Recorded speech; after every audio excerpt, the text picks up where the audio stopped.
said song. What's It's the, called. what, I don't. Okay, you're gonna have to help me. What is the ITV community? Oh, that is your community, Kiara ITV. We're about to find out, aren't we?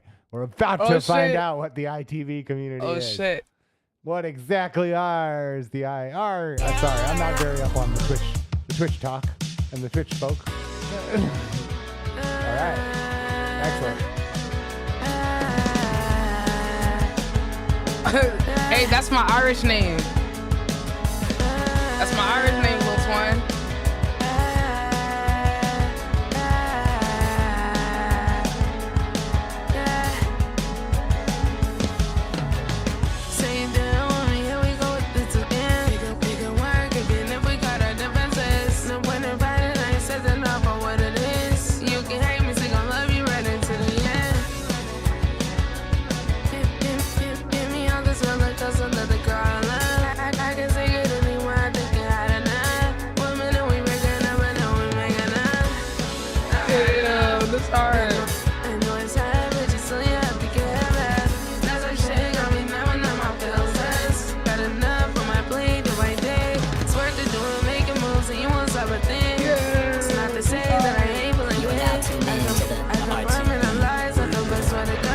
I'm about to send it. Go tell him you came from my stream.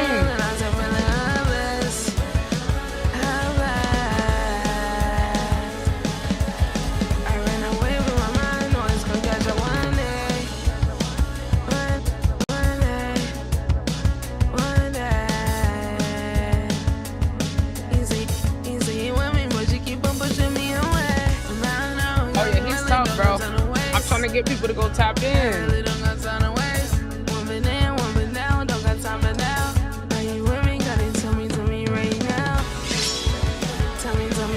Thank you for the follow. Who are XY Slack?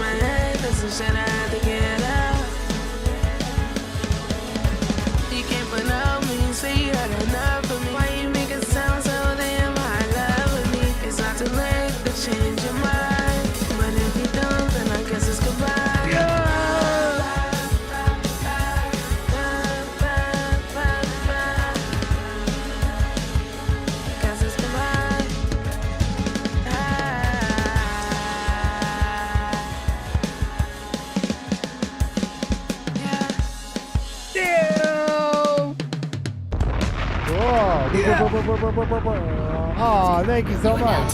Thank you for being here. Thank you, guys. That was so tough. No effects. Oh my goodness. Ow. Wax my finger. I waxed my finger. How does she get in and out of tubs? I hope she don't get mad. I hope she thinks. Oh, thank you, Kiara. Thank you so much. I really appreciate it. Thank you so much for bringing your community here. Sorry. Thank you so much for bringing your community here. Thank you so much for being here. All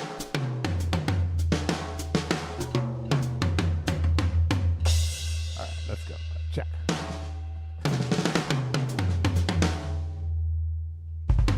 Oh yeah, I gotta send another one. That was lit, chat. What the fuck? That was so hard. Yo, he just turned that shit up even more. I was like, I swear something just fell, and then I was like, guess it was nothing. And then I was like, where's my mouse? Oh, it's gone. Bro, I'm trying to see what other song we can send him.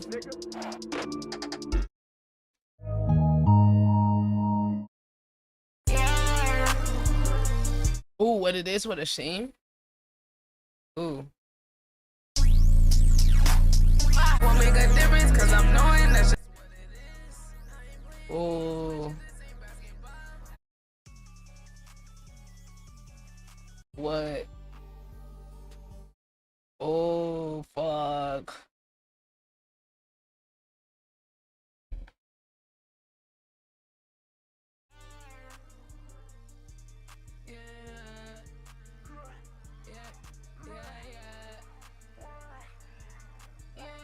Damn. I don't know. I'm torn now, bro. I don't know what else to send. You got me stumped, bro.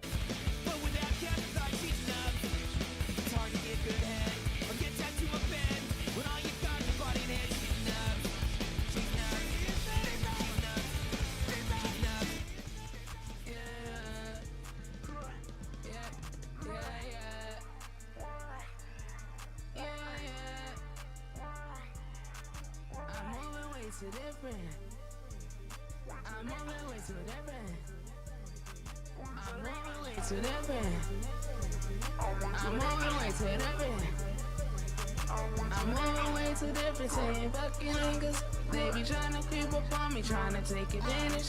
Don't do well within authentic, I ain't doing no switch. Blow back some. Another hit, bum ass nigga. That's some shit I can't forget. Biggest dreams be right on another nigga dead. Bitch, I'm on a different plane, architecting shit. You ain't believe in a spoon, I may get in it. Won't make a difference, cause I'm knowing that's just what it is. I ain't playing games with you, this ain't basketball. I say doing what I want, don't get no fucking up. This that real bam, shit the mother niggas boss. Damn.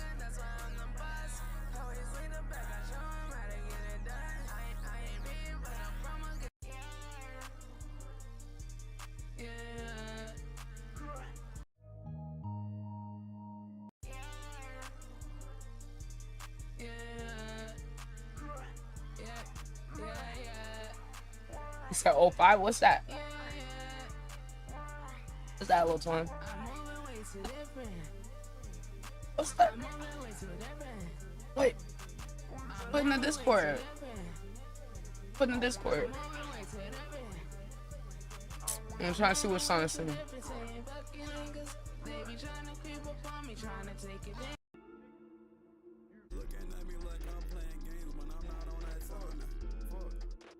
Street BO3, you get hit with fire. I ain't a person, though, I'm in the street. She keep saying that she leaving out, but it's her back on my meat.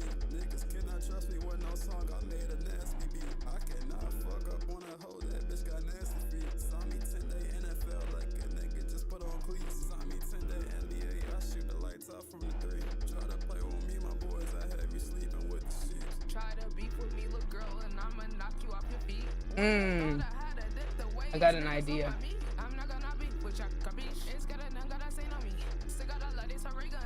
You sent it? Okay, I'll check it out.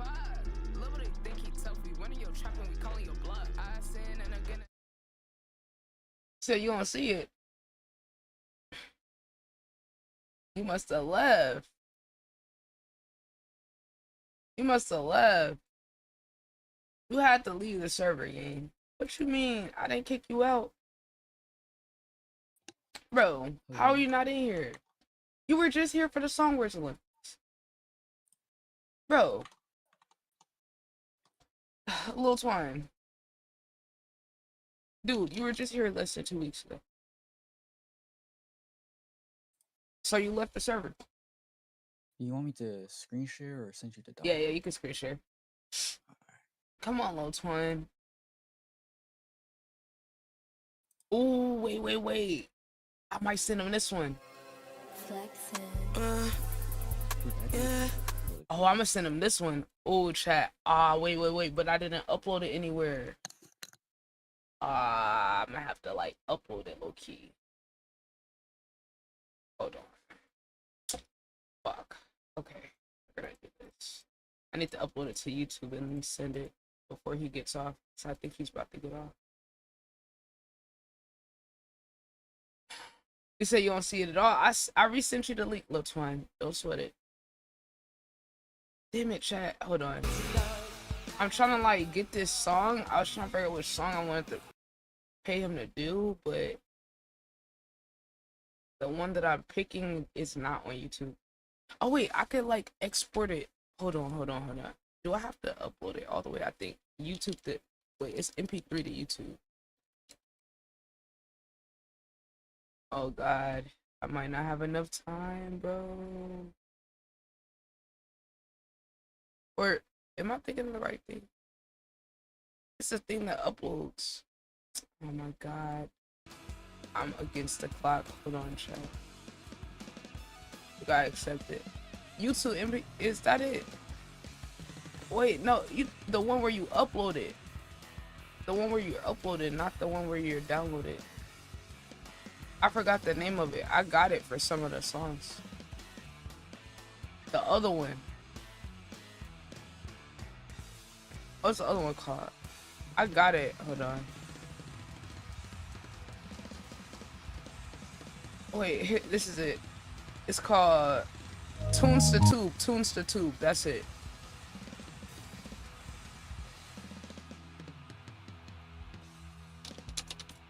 I kind of just want to see him drum along to this, so I ain't gonna lie. Okay, I gotta see if I can drop it. Yeah, man, he's cool. He's super cool. Okay, chat. Hold on. I need to do this first before he gets off, because his stream's about to end. Upload music.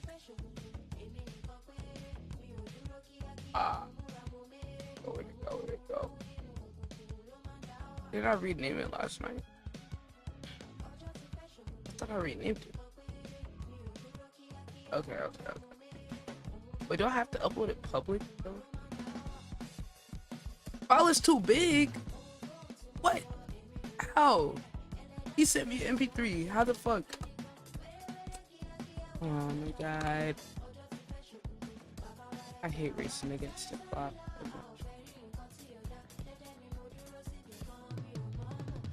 They're saying this is a wave. How is it a wave?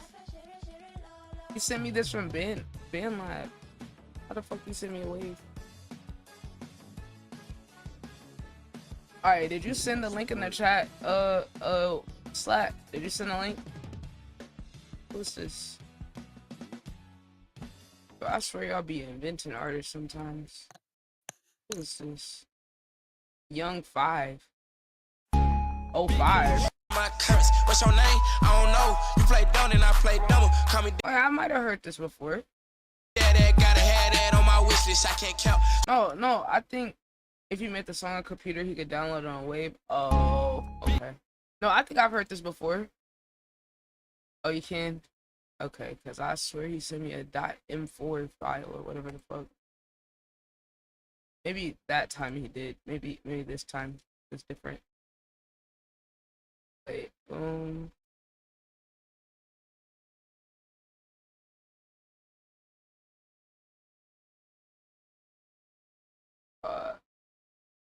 Grab your chat. Is spelling in the room with this. Alright. I'm gonna delete this after. I'm just doing it to send it to him because the song's not done. But I do want to see if he could like drum along to it. Wait, do I have to like, oh, I gotta put an image. I forgot. Okay. I have to put something random.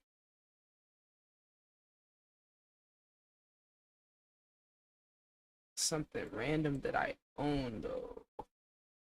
I know what to do.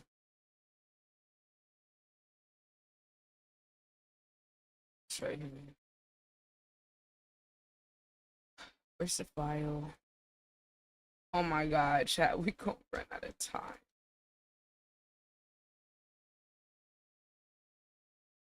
Where's the picture at? Dude. Oh, it just took forever to load. Okay. Alright. I don't know why everything's moving so slow.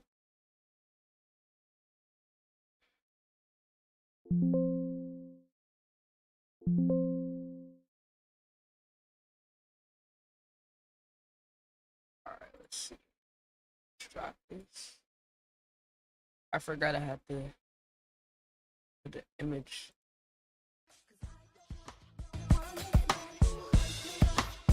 Oh, I ain't about to get copyrighted for that. Alright, chat. Let's upload it. Wait, so I wonder I could put the link directly to it. So just wait to see when it fully uploads.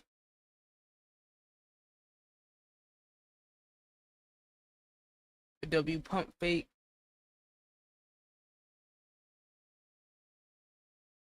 Alright, I'm assuming this is gonna take like 5 minutes. Oh wait, what the fuck? That was quick. Wait. It's just not full quality yet. Wait, it is. What the fuck? That was quick as hell. Okay. Now I can pay for it.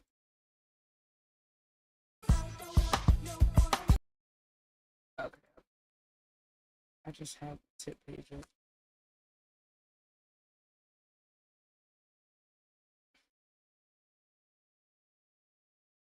Okay, let's try this again. I don't know if I'll put that. I don't know how this works.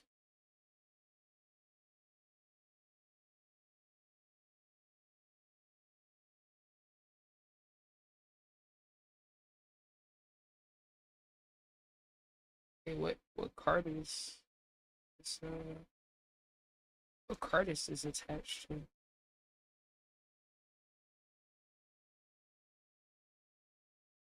Guess we're gonna see.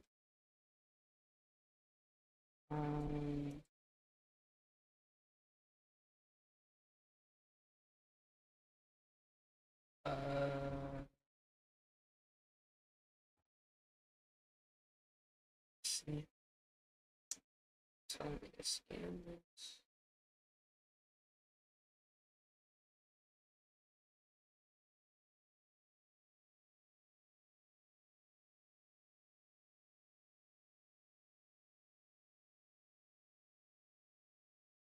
Okay.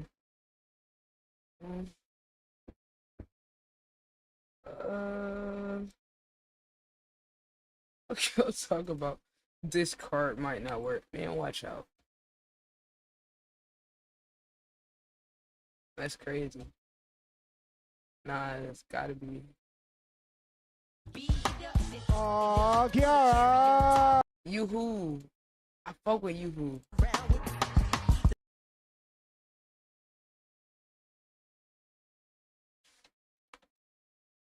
Yo, the Missy Elliott don't get her credit. Actual experimental artist. Like, all her shit was experimental. And she could sing.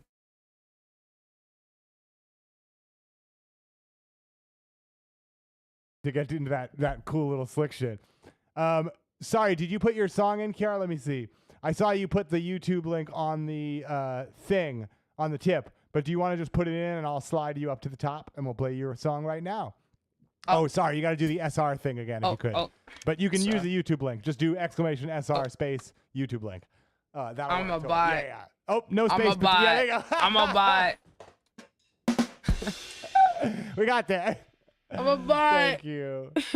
You're amazing. Thank you so much for that, Kiara. Thank you for the support. It really means a lot. I really, really, really appreciate it. I'm overly a bot, bro. Yeah. Yes. Let's see what he can cook up. Damn, he got in the hi-hats.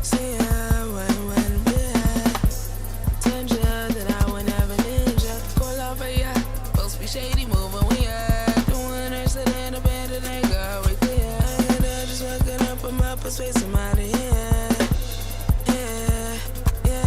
The hi-hat. Oh yeah, no, I don't have no, yeah. Right, I was trying to test him a little bit.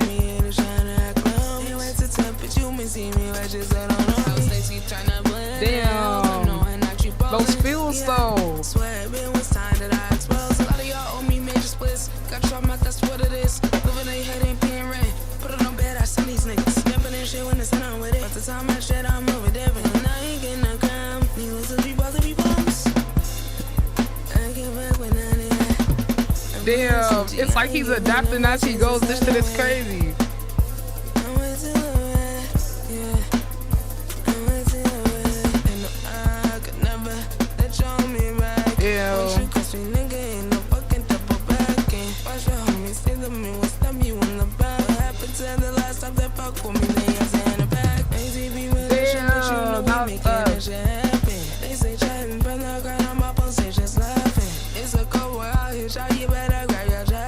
Welcome, Sad Ghoul. Welcome, Harry Muffin, man. Oh my god. Oh my god, it's Rexy. Damn. Bro, the adaptability. Yeah, we don't cap and rap, this really how we live. Okay, Damn. reason come through tripping. This ain't that, but it mind your business. I be stacking paper every day, bitch, I be counting. Yeah, every day I'm hungry for this paper, money look delicious. Yeah, niggas dropping disses, yeah. Thought your block spent it, yeah. Poke it out your feelings, yeah. I get racks and spin it, yeah. I spin racks and get it back. I just cast out on the scat. Windows tinted, painted black. You can't even see me in that bitch. I just went Rick on a beat. This ain't Converse. This bitch here free, she ate my Bro, dick this up with guy some is crazy. Starburst. I pull up with 5 big ass stick, finna torch. Yeah, break him up just like a Kit Kat. He dead, he can't get no get back. Okay, I'm in the gym tryna work on my six-pack. Ronald McDonald, I'm clutching a beat, man. Water went down with the stick, make him sit back. These little niggas mad, huh? These niggas be mad, huh? Hey, man, cause I got a bag. They crashing out going outside, huh? I don't give a fuck, what? Yo, these little niggas talk about me and they Bro. rap, but I don't give a fuck, what? Damn. I run this shit up, what? You, I run this shit up, what? Yeah. Yo. W's in the chat, W's in the chat. Yeah. If you ain't locked in, get the fuck out. Bro. Yeah. Yo, he really did that shit. Yo. Yeah. Damn. Oh my Aw, god. thank you, Kiara. Oh shit, there you go. The fucking Hey, Mickey. versatility, Oh my god, that's bro. so funny. Hey, Mickey, you're so fine. You're so fine. You blow Okay, my mind. that was lit. Apparently, that's what That I've was heard. lit. I've heard he's so fine he blows your mind. Drummer Miles chat. Drummer Miles, bro. I'm gonna just start putting y'all onto the underrated streamers myself. I mean, I already do this like in my own but I'm just about to start posting other people on the other socials myself. Y'all gotta see the talent out here, bro. It's so much talent out here, gang. What? That was so lit. Y'all gotta tap in with him, bro. Yo, look, chat. I'm so glad I did it. I've been meaning to do this. I literally have been meaning to like send him some songs. I've been telling other artists in the comments to send music to him. No one's done it, so I'm like, well, shit, let me just do it myself. And I genuinely fuck with what he does. Like, I literally found him from YouTube. He was drumming to like a Yeet. I think Yeet dropped the album, and he was reacting to a song and posted a clip of it. And chat, this is why you need to post content on all platforms, chat. He doesn't even post his YouTube that much, but he posted that on his clips page. I saw it, follow his Twitch. I was like, yo, this is cool as fuck. I've never seen nobody do this. And since then, I just been following along, getting to know him, his community, and then every time he goes live, I try to like pop in or like recommend people to go to his stream or something like that. So this was absolutely lit. Yo, I'm telling you, me and Drummer Miles, we gotta lock in. We gotta lock in, man. I might gotta bring him on for an interview or something, gang. I think I might gotta hit Miles up on the IG or something. He also produces, engineers, artists, all of that. So look, man, maybe if we pull up the New York chat, we gotta get a session with Drummer Miles, gang. Look, all of us creative people, artists, content creators, we gotta stick together. And it starts with something seemingly as small as this, just introducing people, you know, to someone else, or you just going to support. You feel me? I look for people who I would support regardless if they support me back. I don't care about him supporting me back or nothing like that. I just fuck with what he does, and I think it's cool, and I want other people to see it. That's how you build your community right there. You gotta find people that you really fuck with. You know what I'm saying? Put other people onto them, and then it starts piling up. And then if they put people onto you, then boom, bada bing, bada boom. Okay, guys, that's the end of this video. That's a little side quest, you know what I'm saying? I'm gonna probably post this to... I'm gonna post this to the main channel. Okay, I'm posting this to the main. I'm gonna post like a little highlight of the 2 songs, and next time you go live, I'll send some more. What I'm saying, I honestly feel like $5 is too cheap for what he does. You feel me? But you know, as I keep growing, I'll be able to contribute more and more and more to all the people. Cause I ain't gonna lie, I do support a lot of people. Like, I literally have bought like 4 albums from artists in the community in the past month. 4 different albums. And I still gotta buy a Dougie Dope Beats album too. So it's gonna be 5. But you know what I'm saying? Do whatever we can to keep other creatives going, you feel what I'm saying? Even if you feel like it's small, it all adds up. You feel me? If you contribute $1, $2, $3, $4, $5, $10, whatever the fuck, to whoever you see grinding, it's okay. It don't feel like it's too small. Like, you know, there's nothing too small, especially when we come together and do it. Feel me? All right, that's the end for this video. I'm gonna see y'all on the next one. Make sure you follow all the socials. The links pinned in the comments description, all that. Follow the IG, the Twitch. That's the main two socials. I be on TikTok live too. Obviously, sub to the YouTube. I'm gonna see you on the next one. Okay, chat. I have to just do that. W side quest. Hold on. Let me label that before I forget what it's called. I'm gonna go edit that later. Okay. Ciao, man. Ciao, man. Alright, man. Hello. We're finally here. How you doing What's today, up, man? man? I'm chilling, just waking up. No. Hold on, your mic a little quiet. I turned it Oh, up a my little bit. bad. Oh yeah, there we go. Yeah, nah, I'm just hella tired. I just woke up, but You I'm actually ready went do to sleep this, for real? Like real sleep, or yeah, you took a nap? real sleep. I was Okay. working. I'm a clipper now, so I was working on Oh, my you were clips. clipping? Oh shit, bro! Yeah, I done 'cause told people they need to start clipping. yeah, a streamer had like came to me and asked me if I could help him get views and stuff on TikTok. So Okay. So I you was clipping like, for all platforms? yeah, I'm clipping for Twitch and TikTok right now. Okay. And So you I'm like like going starting through to get their the hang old of it. footage? You going through their old footage, or you like doing it live? I'm doing it live. Okay. 'Cause he likes it when like he likes like when I get like clips when he streams, because he streams from like a scheduled stream. Oh yeah, yeah. Okay. And then I just post like 3 a day of like from what his current stream was, and then it's still good retention, or like to get people to go on his page. Yeah. That makes sense. Yeah, that's the pretty good. How much he paying you? Oh, for now, I Mhm. told him every 1,000 clips it's $3 to $5, and every 10,000 views. Oh, for the like views. So you going off the 10,000 views? Yeah, for the views. Yeah, Okay, off the okay. views. And so every 10,000 views is like $20 to $30. Oh 'Cause, nah, he's man, still that ain't pretty. enough. I ain't He's still gonna lie, pretty that small ain't enough, streamer. man. That ain't enough, gang.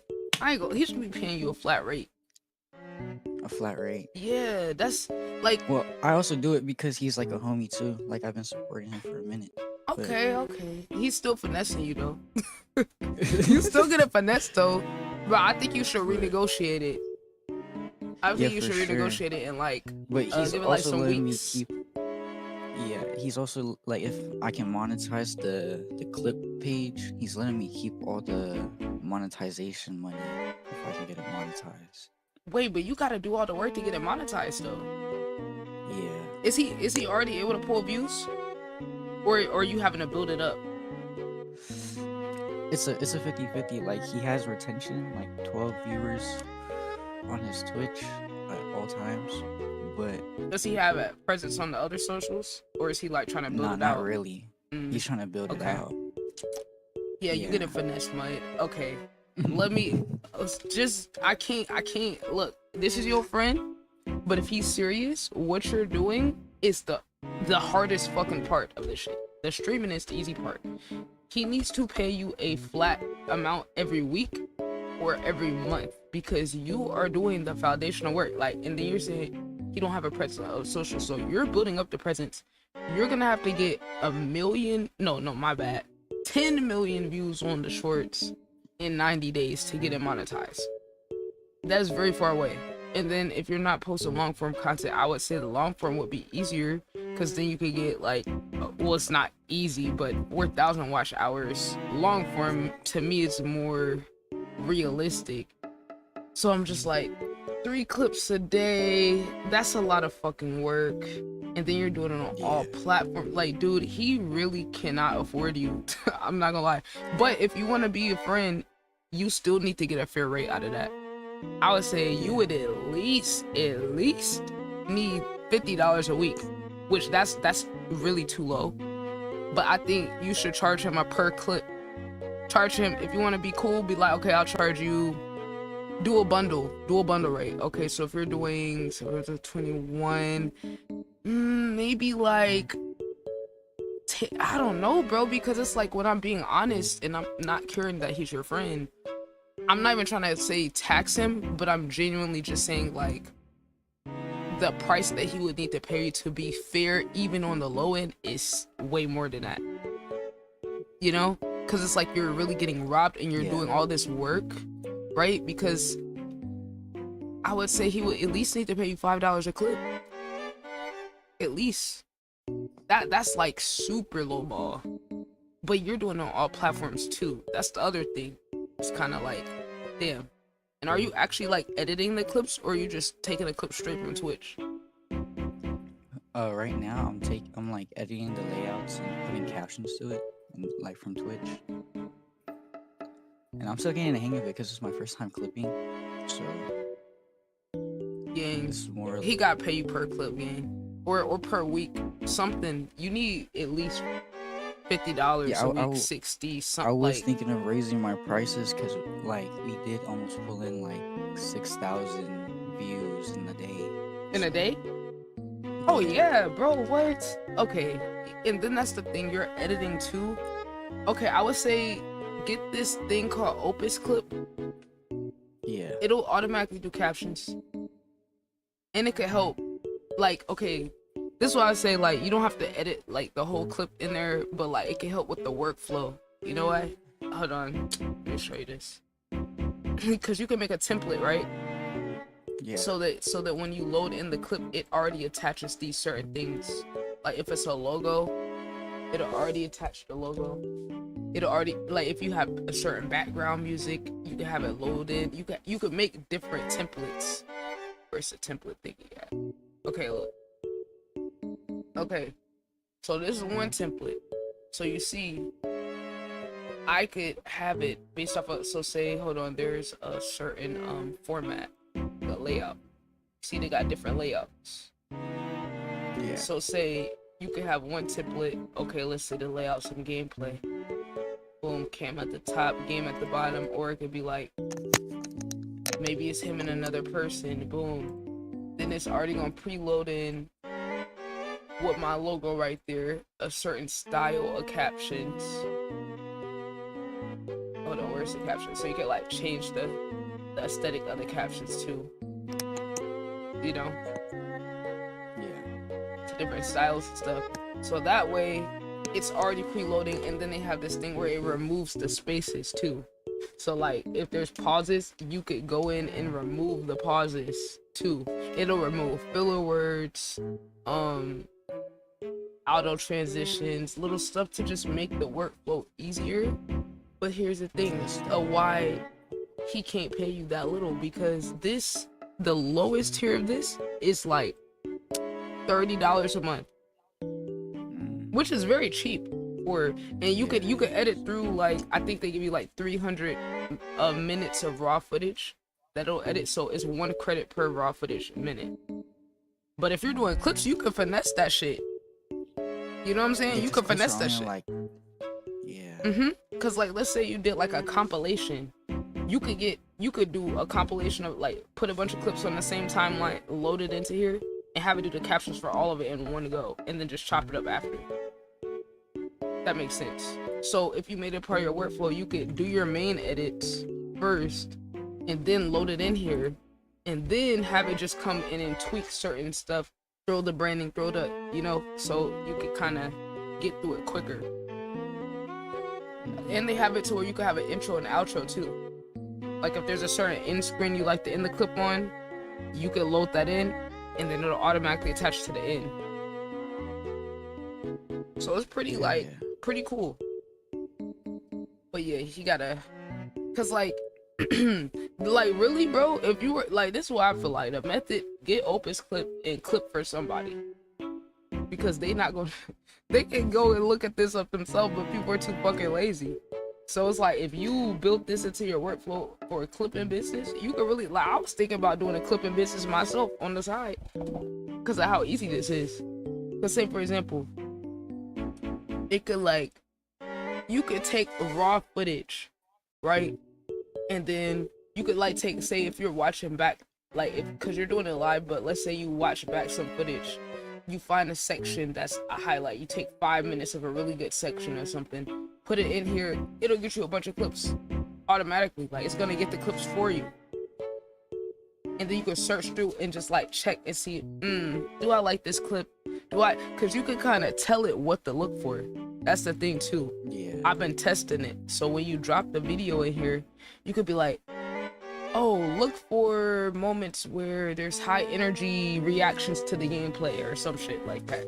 And it'll try to find those spots, and then it'll give you like, let's say you could upload a 20-minute video, it'll probably get you 10 or 15, 20 clips. You don't need all the clips to be good, but if 2, 3, or 4, or 5 of them are good, it's helping you with the workflow to add on top of what you're already able to naturally clip.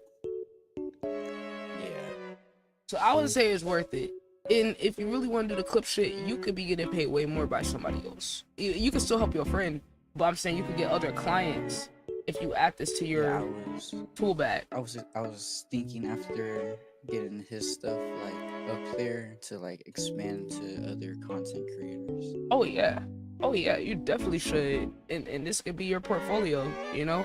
But it's like, okay, your advantage could be being an affordable clipper if you use the Opus clip and you just invest into it every month and use those credits wisely and then build it into your workflow, and then you could charge a lower rate but still a fair rate. You know what I'm saying? Where you could give like creators that's in your like on the come up to get your reputation up there. You could charge them less than what a clipper really should, but then also give them a lot of output, but then also get your bag too. Because let's say if you're able to offer, hey, I could get you 5 or 10 clips uploaded a day. Because on Opus Clip, you can go on the calendar and you could schedule posts like this. Right? You could upload your own video, all that. And not only that, you could have it post to all the platforms at the same time. So imagine that. You could have it on the calendar and you could have it scheduled to post to multiple platforms. So now you're streamlining your process and you're able to like be more efficient and get higher output and charge more because you're able to get more results. You're able to get higher output. So like even if you got Opus and you didn't use it to edit the clips, just the fact they have it built in where you could connect any social platform and post it and schedule the post at the same time on all of them, that alone is useful. So you really could do it. Like you really could. Like, and you like with this, you could be able to do multiple content creators at the same time. Just something to think about. You got options though to make it easier. Yeah. I think you should do it.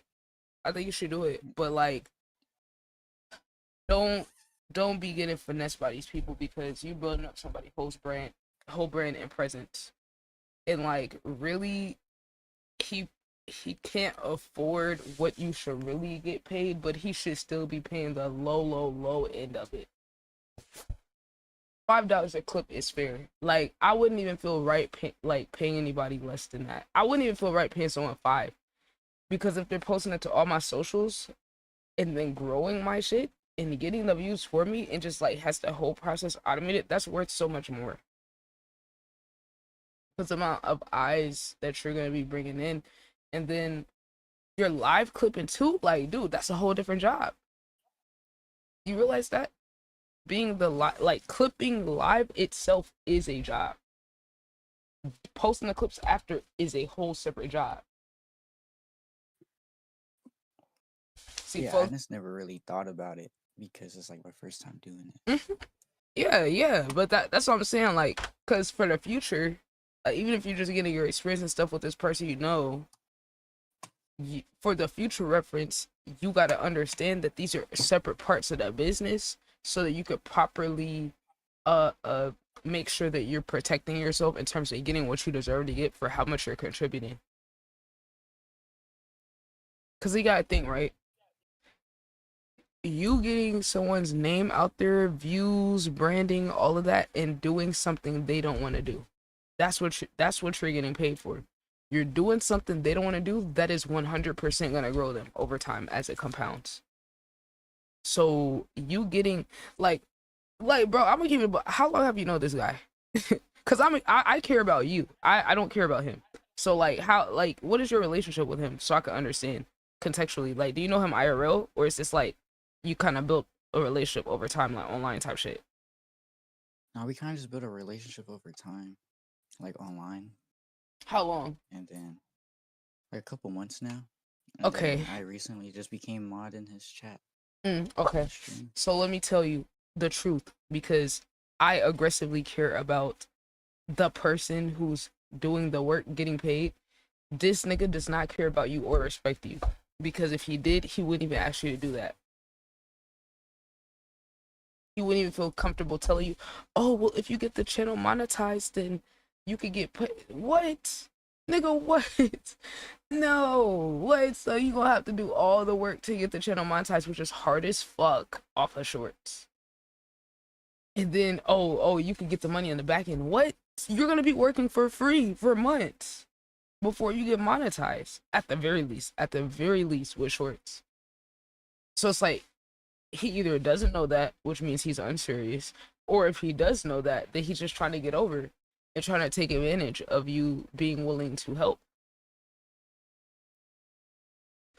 If you go back and tell him, hey, you know, after kind of like reevaluating things and looking at how much effort and time and da-da-da, I realized that I'm gonna have to at least charge you blank. Just see what his reaction is.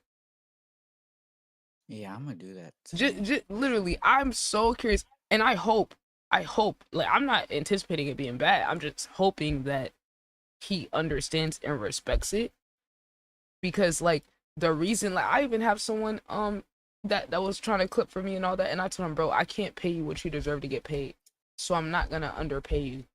I will wait until I can get more money to be able to pay you the proper amount, but I'm not about to sit here and significantly underpay you. I'd rather just go pay for the Opus clip and then do it myself. If someone's respectful of another person, that's what how they would treat them.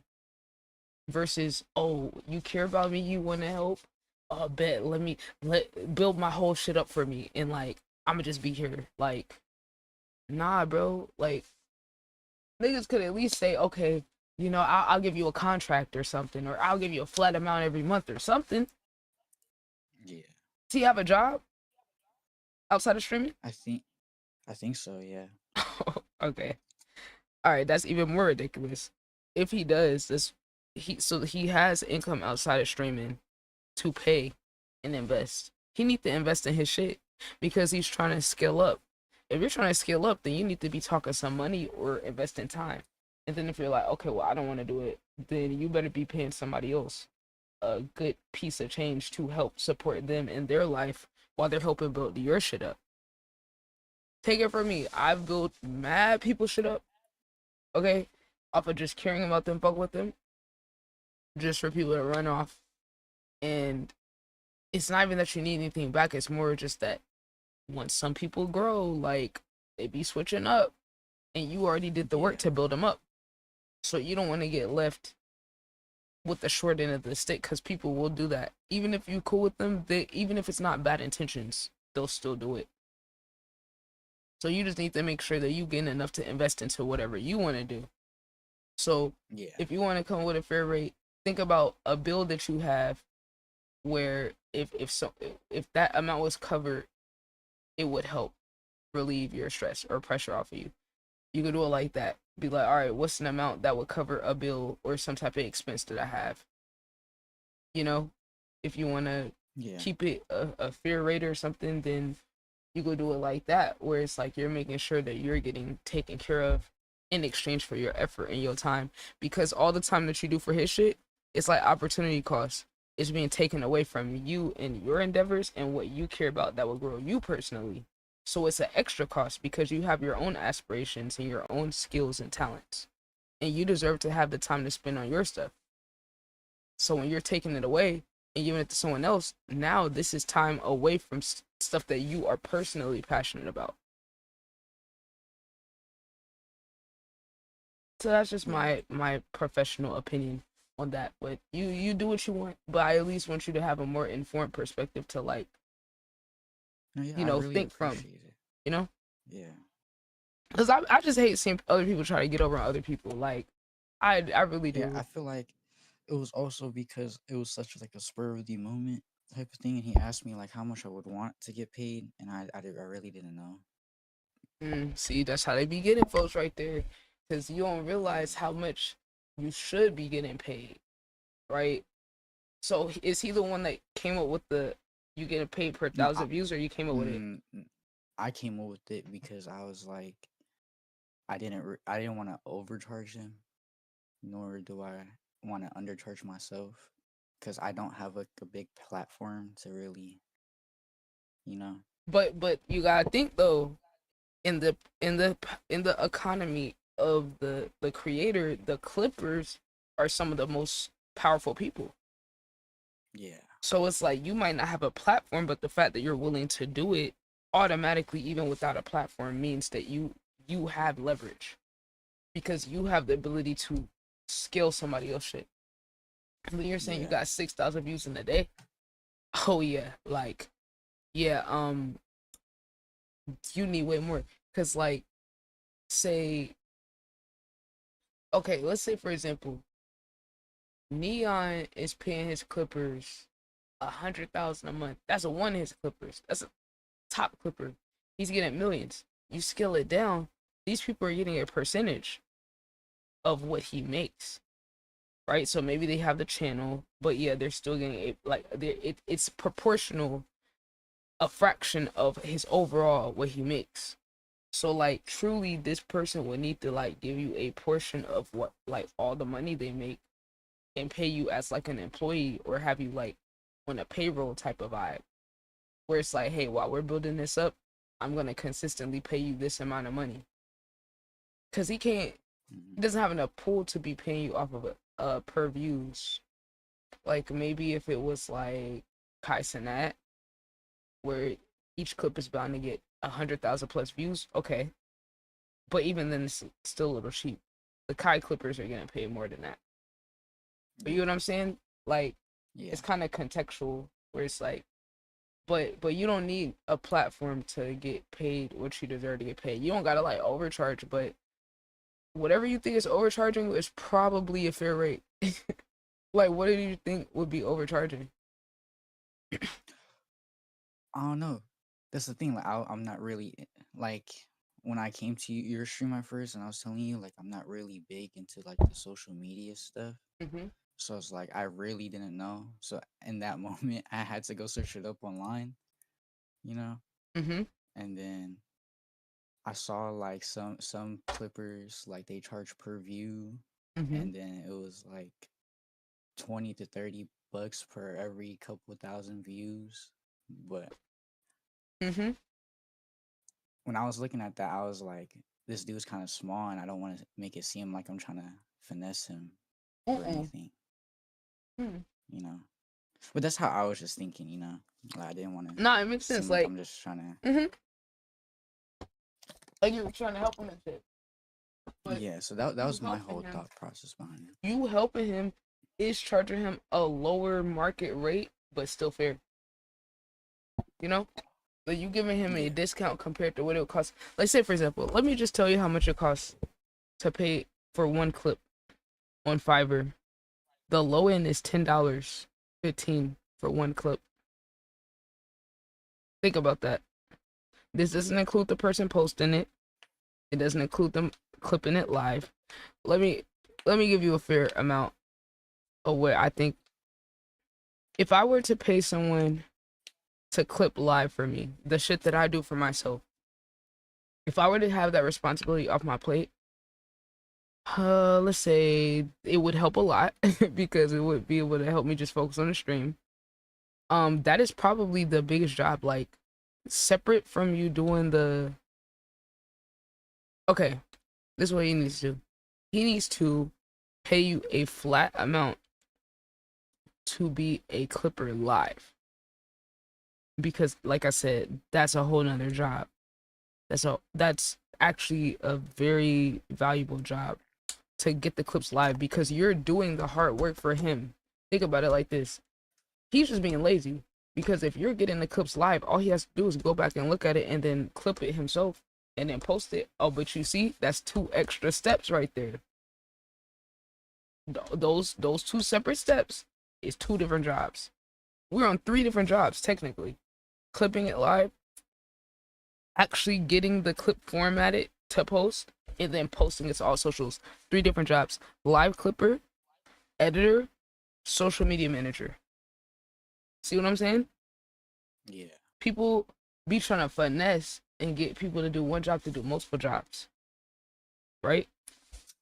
This is a very viable side hustle for you because there's no price you could put on building someone's internet presence, right? Because think about it. You're basically building up digital real estate for somebody. You're essentially planting a stake in the ground digitally with their brand, their name, all of that. You're getting them in the algorithm, in the search engine, right? People pay to rank on Google for search engine optimization. They pay people to do search. And think about this. When you go on Google, search something up, those people are paying for ads to get ranked at the top, right? Then they pay someone to optimize their website to get ranked higher on top of the ads they're paying for. Investment in order to compete, to get your digital footprint out there, to get your digital real estate and take up space. That's basically what you're doing. You're the equivalent of a contractor, you know, or a housing developer digitally for somebody else. Nobody's building a house for free. Yeah. Nobody's coming out there doing the foundation for free, doing the plumbing, doing all that. That's basically what you're doing for somebody when you're doing those 3 different jobs. The streamer just get to show up, and then you do three different jobs for them. Like really, he fairly would need to be paying you probably like 500 a month, 1,000 a month, something like that. Which I'm sure he doesn't want to invest, but you at least need a fraction of that. It's like it's not like you need, dude. It's not like you need like a lot of experience to be a clipper for somebody else. It's not like there's something you gotta try so hard and like figure out. Like no, it's simple workflow, but it's just a matter of like how serious is he about wanting to grow. Yeah. Is he serious enough to put some real money behind it? Because he's basically asking you to be on his team. And then you get peanuts. It's like maybe he can't afford what you do. Maybe he's biting off more than he could chew. Like, oh yeah, you might want somebody to do whatever, but if you're actually looking at the value of it, can you afford it? Can you even afford a fraction of it? That's where the negotiation goes. It's like, okay, you can't afford the fair rate of what I would need to get paid, but maybe I take a fraction of it. Yeah. But not no pennies though. Not no pennies. I would say $100 a week. You want to do all 3 of those? $100 a week at least. 50 is just like too low. That's just insulting. But or he could pick you doing one of those roles and you could charge him less Yeah. instead of all 3. Be like, okay, I can get the clips for you. You're gonna have to post it yourself. I'll clip it live. Hey, maybe you can format it, you know, in the Twitch editor if they let you do that. But like, nah, man. Like I couldn't even pay someone to do what I do for myself. That's how valuable it is. I couldn't afford for someone to do the shit that I do. That's why I do it myself. Yeah, clipping has definitely opened, like, even though it's only been like a day or 2, like I can see, like I seen how many views it reels in, and how much like people would like come back and like try to watch more clips. Cause I like you can look at all the analytics Mm-hmm. and everything on TikTok Yeah. and Twitch and everything, and then it was like it's giving me ideas for my own type of like Mm-hmm. content or and music. and like how I should go by of promoting myself as an artist. Mm-hmm. You know. Oh yeah, like doing the clips So definitely yeah. help you understand like the audiences and retaining them and just understanding all the ins and outs of it more. But that's what I'm saying. Like that time you're taking to do this shit for somebody else. What about you? What about your own stuff? If you put that effort into your own stuff that you care about, and then growing your digital presence. Every time you're working for someone else, you're taking away from your own shit. So it's like that's the other part that you got to get paid more for. Is like, okay, if I'm taking this time away from investing into my own digital presence to invest in yours, you kind of need to get paid for that too. As I said, like the other day, somebody DM'd me asking me to be an A&R for their company, and I said I'm not looking to get paid by anybody because there's not any amount you could pay me to take away from. Well, I said number one, I'm not working without getting paid. Number two, there's no amount you could pay me that's gonna take me away from what I'm doing because I care that much about it. I care that much about my vision and what I'm building to where there's not a right price you could pay me to like divert what I'm building to what you're building because I would be building up what you're doing. So it's like that's time I can't do focus on my own stuff. So if someone paid me, they would need to, man, it would have to be like more than just money. It would have to be like resources or some type of infrastructure on top of money and alignment with what I'm doing. Like, can what I'm doing for you benefit me? So like in a way, like you doing the clips and stuff, it can benefit you in terms of you learning. But you get the idea. You don't need to like spend too much time. You got the gist of it already. So in terms of you getting value out of it, you done already learned enough to run with.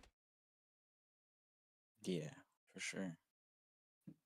But yeah, just look, you are a very valuable person, especially these days.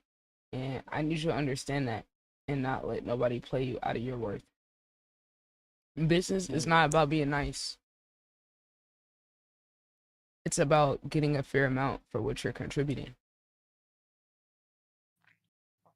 And honestly, being fair in business is not good either. But if you do have a heart and you're like, okay, I want to help people, like I said, you at least need to be getting one of your bills paid every month. Yeah, for sure. Yeah, I just never really thought of it that way either. Because you're gonna be doing all this stuff, like something on your end needs to be, some type of pressure on your end needs to be getting relieved. And it took me a while till I start thinking about it like that. These days with bills and everything, like after growing up, I'm like, damn, shit's tough. That's what I'm saying. Can't nobody afford to be like just doing shit for free. Yeah. It's not even a like, oh, it's about the money. It's more of a like, dude, I gotta live.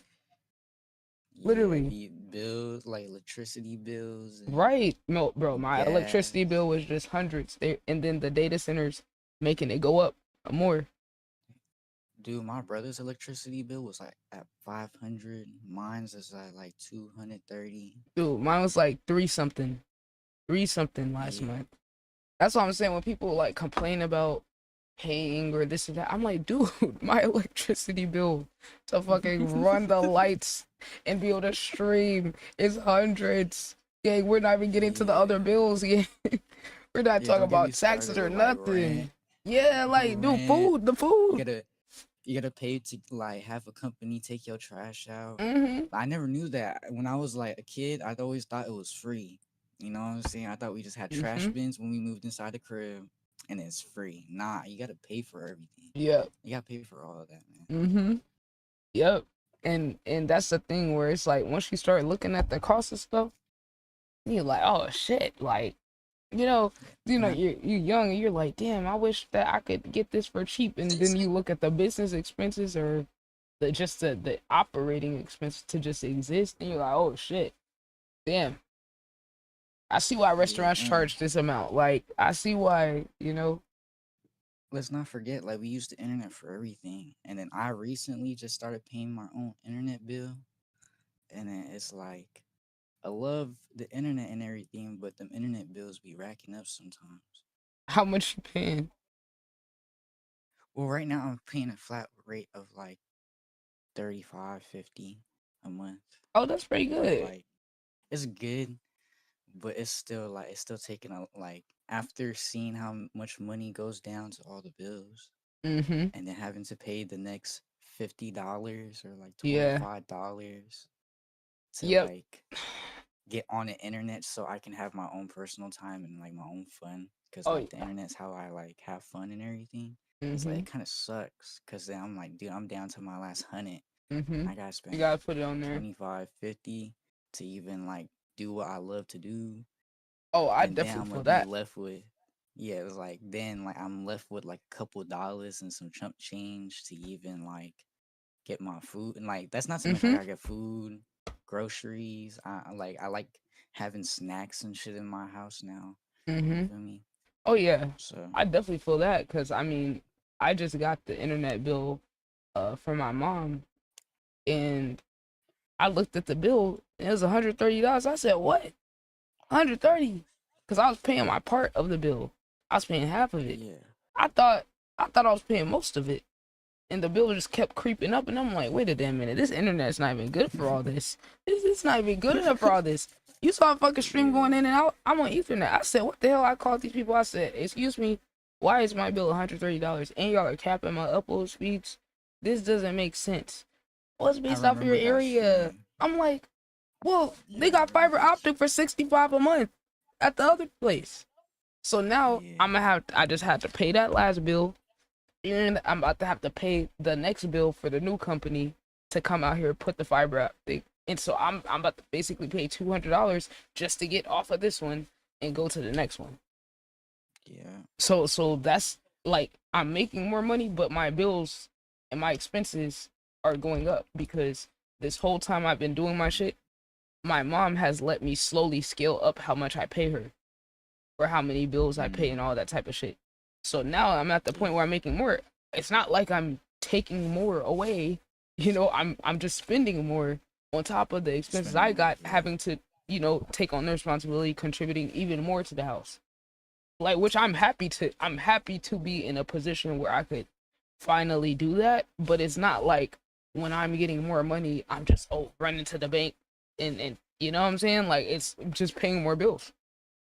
So it's Yeah, like that's what I learned when growing up. Cause mm-hmm. like when I was a kid, I wanted to grow up so fast. I'm like, once I turn 18, I'm out. And then like now, like I'm still young, but I'm like realizing like, yo, bring me back to high school, dude. I miss like rent free, like home cooked meals and everything. And like that's why I be telling my parents that I miss. Well, I live right next to my parents, but it's still pretty different. Like, Yeah. you know, like I miss their home cooked meals every night, and then like just miss the random times I just go in the kitchen and there's food. I go in my kitchen's empty, bro. Swear. Yeah, they're saying that America finessed us into feeling like we need to move away and move out from our parents so early. Yeah. I would tend to agree. Yep. But yeah. I realize, yeah, bills and taxes, especially where I live in a state where like state taxes take more out of your check than any other tax, sucks. Right, I where make you say you live in Cali? Yeah, California. Like I looked at my paycheck and like I remember one day I seen like I made $100, right? Out of that $100, $48 had been deducted out of it Damn. from just state tax alone. Jeez. Oh my god. Damn, just the state taxes. Wow. And not to mention like all the other deductibles taken out by the company for like all the benefits and stuff. And it's like after all the tax deductions and the like deductibles, I'm only left with like $20. Right. Damn. You know, That's so it's crazy. just like it sucks. Damn, bro. Yeah, we are Not to pretty much getting mention- squeezed. You know how like I've always I talked in the chat about how like my manager sucks and everything. The workspace is just fucking ass. Yeah.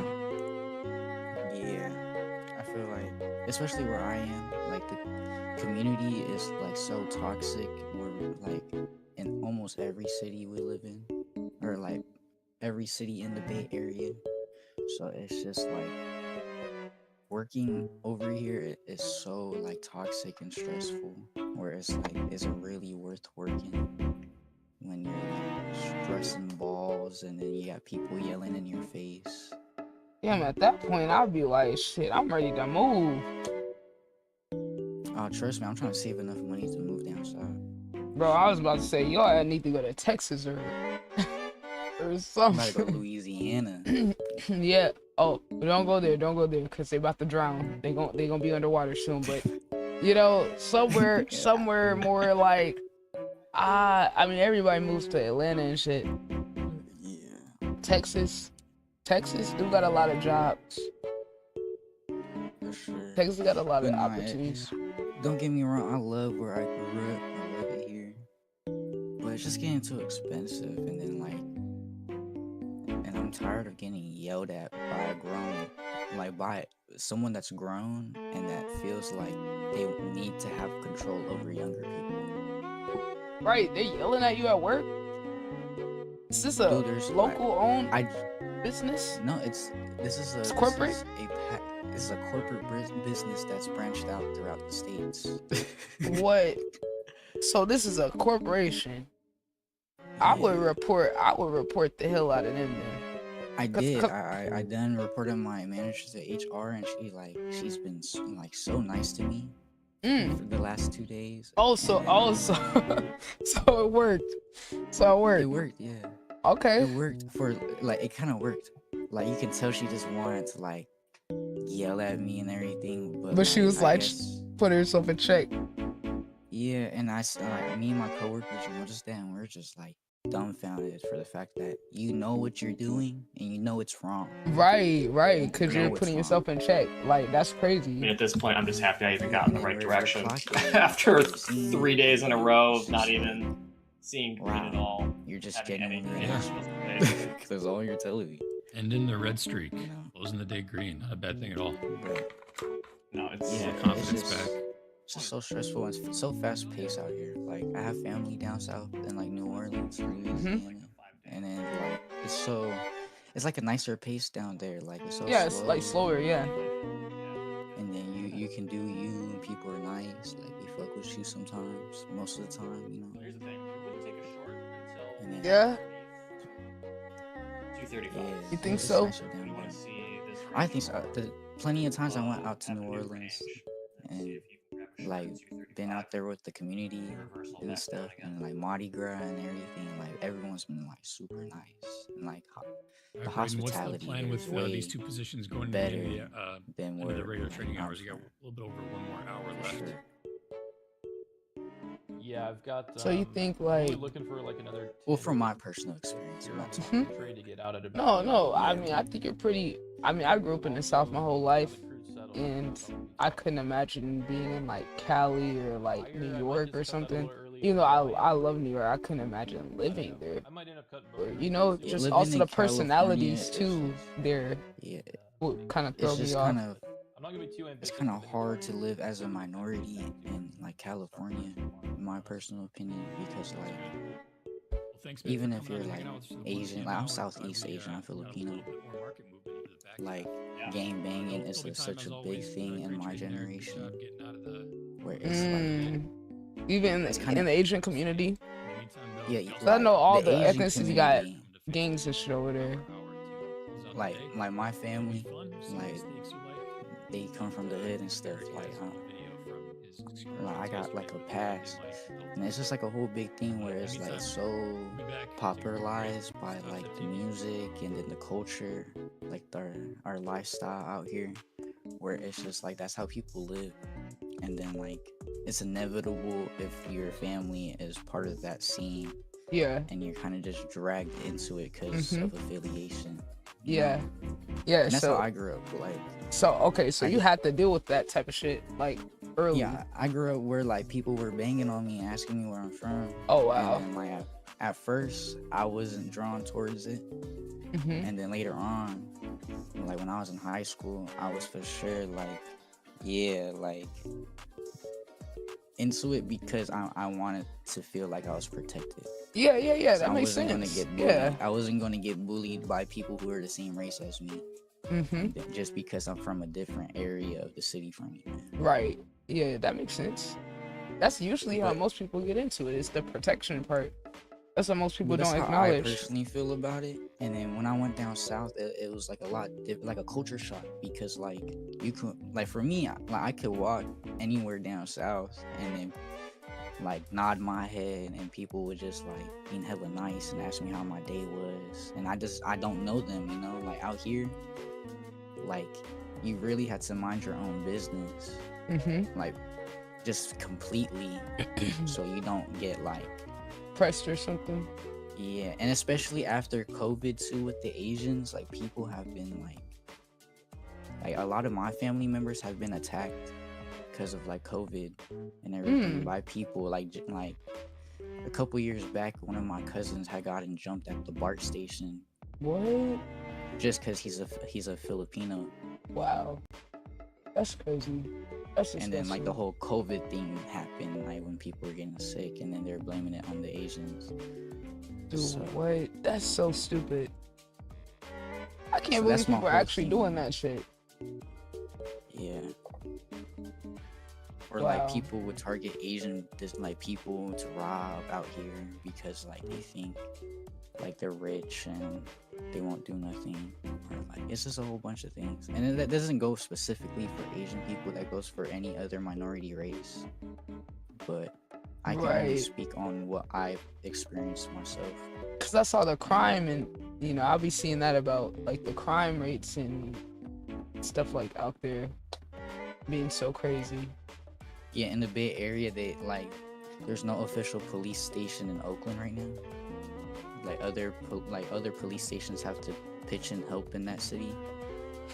And Wait, what? basic- You don't have a police station? What you mean There's they don't no- have a police there's no station? actual like police force in Oakland. Like, What? It's kind of weird. Yeah, they kind of shut it down because of the funding. What? And now like other police forces has to help out in that city because the crime rate is so like up there. And then they shut down a lot of businesses like Walmart and Wow, and took them out the Targets and stuff. neighborhoods. Yeah, because people kept like out here it's like if you steal anything under $900, it's not a felony. It's like only a Oh yeah, I misdemeanor, saw you that. know? So like people like would steal only less than $900 worth of items, and that really affects the business and the insurances. Yeah, I on these saw that about the businesses. companies like changing the price on shit to like above Changing that, the and then price, change and then yeah, the register changing the they change it price, and yeah. charge the right one at the register or something like that. yeah, and there's no more Safeway. Like Safeway, you guys don't have Safeways out there in the south. I think we had some. I don't know if we still got them, but I remember we had some at some point. Yeah, so yeah, Safeway, for everyone who doesn't know, is a grocery store. You know, if you were a kid in the Bay Area, you were probably selling bottles from there, you know, some alcohol. I know I was. And that's why a lot of Safeways have gotten closed down, because people kept stealing food and alcohol. And now it's either the Safeway is closed or they have like armed security, like actual armed security. Wow. Like Safeways. Security at it's the grocery store, right? Yeah, at a grocery store. So mind you, like, we're talking about securities with guns, like. At the damn grocery store. Yeah, and then I just find it crazy because like the Bay Area is such a beautiful place, and it's such a nice place to go visit. But the people here have they have glorified crime to the youth and to the locals of the Bay Area, and made it seem like that's the only hustle that you can do is crime. They're not really pushing like if there are pushing any legal hustles, it's like rapping. But these kids, all they talk about in their raps is how they go rob, smoke, Finesse and and kill yeah, people. And yeah. I just feel like, yeah, lifestyle rap is a way to show people your lifestyle and what you see, but it's also a way to glorify things to the youth. Mm-hmm. Oh yeah, I agree. Because the youth are like sponges. Right, but then that's the thing too. Like, you're gonna tell, oh, you want to make it out, then do this, and then you see someone Yeah. actually make it out or make money like that, and you're like, oh, okay, like, it's like they start to feel like it's their only option. I mean, I've dealt with that too with my brothers, like Hell my yeah. family, like going into the gangs and Yeah, the and I feel music, like the every culture. place has their ghetto or like their areas where it's like, yeah, the crime rate is up. But I feel like where I'm from specifically, that's almost every city where it's like, yeah, so and so is from the hood, this and that, or this hood is here, this and that. Is like, what city can you not go to? Or like, there's only like cities you can count on your fingers over here that's gentrified by white people. Mm-hmm. But at the same time, what does white people have to do with the fact that a city has to be ghetto? And then that's what I'm so like avid about in my community is like we can make everything better in our community, and it just starts with the people in the community, Mm-hmm. not a specific type of people. Because people over here, like, they get so fixated on race and everything. I hate it. It's like any person, no matter what race, can be successful and influential Mm-hmm. in their Hell yeah. in their own ways. Mm-hmm. Facts. Yeah, like what? So the racial part, like what is the thing with Over that? here, with the racial part is like people, especially like us minorities, think that we have to live a certain type of way and then view like European descended people as like people who are rich and who can make communities like good again, I guess. And it's a Yeah, very like big the pet peeve of glorification mine. of the white. Yeah. Yeah, yeah, we got that And too.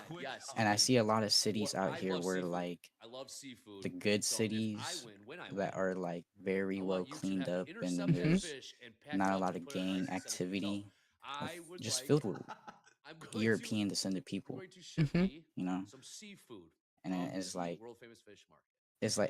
that They make comes it seem from like it mainly ain't shit how, going on in their community, but they got other yeah, shit going on over there they got other too. shit, yeah. And it just it makes it seem like, oh, only your like white people cities Yeah. are good out here. And it's like, no, like it's just based off of how us as a community thinks as ourselves, and then I feel like we really project it where we live, you know? And poverty equates to crime. Yeah, I mean, that's just a fact. it does. No matter what race, wherever, that's the thing. Where it's like it's the wealth inequality. If our communities didn't have the uphill battle of some of the shit that we go through, would certain youth even be influenced with some of the shit you're talking about? No, because they would have Yeah. other things that's influencing them. Yeah, and I feel like popular people or like celebrities that come up from these type of cities should really spend more time in the youth, because I feel like people blow up and then they're from these rundown cities where like poverty and crime are so uphill, where like they have so much voice in those communities because they're from that city, they're from that area. But I feel like they tend to forget and let the fame and money get to them, whereas like they forget about it. And I feel like that's something that's been going on for ages, where like not a lot of rappers or like not a lot of influential people that come from these cities go out into the community and do something good for And their use their community. influence for good, right? Yeah, they'll use it to Yeah. get the glorification and all the love and this and that. But then when it comes to like, really making the impact they could with their influence, yeah, they don't be doing that shit. Like I seen Chicago rappers really do that well. Like a lot of Chicago rappers now have been going out to their communities and really like promoting like peace more than anything, and using your words than using your using Hell, I guns. even seen NBA YoungBoy doing that shit. Hell yeah, and I fucked with it heavy, but where I'm from is like no one does that, and I'm always wondering why. Like there's a slight few people who do it, but they're not as like I'm not gonna downplay it like their popularity, but they're not as influential as other people that came from our area. And if other people that have tried to do it, they only did it to make themselves look good. Like when is someone gonna do it just out of the kindness of their heart and like actual like worriness for their like the youth, because the youth is Yeah, what's gonna make the the next future. generation. Yeah, right. You feel me? And that's how I think of it. Like it's just so sad to see because there's so much potential within everyone. Like I have a lot of homies that I grew up with that like had so much potential, but they just became bums because of how we lived and how like people accepted one thing, but if you like this another certain thing, then you're a nerd, and supposedly like So nerds they are bad or whatnot. changed. Yeah, so they Yeah. change up their ways, and it's like no, like you're good at a certain thing, you should be proud of it. Like But how then it's I not that like me support. personally. See, that's the difference in the white communities. It's not that they're any better than us. Like some of our people be acting like they're better than us. It's that they have the resources to nurture those abilities that the young people have to get them to go that route and fulfill it. That our communities is just like full of potential, full of all these things, and then little shit like you just said about someone making fun of them. Like I even reconnected with one of my nephews I didn't get to watch grow up, and just ask him, hey, what type of things like happen in your life that I should know about? Now that you're like 18, 19, like he said he was into like karate or martial arts or something, and like everyone's making fun of him. Like just something that seemingly small makes such a big fucking impact. Yeah, They were making fun of him for being passionate and so passionate that he's teaching himself. But who is there to and nurture I just hate it? to see it. I just hate to see that because it's like it just shows you how much negativity people project out onto other people just because how And they're kids. Yeah, Like and kids are the like, ones the main ones you should be fucking encouraging.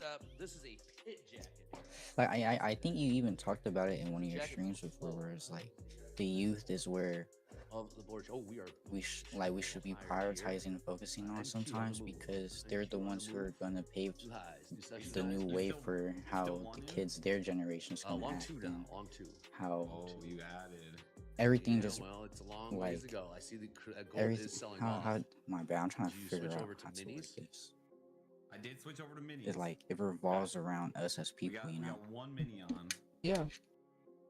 Yeah, like the young people, if anybody deserves the support,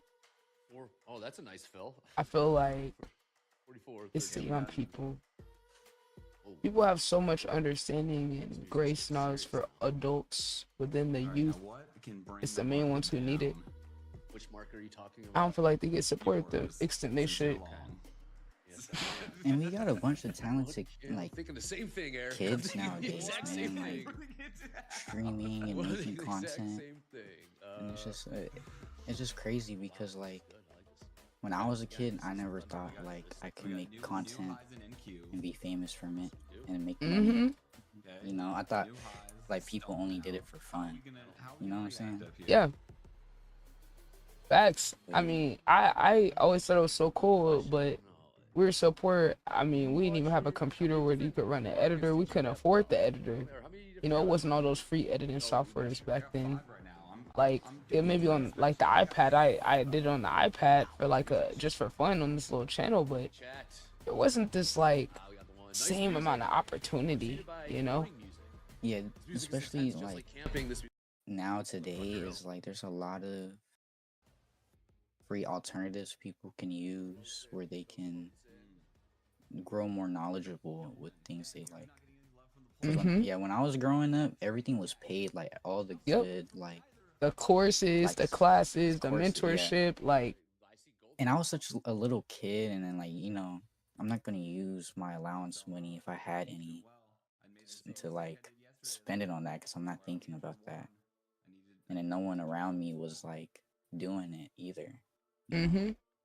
I guess like yeah, especially like everyone around me was like, I guess when I was a teenager, mostly like they were game banging and smoking a lot of weed for sure. YH was good. Yeah, like that's the thing why when I see the young people with the potential, I'm just like, yo, I know a lot of these young people around don't have the family to support. Like the young people in my community, a lot of their family don't even pay attention to what they're doing. You know? They Yeah, don't my even take it people, seriously. Like, you know, and they don't even know what they could turn it into. yeah, my people didn't know I made like alternative music until recently. It's like just recently they've been tapped in with my music stuff, Mm-hmm. and then like, What do they think now? well, so my dad he grew up in the Philippines, so he's like really into that alternative rock music. So he like really liked it, and he's like really like he's telling all his friends about it. And he's being a dad, you know, he's being a parent. He's like, oh, my kid is making music now, Yeah, I love that. you know, country music. So it's kind of different for I'm glad you're you know. getting the support. Yeah, my brother he's known I made music, but it's always been like rap music. I've always made like lifestyle rap, Mm-hmm. but I never posted it because like my opinions on it. Like I was telling you, I only did it for fun.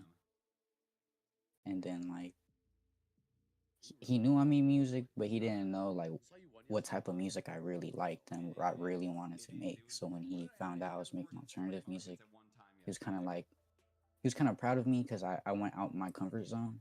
Because I don't know, I never really thought I would hear myself on like an alternative track, you know?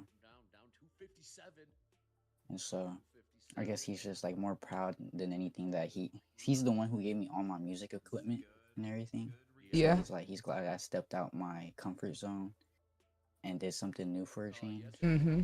And it's like he said it's more healthy for me to like figure out like what I really like and I'm more in tune with than trying to just like be a follower of what Yeah. everyone else thinks is good for me. Yeah, And yeah, I yeah. really been working on Oh that yeah. more, like doing what I want to do more than Oh yeah. oh you do this and that you can make it far. Like nah, I want to do what I love What and you my want to dream. do. Yeah. Yeah, Like your like actual passion. yeah, like I've been telling people it's like this is my dream, dude. Like I want to go on a stage one day and just like yell my lungs out, you know. Hell yeah, bro. So Well, I'm glad you and got so it's like the support from the family, like, you know? yeah, but I guess for my friends, it's been the more little disappointing factor, because like it's different for them, and then like it's not what I used to make. Like, the music I'm I used telling to you, make. they hating, bro. They are. I realized It like really show you my who really true your friends. friends. Yeah, my true friends were the ones who were like, "Hey, this is new. This is different for me," but I fucks with it. Like a couple of my homies said that. And a couple of the other homies were like, "Nah, this is dog shit. Like you're not gonna go far with it." I'm like, But they said that. some of them did say that. Like some of the homies from like my neighborhood and everything. Yeah. They They said really that. fuck with You're it. not gonna go Yeah, far. like yeah, I'm not gonna go far with it. And I looked at them and I was What? like, yeah, I see what type of people you are. Wow. That's wow. I'm telling you, Yeah. going after your dreams really show you the character of the people around you, unlike anything else. 'Cause it's like if you stay in a little box of what they're comfortable with you being, it's easy for them to support. But as soon as you try to define things yourself, if they like, if people support you discovering yourself, that's your people right there. Hell yeah. Cause it's still you. I don't see how you could be friends with someone and be like, oh nah, this ain't it. You're not gonna be. The minute somebody try to tell someone what they're gonna be, yeah, gang, nah, Yeah. That's not. That just show you supposed to be snakes for real. And like I was telling you that one day, like I got kicked out a Discord group chat because I was like trying to tell my gaming homies like, hey bro, like how many plays I got on SoundCloud. And they just kicked me out the call. And Did that you shit talk was to just them after that? crazy. I talked to one of them and I asked why, and then the dude just said, "Oh, I don't know." Like, You don't 'cause know. he was in the group chat, but he wasn't on the call with us, and then he was like one of those homies that pops up here and there. And I asked him, I was like, "Hey, do you know why I got kicked out the group chat, bro? I was just trying to So tell they them this really and dead that." kicked you out right after you said that? Yeah, Like right after. and then yeah, right after, like I was about to post the screenshot, and I got kicked out, and I was like, "Oh shit." Huh? Dude, what? And you ain't talked to them since, you said. Not the people that were in the call. I talked to the dude that was like, he's chiller than the most of them, and he said he didn't know. Like he said like they just found me annoying or something, and he just didn't know. What? You were annoyed for talking about something you were excited about? Yeah, I don't know. I was Really? kind of confused, and then What's annoying I was about that like, unless you're a hater?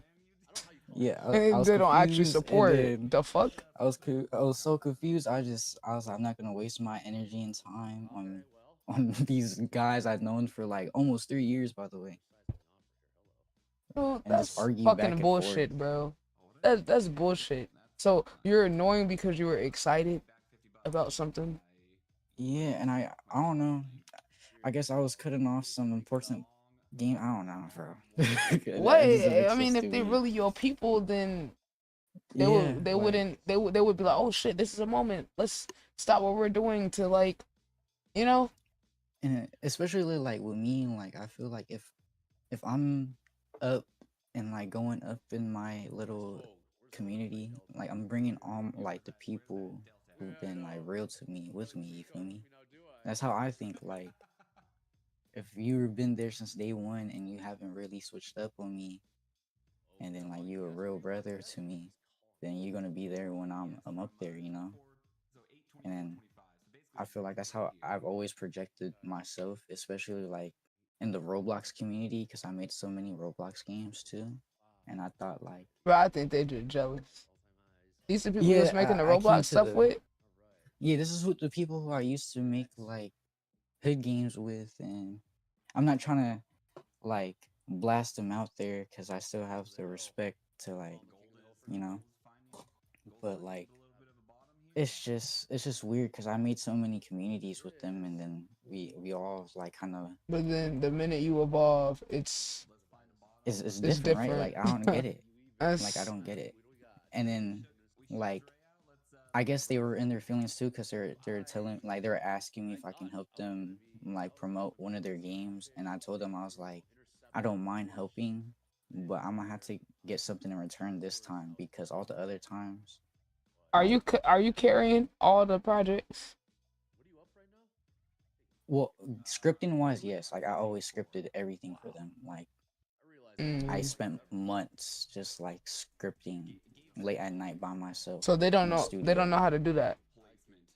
They recently, well, with the power of AI, they recently figure out how to piece up their own scripts. Oh, so they don't actually know how to do it without the Nah, AI. and then yeah, and Uh-huh. then Right. and then Sounds finessey to me. yeah, and then so I told them I was like, yeah, it's gonna take money to promote and get you to the proper community you want and you're trying to scale it to. And then they're like, okay, what do we have to do? And I gave them the Yeah. rundown. Like, if you want people to really come back and play your game, you're gonna have to remove all of these things, and you're gonna have to really enforce Discord chat rules and TOS to really retain the people you really want. You Yeah. don't want people to be saying slurs in your Yeah, that's in gonna your fuck it up. Discord. Yeah, I was like, you don't want people saying slurs and dropping slur bombs, and then you're not gonna do nothing about it. And then they kind of just told me I was doing too much and I was stupid, and I was Wait, so like, why did they ask well, for your help? Then yeah, that's what I'm thinking. I was like, why are you asking for my help and my advice if you don't want to really take it seriously? Because these are really big things that I've seen where like these people will just let people say whatever they want in their general chat, just and then just keep it there because they want to make it seem like there's people typing, and it's like that's not always good. Okay. That's not always a good thing. And I was trying to let them know, like, if you want streamers to promote your stuff, you're gonna have to ban Set these some people or type of tie them out. yeah. You're gonna have to like make it welcoming and safe for people to come. Yeah, Like and you then I can't think just. that's just common sense, though. For me, it was just common sense if you're trying to grow a good community, like, you know. But I guess it's like the Roblox hood RP dev scene is so toxic and like, dude, like, I had community wars with like another community, and it was such a toxic thing where like it got to the point where people were trying to dox me. What?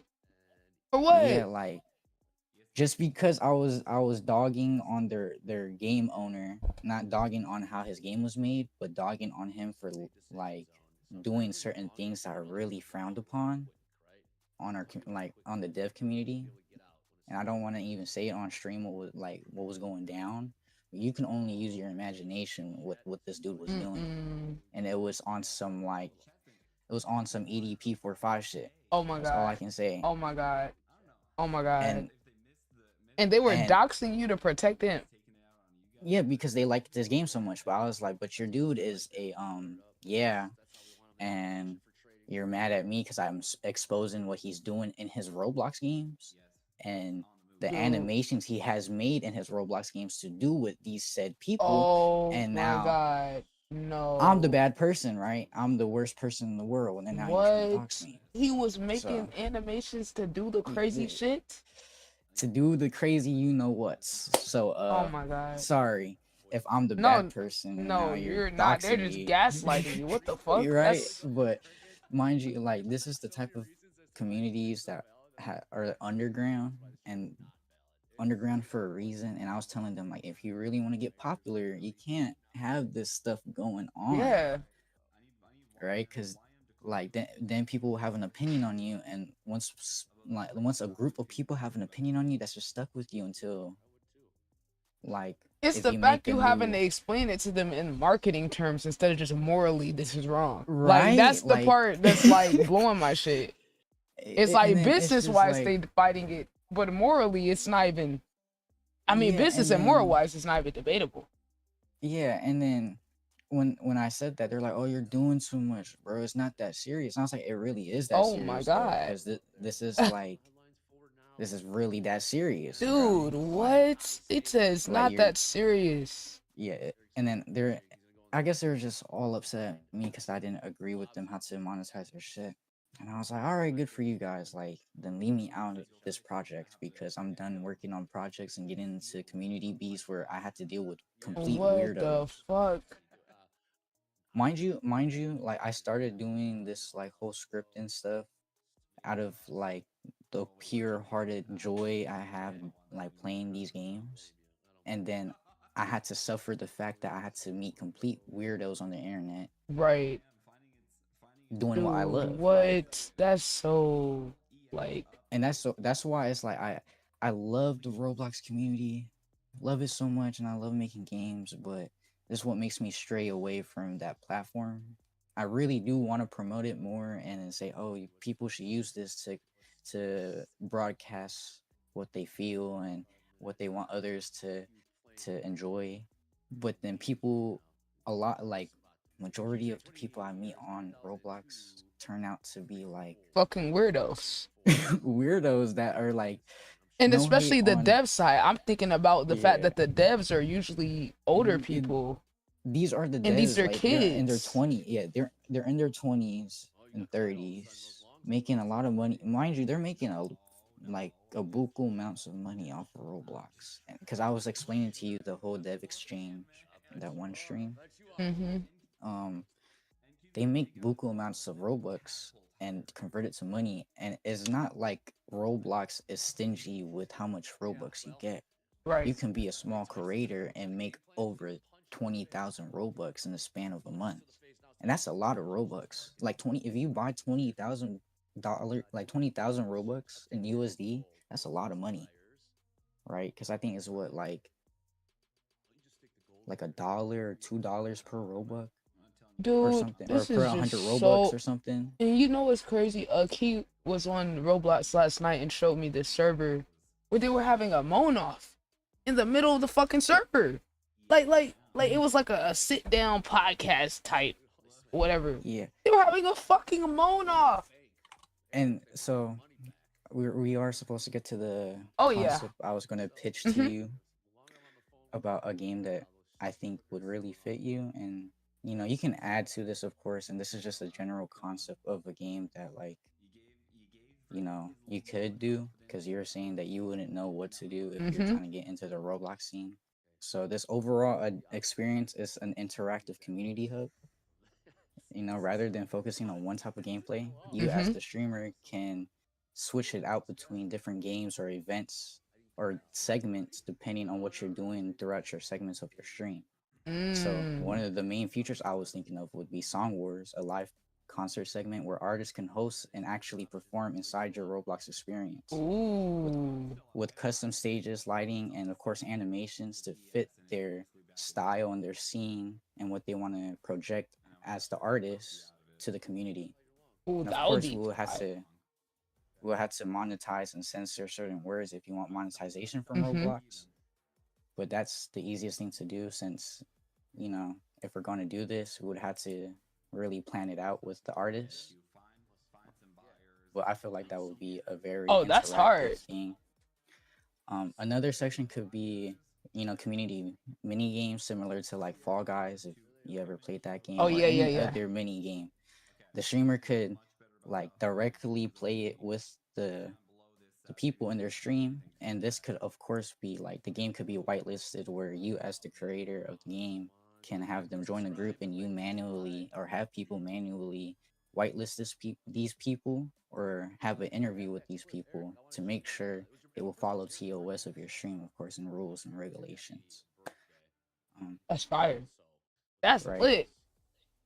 Another part of the segment can be a podcast segment where you can have your avatar as a Roblox, like what you were doing with Lord, the other couple streams where you guys were talking.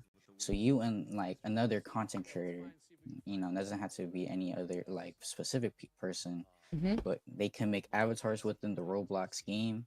Put yourselves on there sitting however you want with the animations. That's easy, and then it would just be you and your avatars on like a separate platform with like however you want to design the area, and then you can have people watching or like people just watching on your stream or on. So like the podcast thing I went into yesterday, that Key went into yesterday, where they had like the table and they had the okay. Wait. What about like you could do like different themes and topics and shit, right? And then like get people in there to like debate or something. Man. Yeah, you can do whatever. Whatever ideas come up, I can share this Google Doc with you, add onto it. These are just general ideas. So with this one, people can attend in person the live podcast and ask questions, and you can answer them while you're talking with the other content creator. People can watch that's lit. and be like, "Hey, I have a question in the Roblox, right?" And then you can be like, all right, now we're answering questions. And then now people can answer questions like they're right in front of you, right? Oh, that's fire. That's tough. The main goal of this is so people can participate in a content experience that I personally have never seen that a person could do. I've only seen a select streamers do this in other games that they haven't created and that other people have created. But this can monetize you, where you can post it. You can post games under a group, right? And then the group can accumulate Robux, and then you can do giveaways with the group with Robux or like anything. What did I see with this person that had like they had like mods or something in there, the podcasting. Let me go to Roblox. So if I can show you the group, I might be in a group or own a group already. Let me just, I have so many of these things. So let's take with like Stacker Star Development. These people are really cool in my opinion. So there's different ranks and everything. They have merch, Oh, they got the merch. Yeah, you did tell me about the merch. That was a good idea. See, and then this is basically like a hub for your community. You can make announcements and everything. you can have specific ranks and have people help you like in the community if you ever get that far. Mm-hmm. And then just makes it more accessible for your Roblox content. Oh, that's fire. And then in my opinion, if I get accepted into a group on Roblox that's from a streamer, Mm-hmm. I feel like that's hella special. Like, I don't know. So Like, you could have it to where it's like cause you had said you could like have an interview or like get a feel Yeah, for the so- person or something like that. So you can make it so the group is privated, and you would have to request to join. You know, kind of like your Discord. Yeah, yeah, yeah. So you can have it in your description to join group. You had to do an interview on Discord or Okay. you know on this platform, right? Or Yeah. visit the link tree to do the interview. Right? Okay. And then if you do the link tree, it's like, oh, go through the link tree to do the interview. That's where they see all your other stuff. Right, okay. So So it's like, is it a private? It's a private server. Is it a private server, or like it's public, or it's like certain section of it private, or like the whole thing is just invite only? I only said to whitelist it because there will be people who will just join to troll, and then once you expand the content and more people join, I always see in communities where people will only join the game to troll. So that's why I added Yeah. the game could be white. It could be. I'm not saying it like you. And should, yeah, like, no, you I have to. agree. I agree 100%. I'm So, already knowing. I can make it so where like people can join like the first game would be like a lobby, and then like they get accepted into the main experience. That's what Roblox calls it, an experience. So it's typically like if the whitelist is like that, you join a lobby which is not privated, but then you get accepted into the main experience by a moderator, and then you get teleported to so that it's like main a filter. experience. Okay, Yeah, that's it's like a filter. cool. That's cool. Wait, so that's still whitelist version. That's like still that. basically a whitelist, but then Okay. it's like a person. That's cool. Or you can actually do the interviews like that where people join the lobby and then you have like and then you your interview friends them in or the whatnot. lobby. Yeah, interview Oh, them in that's the lobby. lit. Wait, that's So lit. like, let me add that. Let me Okay, I add follow I that. didn't think. That's cool as fuck. Interview lobby having Chat, we about to get out one of these contracts.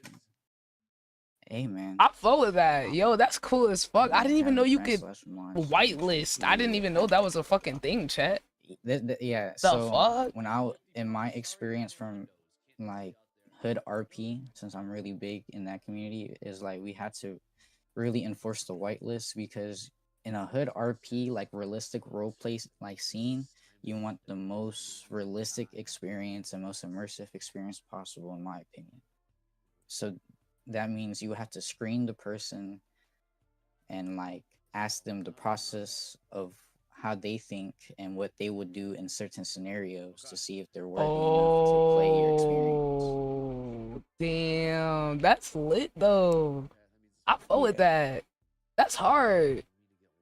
Damn, I didn't even know. See, you teaching me so much, gang. I'm telling you, bro, you should fucking...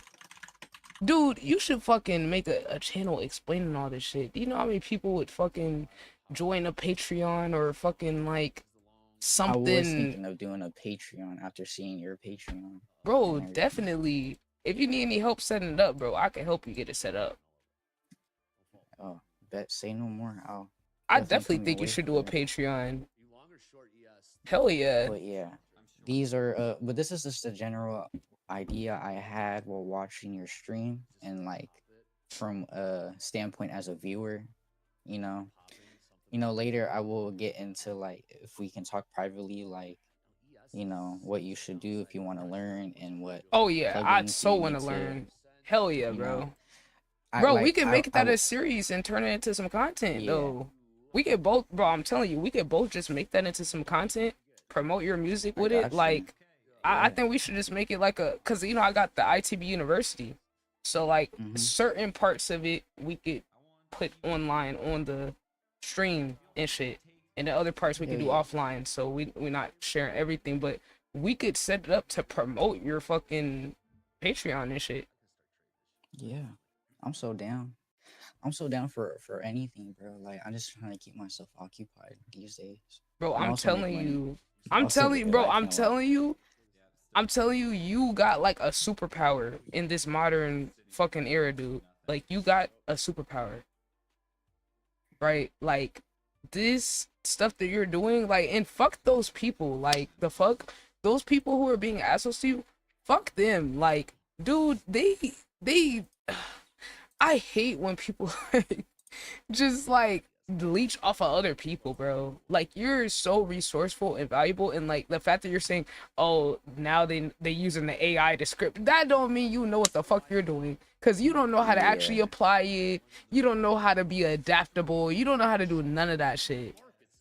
So it's like the fact that but they were even approaching you like that, where you're trying to help them, yeah, tell them the right thing to but for do. sure, we can in a later date we can do like a video, and I can give out some sauce that like I personally use for all this stuff, because there's definitely like plugins and stuff that you will need that will help fasten the process of everything, not scripting wise, but like make like I would definitely want to teach you how to like build and animate, because those are the two easiest things to jump in at first when it comes to Roblox Studio. Oh yeah, that would be So fucking lit, bro. That'd be yeah, and fucking lit. especially right now, I'm currently doing a music video, and like I told you, a music video in Roblox with Yeah, my the music avatar. Like video. I feel like that's such a good yeah, idea. That's such a good idea. yeah, Like I'm excited for that one. Cause like, bro, I had that idea for Minecraft, bro. Like I had this one artist. We both fuck with Minecraft. I was like, bro, what if we made you a world that was the theme of your album? Like a hmm neighborhood, a city that matched the theme, the aesthetic, all of that, and then shot music videos in there. Now he'd never yeah. followed through in it, but I And thought that would be fucking lit. I can also show you right now how like things will look in Roblox Studio and everything. Oh, from the dev side. And then yeah, from the dev side, because you probably haven't seen No, I much. haven't. No, I've never seen it. I've never seen it. Yeah, let me just load it up real quick, and I'll switch streams. Oh, I'll show bet, you one bet, of the bet. projects that I'm working on I'm working on what we call a lore game. A lore game is where like it's a Lore roleplay game. game. So a lore game is basically like you have set in stone lore, and you and the homies just play and Like create RP? more lore in the game. Yeah, like RP, and it's like you and the homies just go into the game, follow through with the lore, and then make more scenes, and then the lore So gets this is like posted into the more. Discord. Oh, and everybody gotta build off the previous lore and shit. The set in stone Oh, lore, and then hold on. there's already like it's kind of like I don't know if you watch Cap God or anything. Like when I was growing up, my What's that? so Cap God in the like GTA RP community is like the dude who pioneered like role play, and he Oh, did okay. cinematic role play, like hood role play. So you know who YB and Amir is, right? Yeah. Uh-huh. So before YB and Amir was a rapper, he was on Cap God's YouTube channel when they made like cinematic videos of like high school roleplay or like hood roleplay or Crip versus Blood roleplay. And YB and Amir was in almost all his videos. And that's how YB and Amir got his following, where he had I Cap think I heard God. about that. I think I heard Yeah. something about that. And And he's that's the one that how got him motion and shit. Yeah, and that's how the YBN series in 5M gotten started too, was based off of Cap God's videos of the role play, Really? and people wanted to actually be part of the role play like community so bad that they made a server called YBN and made it based off of LA, and that became like a really big popular server. They Wait, so even you're like telling back me in the that's the lore behind that whole group? Was a fucking well roleplay? not Or like well the online well presence? was the online presence is like it's like GTA roleplay is what really pushed it in my opinion, and then the group came from gaming. I'm pretty sure like Right. they all were gaming on Xbox and PlayStation, and then they expanded to music, and Oh wow. I had that's no how I fucking know YB idea. and Namir. Like that's how I knew YB and Namir. I knew YB and Namir from like the whole GTA side. Like I was in the VC with Namir, and like I was in the when YBN was like popping on 5M. I kind of helped Dev and was on the dev side of their 5M server, but like what was this? It was like YBN. He changed his name so many times, but it was one of the YBN members, and then he needed help with the 5M server because he was just getting into it, and I was on YBN V2 developments team. But then Wow. I strayed away from them because like they like to scam their community. Like they would Oh, of promise like course. yeah, they would scam their community, and I ended up leaking their server files because of that. Oh, what to fuck the server up? Yeah, because they were charging like to get guns in the server. It was really hard, but they were saying like, oh, if you pay me like $50, we'll give you a gun drop, and then they will never give And them they the would gun never drop. do it. Or, I never yeah. understand these people that got money fucking scamming their community.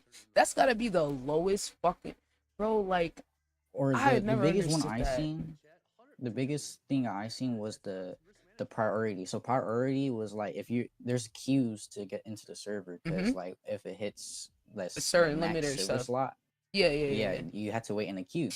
So they will give out queue priority. So if you get by gold or like platinum, diamond, you jump up in queue. But a lot of people didn't have the payments that they were accepting on the website to officially get the queue. So they would like DM the server owner or like a moderator, and then they would take Cash App or whatnot, and then they will pay bukus amounts of money for like 6-month subscription or like a year subscription of like Prio, and then So they would they never didn't get actually get. Wow.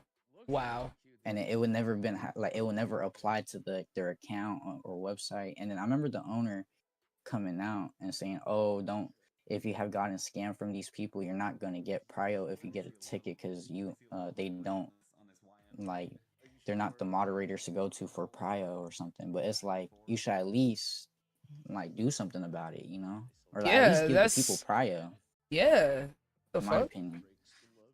But like that's Wow. why like the dev community is so toxic and it's like so shady that like it's so Right. hard to find a good community where like it's not scummy.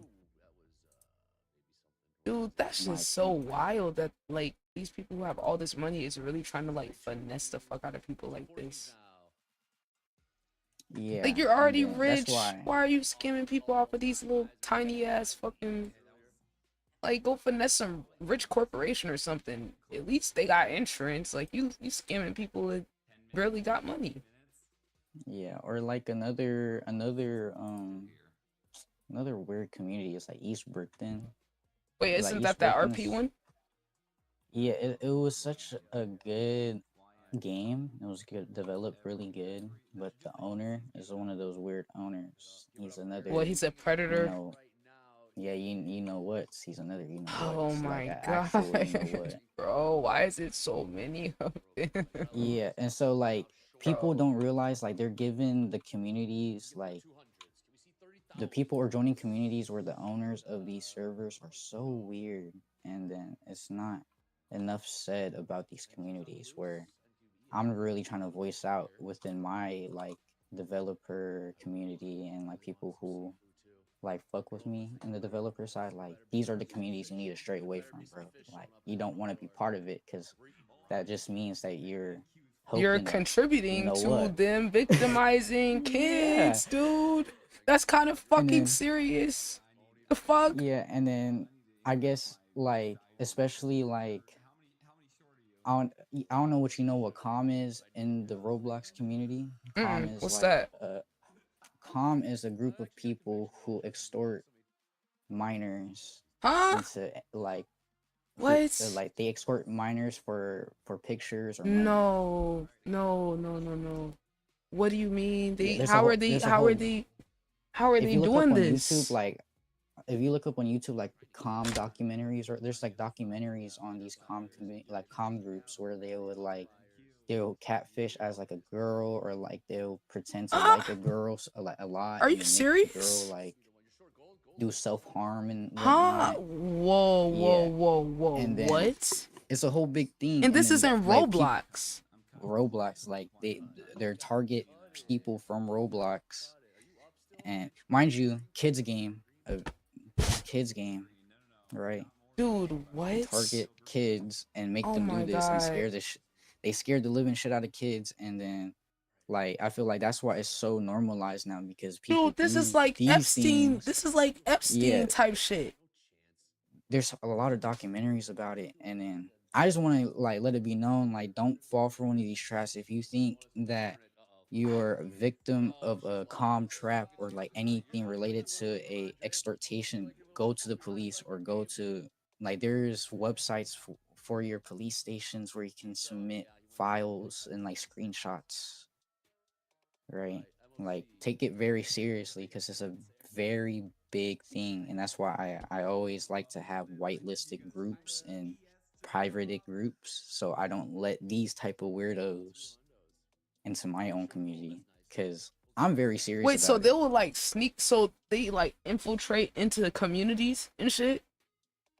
Yes, they will act like they're part of the community, and they will target like The specific young people that people. they know. Yeah, they like specific people they know that they can take advantage of, and What? collect screenshots and pictures of these people being vulnerable, and and then they will like extort them. They'll be like, "Oh, Wow. if you don't do this and this and that, I'm gonna send this to your whole family."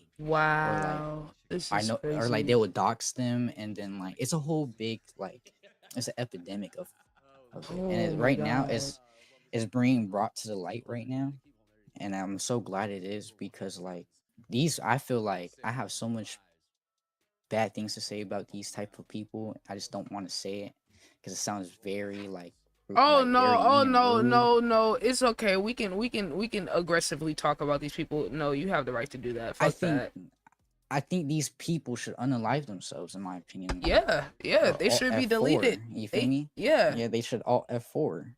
And Mm-hmm. then and it's just sad because I love the Roblox community. Like I put time and effort. Like even with this like general like concept idea, I had so much fun working on this, right? Like coming up with the idea, and like I can even imagine myself helping you like script it up and everything. And it's like it makes like the Roblox community is so fun to me, but the people in the community and that takes advantage of people's kindness and vulnerabilities just makes me like stray away from it. And it's just so sad because I grew up on this stuff. Like, I grew up on Roblox, you know?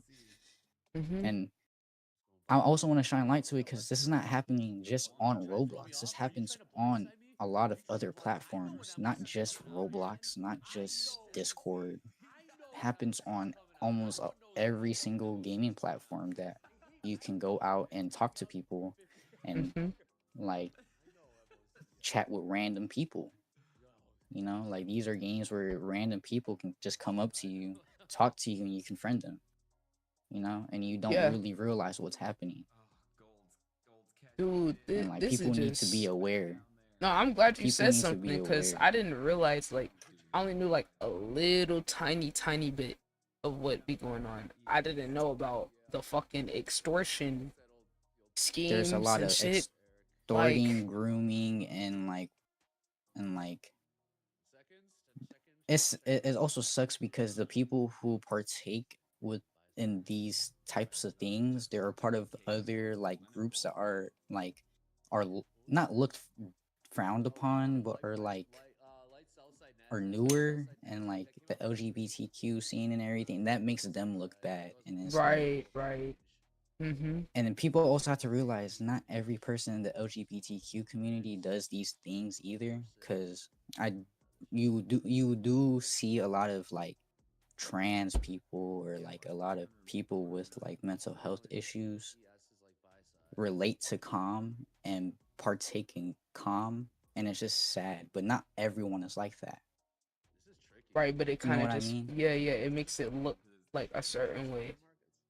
Yeah, and then it's just sad to see, and I just wish this type of behavior could be eradicated from like the face of existence. Cause like, what do you mean? Like, you know what I'm saying? Like, what do you mean this is acceptable behavior of a grown person, a grown adult, mind you, not a kid. Well, some are teenagers. Don't get me wrong, some are teenagers, but most are grown adults who live their lives and are in their 20s and 30s, who are who are just doing these actions and thinking it's okay. You know what I mean? No, you're so right. I appreciate you explaining this because like, you know, I got nieces and nephews and like I've always been skeptical of the Roblox. I've always told my sisters don't let these kids play these games, but this is a whole different level than whatever I was thinking or Yeah, knew I don't. about. This is crazy. I can't even blame you for telling your sisters and like your siblings that, dude, because it's like I wish I knew this when growing up, because I was a victim of a calm person before. You know what I'm saying? Mm, Like when I first started like going on the internet and then like playing games with random people, I was a victim to a person trying to extort me. But I was smart enough to know like that person really isn't going to do anything and to just block them. But at the same time, most of these other people, they feel like they don't have the power to do that, or they can't do right, and that's why anything they're getting preyed whatsoever. on. Like that's Yeah. the exact part that makes it so fucking disgusting. Is they know that they have that psychological advantage on the younger person. Yeah, and not to mention where they take advantage of people with mental illnesses too, like with bipolar disorder or like a disorder that makes them think that they don't belong within a community outside of the internet. You know, I've seen that a Yeah, lot where like people will have like some type of mental disorder where they have like they're very nervous and they're antisocial, and the only way they can communicate is through these online. online like Yeah, scenarios, you know? And then people see that and it's like, oh, I can do this and that. And it's like that's disgusting. That's yeah, that's it's really that's evil. Like it shows you how that's evil evil people behavior, are. bro. And it's just it's even more sicker that these people can smile and laugh in your face like they really mean it. Yeah, yeah, right. The fact that they can play these little mind games to even get someone comfortable enough to like do that shit is honestly psycho. Like it's psycho straight up. Y- Straight up. And then like with my friends that I used to make fucking hood games with, like them too, like man, like I'm starting to think they're like cuckoo in the head, bro. Like the common sense is just isn't there with people on the internet. The I feel morals like, aren't there either. The morals are performative half the time. Where it's like yeah, if they do pretend like something's not okay, it's just to make sure they don't get looked at a certain way. yeah, and I don't know. The whole thing is just like so bonkers, man. Damn, bro, and that's crazy because it's like we've only just now started to see people talk about it. This game has been out for Yeah. so long. Like I saw the thing with that Chris Hansen dude, where And then like VR chat is another one where VR chat is a good game where they can let creators explore their creativity, and then like the same it's like the same process as Roblox and community type of thing with Roblox. oh, this is the And dev then side. yeah, so okay.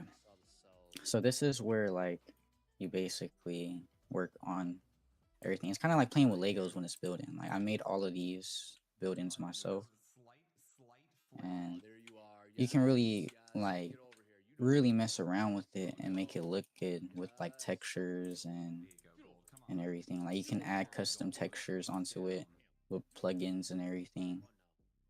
Um, a lot of plugins on here are paid though, since it's like it's still like it's still kind of tough to be on the dev side of a Roblox game, even though it's more easier to make Roblox games now, and you see a lot of like money grab games. It's like the plugins that are good and that you would need to make a production game, you know, ready for production and for people to keep on playing. Those plugins are usually like paid via Robux. How like expensive are these plugins? Like sometimes like 500, 1,000 Robux, and that's only like Oh, five, ten that's not that dollars. much. What? Yeah. Okay. I was thinking it was gonna be something crazy. No, only the animators are like the animating plugins are kind of like buku money, right? Okay, But I could like, get that. I see that.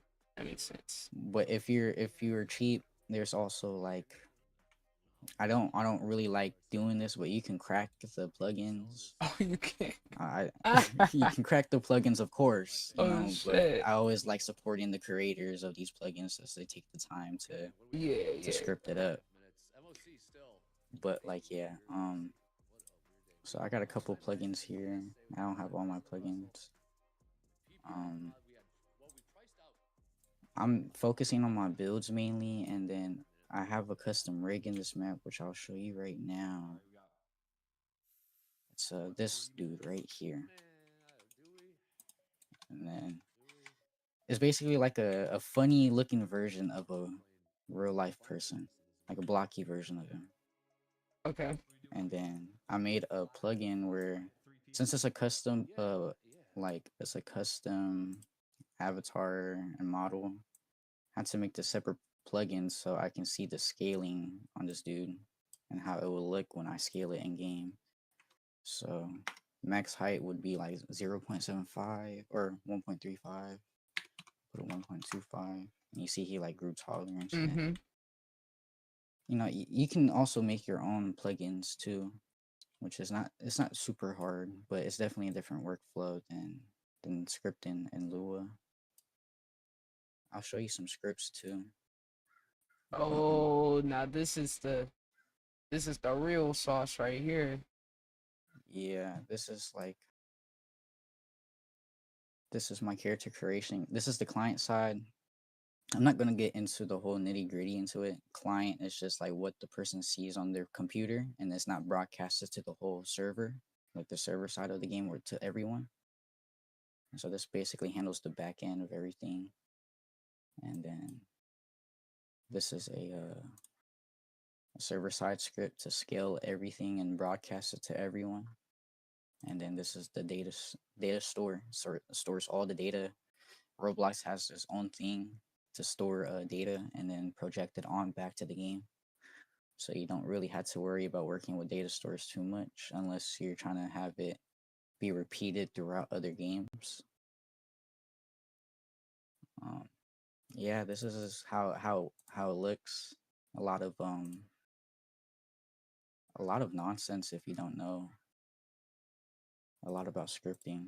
Right. Remember when I Because first I don't think learned? I've done script. Like I've done like some types of coding in like R and MATLAB and stuff like that, but I don't know about this type So of. this is Lua. Lua and Lua C is what you're gonna be really focusing on Roblox development for scripts inside the game. It's similar to Python in my opinion because I first learned Python when I was in middle school, and then when I was in high school, I was going through cybersecurity courses, but I wasn't paying attention to that class because I was working on Lua, you know, and I just used that class to So he's I working failed on that Lua. class. So. He was working on Lua instead of A. That was probably a smarter choice though.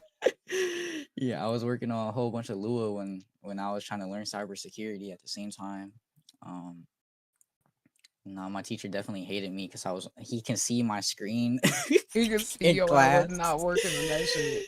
And I'm not working on the classwork. I'm on my virtual desktop working on Lua. But no, this is if you really do want to get into the scripting side, I feel like it's really fun if you're like really dedicated and just love the workflow process of So you feeling like built this out like, do you have like a template that you based it off of, or you had to like you going from scratch? with this game, most of it's from scratch. The only thing that's not from scratch is my chat system, which let me my chat system is a very important to me because this is the unfiltered chat system, the uncensored chat system that I worked on after they removed or they patched the last unfiltered chat system I made. So, and unfiltered chat is like it's okay. It's just like for cuss words, and that's why you have like a private community. Right. So if you So have your own shit, then you could like implement it. like you're good. Yeah, like Roblox genuinely doesn't care unless the chat system is used for the you know what's and this stuff, you know, and you know we don't tolerate none of that here. But let me change the database name to B2. So changing database name is just like resetting all of the database. So everything like comes with a clean slate if you're doing like a wipe. Specifically on like these hood games. Like if you're trying to do like a whole game wipe and everything. Oh shit. Okay.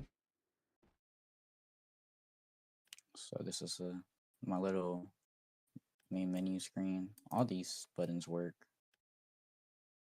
You know, credits to everyone who helped.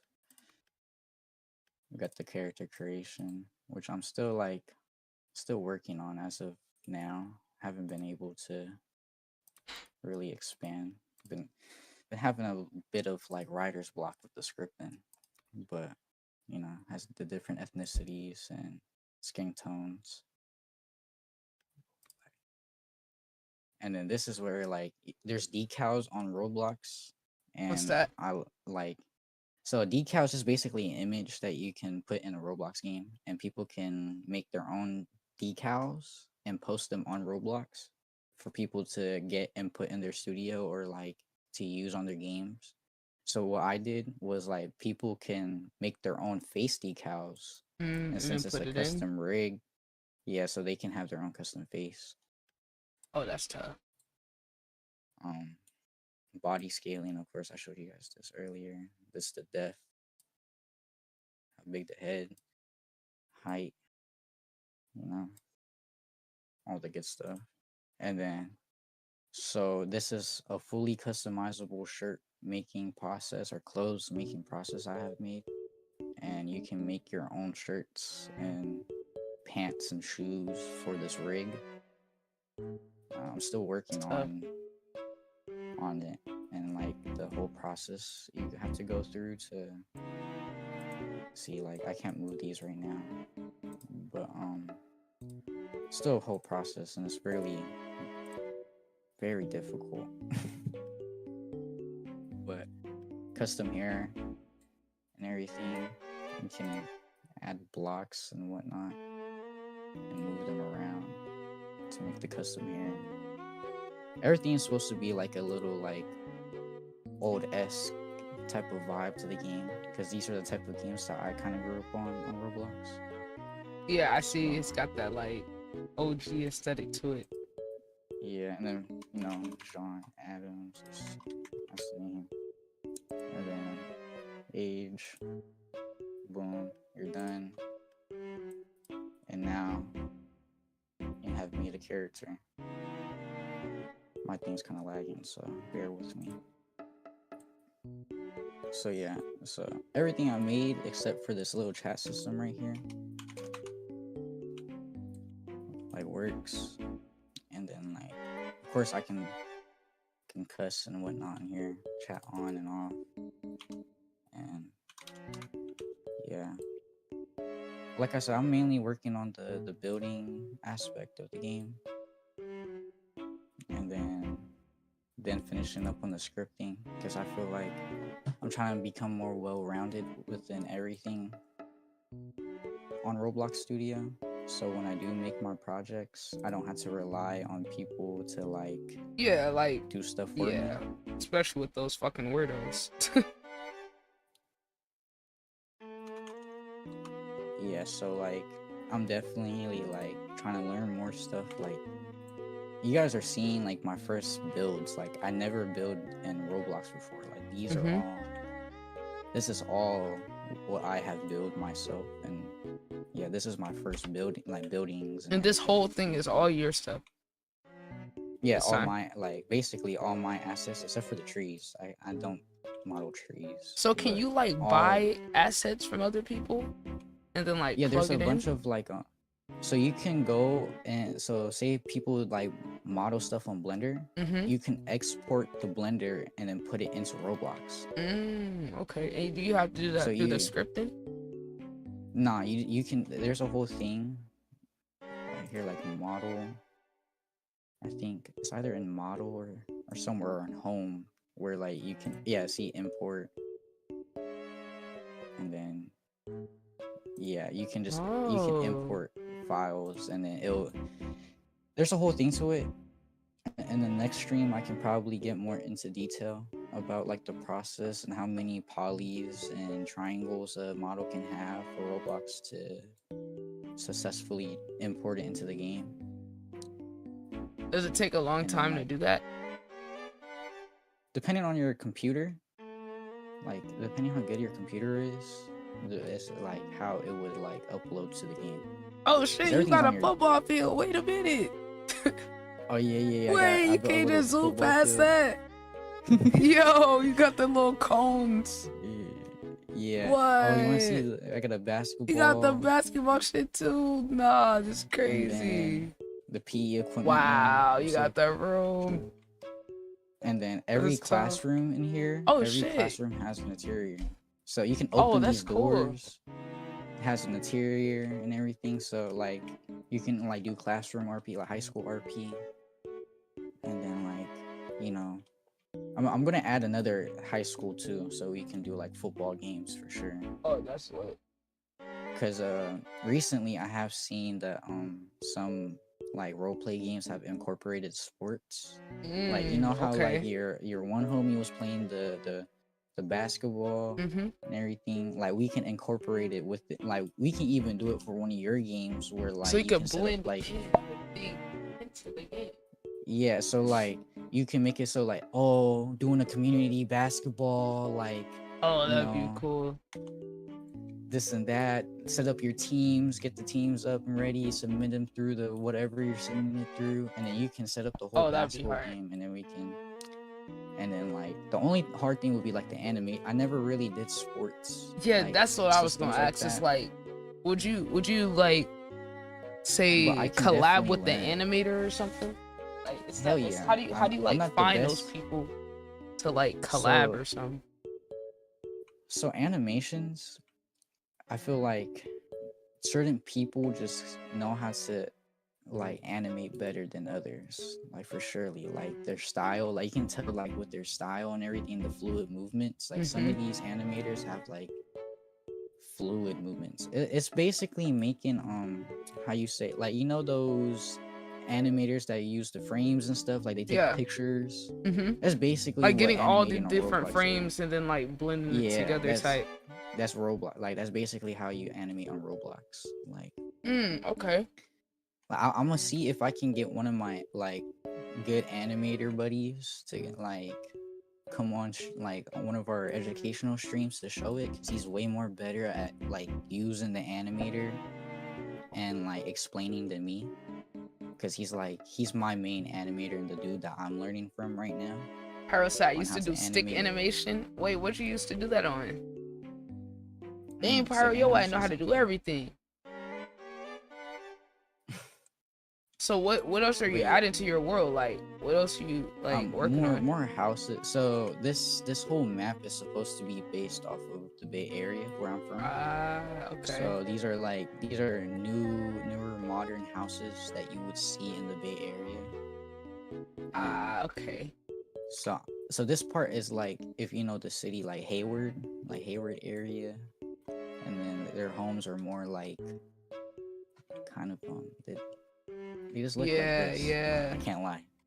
And I'm just gonna keep adding more, and what I'm planning to do is section the maps based off of cities. So there's like this part. Okay. So this part would be Hayward, and then like this part would over here would be like let's say Oakland, and then Vallejo, okay. or like you know. And that's how I was That's gonna fine. like lay it out. But this project is definitely going to take me a little bit longer for the fact it's like it's a newer type of concept than me, and then the one other dude I'm Uh-oh.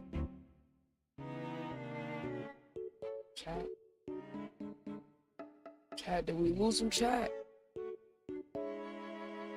Where'd Chow Man go? Chow Man! Sat my return and stick notes. Said I used to make. No, his computer about to blow up. I used to make stick animations on stick notes. I saw the animation on YouTube when I was 17. No, I gotta see it. I gotta see it, Pyro. Pyro, you can't just tell me that. You can't just say that. Nah, I need to see it.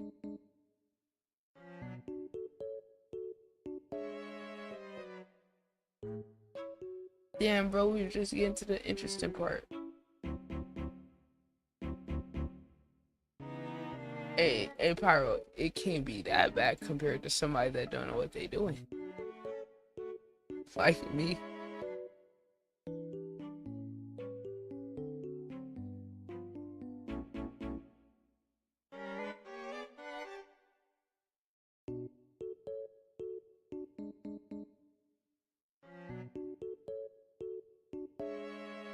No, where'd he go? Dang, his computer really took him out. Oh, okay. He said PC overheated. Look, Pyro, I'm just saying, I want to see.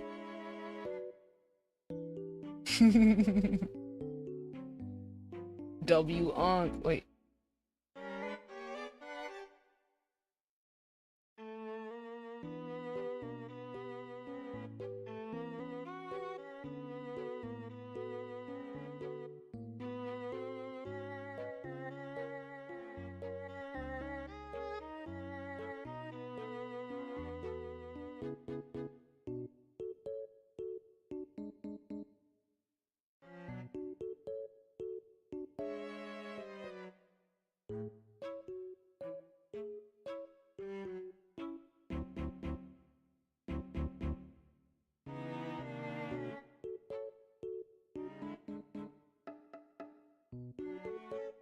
Oh, there you go. Welcome back. My bad, my PC overheated. I guess I was just spitting so much fire at y'all. It's okay. They was trying to hold you back. But yeah, what was I saying? Yeah, you were talking about that was the animator and stuff. Yeah, the animator. I'm gonna see if I can get him in for our next segment, if that's okay with you. Oh yeah. So he can show us the sauce on how he animates. And I know his workflow is like more different than mine's because he's more in tune with his workflow more than me. So his workflow is definitely more different. It's more like straight to the point, and it's like just do, you know. Me, I like to like I have a thing where I like to work on one thing and I see another thing and I just like sometimes I just really need to work on the other thing too. Yeah. And I get so sidetracked. Oh no, but you know what? Yeah. You just gotta let yourself stay flowing into those different things because it adds up. Like wherever your passion, your energy goes, like overall in the long run, it's just all piling up. I feel like that's the best way to keep yourself having fun with it. Hell yeah. And thank you for letting me pitch this idea to you. Oh yeah, bro, this is so cool, bro. I gotta learn all this shit. I got to learn so much, but this is exciting because now you're just making me like push my creativity into a different area where like, you know, when you don't know how to even approach something, you're not even like your brain isn't even gonna be thinking about those type of ideas. But now you got me like, okay, like, and I'm gonna ask other people too, cause we got mad creative people in the comm. You know, I want everybody to put their minds together and then, you know, us be able to build out the idea together, cause I think it could be cool. And then I'm gonna be adding more, like, of course, I'm gonna be adding more things to that Google document I sent you, and you can also add whatever ideas or like notes. There is a website that I do use, like it's kind of like a bulletin board. I mean, like, you know, like the ones that the cops use in the in like the movies, like they have like a bulletin board with like points and everything with pictures. So like me and my like when I work in a group, I use this bulletin board website where it's like a general concept, like a picture of what I want, and then like notes beside it, and then points connecting to it. It's kind of more organized, in my opinion. And then I can show you the website later. I think that would be more organized than a Google document. Oh yeah, I mean the Google Doc helps. I could add. Wait, do you need my email to add me on there? I just sent you the link to it, and then anyone like, don't expose the link right now. Oh, bet. Okay, I'm gonna join on the file, and then I'll put some stuff on there. Yeah, add whatever you want. This is like that's for you, man. And then this is like idea I just made just for you too. So you can add whatever. So what do you think in terms of like us monetizing it? How do you think? What do you think we could like structure it as like to build the monetization on it? Because to I build don't really care. I monetization, don't really care about the monetization, but I want you to be able to get paid off of it. to in all honesty, the monetization part is the easiest part since if you already have that retention. So how Roblox does it is they don't actually say you're monetized. Mm-hmm. The monetization part is like the funds you get from the game. And like I said, Right. like it's kind of like if you buy Roblox Premium, if a person buys Roblox Premium Mm-hmm. and they play your game, they're already supporting you, just like the Right. Twitch Turbo. But with Roblox is they're more frugal with how much Robux you get. And Okay. you can like I said, you can turn Robux into real life cash, right? And then let's just say you get like 10, 15 reoccurring people playing your game at all times, dude. And they have like let's say like 5 of them have Roblox Premium. Mm-hmm. A month you can pretty much get like 6 to 15,000 strong Robux a month. That's a like if you just keep on building it and when you cash out, that's real life money, you know? Right. And Yeah, that's that the makes sense. monetization part. Yeah, And then that that's makes why sense. there's like I told you like you should invest in a group. A group is only like 100 Robux, And what's that? you know. What's that? A, a Roblox group, Mm-hmm. like I was showing it earlier, like where it had like the announcements and then your merch and Oh, everything. okay. So Yeah. so that's Wait, so only that's just a 100 little add-on? Roblox to make a group. Yeah, that's just a little add-on. You don't really need Okay. it, but it's really good to keep like organized and have people in your like people come back to your page and then see what merch you got. It's like a front store basically. Oh yeah, It's like that's a no-brainer right there. yeah, it's like the welcome in. Here's everything we got for sale, and this is our community, and then the experience you can join to go participate. And I feel like nowadays, like people are watching a lot of repetitive things where they're just watching, and like more people want to experience what it would feel like to interact with the streamer, like Right. on a personal connection. Mm-hmm. And this is one of the next best things to do to get that personal connection, even though it's still through a screen. You're Right. And still then to and be then interactive and shit. yeah, it's like people love the feeling of oh, I'm in the same experience as this content creator, bro. That's so sick, Mm-hmm. right? Yeah, And then that's people lit. like and then not to mention like people can clip that this and that the fourth and then now you have something that's building and then and that's in my all honest opinion how I think it will go. And I feel like it will be very enjoyable because people are like, hey, like you hear Ciara has this like Roblox experience we can join and we can just That could be chat with like a her from whole there. like consistent segment. Yeah, and then like even when like you're not streaming or whatnot, let's say like you take a little break from the Twitch and everything, you can still play the game with your Right. community and do like mini games and be like, oh, what mini game do you guys want to play today? This and that. We're off stream. But Let's then get like to like somebody else get in to the know each com other. could like be in there. Like the Hell other yeah, streamers. Especially with like yeah. me trying to get like all these other artists or creators like them streaming, And they could then be in yeah, there and then this is basically the idea to just bring everyone together and then to make people feel like they're really a part of the community because like they are, you know, they're actively playing the mini games or like actively responding to your podcast segments and asking questions, and then the people you have on those podcast segments can look at these questions as well and then take ideas from these questions and incorporate it within their own stream. yeah, cause I want to do like a Jubilee type thing. Like, you Yeah, know that would them be hella Jubilee dope. videos where it's like a Yeah. hot topic, and then like people get a chance to come up, like that podcast server I saw yesterday And then where you rotate you can people. get real innovative with the outfits on Roblox too. Like if you're really into the fashion and everything, like you can project your fashion onto your Roblox avatar. Wait, what about this idea? Okay, so let's say like I got the shop, right? What if I like charge people for me to list their stuff on the shop for the whole server?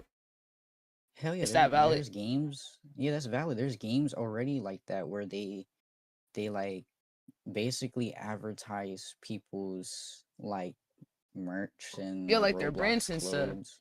Yeah. And then yeah, that's a really good idea. Like you can charge them or like take off a percentage off the top. Yeah, because it wouldn't And be then nothing crazy, but it would just be something where it's like, oh, like maybe you don't know how to do it, or you don't have a server where you can do it.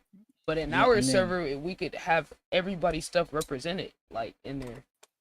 and then this helps people actually get into like the actual fashion, like making their own clothes in real life. Like you can take whatever you learn from Roblox and these gaming communities and apply it to real life situations to Mm-hmm. grow as a person or like as a influencer. And I feel like people forget that, like, yes, playing games and like doing game segments is good, but I feel like people forget that you can take the ideas from games and apply it onto real life scenarios, and that people really downplay the gaming community, like for Right. real.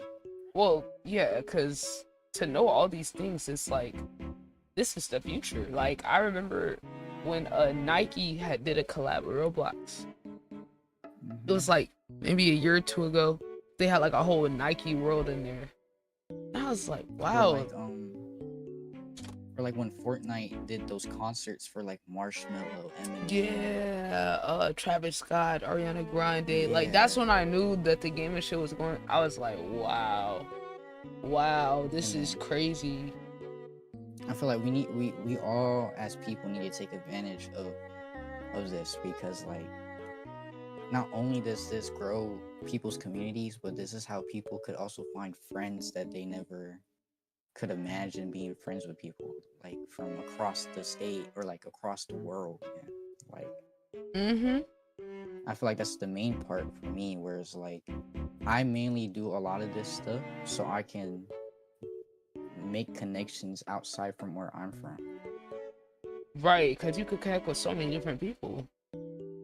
Hell yeah. And then that's lit like too, because it's like we could get other streamers in there. And it's just it's a different thing from building a community so you can be popular to building a community where you want to build that connection between people and then actually get to know the person. Yeah. You know?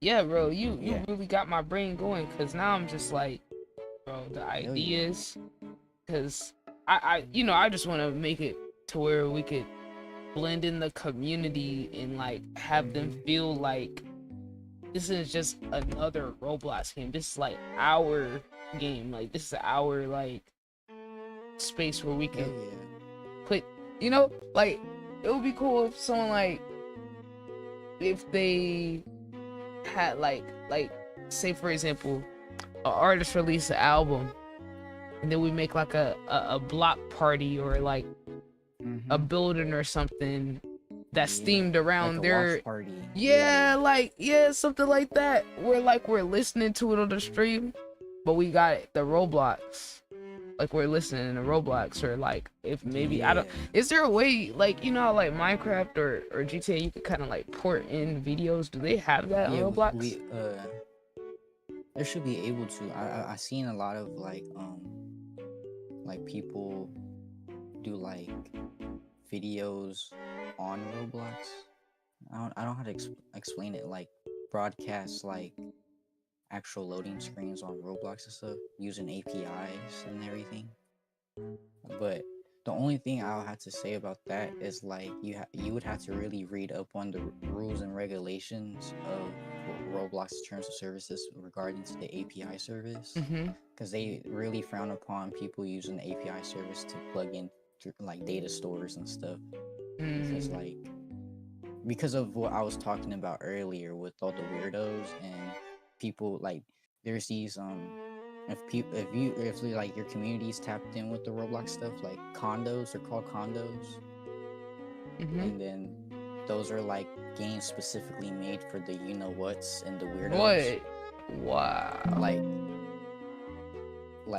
And so they use databases, persistent databases from other websites to remake their games and to save their games and to re-upload it like nothing has changed to other accounts. What? Using Oh the wow.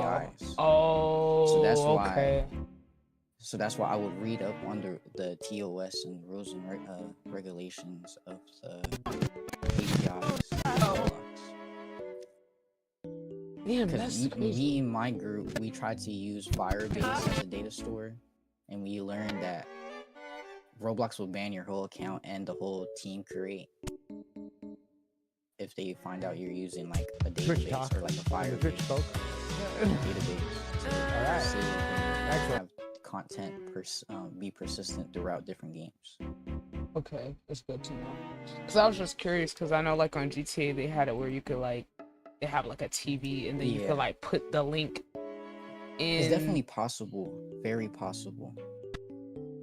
So I'm just trying to think, It's or just- if you could plug in audio, does that make a difference? Yeah, like, audio, or if you you could can- like you can you for could sure plug in preload it audio. into the server, right?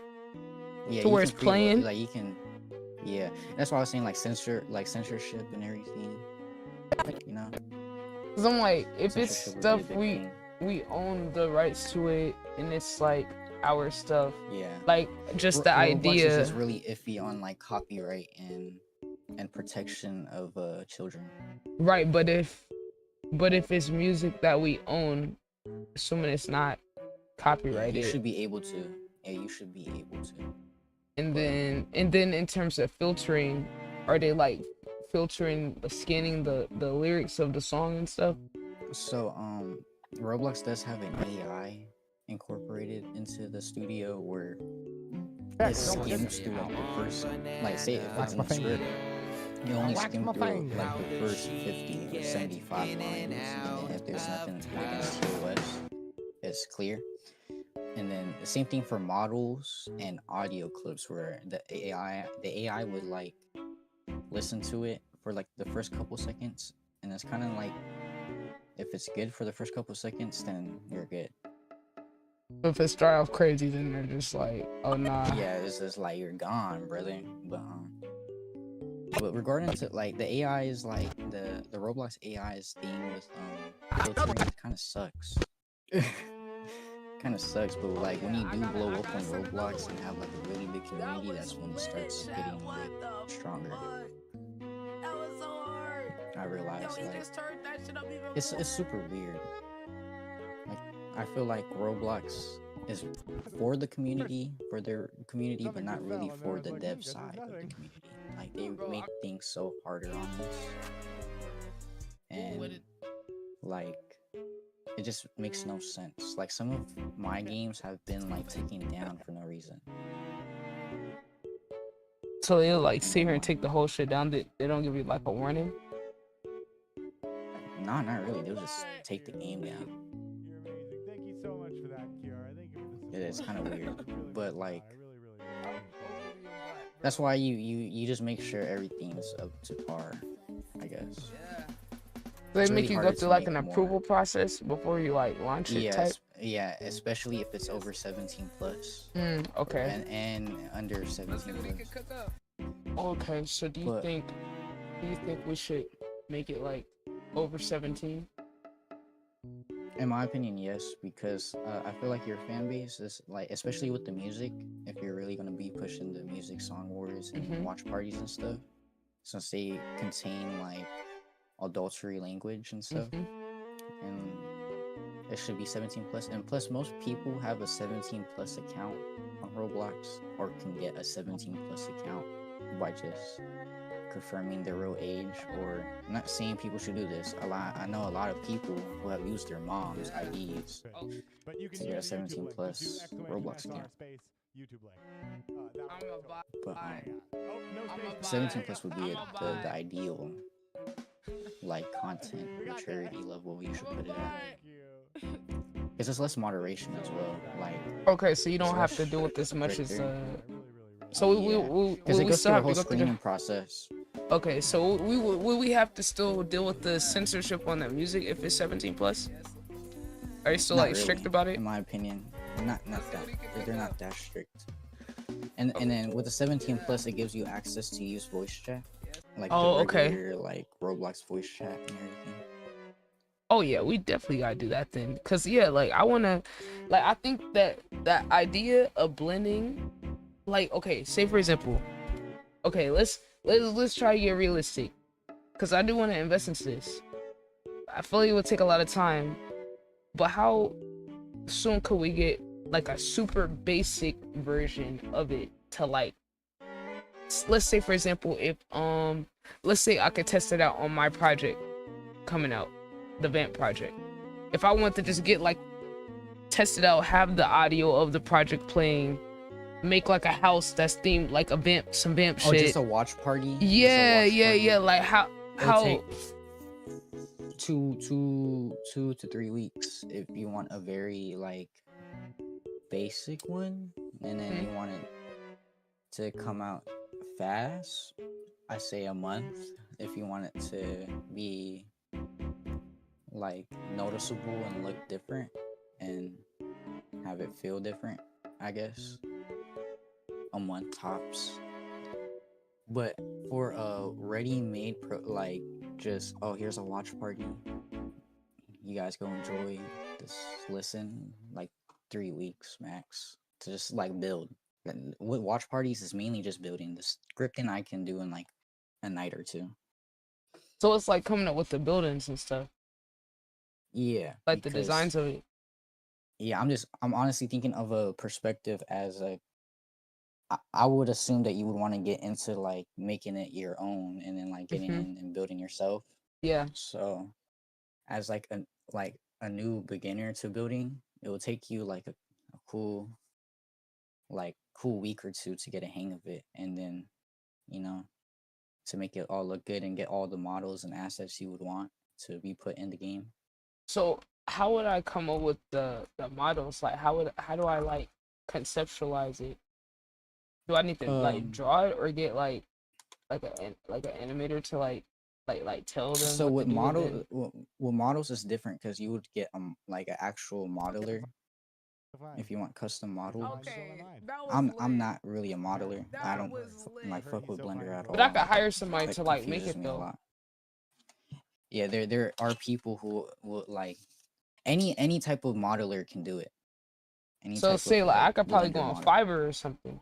Yeah, like any type of 3D modeler that uses Blender can export it and send you a link and you can import it into Roblox. Okay, so I just need somebody that just know how to do it on Blender. Yeah, and then you can just simply like, there's a bunch of tutorials on how to import Blender files into Roblox with their textures and everything. This shit is cheap as fuck.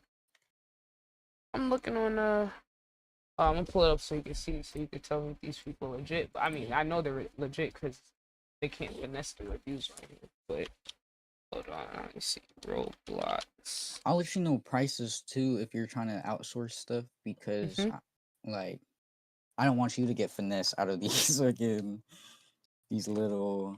Sometimes these people don't even make their scripts. They're what we They're call using skids. other people's shit. Yeah, they're called skids, and they use open source files and stuff. Okay, look. 3D Let's pull up these. Let's see. Let's see. Standard, high quality model. 100. That's actually pretty cheap, in my opinion. Modelers are typically more expensive than scripters or animators.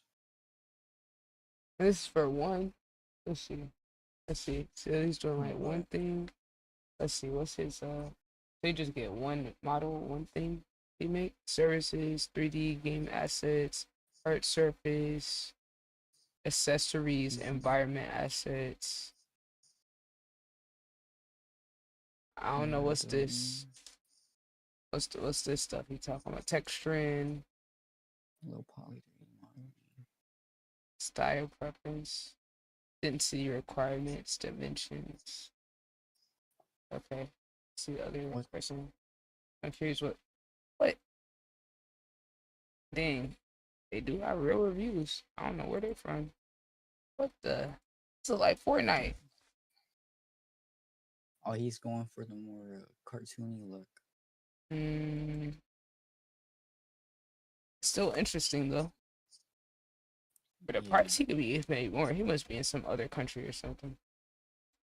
I mean, he's I think legit so. though, cause Fiverr don't have fake reviews, so Yeah. it's not letting me in. Said enough. Let's see. Oh, brother. Okay. I hate when Google does this to me too. Hey man. Google. Hey Google. What's the number? 51. Okay. Let me in, man. Okay, let's see this guy. Premium. Okay, this is more what I was expecting. But he's a level 2. He's a level 2 guy. Wait, what was his title?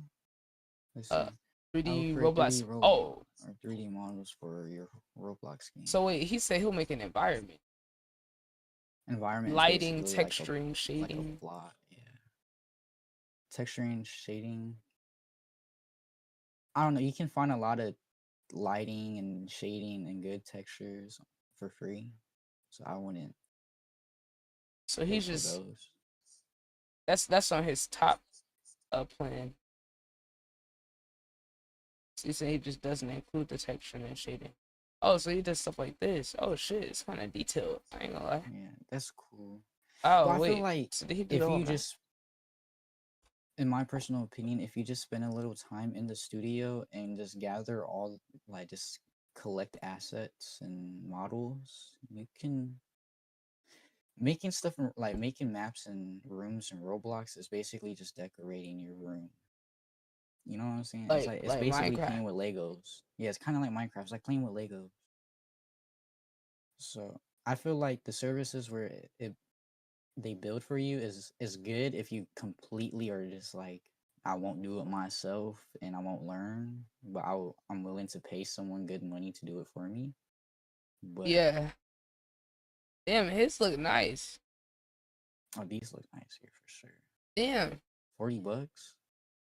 that's I not think that's bad. worth $40. That's some of the best stuff I've seen. Damn, Yeah, really? That's that's it? cool.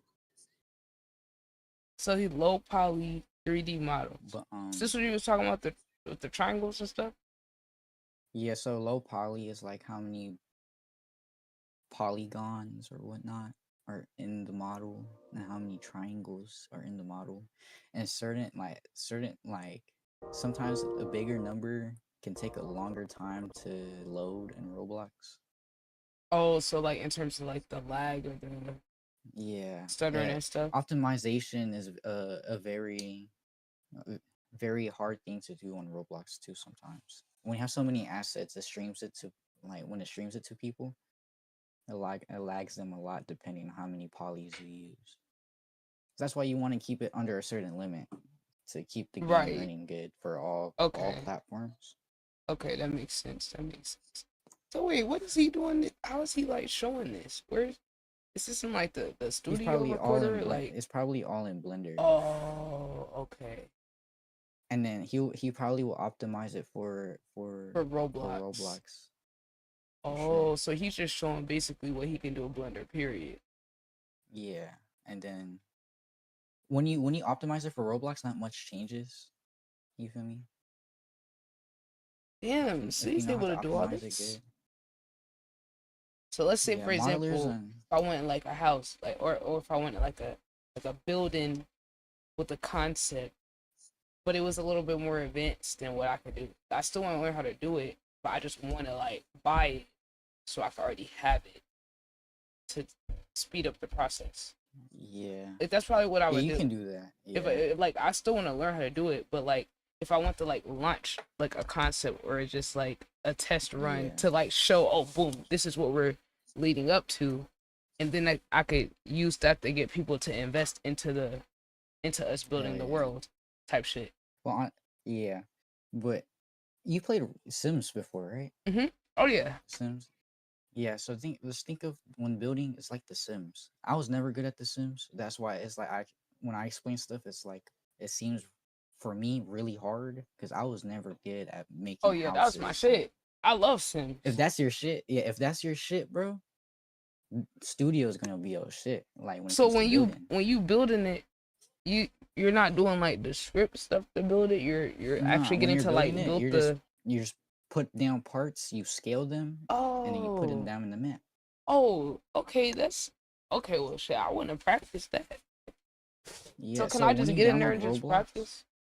yeah, when you download Roblox, there's a thing where you can download Roblox Studio. It's called Create. If you press the Create button, I think it's still there. You Not should to be get able it. to download Roblox Studio. So I can. Let me see. Yeah, and then the hardest part is just to get the models and assets because people gatekeep, of course, or like people have it paid. But Okay. once you get once you get like a whole folder or like a whole thing of assets, everything will just be like simple. Just like if you're making like a house in The Sims, you know? That's the best way I can Oh. explain it. Yeah. Yeah. It's just like you're just getting like the dimensions and stuff. Yeah, you just get the dimension. It's basically basic architecture. Oh.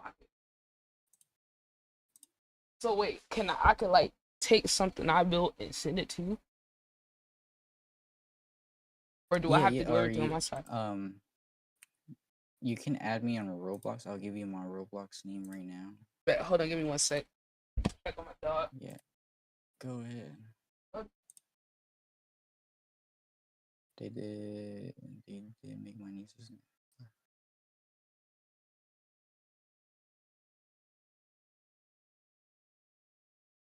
Yo, my bad, Pyro. I need to get better at like stream presence.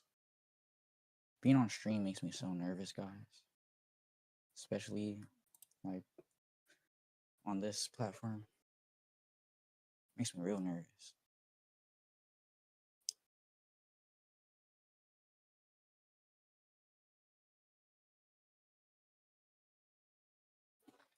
Hope stream's doing good though. Okay. I'm downloading it. I'll give you my username, and then Bet, you can add me to the it's called a TC, it's Team Create, and then that's basically how you collaborate with other developers. The TC Create. Was this like a Discord? No, TC is in Roblox Studio. Is basically you're adding another person to your Roblox Studio, and then you guys can both work on the project live together. Yeah.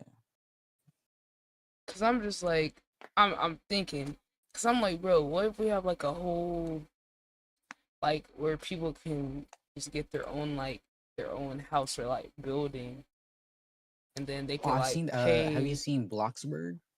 Uh-uh. So Bloxburg is The Sims, but basically on Roblox, and it's one of the best homemaking games. I don't know if it's still Let's up, see. but that was one of the best home. Yeah, I see it. I'm yeah, about welcome to to Bloxburg. It's basically The Sims, and you make your own house and everything. And you know the system where it's like you make your own clothes and stuff, the one I was showing you, and your hair and everything. Send him some songs. So you can I can basically do the same thing but for a house. And since then, And people can make their own houses and stuff. People who I would support. That's probably posted. That I'm about to export this. What the DaVinci? I think I got too much open. I am pushing it. I got FL, OBS, DaVinci, Roblox, Dude, Roblox Studio. I ain't gonna lie. I was pushing it. That was my computer earlier, dude. I was screen sharing, had hella tabs It open. said plus your no. stream. It said no. I'm not doing this. Let me at least close FL right quick. I ain't gonna lie. This is like 4 powerful programs. I don't know what I was thinking. I feel like sometimes like I just be pushing my computer. I be having too much faith in my laptop. I lost touch with reality for a second. This is a little side quest video. Dude, that dude, the drummer guy, bro.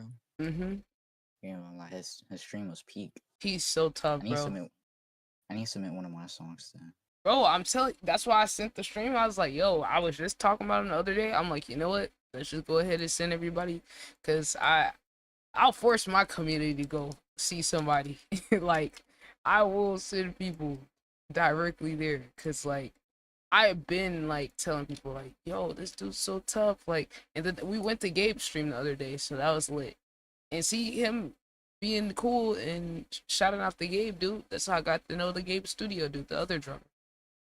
Oh yeah, not for sure. I be going out to other streams, dude. There's this one artist that like I've been seeing in all these like music reaction streams that I hella wanted to work with, bro. And then he's now finally in one of the communities that I'm in, and we like recently got connected, and then now he's like helping me mix and master my music. Oh shit. Okay. That's lit. Yeah. Okay, so this is Wait, but this is Bloxburg. Bloxburg. So you basically just have to work, get money, and then you can expand your And then I house, could, or, like, make build a my whole new shit up. house. Yeah.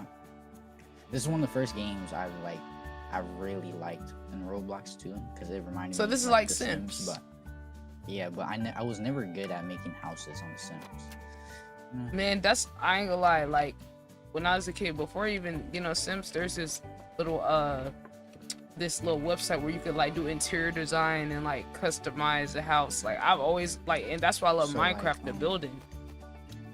You can press the hammer button to build, I believe.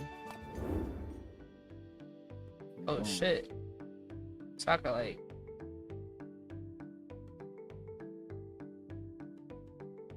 so is this what the other one looked like? That's the studio, what's it called? The thing you told me. Is that how it looks? Is it similar? Well, not really. It doesn't have the grid or like any of these buttons, but you like it's called parts. It's called parts in Roblox Studio, and then you have the basic square or like the cube, and then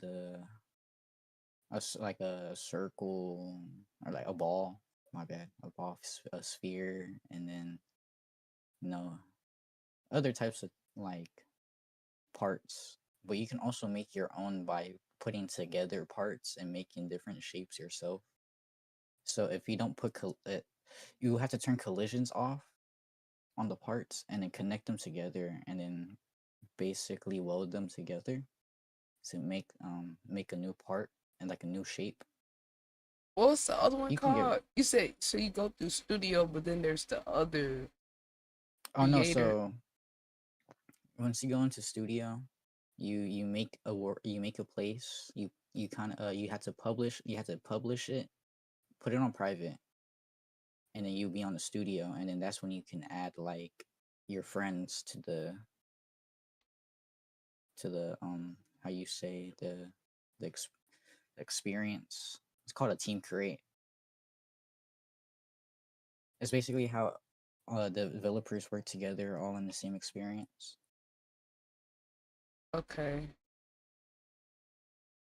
So Okay, so you this can is do the a new studio. experience. Yeah. And then it'll open up a base plate. Oh shit. Okay. And then on like your top right, it says collaborate. Alright. Yeah, you got to go to Roblox, name it. Okay. Whoa, Yeah. so you can port it to like VR too. Oh yeah, Roblox has to become like really VR friendly recently. Yo, I actually got my VR charged up. I wanted to test out it on the VR. I need to learn how to script for VR scripts. It's really interesting. Yo, cause the future of this shit is the VR. Even though we're not all the way there, like as soon as they get a little bit cheaper, which honestly I think they're pretty so affordable now. So you can see like on the top of your toolbar. Mm-hmm. So it's like next to like home avatar UI. So there's part. You can change how many studs it moves and how much you can like how many degrees it should rotate. When you click on part, that's how you can add parts into the workspace. Wait, where? And Oh, up here. Yeah, Move up like here. you a little bit more down. Like you see all those like these buttons. If you read them as part, terrain, character, GUI, script, Oh import, yeah, yeah, yeah. material. Yeah, yeah. And then next to the part, like to the left, that's where you can see how many studs. So the studs is like is their increments of like inches and whatnot. Okay. And so I usually put it to like 0.005. So it could be at like the shortest increment.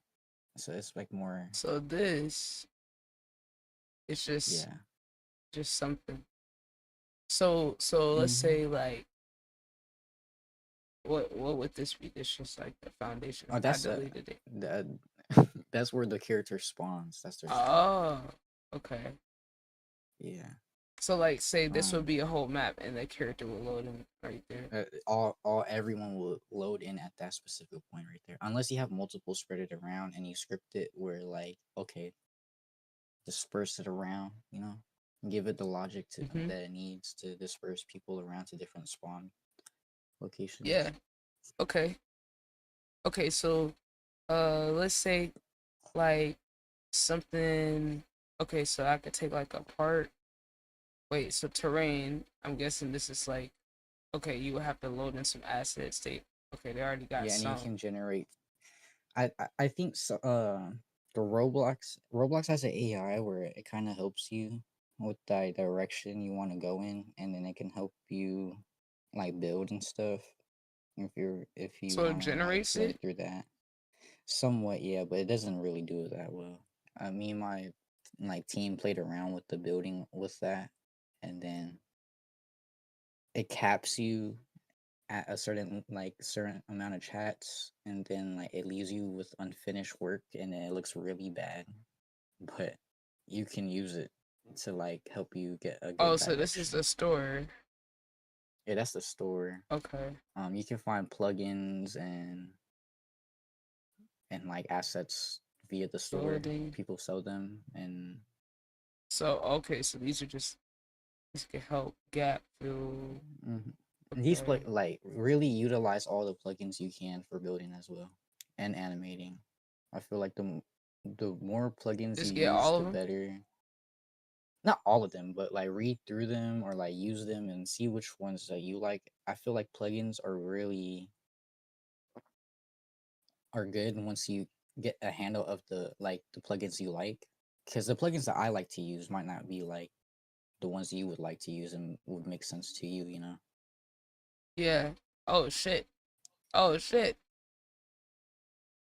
Oh, But yeah, so so these there's are three these are the already assets already ready. Oh, okay. I thought this was another already ready plugin. and free. No, so there's assets that you can get from Roblox store and that people have already made either free or paid, and they're good to use when you're first starting off because you just want to get a sense of like with anything, like this is an art basically, right? Like this is an art. Yeah, like you gotta get the tools And type. So yeah, okay, so and this is the then this is default basically tree. you're finding your own style with all of this, you know what I mean? Okay. Like you have to find your own style and the way you want to do things. Okay. So this is literally like stripped down Sims. Yeah, Like strip down, really, like really like you building a whole thing. yeah. And then like that's why I'm saying like this, you can get so creative with like what you want to make on here. Like you can make It looks like Minecraft. anything. I seen people make in like those impact frames on animes and stuff. Yeah. I seen people make impact frames for fighting games on here. Wow. That's cool as fuck. Wait, so okay, so hold on. Now I got them stacking on top of each other. So do I have to put like another that like how do I control Okay, where so click on the tree, okay. and then on the top left it says move, scale, and rotate and Oh, transform. okay. So And what? then that'll Just give click. you all. It'll give you like click on move. Okay, let's see. Oh, there he goes. Okay. and then you have handles to. Oh. If you click on the middle though, you just select it, and then you can move it anywhere where your cursor's at. But sometimes you can you need the handles to get more precise, and then you can scale it. So if you press scale, Oh, oh, how did I do that? Okay, wait, where's the scale? Oh, right here. yeah, you can. So you can fly up closer to it. And everything. Okay, You don't have to use your. You can use your WASD to fly around. And Oh, let everything. me see. And look at. Yeah. Okay, so you said click scale. Yeah, Oh, and then I can like, oh. scale it up or down. Ah, okay, So yeah, okay. rotate and transform do like. They basically do what they say. It's more straightforward. Okay, okay, that makes sense. Okay, and then Yeah. transform. What's this? I What's don't that? really play with the transform, but but Okay. Okay, this is like okay, I could do that. So okay, so how like I need to find like a texture of like some grass or something. So I could just search so grass. yeah. There's like I forgot one of my homies was telling me like he's super into like the little details with like the environment on Roblox games. He was telling me like there's certain ways to add textures. So one way is you can do it via the base plate. The base plate is like what the checkered pattern floor you're looking at now, and then you can click on it, and there's a materials tab on the top of your toolbar. If you see that, called material. Wait, is it on the left side or is it Right on the. Oh, over here, like over here. Not over there. It's on the top still, but it says material. It's kind of it has like a ball icon. Oh, here it goes. It. Right there, yeah. And then those are like Oh, materials that like those are textures basically you can use, and then you can add more materials to these if you have someone who makes textures and then knows how to put it into Roblox, and then they would just have to like I'm still kind of new to like the textures and everything, so I don't know much. So like I said, I'm gonna get my animator friend, the homie that knows how to animate and does all my animations and everything, and that's teaching me right now. He's also a builder, and he's the one that's like teaching me the building process and workflow and animation workflow and everything. So once he gets in here, I'm gonna see if he wants to drop the sauce on the textures and everything, because I know there's some things that he likes to gatekeep, because that's what oh makes yeah, that makes sense. Oh yeah, he could give us the basic. He could give us some little basic shit. Yeah. Yeah, but I'm gonna for sure get him in here and then like teach y'all. Wait, so this is the grass. So when I so you have to click on click like it? what you want. You have to click it and then select the material. So once you after you click it, but since those are grass models, you wouldn't really need it. Like I'm talking like if you it's something go on the else. right, so you see on the right where it says explore and everything, and you see the works. If you scroll up, you see workspace.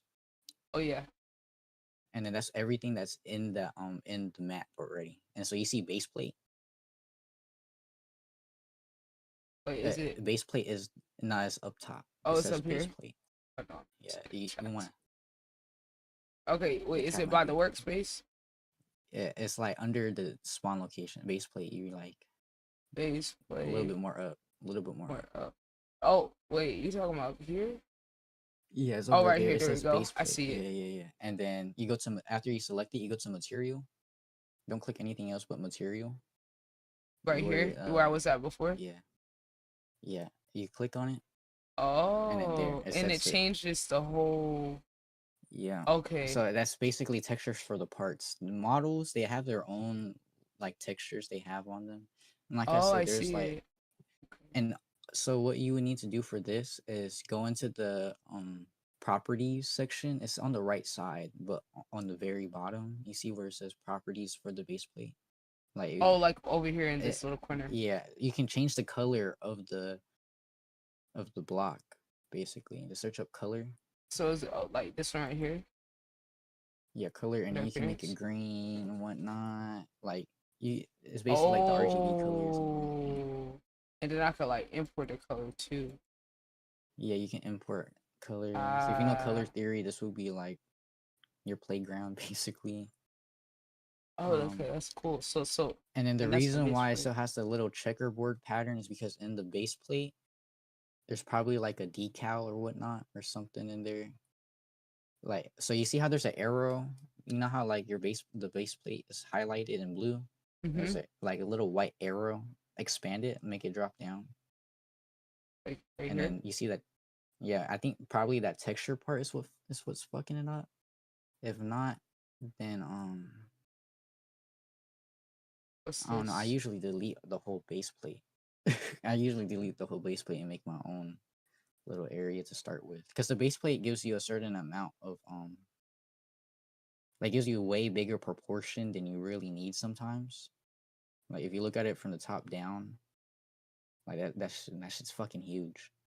Like that area is huge sometimes when you're working, and it kind of like intimidates people. So I usually Yeah. just delete it and then make my own little plot with the part. So But you can do like whatever is more comfortable to you, and like just fuck around with it, you know. wait, I why is definitely this like seen. different? I do it. Wait, is it like pushed down? I think it's like in the floor, like Yeah, that's what I inside was thinking. So like they loaded in like that.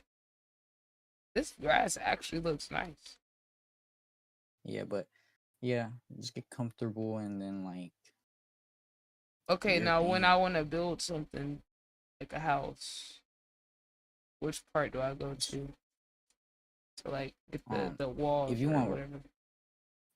I'll just use the regular parts and then add textures to it, and then you can just use parts to make everything like Okay. windows, seals, Parts and little like bitty this. details, and Oh then shit. Okay. yeah, Oh, and so then I you could can just use the add it to the pre-made building. assets. Yeah, you can use the pre-made assets to add on to the building, but the main building I would suggest, like if you want an interior, is basically do what you do in Sims, but with the parts you would just need to scale, like use the scaling to make them the wall size, and then you know, and I'm gonna hop in. If you add me to the team create, I'll hop Oh in yeah, and give you like how I add a you? Do I have you on here? Hold on, let me see. so How I add you in there? on the right side there would be like it's like right next to your uh it's that little avatar. It has like it's like a person with a Oh, plus this one right sign. here. Yeah. Yeah. Okay. And then put in my username. I sent to it in DMs.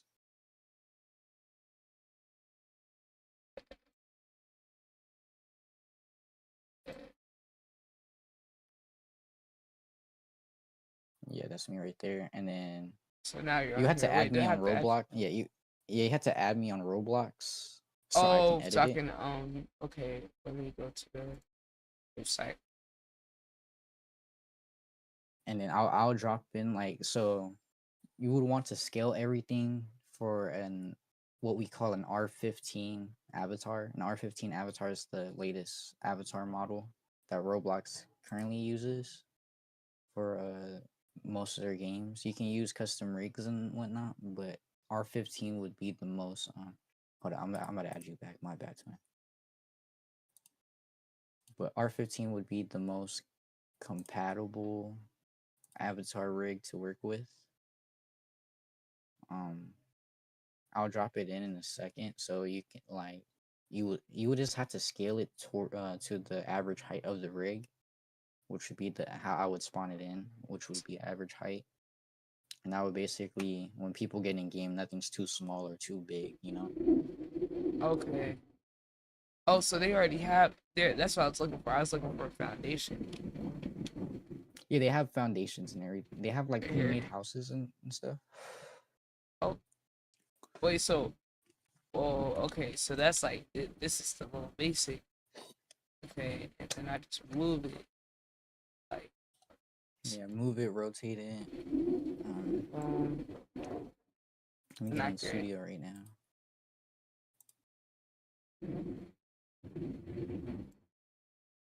Okay, okay. I see how Yeah, that so you is. can change how like degrees on how like the rotation where you change like how many studs it should move. It's on the Right, bottom. that was the thing right there that you told Yeah. me. So like On the this, like bottom the that's the degree. rotation. Yeah, the So I could degree. change it to Yeah, like 180 or like even lower if you want to like keep like rotate it in micro rotations to make it look like so I gotta you do know what I'm like saying? To make it 15. more smooth. Yeah, 15 degrees or like 0.01 degrees or whatnot. So to just like get it more precise. Yeah, to get it more like precise and more smooth when rotating. Because sometimes you just want to get the angle and you can't really get it with the when it's Can like you like a large amount. save these like favorite? Or you have to search it up every time. I'm pretty sure you would have to search it up every time. Wow. But Wait, they when got you the see when Minecraft door. for me when you see any like anything that you like from the what the hell? They got the Minecraft door. I'm crying. But whenever you see something that you like, just like put it into your like studio. You don't have to have it in the map. You can put it in like replicated storage. Replicated storage is just like your reserves or like your your back room, you know. Okay, wait, where's that at? So I could like save Replic this okay. to. So replicate it's on the right side on your explorer. And if you Okay. scroll down, it says replicated storage. It's replicated in Oh, I server see. storage. So Replicated those two is storage. where you would put like remote events or like so a remote event is what triggers. So say like if someone says hi in chat and you want it when they say hi in chat to broadcast it to the world, you would use a remote event to get the trigger from the client to send it to the server, Oh, and it okay, will okay, broadcast it. So those what remote events and remote functions are for. okay. And then so And the then you folder can and all the that. folders and stuff you can add like models and stuff that you would want to use later or like you want to spawn in a later time and it'll just be there and it's not in the map already Okay, that but makes it's in sense. the game still, right? So for this, like with that base house that I just did, or the box, the foundation, how would Yeah, you I just I'm how I getting would studio connect right it? now. So hold on, I'm connecting right now.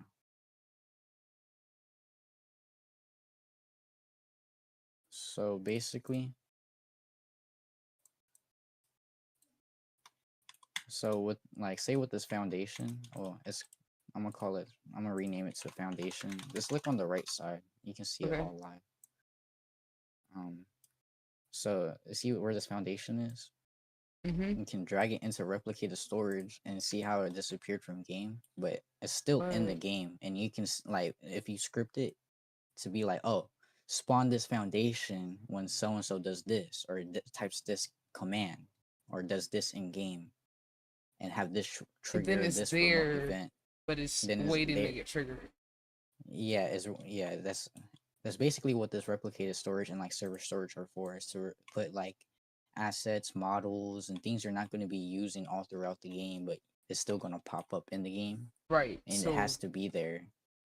like it's already loaded in. It's just not. Yeah, it's just Wait, not how there did you yet. drag it to the storage? How You did you just do that?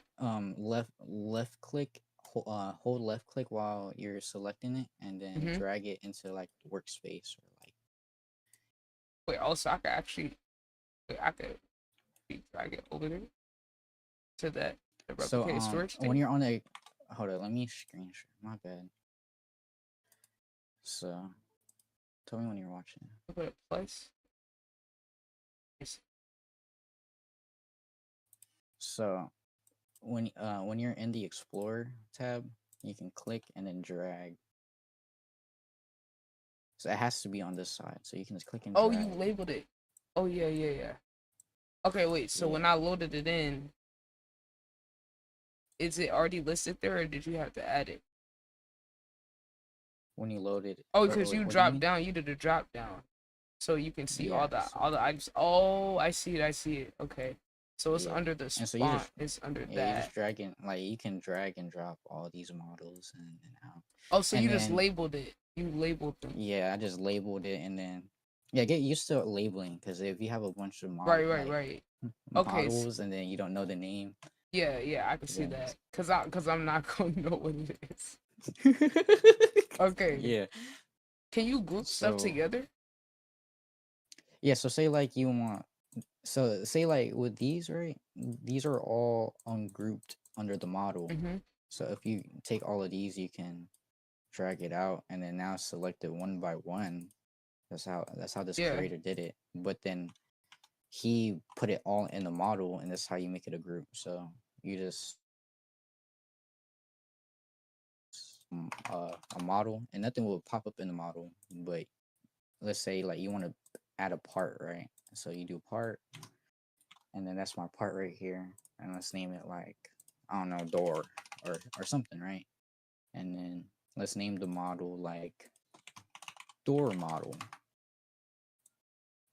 That's how you group everything together. And then let's say you want to add another part to the door. Boom, right? Place it on top, and that would be like what doorknob, and then put it in the model, right? And now when you select the model, and then now you're like you need to just move it all in one go. You don't have to separately do it because now it's all under one model. Yeah.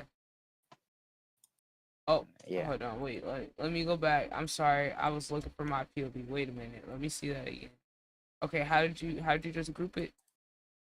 So these were already outside, right?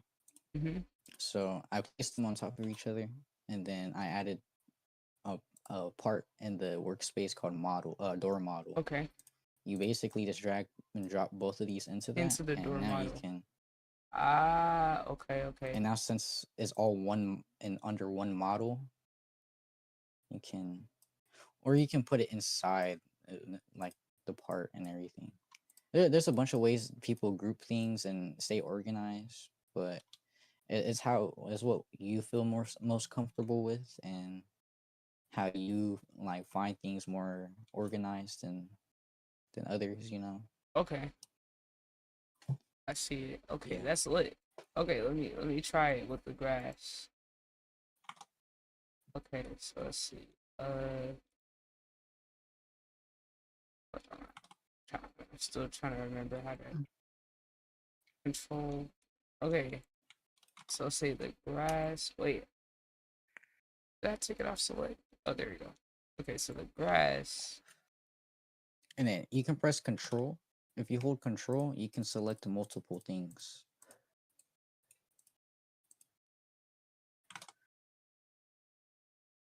Oh, okay. Got it. Boom. And then you Okay, can so right these are all click different on the explorer. models. Yeah, you can right click on the explorer. So on the explorer side, you right click on one of the models. Mm-hmm. You can Group it. group as model or as a folder. Oh, And then hold on. there now you can move all of them all at one go. Okay. So now I can like make like one big like combination of all of these, and then just have like a big block of it. Yeah, Group and it'll be that. more organized. Yeah. Okay. And then okay, let me see. So I could actually turn it into a square, Mhm. and then have like one big square, and then lay it out like that. Yeah. So And when I then pull from this, can I can drag it from here onto there, or is it in my toolbox somewhere? you can save stuff to your toolbox if you right click it and then save and export. You can save it to Roblox and it'll be in your Roblox account. It's called save and it's all the way at the bottom. Save and export Oh, or save okay. slash export. That's it. Category. Yeah. Model.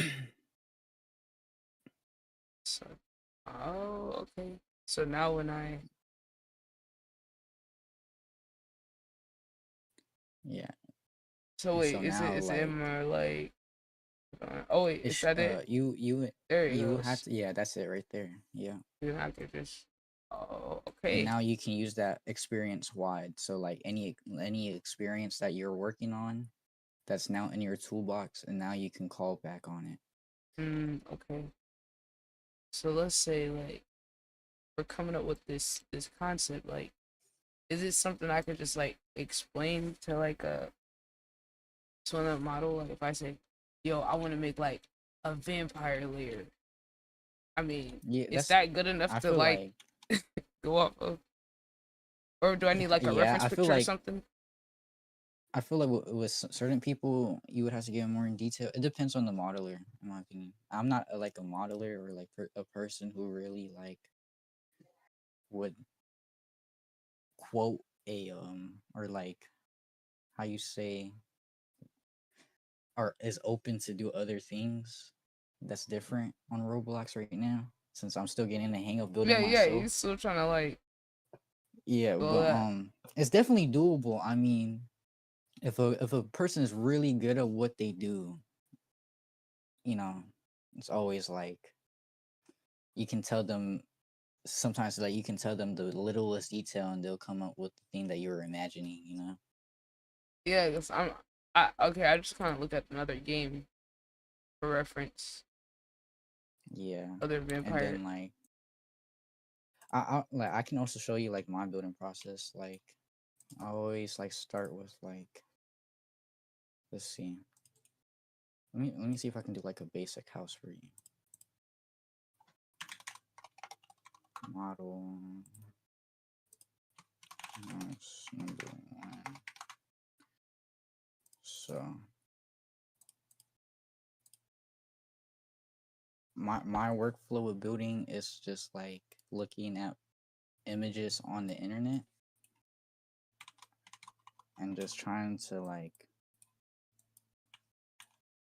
replicate it, you know? Mm-hmm. And so that would be like foundation. And then let's see. You would need steps to go up to the door. So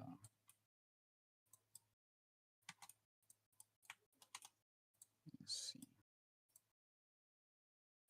You do that.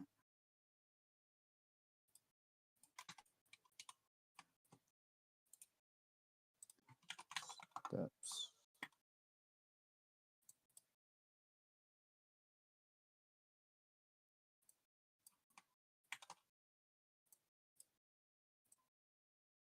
Oh shit.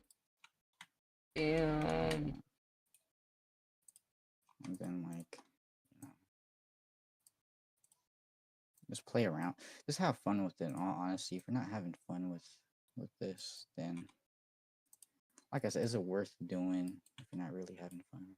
Right. It's like I actually have fun with this. Yeah, so like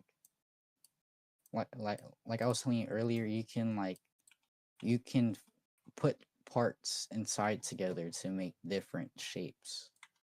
Yeah. And like so I made these door steps. So now we put it in like a model and inside the model called steps. And now it's all grouped.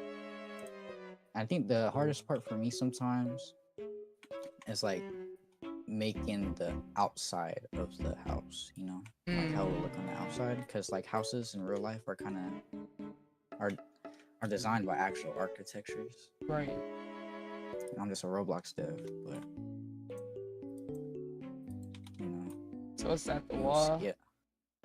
This would be like parts of the wall. So you kind of just want to, you know. And then with my workflow, I always find the textures last, because the textures, Yeah. you know, Makes sense. can come later. But you see, like, well, I was saying, like, it's kind of like a Sims game. Like, you're just Yeah, literally. Yeah, this literally is just like Sims. Yeah. And then, like, say, like, oh, okay, I want a porch, you feel me? So I'll just make this a little further, and then this would be, let's say, it would be wall. Alright. Wall. Always name your parts too, because like say you're doing like a shooter game, you want like realistic stuff like shooting through walls and everything, like wall bangs. You have to call upon the parts that are name a specific thing for the bullets to go through it. Okay. So that's why it's always naming stuff is always a good thing. So, model. I'm gonna do walls. And now we got this wall here. Just boom.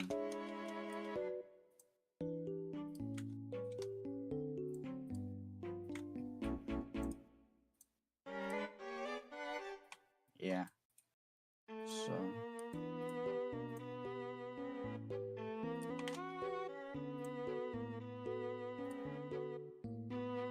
little door frame.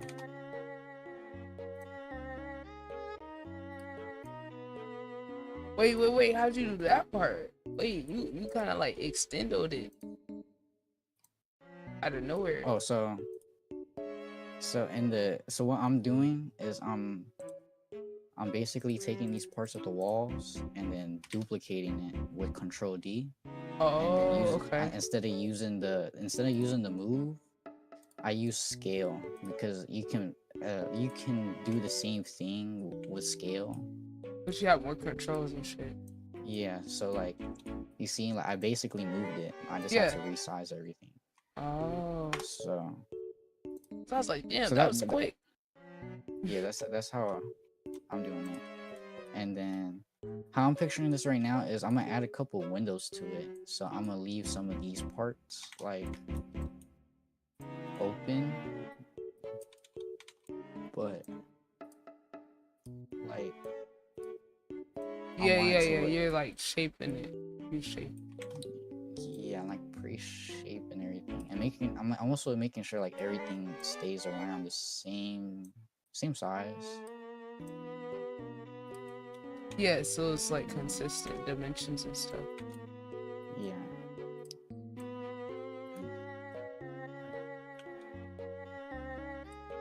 Of course, like I'm gonna have to go back and then like get precise with this so colors don't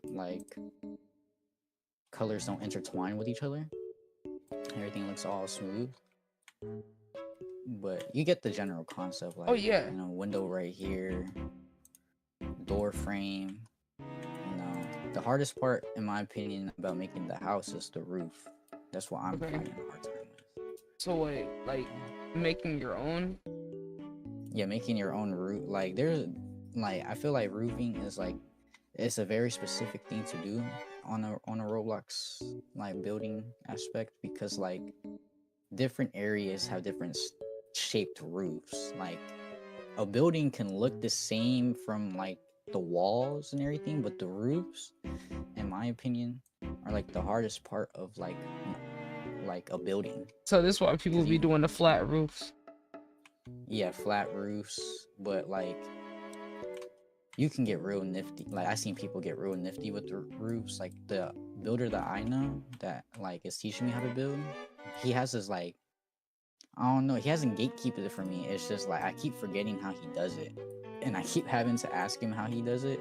But he does his roofs really clean, and I'm gonna ask him for permission if I can show you guys like a map that he worked on for me, like way back when. Oh, but we just never used it. But I just don't want to show it right now, and then like he didn't. Oh want me to yeah, show of course. people, you know? But so yeah, you get the general gist. Like basically just Sims and stuff. Let me see if I can get in some assets. Let's see. Cause I wanna give you like an asset pack, cause I know how hard it is to find models and everything. Let me see. I definitely appreciate you helping, cause like I'm going. All I need is a little information. I could build off of that. Hell yeah! No, I'm just trying to make sure you understand like every basic aspect to it, because like, it gets confusing. It gets super confusing, dude.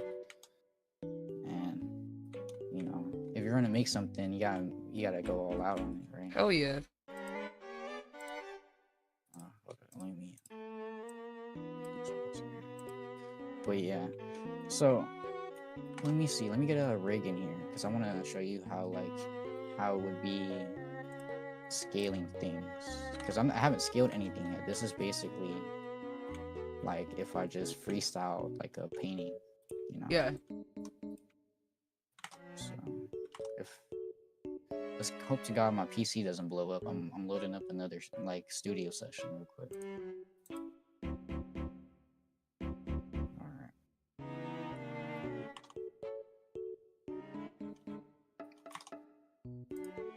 My bad for the delay. This is taking so long.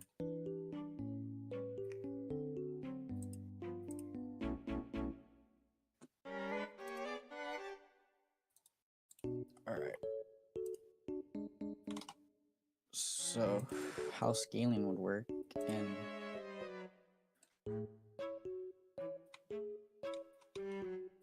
so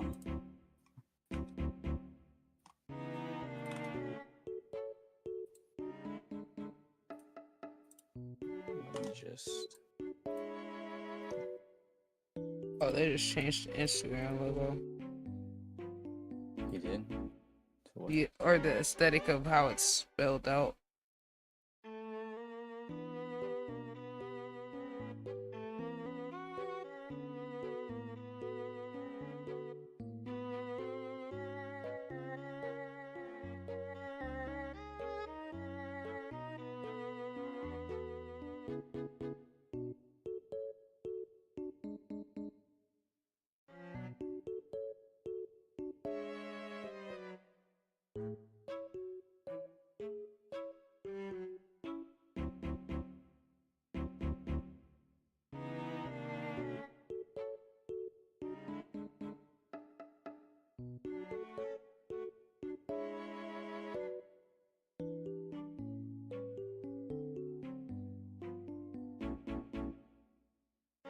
Damn. I might gotta take a nap before I make some music.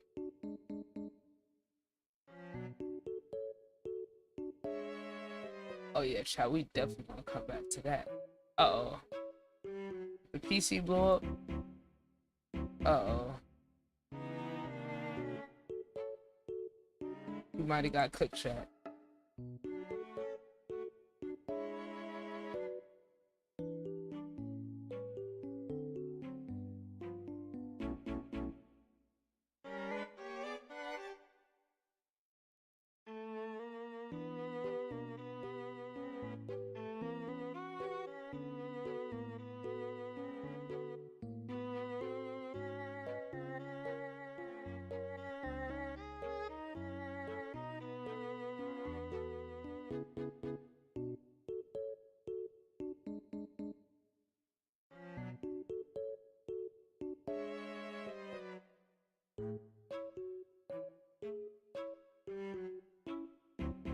No, I thought so.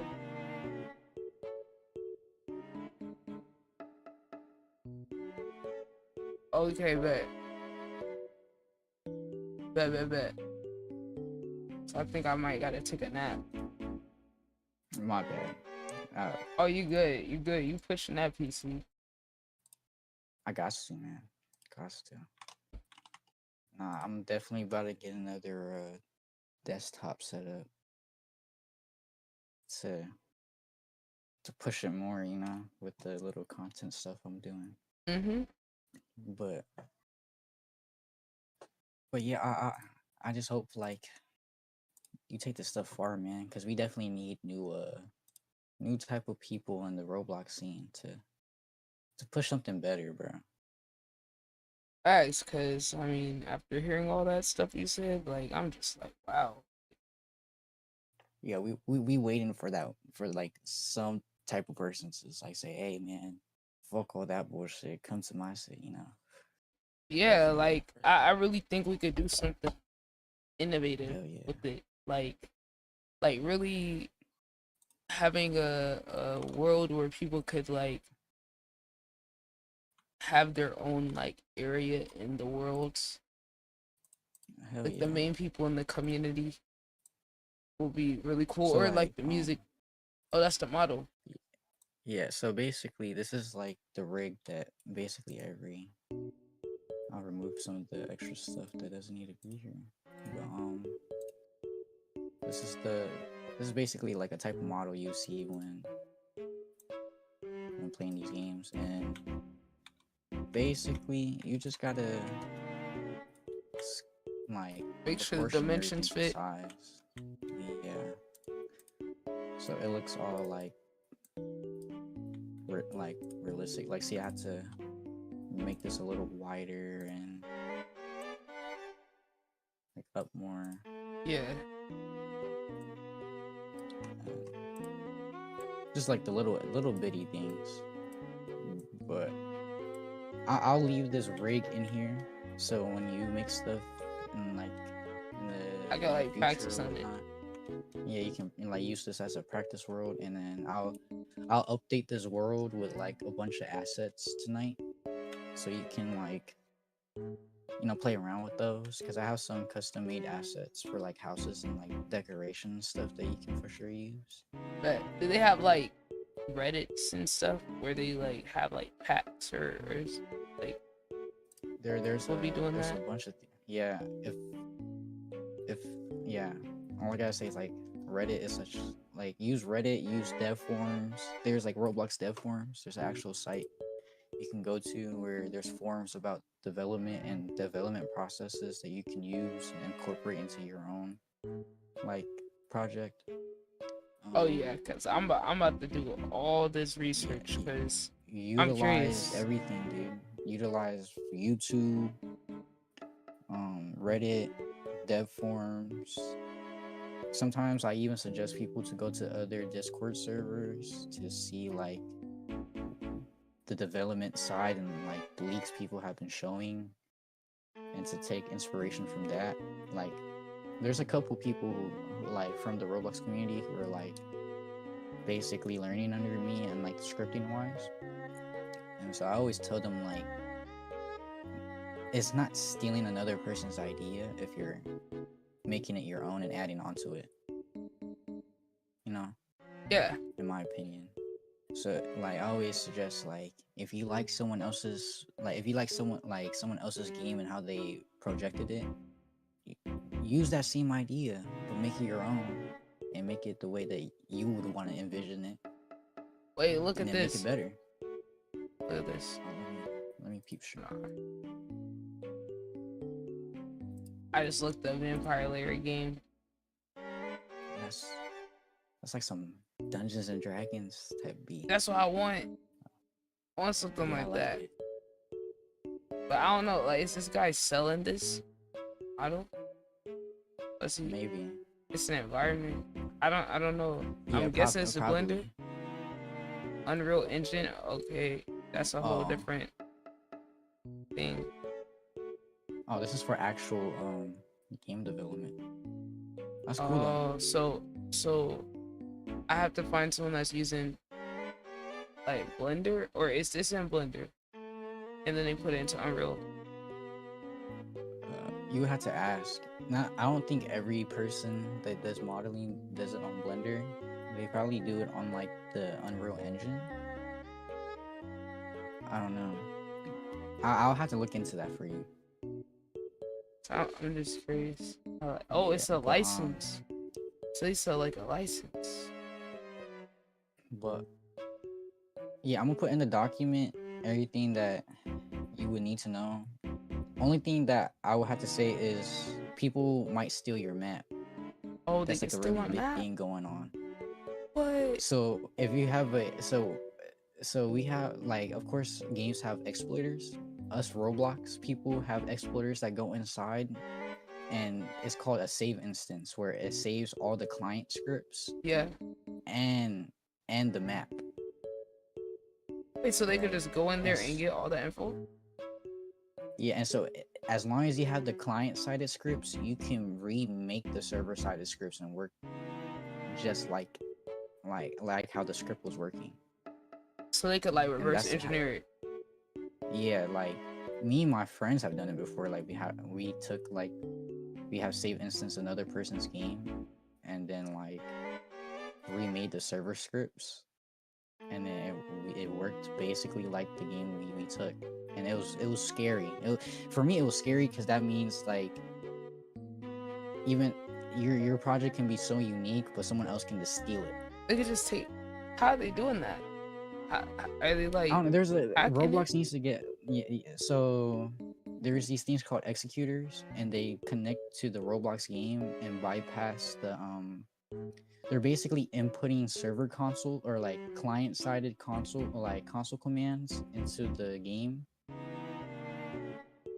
and then that's how they're cheating. Like most of the hacks on Roblox are client-sided scripts. Right. What client-sided scripts are, they only change the environment for that computer only and that PC only.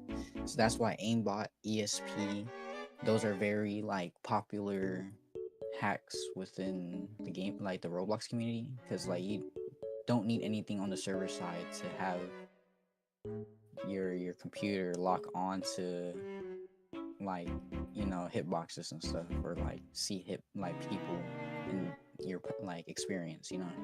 Damn. So they're like, damn. That's crazy. So yeah. So they're able to just like go into the game as a regular user and then, or do they even have to load into the game? Yeah, they can load into the game, and people have made like anti-cheats for executors, but here's the thing.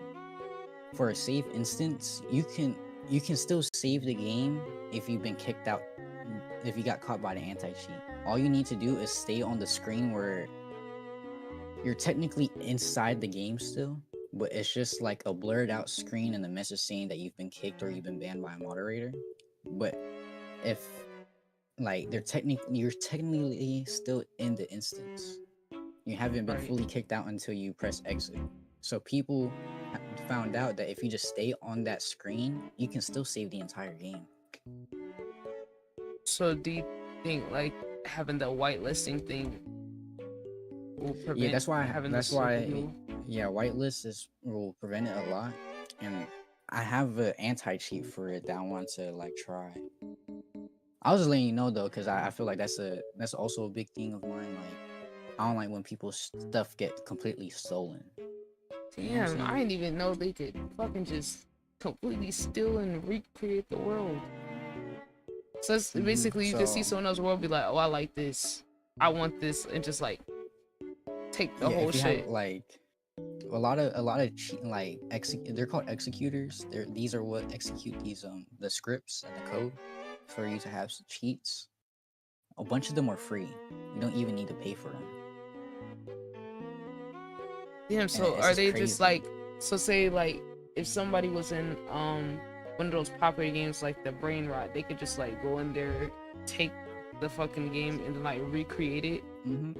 Yeah, so say like that the basketball game that your friend was playing, I can go in it right now, copy their main game, re-script it, and just make the logic for the main menu and everything.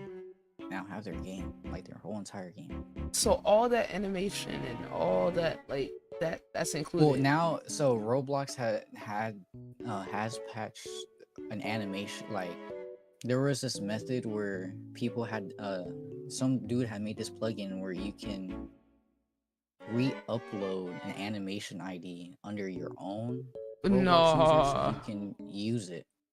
But Roblox patched it for a bit, but there's still methods where people can. It's called spoofing. It's called spoofing a so Roblox you can steal animation. somebody animation. Yeah. Wow. There's a lot of stealing in Roblox. Wow. Wow. This so roguish. Like thievery. this is I'm like this is so like I didn't realize there was so much finessing over there. No, I think once you're in the Roblox community, you see the finesse. Like you just see the finesse in people, like right, because everybody just trying to get a one up and just like flip it. And especially since you have like these developers who make buku's amounts of money without even trying, just because they're really good at their work. People think it's a competition on how much money you can make being a developer, right? But for them, it's like they have no limit of where they will stop, or like no morals. Of, yeah, this is not okay, you know. Yeah, that makes sense. And like, don't get me wrong, I get it. Like back in the day when I was a kid learning this stuff, that was me. Like, you know. But like as I got older, I really appreciated the work and the work ethic that I put in and that other people put in. Yeah, I feel like it's so scummy and like so dickish to like, oh yeah, I'm gonna steal your game and re-upload it, this and that. That's so. And Oh it's like, my god, that bro, I would be so mad. I would be so yeah. mad. So me and my dev team have came up with little ways to make sure, even though a person has stolen a game, that we make sure that like people that play that game know it was stolen. Oh, so you could like code it in there, where Yeah. it's like So in the like I world. have in my scripts sometimes I add like there's some scripts, and I'm gonna drop this sauce for y'all. There's some scripts in my games where the whole game cannot run unless that script is in there, Mm. right? So it's like Or your own like, unique script. yeah, it's like kind of like a key, and then sometimes I hide it within the script.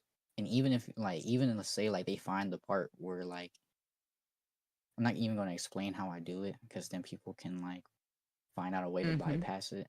But even if you find it, it's connected throughout all the other scripts. So even if you remove that line of code, you had to go through every other line of code in my script, all my games, to even get it functioning. Damn, bro, that's so crazy, man. And then what I'm having my Goodness. builders do is like, so under like they put their decals, like I have them make decals and put them all over their builds, like where people can't see it, or like sometimes they can see it, and then you just know it's made by a certain person. And even if they like if people delete the decals, there's just so many of them that like you're just spending your whole time deleting decals. Like, is it really worth publishing the game after that?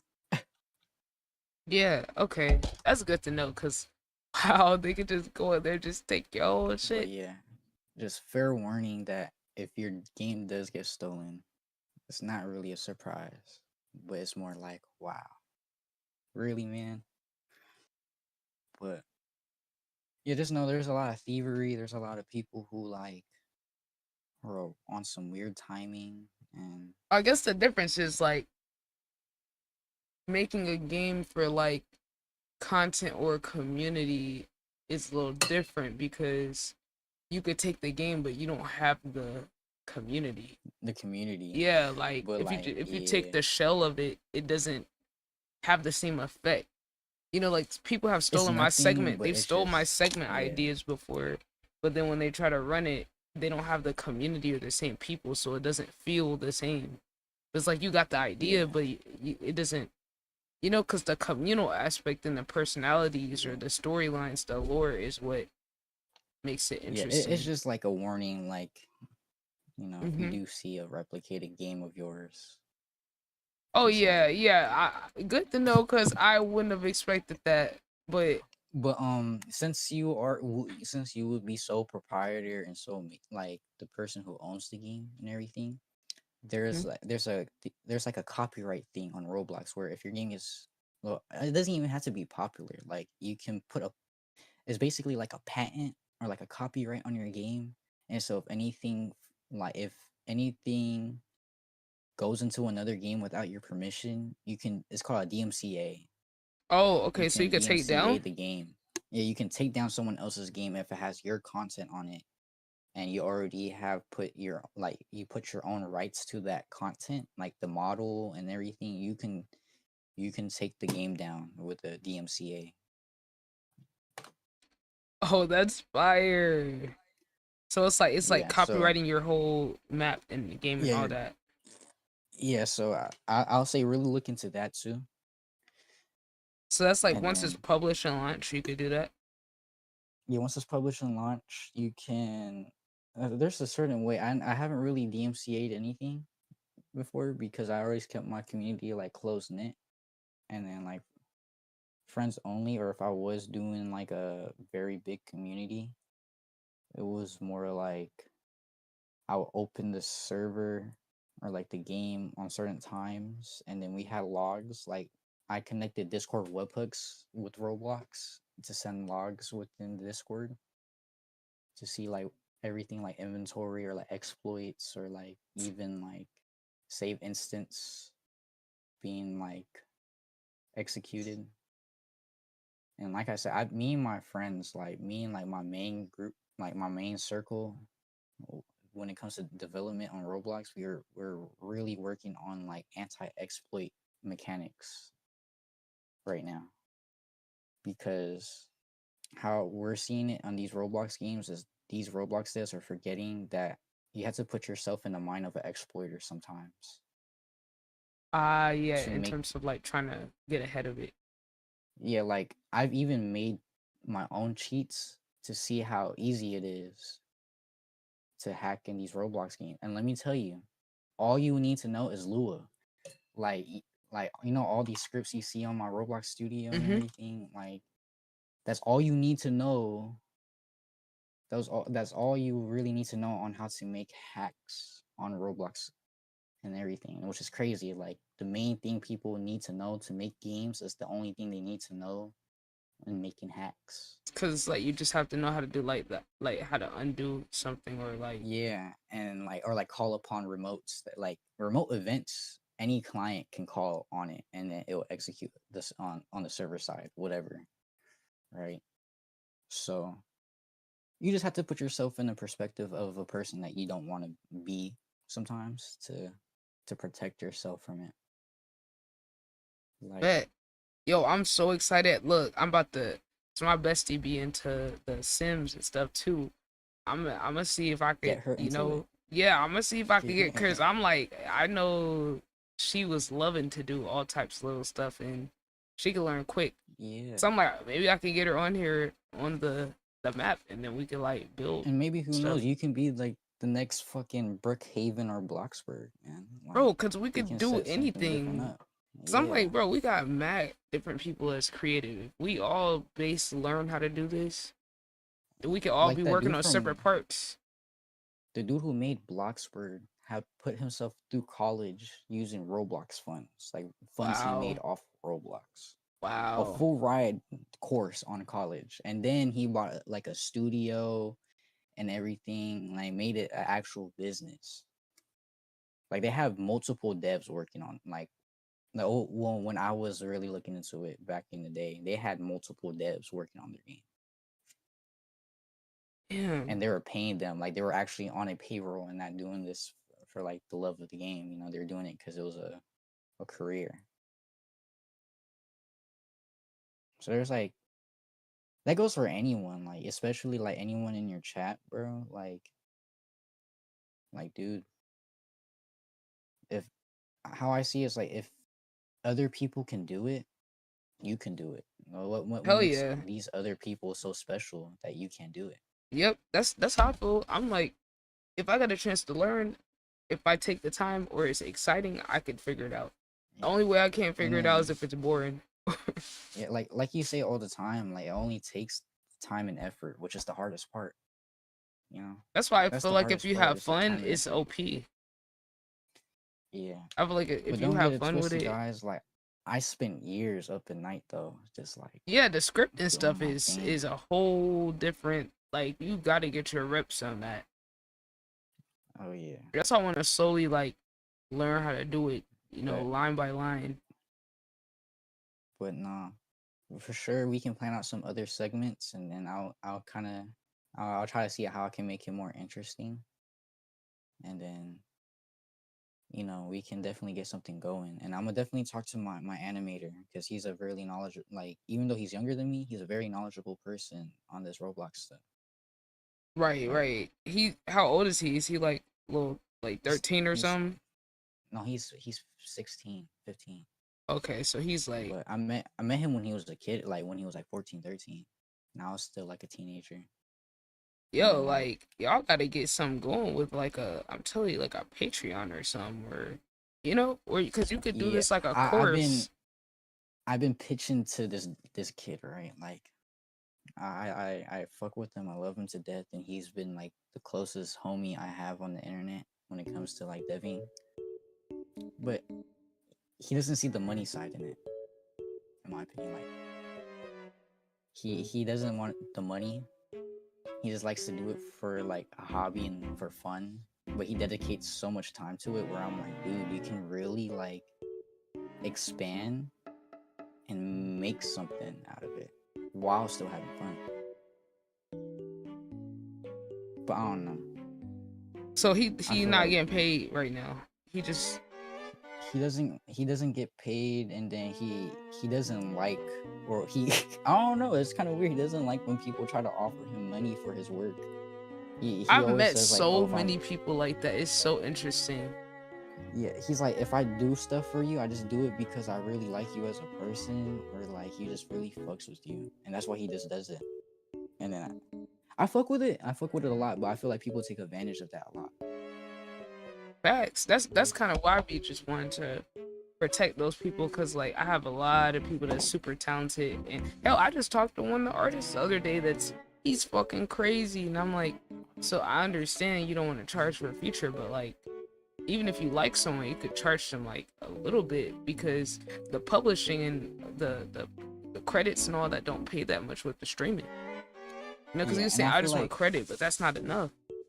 yeah, like with my friend too, I got so frustrated with them because I always told him like, hey, anything I make from this Roblox game, I'm gonna split it with you, right? Like no matter what, I'm gonna split it with you because it's just I don't find it fair if I'm getting all this Robux and then you're sitting here with like bacon hair still, dude. Like doesn't make sense, bro. And then he just denied it. Is Like this he the one you has, said is young, or is this another one? he's young, yeah. This is the young one. And then I don't know. He's just like sometimes I give him Robux and stuff, and then like he just does nothing with it.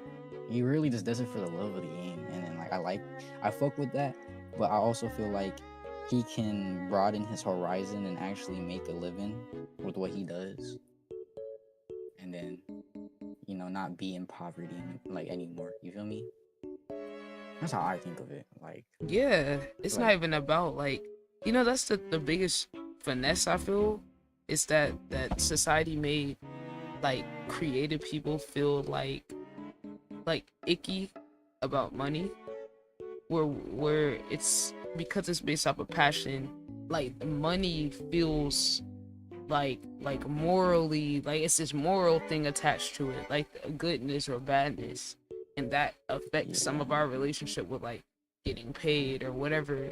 But it's like, if a society was well functioning, then all creative people would be paid and would be having a good living conditions and all that. But that's not where our society's at. That's why it's a problem, because our society doesn't actually take care of creative people. Yeah, but hopefully if I can get him on stream and then to do the segment with us, hopefully we can broaden his horizon. Oh yeah, I'm definitely gonna post some clips, because I want to be able to at least like, maybe help him, maybe he'll convince him to at least make like a private Discord or like a Patreon or something. Because I know for a fact it's gonna be people, and I don't like to send people to someone and be like, oh, go to this person for free. Like, nah, I'm not gonna tell them that. I'm gonna tell them how much I want to pay. I personally would pay for like, if I was still new to this, I would personally pay for some like Roblox classes or something. Oh yeah, me, dude. That's what I'm saying. Y'all gotta get it set up, because you can sell individual videos as an individual product on Patreon, so someone could buy that specific video itself and have access to it. Or you can set it up like classes too. So there's ways to go about it. There's even monthly memberships too, where people can pay monthly and then have access to certain classes, and they be able to watch it in order. I just paid for one for some real estate shit. So like, it's different ways you could do it, where it's not like you're not exploiting no one, but you're more just got it there for the people that want to invest into it. Yeah. I'm just saying. But yeah. Because there could be, I'm telling you, like, once we do this, whatever world we're gonna do, and then we show people how we're able to like innovate using the map and then the content and the community, it's gonna be other people that streamers or creators that want to do it. And honestly, I'm kind of surprised that more streamers that are big haven't even tried to do this. Like, to me, this would be a no-brainer. When I was thinking of the idea, I was like, bro, how come no one else has really thought of this? Like, I only really thought of it too when I was thinking, like, when you were saying like, oh, I don't know what game I would do. on Roblox. But like, I was like, man, you're really interactive and with chat and everything, bro. Might as well get it into the game and everything. Make people feel like they're actually there with you. Right, You know what I'm right, saying? right, and then be able to possibly bring in other people. Yeah, bring in other people, play games with you and everything. Like, Yeah, because I that's know basically what we do probably anyway. A couple people. Yeah, there's probably a couple people who come by and be like, "Oh man, I wish I could play with Ciara. I wish I could Yeah, play a game with and if they're in the Discord, this person." then they could get in there. Like if Yeah, they're in the it's like- Discord, you know, and then we actually, and that would be the thing where it's like, okay, if it's another streamer I know, boom, I could let them in, let their community in, you know, like, And then, or like, yeah, and when I was it'd be cool. watching the segments when you and Laura was talking about the music and stuff, man, I was really thinking about like, yo, if they set up some type of podcast thing, like a podcast layout, that shit would be like, it'll look so dope. Because we don't even need you nothing know? crazy, right? We just need like a room and the chairs. Like that's what I'm And, like, saying. a I couple want to run like a microphone jubilee. props. Yeah, I want like a little jubilee setup. You know, Yeah. I don't know how fast can we And then, do one of those? Like say we just make like a little map that has like a room with the mic, so we could test. I can like scrap one up real quick tonight, and then add you to the. Because I think that would be like, crazy. Yeah, if I we can do add like you to a a team hot story. topic.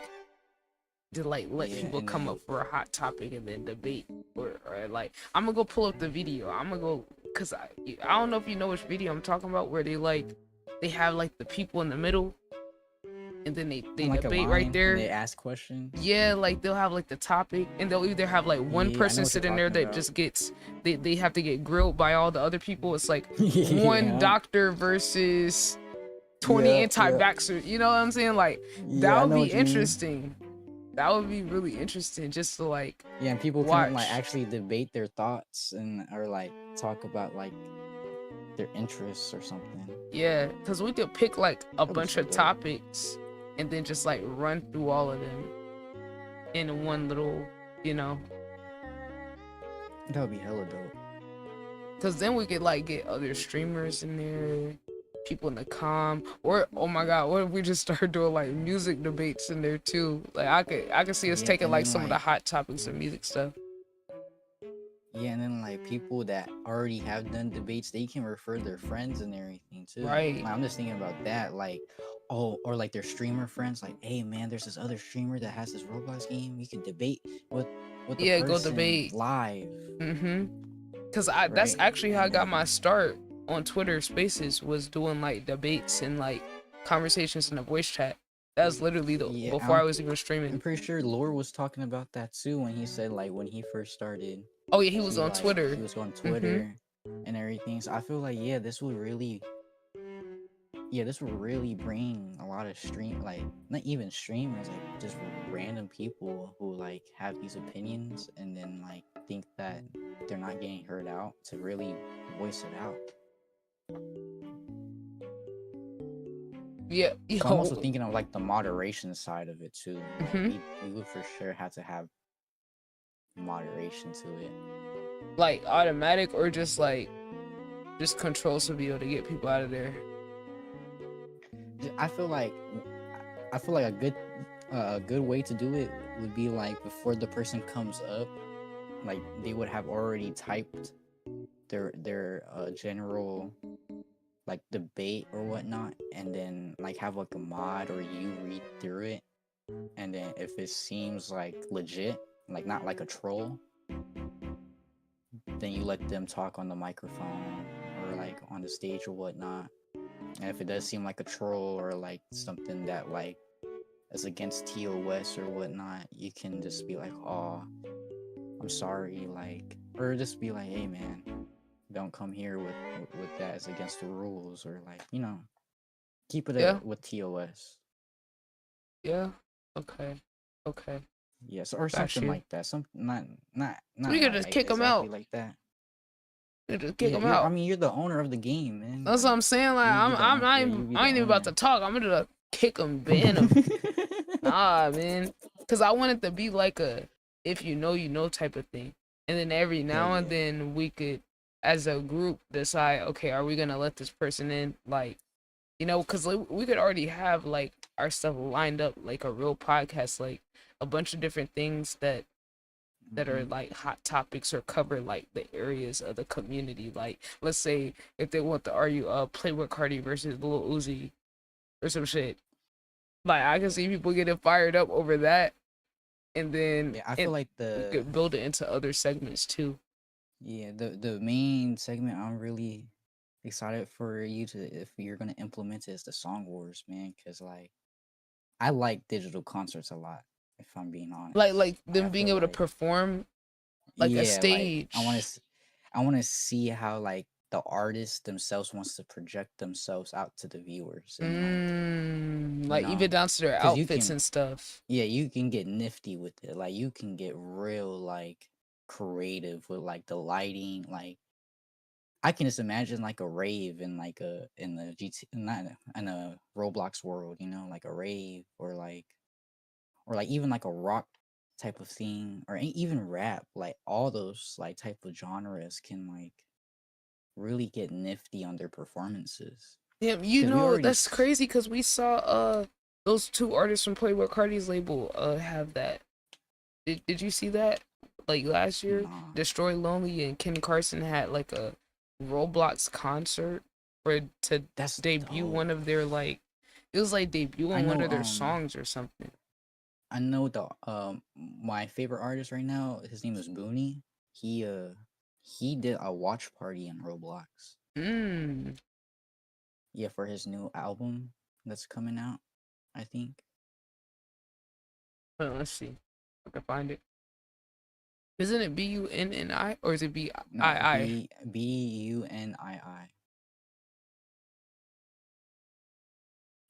Wait, is this a person making a video with him? I play Roblox with a famous music artist. Yeah, I think that's a video. Cause I know he made here a it goes. song. Is this it? Most likely, I wasn't there. I wasn't there when it happened. I was too busy. Well, I knew it happened because they did in their Discord they announced it. Yo, this is so basic. This isn't even that crazy for real. Okay, okay, they got the little dance floor. Okay, this is cool. So this isn't even like anything like unrealistic. Oh, okay, there goes the lighting and stuff. But of course, like we can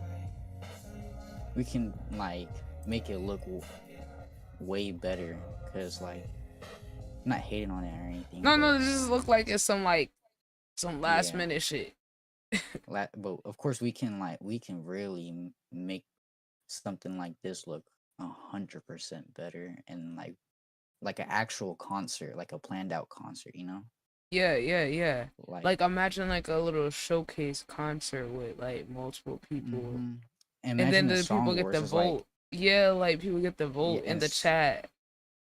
And Song Wars is not just like rating their music overall, is rating their overall performance. Yeah, that's like what they were doing with that's what they did with the IRL Song Wars. We could do like IRL Song Wars, but like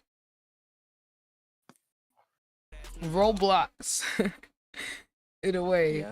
Because like they were just going up there, they were judging off of their performance, and the artists can really like show how they want to present themselves out to the community and like to the public. Like, oh yeah, this is how I want the view of me to be seen, because some people like they can't do that in real life because of money, like budget and stuff. Like it's like a digital version. Yeah, it's like, all right, so if you had enough budget for an actual concert, this is what it would look like. Right. That's what I'm saying. Like, bro, I'm telling you, we could create a whole business off of this. Literally, because, okay, say you know how to do the scripting and the world building. I have the network and then the content. So once I create the content around it and show the concept, I'm going to have other people that's like, wait, how do I get this? And then all we need to figure out is a price where both of us can get paid to execute it because we could set up events around other people and their shit. Yeah. And then like once we are able to get a price, they Kinda can just like pay a a- flat price to you, and then we both Kind of get like a cut of party it. planner. Yeah, like a digital event planner because Roblox isn't Yeah. going anywhere. This isn't going anywhere. Like, but I'm saying we could innovate a whole different lane of it Mm-hmm. where just like how people pay me to host listening parties is becoming a thing. Because where else could you get a listening party? IRL, unless And you like, know somebody. I'm really thinking about it now. Like, digital concerts have been like they haven't really been looked frowned upon, but I feel like it looks people look frowned upon it because it's like, oh, concerts supposed to be a real life thing. But I feel like people now are realizing like It's still the a digital collective whoa. experience. Yeah, it's a new experience because like you still gotta imagine like if you didn't go to like a digital concert and people are talking about it, now you're obvious like you feel like you're missing out on something, bro. Like, Right. now you're looking back on clips of it and like, oh my god, that's actually pretty dope. And that's how I'm thinking of it. Like, Yeah. Wait, I'm trying to find that clip of the Destroy Lonely. Look, okay, here we go. Wait, this is 3 years ago. Wait, was it really 3 years ago? Because it was actually Destroy Lonely and his team had like it was actually him and Ken Carson, or you know, maybe it's Ken Carson. probably Ken Carson. I know. Maybe Ken Carson. Maybe I think this is it. This is within But the right I time. would love to see like artists actually like utilize a lot of these digital platforms. Bro, dude. look at Like, this. I feel They got like a stadium. Dude. I feel like artists are forgetting, dude. Like, whatever they want to do, they can do always do digitally. it. Yeah, they can always do it no matter what. You see this? And that's what I'm starting to realize now, that with my music, I can like You can you make said, a whole incorporate- world. Yeah, I can incorporate like Roblox into my music and do it like. I'm thinking like I might do like Roblox concerts, bro. Like once I get more. Bro, and then the popular, VR. Then the VR in there Mhm. too. That's why I was saying with the VR, like that's why I bought my VR, because I had some crazy ideas of like, well, first of all, it was VR. Minecraft was half the reason, because I was like, bro, I love Minecraft. It's my favorite game of all time. I'm like, I don't see anyone innovating. And I had like that idea of like, cause I said, look, let's say I am an artist. I was like, bro, you can make content out of you building out a world for yourself that matches your project. Like, cause being into the Minecraft shit, you see people build neighborhoods, you see them build certain themes and stuff. And I was like, bro, what if I did that and then I made the content and me building it up the whole time, and then there being a performance in different scenes of different areas that I built in the map, but I'm doing a VR music video within the world that I built 3D in the VR. Who's done that? Nobody's done that. Nobody's even tried to do that before. So that's like still an idea, which I gotta get my VR mods back for Minecraft and everything. But I still want to do that idea, like a Minecraft music video where it's different scenes and shit. Like I'm shooting the scenes in different areas and shit. And now that I got the green screen, it'll be more immersive, like having the green screen instead of the camera blocking the shit. Hell yeah, no, this has actually been very educational for me as well. This whole little chat we have, man. This is giving me more ideas on what to do. Cause like I've seen some underground like indie artists do the Roblox type of like music videos or like visualizers, but they don't really continue on with it. They do it when they're like, they do it like first once. beginning. Yeah, like once. But I like Roblox is such a big part of me, like especially now, like I don't know. Roblox is such a big part of me that I don't feel like if I do incorporate it with my music, then I'm gonna just have to gonna be run unique. with it because it's, Bro, cause yeah, you it's could drag unique it and out. it's You can me. make so much content out of that shit. I can make like a stream like, oh, behind the scenes of like how I made this and that. Like I'm thinking of so many things. Bro, I'm telling you, I think these ideas are like, bro, and that's what I'm saying. Like, I feel like, are you on Minecraft? You be getting on Minecraft too? I have a really bad experience with Minecraft and Microsoft. Uh-oh. What happened? So my girlfriend had bought me the deluxe edition Minecraft, like the most expensive edition of Minecraft, where I got Bedrock and Java and like a bunch of coins and stuff. So I spent like a lot of money on Minecraft with the mods and skins, support Mojang and stuff, right? And then like my account got hacked, like my Xbox account, my Microsoft account got hacked, and then I was like, okay, well, that's not a problem. Like I have receipts and everything, and on my emails, I should easily obtain my account back, right? Tell me why, for the whole month of that month, I was going back and forth with the Microsoft support team on how they couldn't give me back my account because they couldn't prove it was me. What? Come on now. And I was like, hey, I have the receipts and everything. I'm sending them screenshots and even forwarding the receipts and everything. I'm like, it's right here. All I need you to do is change the password on that account because I can't get into it. And somehow they changed the email on it. But you have the receipts right here to check. That's why we have receipts, no? Like to make sure the purchase was valid and, you know? Dude, that's And so nuts. I would be so pissed. yeah, I was going through this whole thing with Microsoft support. And then the final verdict was, we can't do anything because it's way out of our control. I'm sorry. And that was it. And I was like, yeah, I like Minecraft. I love Minecraft. I love Minecraft content. But I feel like I've got finessed by a corporation, a big corporation, mind you. You feel me? I just got finessed out of a couple $100. And so that's why Dude, I like that's Minecraft crazy. and all. But I just had such a bad experience using Microsoft and like going through their support team where it was just like, I'm not trying to risk spending money again and losing it.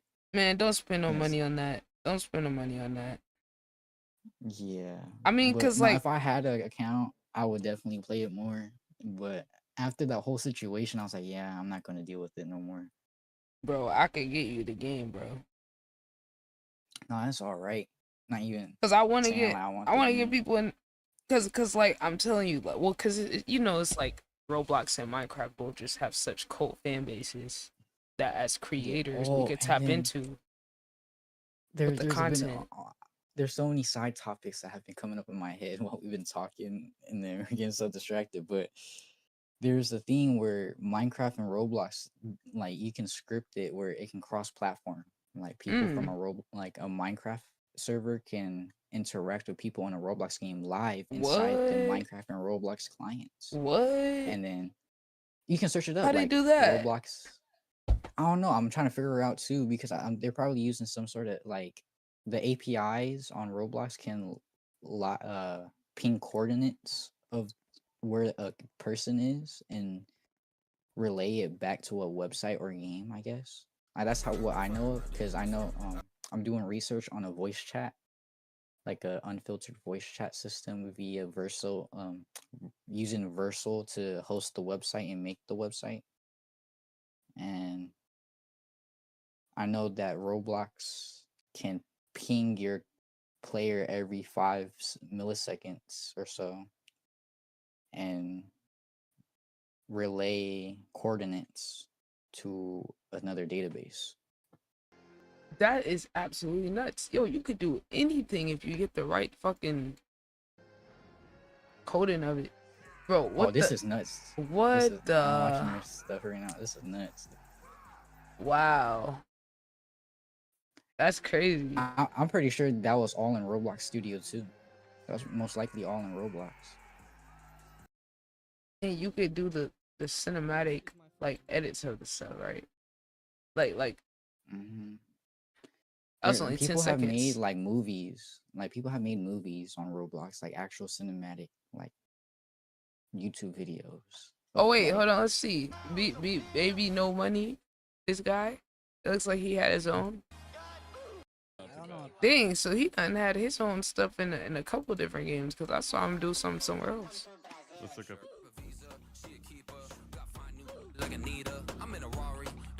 Oh, so is this him? This one was trending on TikTok. I've heard it a few times. Only like a tiny part of it. That's it. I like the animation of his avatar. It's kind of like really fluid. Mm-hmm.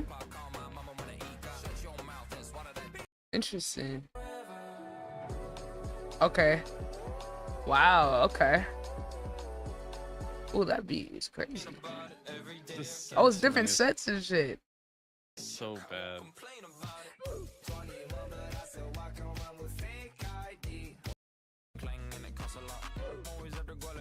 You're like edamame. Edamame is. This is 2 weeks ago. 2 weeks. Oh, that's I prefer the old. So this is recent.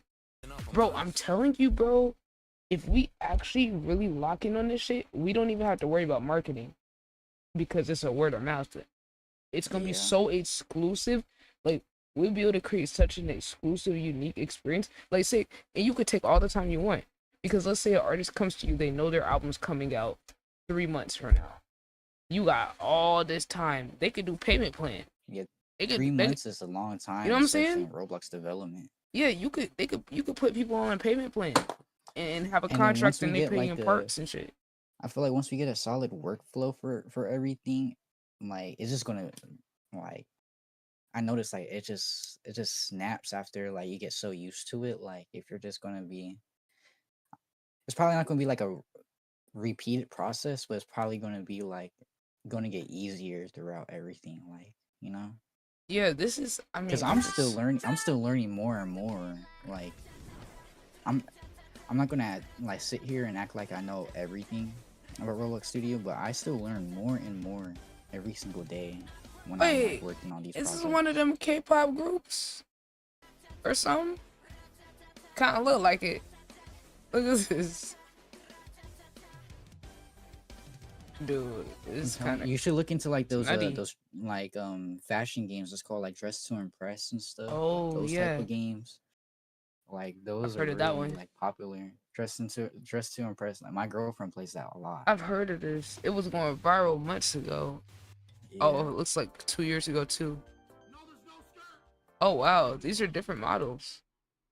Mm-hmm. Right, where it's like stuff a fashion this. show. Yeah, it's like stuff like this. It's like people can really, show how they feel and how like express themselves through clothes. Yeah, and like fashion they and had dudes playing this game. That's how you know, everything. like. I used to play this game with my girl too. I ain't gonna lie. Yeah, I mean, most of the guys I saw playing it were dudes. They're like content creators, literally. Literally, I actually never seen a girl play it. That's how popular it was with everybody. Yeah, and they had their own lore and everything that people were in tune with, bro. Like they had Easter eggs in the game that they like spread it around the map, and that's what you can do too. Like hide little ITB Easter eggs in the map. Oh, that'd be crazy, bro! Look at the views people are getting on this. 14 million. Well, there's so many directions you can go when doing something like this. Because you could just keep adding to it, like, over time. Yeah, and I feel like people will really love like the mini game section too when they get to like play games with like with other you people. and your friend, like you and your friends, like the people who show up on your stream. What's something like basic? Oh wait. What if we did like a red light, green light? Mm-hmm. Like Just something Squid basic. Games or like, yeah, something like that's or not like, too crazy. The game I was thinking about was it was like something disastrous. Like you get when I was thinking about the mini game idea, I was thinking about a game that I used to play as a kid where you load into the game, you're in a you're on another part of the map, and then you watch people survive disasters on that plot, and then you get to go like the next round you get spawned in, and then you have to survive. You have to survive. A disaster. Ooh, that's crazy. Right? That's crazy. It would be like tsunami or like tornado or like a lava rain or something. Like like some Like that's what I like. Those are the game that I was thinking about when I was talking about mini games or like Fall Guys. I know Fall Guys was like a really good like mini game people played back in the day. There's also a mini game in Roblox that incorporates the idea of switching out maps and games and segments of the game, and it was a really popular game back in the day. And then it brought a lot of retention to people, and so it's like, it's that nostalgia feeling too. Like people, like if you're especially targeting like the audience from Roblox too, Mhm.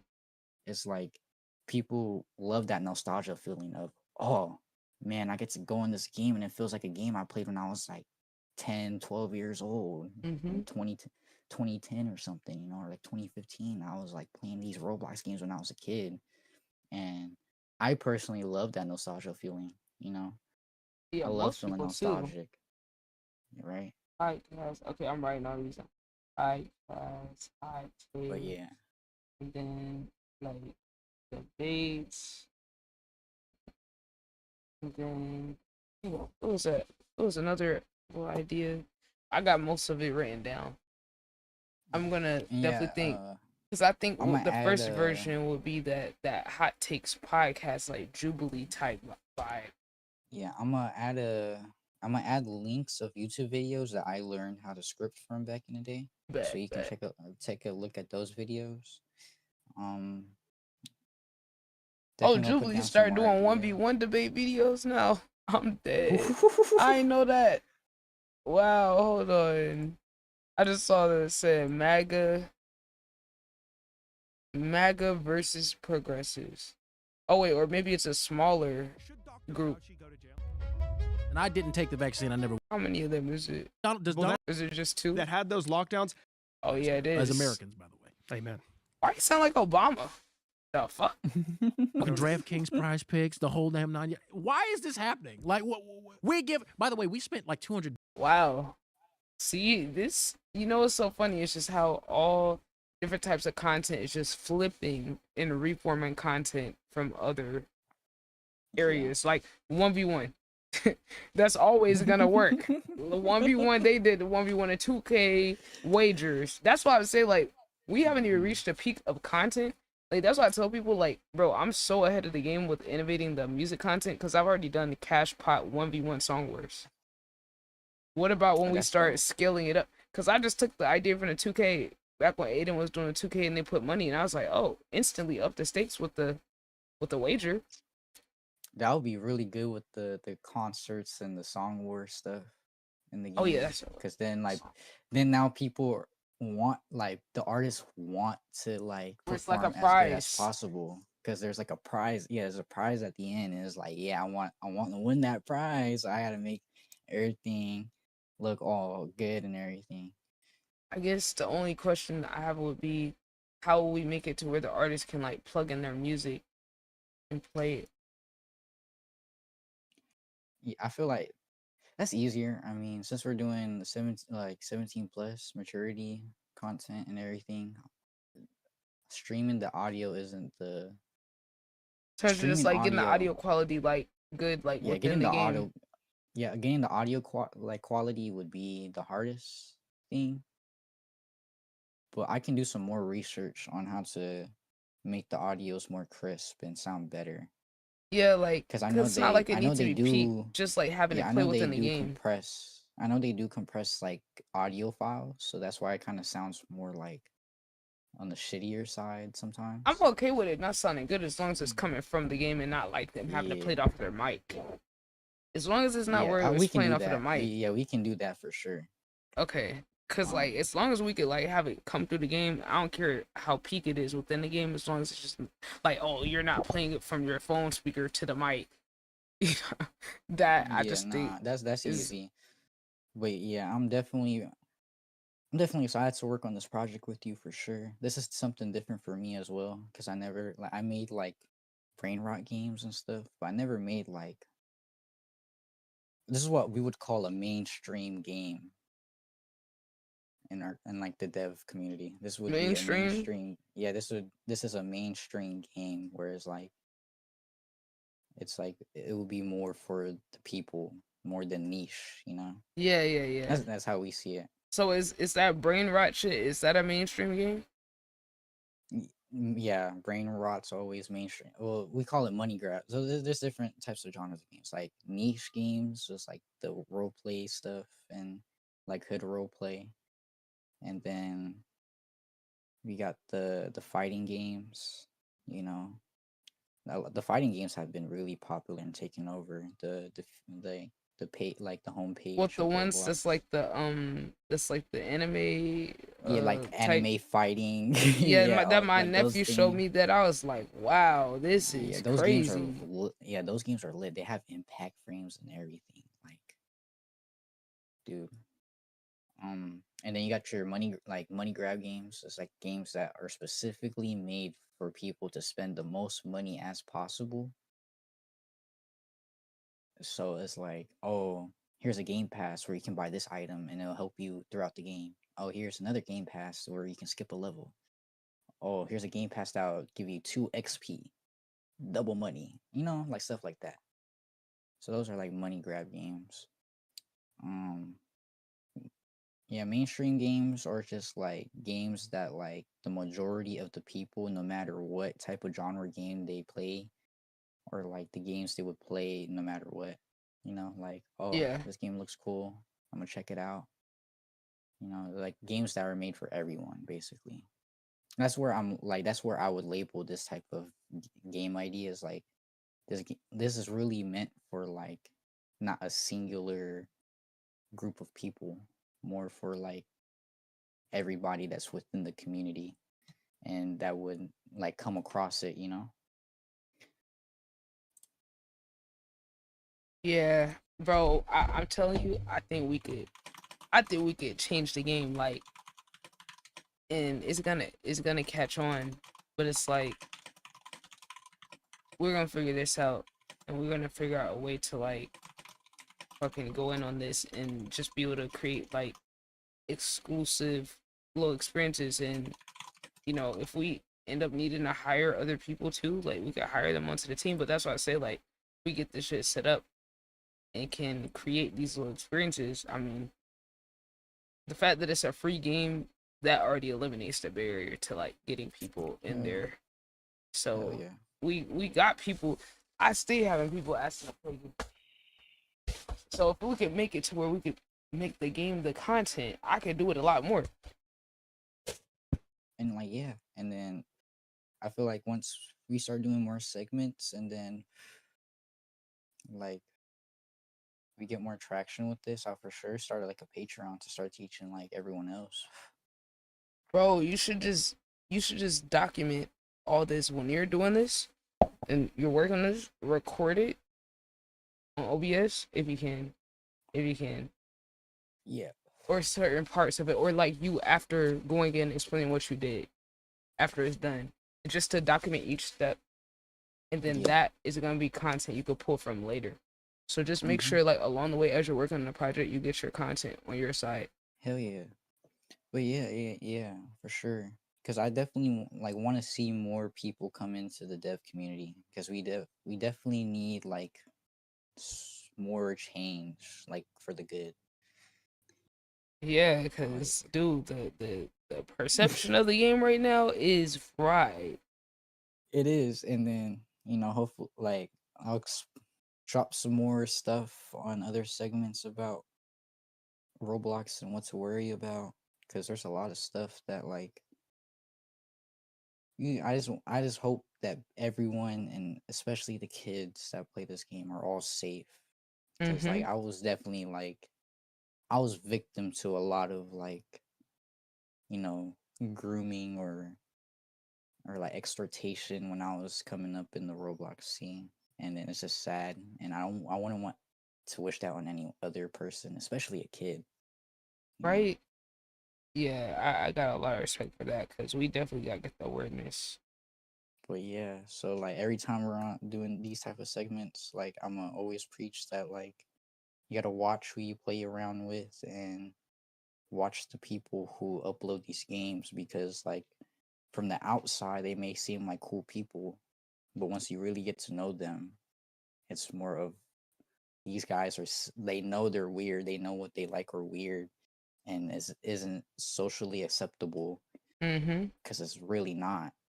And no matter how you think of it, no matter if the person is a part of a certain thing in the community that's like a big movement or like anything, that doesn't, you know, that doesn't make it any less weird. Right. And that's the thing where it's like people just gotta get more comfortable calling out these people. And like the thing is, like you said before, when you call them out, you're gonna deal with the hate. But it's like that's why I feel like having a community with you is important, so that the community can stand together against the shit instead of it being one person. And like I told my managers at work, if no one's gonna talk for us, then who will? Right. Exactly. Right. Hey, No we one's gonna gon' talk for our community, then I might as well just step up and do it yeah. because it's something that's really important to me. And then not even just important. It's like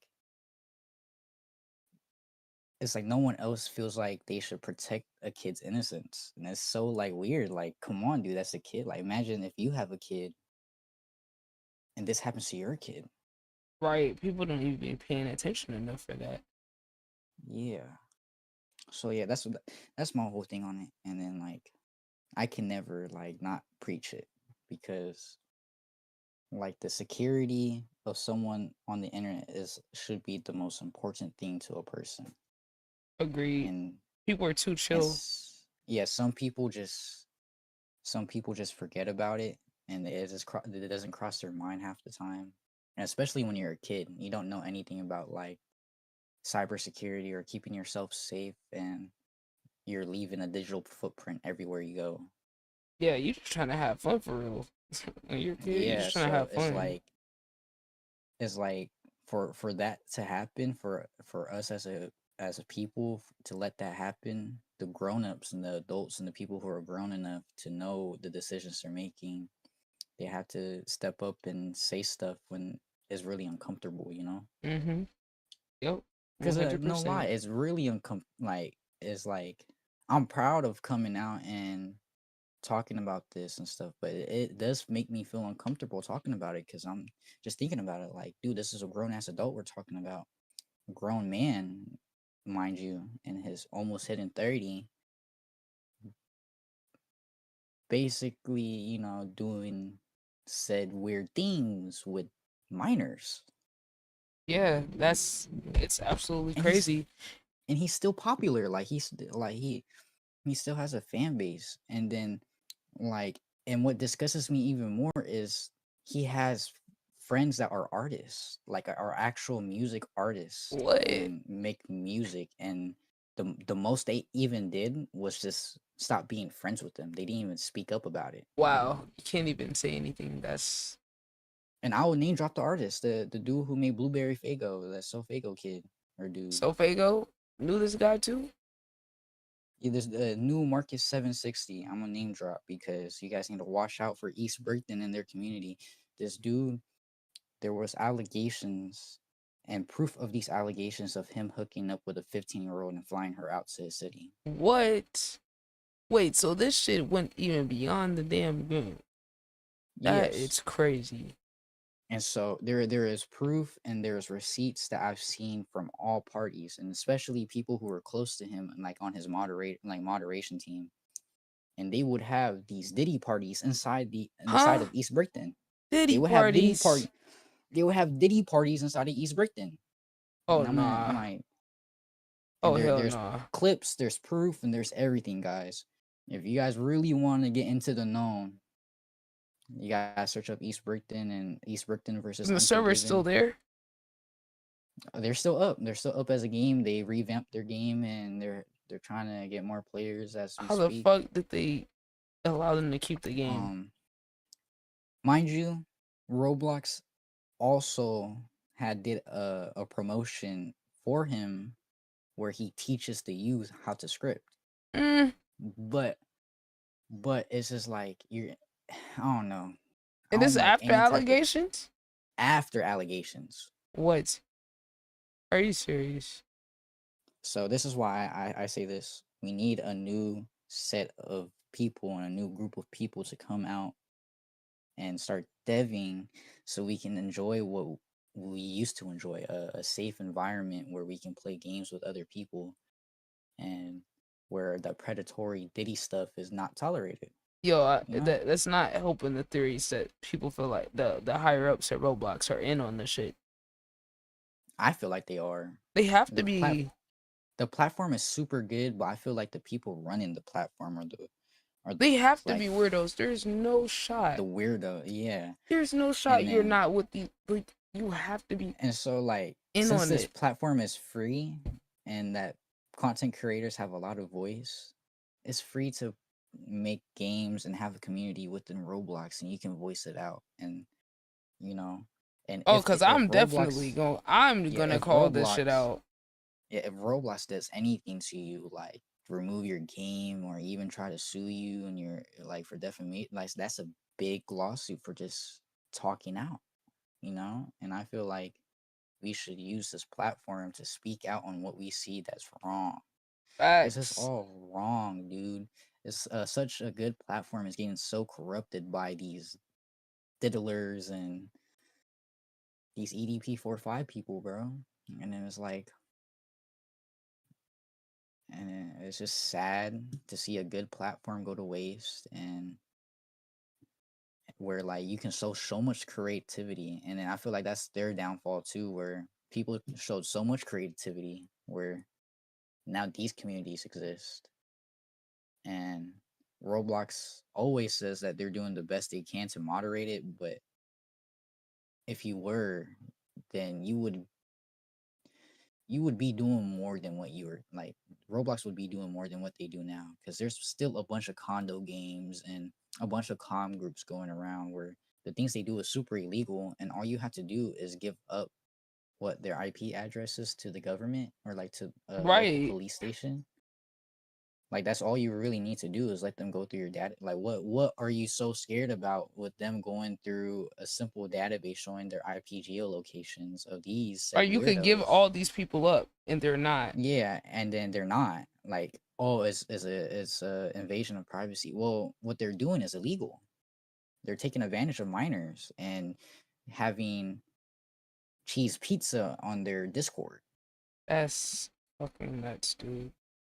right? So it's just like we need to use all these platforms to at least acknowledge what's going on and to warn parents, like especially parents. Like we need to warn parents of what their children are exposing themselves to, and to mildly to control it, because Roblox is not a platform where you should completely not use it. It's just a platform where you should be careful of what you're going to be playing, who you should communicate with.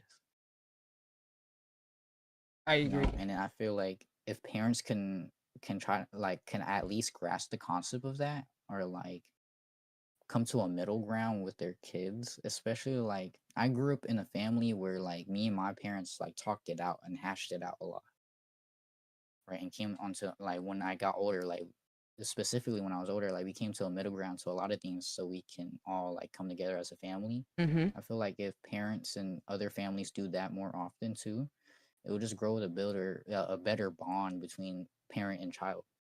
Hell yeah. Yeah, that You wasn't know? a thing for me. I had to grow into being able to do that.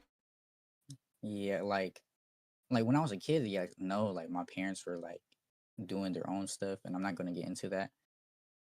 But now, now I'm growing up and I see like perspectives that I didn't see before, and I finally got to learn like what it is to be an adult. I can see how we don't put ourselves in our parents' shoes and how stressful it could be for them sometimes, and they don't do the same for us. Yep. Mm-hmm. Right. And I feel like a lot of parents and children, it's a whole big misunderstanding between the both of them. Yeah, I agree. And so I feel like it just all starts from something little, like, oh, what are you playing on your iPad? Oh yeah, let me see what's going on. Okay, well, you can play for this, like, talking it out, like, not controlling the kid, but guiding them. And Like, explaining hey, things. I grew up with parents yeah, that's like, oh, you don't deserve an explanation. I'm not explaining anything. But then as a kid, like, it helps to yeah, that was a understand. very avid thing with my dad. Was like he always says like, I'm not going to tell you not to do something and not explain it to you, because then you're going to ask me, why did you do it before? And then Hmm. what am I going to say? Like, and this is like, my dad's like very open with me and my brother, and like we know like almost everything about my dad. So he's like, with my dad, he didn't want no secrets because he didn't want us to learn anything from other people about him and look at him a certain way because he didn't tell Mm, us. right. And so for him, it was like, I'm not going to tell you not to do something and I never done it before. Like when I first started smoking weed, right? Like my dad told me, he was like, you can smoke weed, you can do all that, but once it starts affecting you and the people around you, that's when you should stop. And then when I Yeah. asked why, he told me about his past and his addictions and what had happened when it got so out of control, and it made me understand, right? Where he could have just been like, oh, just because I said so, because I'm your dad and you live under my roof. Like he could have done that, you know. But It's instead, he took the different. time. Yeah, like he took the time to explain it and then to give me a story about his past and then put it in perspective, where it was like, oh yeah, that does make sense. Thank you, Pop. Yeah, because it's like more of not feeling like they're being judgmental, more of it being like, Being like oh, concerned, like, okay, like I don't want you to go through what I went through. That's a big part where I feel yeah. like some parents just not wanting to be questioned miss the opportunity to like connect more. Yeah, and then it all starts from from a singular step. It could be the tiniest, like, you know, could be the tiniest thing, but like the tiniest thing could turn out to be something bigger. And for us kids especially, I feel like nowadays, where like most of my generation, we grew up, like I seen with my friends, like their parents were young, you know, and like they were the parents that got pregnant when they were 15, 16, had their kids pretty young, and they didn't know how to be parents either. And so it was basically a child raising another child. Yep, that happened to me. And so, and Overly there's nothing happened to wrong with me. it, but it's just the fact that like us as children and teenagers, we don't fully understand the concept of taking things one step at a time, and the little things can make a bigger effect than we really think. And then we most of us only think about like the present and how it can help us in the like right now or later in the future, when in Mm-hmm. reality, the only like how I like see things is like the only thing you have is like you and your family. And like what I learned was like, you just need to talk it out sometimes and like There's no reason out. downside to talking about it. There's no Yeah. downside. Like I feel like when I was a kid, I used to hold everything to myself. Like when I got mad or sad or anything, I used to hold everything to myself.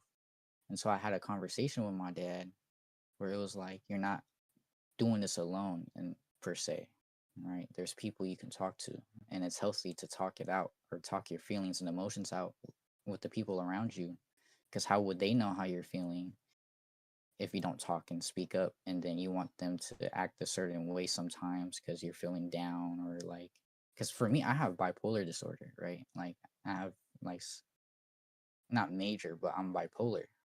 Mm-hmm. And like I didn't know that until I started going to therapy for it and like anger management like classes. And then I learned that yes, it's easier to talk it out, right? And that's something I had to get out of my comfort zone too, with, you know, like explaining how I feel to people so they know how like my reactions will be and are gonna be. Because I feel like with me and myself, I'm an unpredictable person with how my brain is set up, you know. Yeah, yeah. I'm glad you did that too, cause I had to like go get. Well, my family didn't believe in the mental health care and all that shit. So as soon as I turned 18, I started Oh, looking for therapists and all that. my my dad wasn't either. Like when I started going through anger management classes in middle school because I had gotten into a fight with a kid and like I fucked him up real bad. And then like when the school suggested anger management classes and I accepted, and like my dad was like, "Oh, like that's a bunch of nonsense, this and that." But then like I guess when me and my dad both got older and started to like mature more, we understand that mental health is a really big thing, especially for like guys, because guys nowadays we feel like some of us feel like we can't voice our emotions anymore, or like just keep it to ourselves. Yeah. And especially with my dad, because my dad's like on the little older like end, like he's about to be in his 60s, so he like grew up in that era where like you have to be like a manly man or like confide in yourself. And then me and him both learned that we can confide in each other and it'll be easier to bear with and deal with. Mm-hmm. And then not even easier, but it'll just make like bridge the understanding with each other. Yeah. Because me and him grew up completely different. He grew up in a third world country. I grew up in America. Okay. So it's a little perspective gap. Yeah, so it's like what he thinks is logical and reasonable. It's not logical and reasonable to me. Mm-hmm. Because he's more a little bit of an extremist, and I'm more of a like, all right, I'll wait on it, bro. Like I'm more of a I'll go with the flow type of dude, Yeah. So it's like, so it's kind of harder for me to understand where he's coming from, while trying to respect his opinion. You know what I mean? Mm-hmm. So I feel like it just takes those little tiny steps for a child and a parent to like understand each other, even if it comes from gaming, because gaming is something that nowadays all kids like do, and then it's a way for them to explore friendships and whatnot. And then I feel like parents forget that like that's part of our generation now, and that if they're like how you say incorporated within it, that they will grow with their child and they will learn like we'll all learn something new, you know. Yeah, I feel like our generation like has a lot of healing to do from that previous generation. For sure, because like for the past couple generations and years, it's like it's been hard on everybody with like war and displacement and just like with the economy. It's like if you really look at it, it's been a really sad era for everyone. Mm-hmm. Not just for a specific country or like specific set of group of people, but for everybody on Earth. And like there's unfortunate things happening every single day. Mm-hmm. And then I feel like influencers now aren't taking the time to even take that stuff into consideration. It's all about the clips. It's all about how funny people can be. It's all about, oh, what's the next stupidest thing I can do to gain attraction to people. Right. When you And look at what they could do forget. with their platform if they just spoke on a little bit. Yeah, like even performatively speaking on stuff could still make a difference. Yeah, and I feel like more creators can do that, man. Especially with the platform that people have today, Twitch and Kick and on TikTok and all that stuff. People can get out there and still make an interesting stream and have just at least a couple segments about talking about the reality we're living in and make it known that we all need help. Mm-hmm. That's why I don't like to shy away from that stuff. Like a lot of people get uncomfortable at the fact that I'll talk about these topics that people say to stay away from, and I've just never done it, and I've always known that that's like a negative to some people and will make some people divert. Like there's one time I was talking about how I think I was talking about like I read this thing on stream about some corrupt cops like selling fentanyl.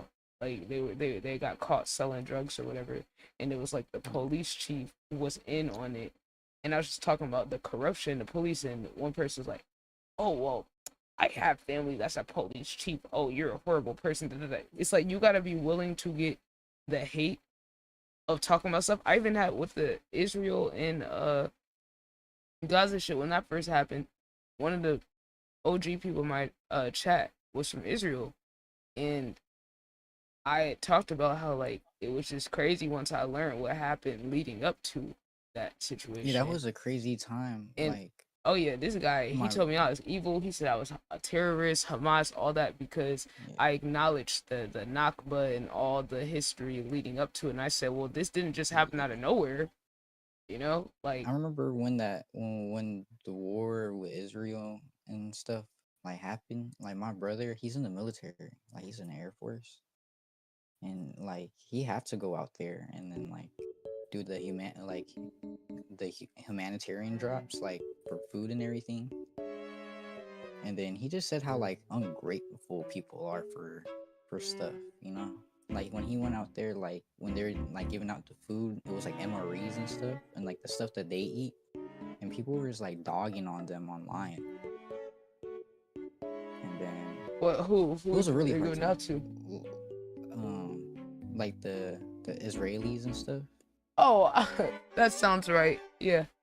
Yeah, Yeah, the very, Israelis and very well, entitled everyone. people. The Israelis and like the Hamas people, like they were both sides were very like Probably because he's bashful. American. Neither then- one of them and like my- Americans.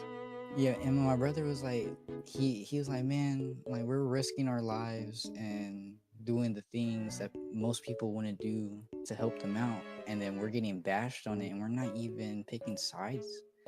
And then he was just talking to me about it, and I was like, that does sound tough, dude. Yeah, because it's like it's like they're going out there as an individual, but then they represent more than just who they are as a person to the people over there. Yep, and then my brother, he was just like, he was telling me everything he was seeing, like when he was deployed and everything out there. And then it was just sad. And I feel like, I don't know, people need to talk more about these like sore subjects, because like how else are we gonna like get people to actually put out real opinions and real ideals when everything is so gentrified with trollless like comments and stuff, because people don't want to take stuff seriously. Yeah, like literally them coming up with that little phrase of, "Oh, Benjamin Netanyahu's about to strike me down," or I don't remember the way they phrased it, but it was some dumb like TikTok trend of like, "Oh, it's Benjamin Netanyahu's at your door right now," or about to drop bombs. And I'm like, am I getting older? Is this just kind of fucking crazy to like trivialize even in a troll that shit? Yeah, It be making me feel like I'm in the Twilight Zone. Like I told you, bro, we're in the Matrix, man. So this shit doesn't feel real. I feel like most people are bots. I'm starting to think a good portion of people aren't even real. They're just NPCs.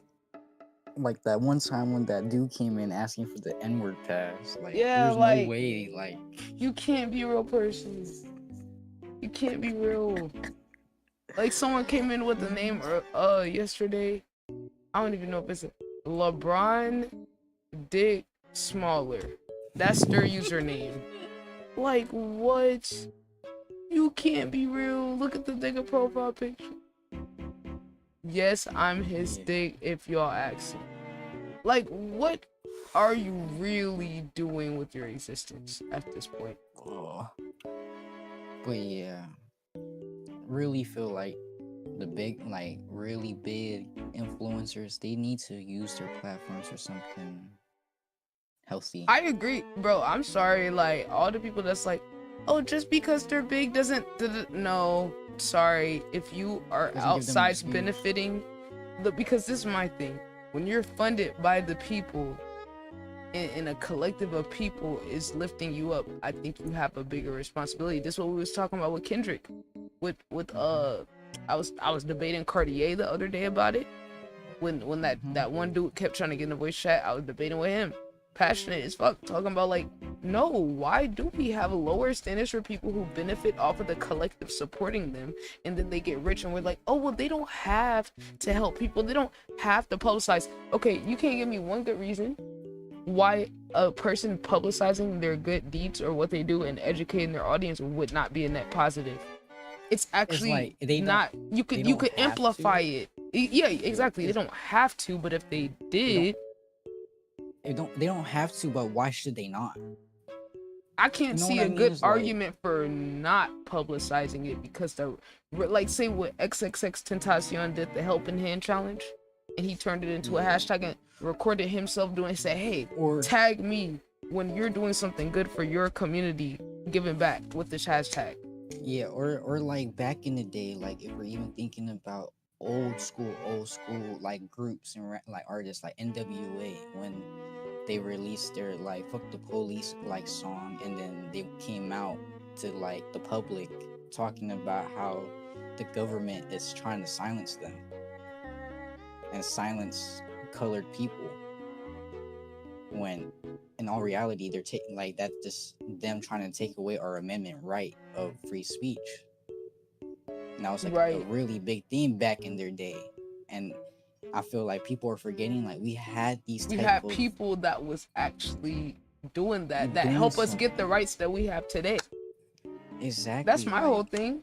If everybody gets rich and then they don't have responsibility, we wouldn't have half the fucking rights that we have. People are forgetting like the people that we have taken inspiration from and their ideals from have done these things. So why is it so bad that why is it bad that we want to do it, or like why is it bad that we want a certain influencer to actually shine light on that certain thing because it's important to us? Like we're allowing them to put their personal gain, like because the impact of what you do when you have an influence is so amplified that even if 1% of the people taking what you say, you're pushing the world forward.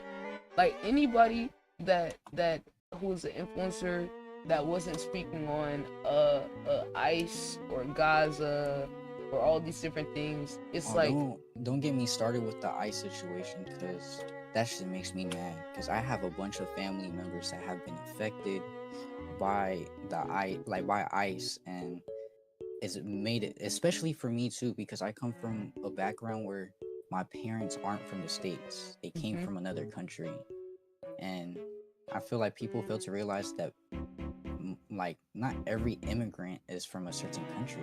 Immigrants come from all sorts of countries, so all immigrants and all immigrants' kids were getting affected by these new laws and these like fanatics that were a part of ICE.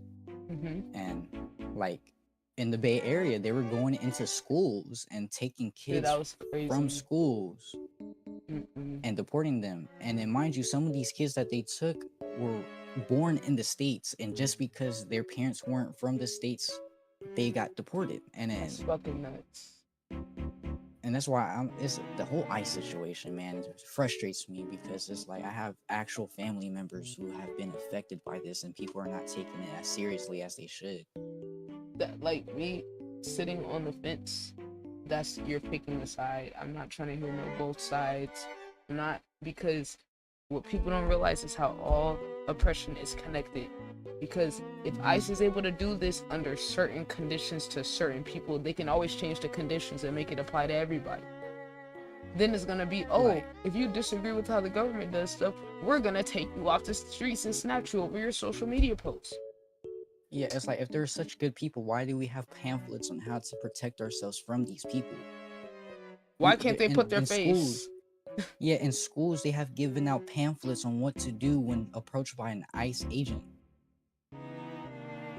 Right. You know how sad that is? You know how scary that is for kids? I can only imagine. To not, like, and plus, California is supposed to be a sanctuary state, right? A school is a sanctuary area where ICE agents aren't even supposed to be allowed to go in without a actual warrant or without actual proper evidence, and they still go and do it anyways. They're That's not even supposed to be knocking door to door and knocking down doors right, and to they've been get doing it. immigrants. Yep. That's why I feel And like ICE was just a test of them, like trying to do martial law, like testing it out. and then like what about that chick that got shot by an ICE agent? Like when that thing happened, like did you hear that they like- came back for the guy Yeah. that died? They got revenge on him or something for being there a day before or something like that. So that was like planned. the whole thing is just so crazy. And like, shout out my girlfriend, man. She's like a like, she's really big into like the movement of like really pushing it out there on staying safe and what happens if you do encounter ICE agents. Like, she's she's really big on preaching that, and I respect it, because it's like we all need, as ethnic people too, like all ethnic people need to All come together. ethnic people were targeted. They targeted black Yeah. people. They targeted Asian, Latino. They targeted everybody. Dude, they even like Americans. even some European descended people they targeted, and this just shows that these people are targeting people who they feel like are less than them. And weren't we learning in history, or weren't we supposed to learn from history, like learn what bad in history has done, and to try to avoid that? But I feel like we're going back. Like, this is basically like a soft Hitler move, in my opinion. Yeah. And people can call me crazy and all that stuff for saying that, but it's true. It's a soft Hitler move, bro. No, it is. I mean, pretty much the othering of people, making them have to identify themselves. Then, I mean, hell, at not least to mention the Nazi people, they had uniforms and their face out. This is kind of crazier, where not you to could hide your mention, face and can shit. can we not forget how many illegal immigrants are working for the government as their Right. maids, as people, like their janitors, or the jobs that people don't want to do? Or how for the many government. people in the government were second generation, third generation immigrants? Are we forgetting how America was built on immigrants? Yep. America wasn't even owned by Americans. Yeah. We took the land from other people. American are the illegal immigrants. The Yes, and white then now Americans. we're pushing out. And then here's another crazy thing. I seen that they're trying to deport a Native American person. Where are they going to deport them to? Back to What? America? Bro, what? That's crazy. You take Like- over someone else's country and then kick people out the country and you stole it. Like, and So- Latino people, Mexicans were Americans before America even took over that part of the country. So it's just like, for me, I feel like people can use their platform to really make a difference in history, and they just choose not to. They know they can, they just choose not to. In my Because it's safe. how my whole perspective. But that's why I feel like building your whole income off of these platforms is not it, because you're gonna need to build enough leverage to be able to branch off, create your own platform, or to be cut off financially and still stand on whatever you believe. But none of them are And trying not to do that. Not to mention, like, how the government is slowly trying to take away certain states' rights, like amendment rights from them. Slowly take away their rights.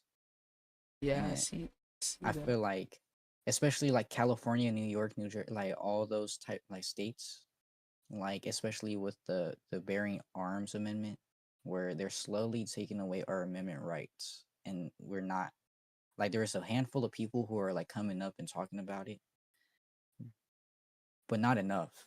Like, even though I know guns are really looked frowned upon, it's still a amendment right that we all have, right? And if they can Facts. take away that, imagine what other rights they can take away from us.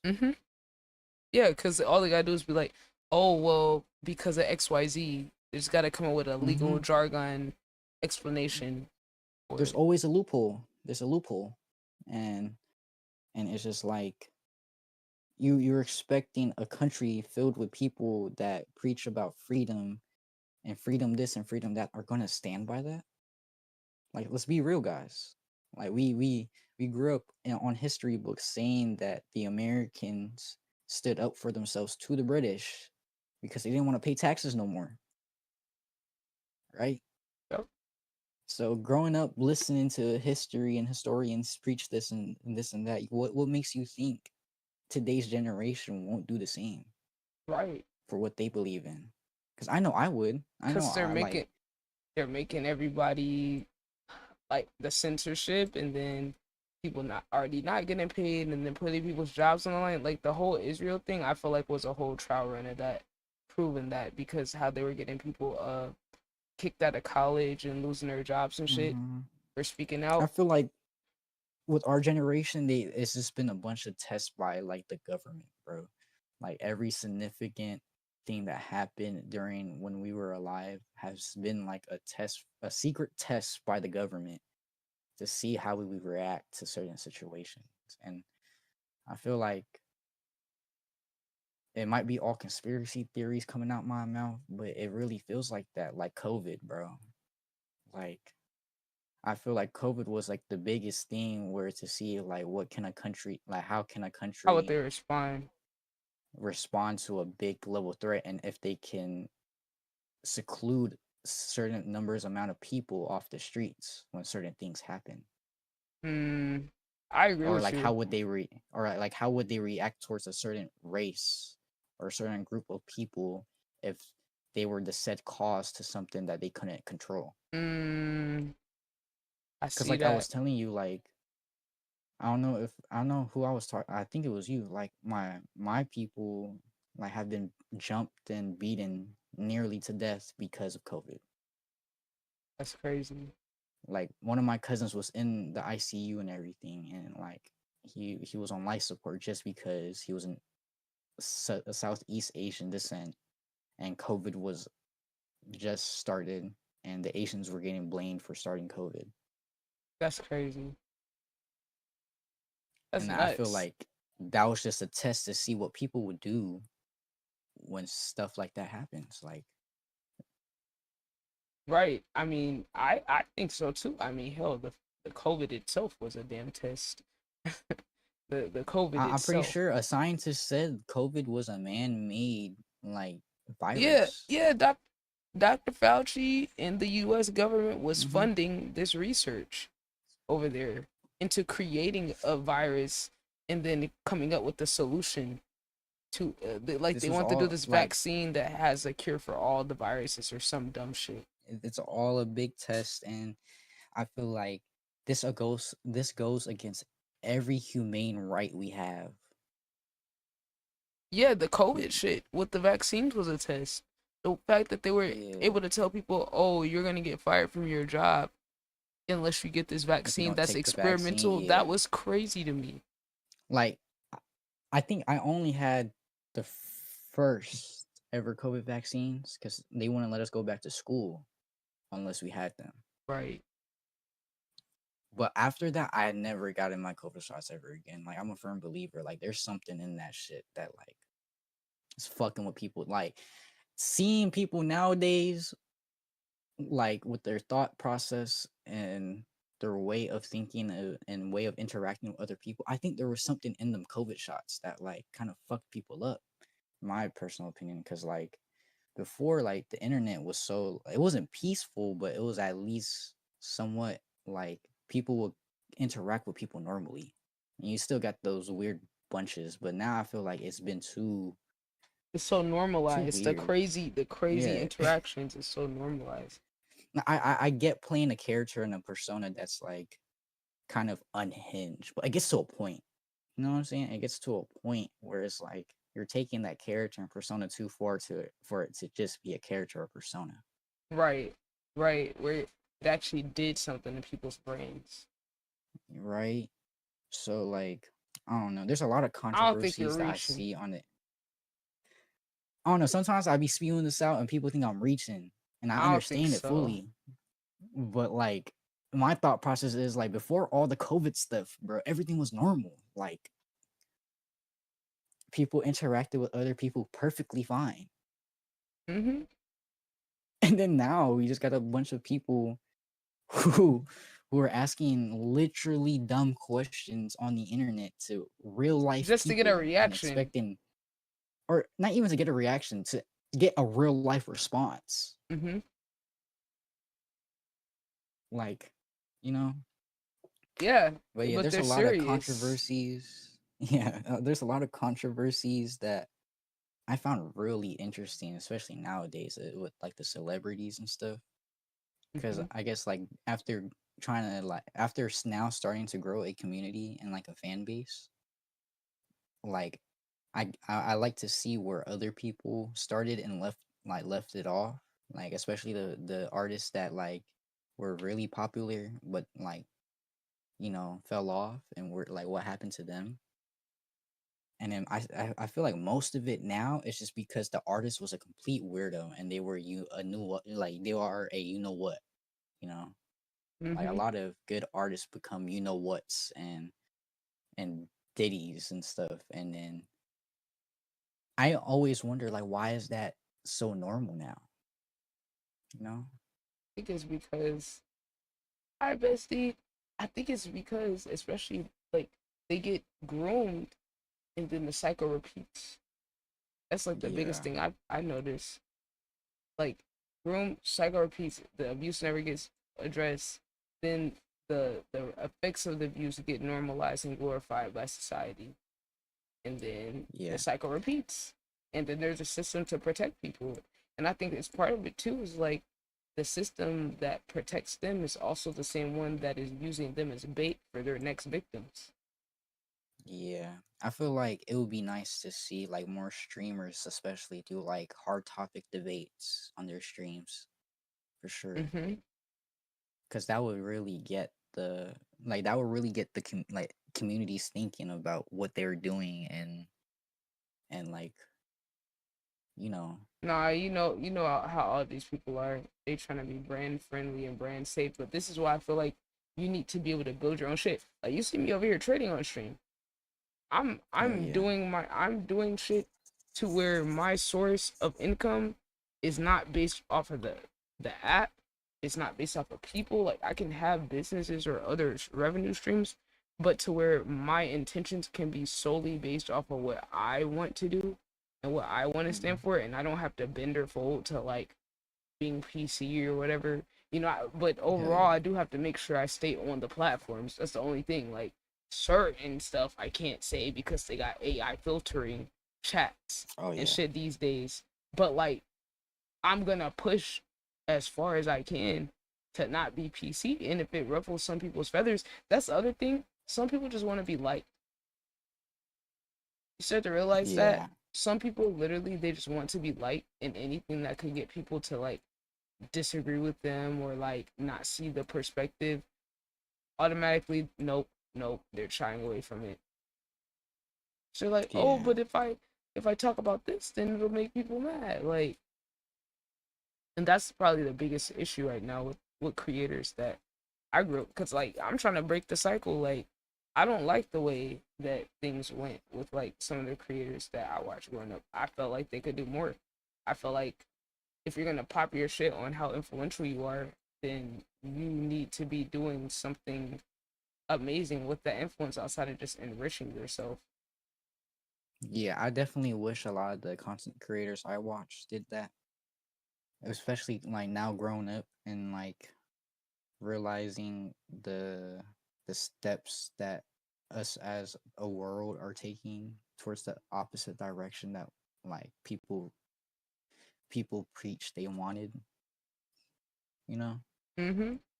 And then like it definitely just comes down to like people with that pull. Like they have so much pull and like they either like I give a lot of content creators like the benefit of the doubt, whereas like maybe they just like, you know, just make an excuse for them, but it's like there's really no excuse in my opinion in my own head. Cause if me as a person can get up on a platform, no matter how big or small, and really just talk about it and like I could really care less about what people have on my opinions, because these are just opinions that I have on these topics, then it shouldn't really be hard for another grown man to do it. And someone with more power. Or like a grown person in general, like people who are grown and have that pull to do it, because like I feel like people with less of a following, or like people who don't have that pull, feel like when they do get to talk about it, they have like a spotlight on them and they kind of get nervous, and it makes it kind of hard. But like people who've already done it and already are big, like they know how that feels, or they should already know how that feels to be excluded or like to feel uncomfortable. Yeah. Because that's what they've been doing, right? That's something Mhm. they've been doing in content, doing things that people don't like, but people are starting to like it because that's them. That's them as a like creator. So what's the difference on doing that and incorporating something useful and meaningful within your content? And that's Right. It like wouldn't something take that should be away. talked about. Yeah, it's not like It they'll be wouldn't even take taking it away away. from I think it would anything. add more depth to you as a person. Like people, I feel like when I hear people talk about these types of things, it makes me realize like, yo, these are actual people too. These are people who are living in my world, like in this like in a place that I'm comfortable with. Like this makes you more of a person Like a real human instead to of just like a me. Yeah, bot. like a real human being. Then oh, you're just a character I watch on the internet because I think you're funny. Right, because they turn Like themselves into a character, and then it all just keeps getting normalized in a cycle. yeah, it Then keeps the going. standards get lower and lower. Like Neon, bro. Like there's been like plenty of streamers have said that Neon is just a character that he plays, right? And I feel like he got so consumed with that character that he plays that he like I like his content, but he kind of just got lost. Oh yeah, I just saw a clip of him talking about that the other day, where he said Yeah, he's saying how he's rich and he just doesn't have any purpose or no point with the shit that he's yeah. doing. I feel like he's just he just lost his way because he got too consumed with the fame, the money, and like the character that he's projecting out, that he forgets that his platform is so big that no matter what type of clip it is, no matter what type of content it is, it will blow up just because of the name. Like it's because Neon's name is there, and especially if he's talking about a hard topic I about actually did like see a clip of him the other day where he was in like Jamaica and he was like talking to one of the people at the festival and they were talking about the origins of the celebration, how hell like yeah, Americans look at it one way, like oh they're just dancing yeah, or da da da, but it stemmed from like the liberation from slavery and stuff. And I'm hell like, damn, yeah, I didn't know that. And Neon was yeah, actually being genuine about it, and I was like, oh wow, okay. yeah. See, I haven't watched him in a while, so I want to know. But I feel like if people start making more content like that, like I personally would be more like captive into it. I'm like, I'll be like, oh damn. Like that's why I watch your shit a lot, because like when I feel like I'm in the mood to like hear someone talk about like their opinions and like on just things and like what we're going through in life, it's just like you don't filter yourself, and then you can tell what you say is genuine, and then that's what a lot of people look for in any type of influencer, a thing that makes the streamer or any content creator feel more genuine and like people can relate to them, Right, because that's you kind know. of my whole thing where like I'm kind of okay with like embracing the hate or the negativity or not being liked for the sake of people knowing that I'm being authentic. I think that Yeah, matters more than people agreeing with me or liking everything, because at the end of the day, they could go out, go find people that agree, go find people that do this or that, but they know when they come back to me that anything that I say is true to myself and not based on anything else. And I feel like the more the world keeps progressing with the clip farming and people just doing shit just to do it, the people like me who are just like true to myself and not like any agenda, is gonna be more valuable because like, okay, well everybody's putting on an act in the character. Like Flatboy Max. Like I love Flatboy Max.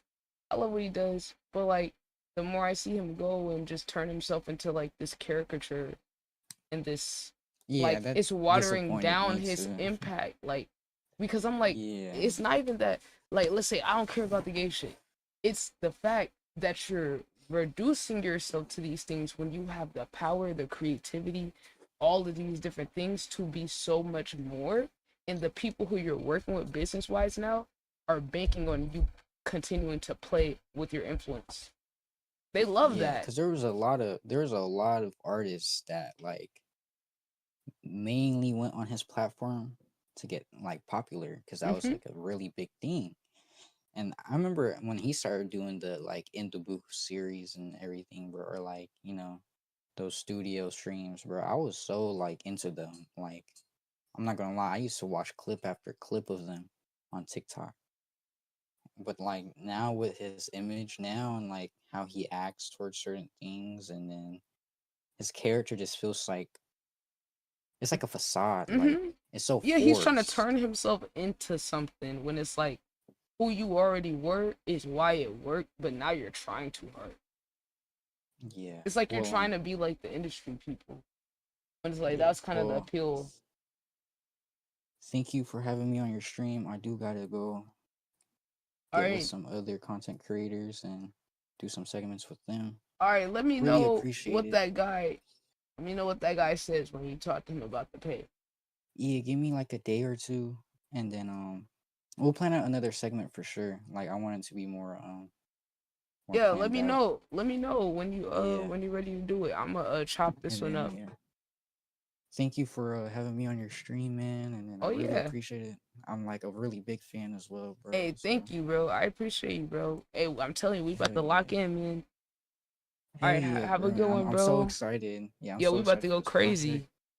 See you, chat, and yeah. W Chow Mein later in. W Chow Mein bestie. W chat. My goat. I was letting my phone charge so I could call. Bestie, I got a video to show you. Are you here? Alright. I did the thing I was telling niggas about. This drummer dude that I followed.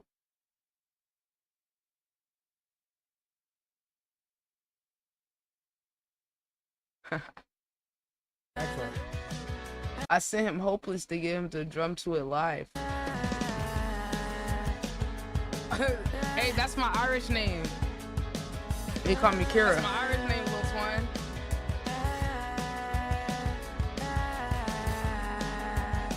I was making the clip for it.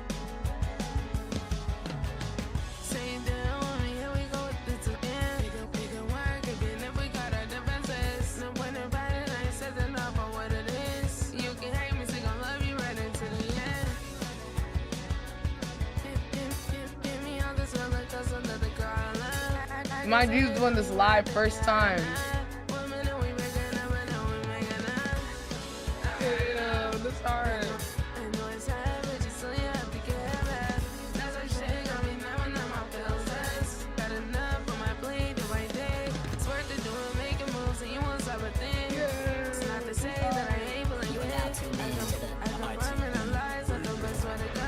I'm about to send it.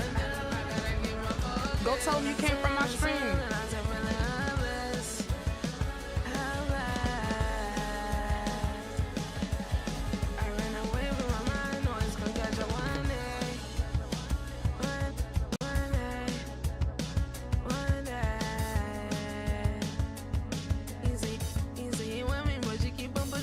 I know, right?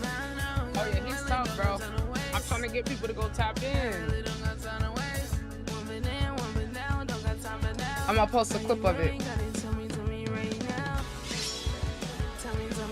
Thank you for the follow. Who are XY Slack?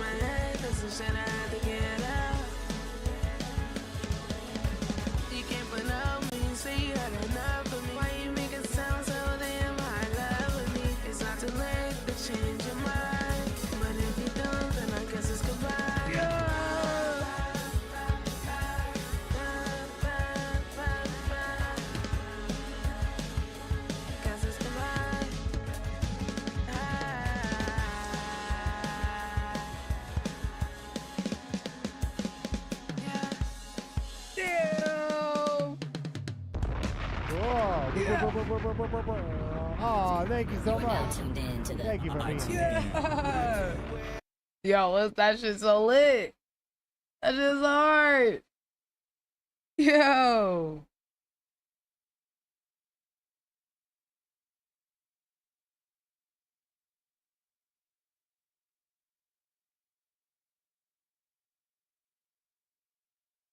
Wasn't that crazy? That was nuts, right?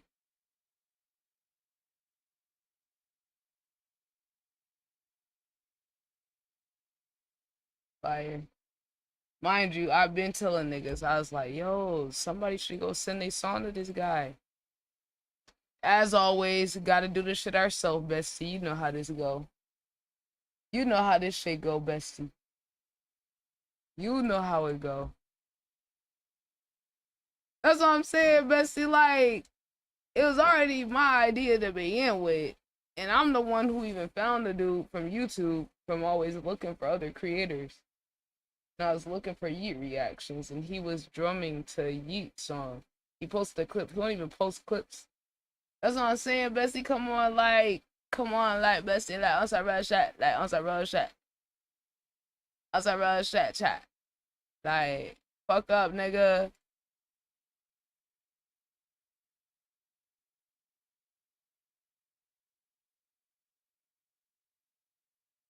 But niggas talk about bestie type shit, like, but they talk about bestie type shit. Oh, here's the other one. I sent him another one. I paid for the second one. I sent him a raid, so he did this one. Ready? I'm a buy. Yeah. Oh, no space. I'm a buy. Yeah, there you go. I'm a buy. Oh yeah. We got that. Yeah. I tried to throw a curveball at him, see if he could drum along to an underground one. Now, it was crazy. He adapted as he went along. Like, bro, this is crazy that he even does this. Yes. Let's see what he can cook up. Damn, he got in the hi-hats.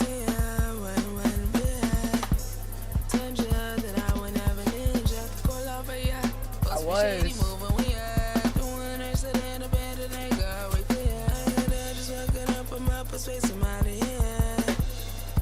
Its adaptability was crazy. The hi-hat.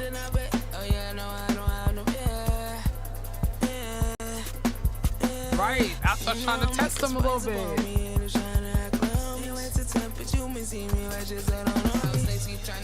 Damn, those feels though.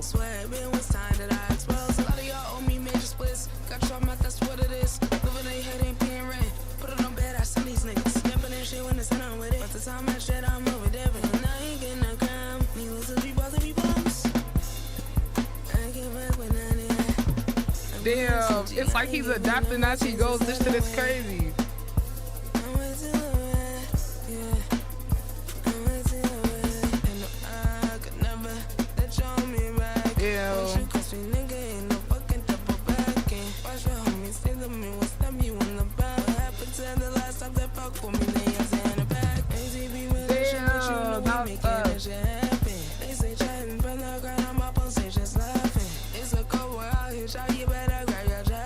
Welcome, Sagul. Welcome, Harry Muffin, man. Oh my god, it's Rexy. Damn.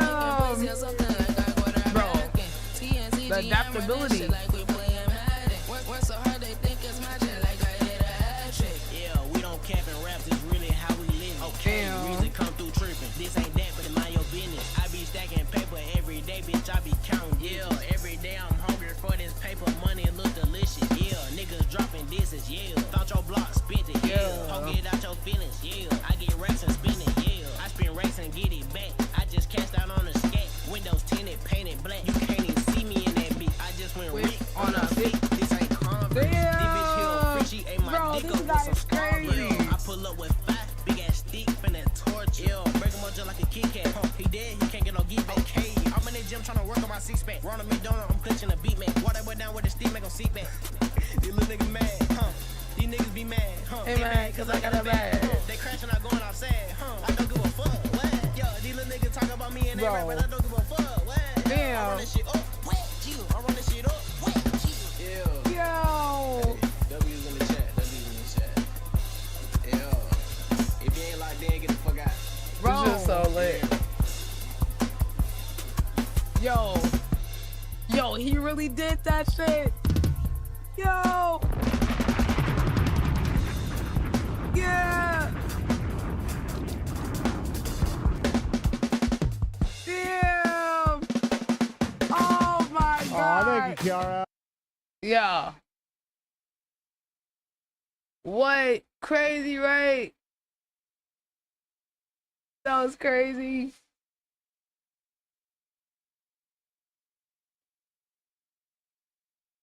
Nuts. Nuts. So yeah, I feel very very happy about that. Oh, bestie. And Chowmin was nice enough to teach us about Roblox and how to build in there. Bestie, low key. That shit just like Sims. I might gotta get you on there. Cause we over here working on our world. I got some updates for you. I don't give a fuck what you. This ain't that better mind your business.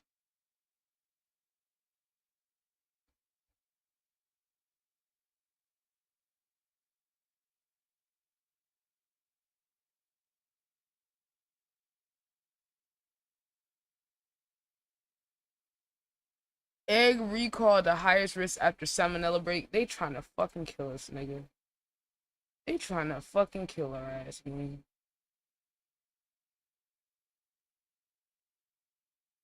I'm hungry. I just went Rick one up it. This ain't Converse.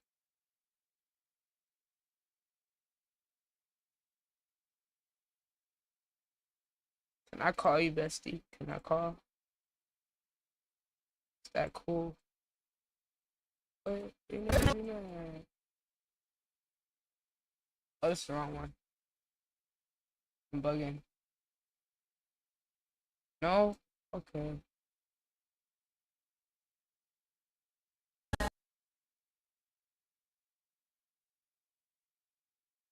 Alright.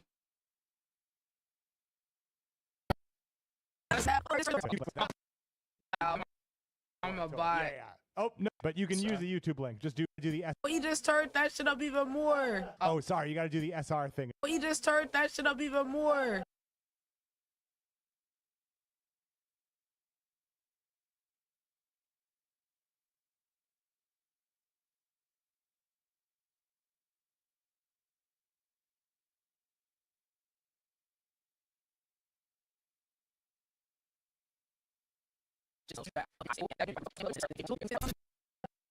No. Bot. We got that. Let's see what he.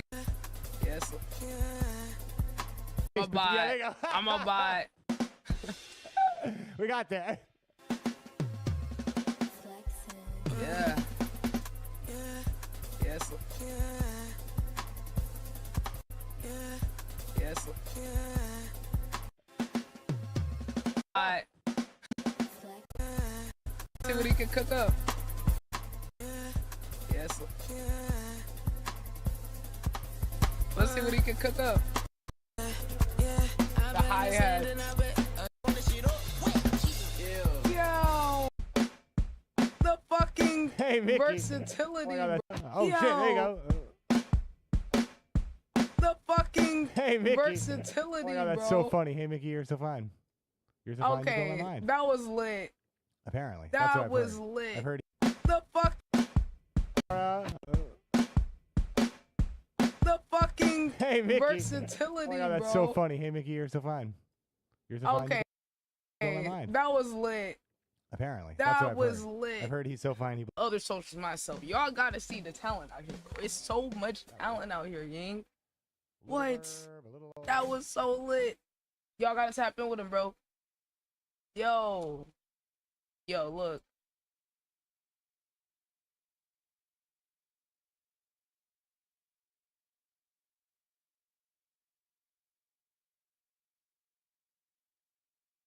Fun.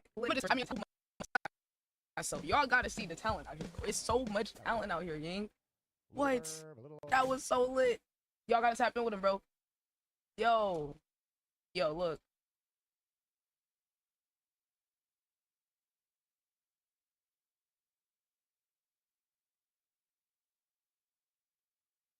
What? That was so lit. Y'all gotta tap in. Y'all gotta tap in with him, bro.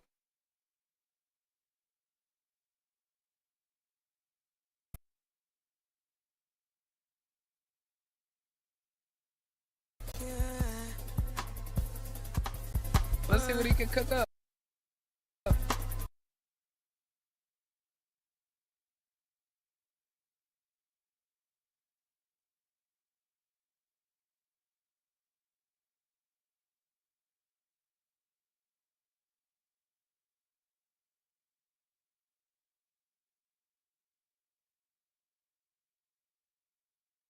Bro, I'm about to put this song out without Ty, bro.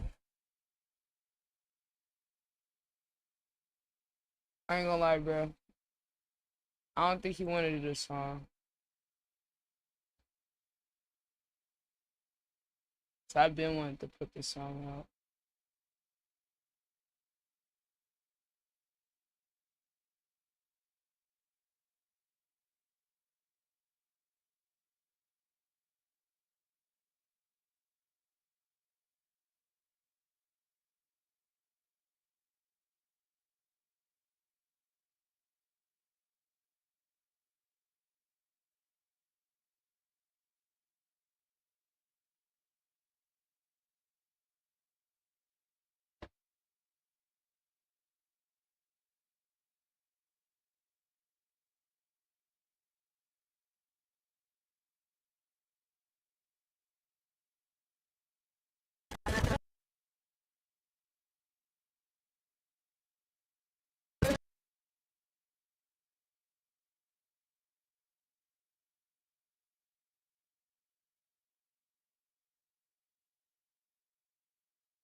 Order filled.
Order filled. Order filled.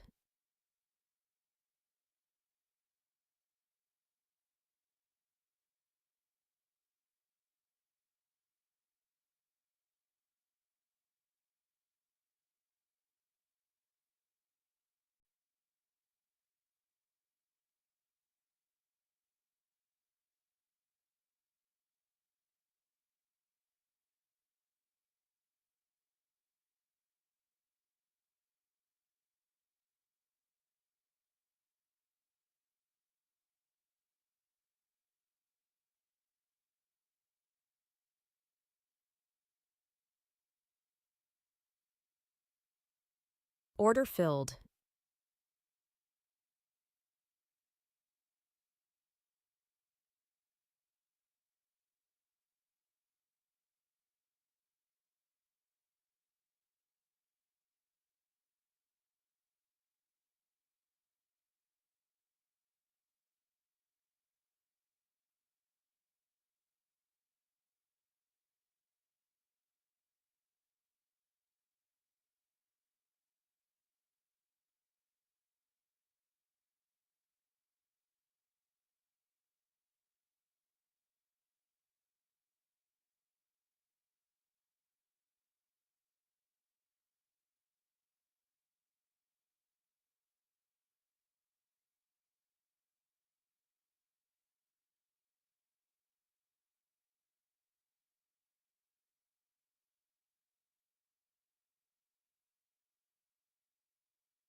Order filled.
I want to go back and look at that page.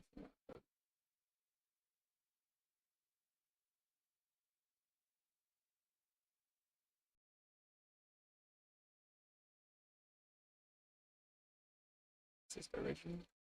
Go tell.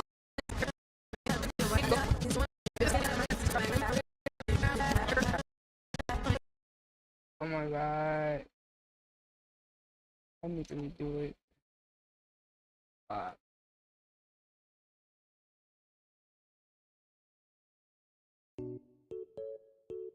need to reformat it.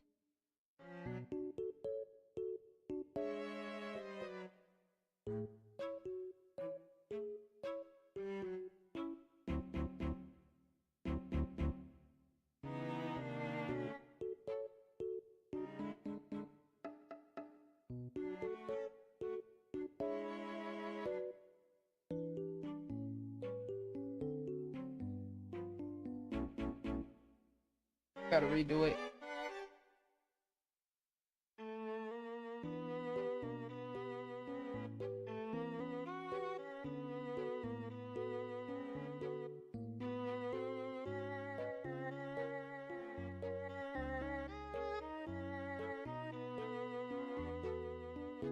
Kai C. Nat. His first ever stream, February 2nd, and he averaged 1,000 viewers. Is that Aura? He peaked at 1,300 viewers and he streamed for 4 hours. Little did he know he'd become one of the greatest. Kai.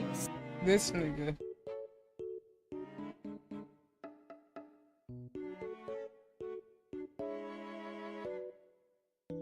I'm fucking dead.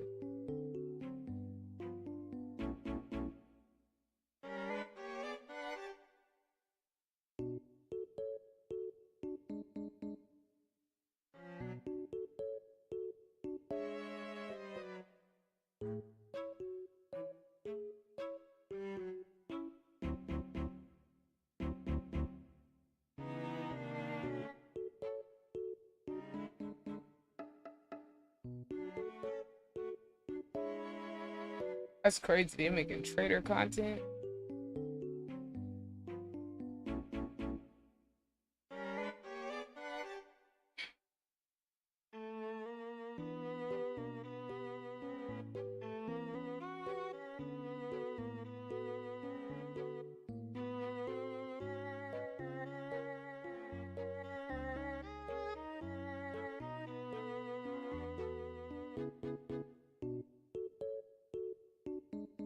That's crazy. Hello and welcome to Trader Turnaround. Today we have 2 new traders, each teaming up with a professional.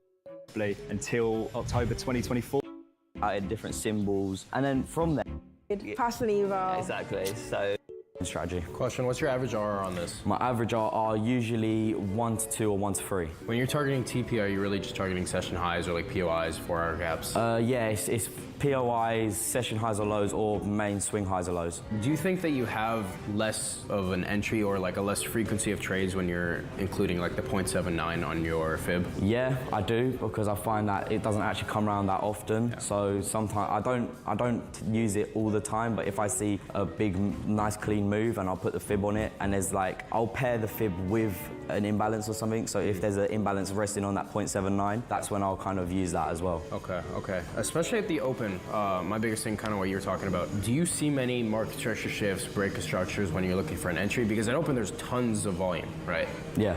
Do you see many of those, or is it more so the entry happens, I miss the entry, and then you're caught chasing? Sometimes that does happen, yeah, where I'm sitting there waiting for a market structure shift or a break structure, and then it doesn't actually come and it just runs, and I miss that entry. Okay. Run me by your bias just a little bit. So I'll start on daily, find my bias, scale down to the 4-hour, then 1 hour, 15 minutes, so that I can find my session highs and lows, and then I'm usually 5 minutes to find the break of structure and stuff like that, and then 1 minute for entry. What I would suggest is obviously have your daily, because you want to see your daily profile, you want to see if you're bullish. Let's just say that you are bullish on the daily. Yep. You have a 4-hour bullish gap that has yet to be mitigated, retrace into. Yep. Let's just say also there's an hourly that's Asia low.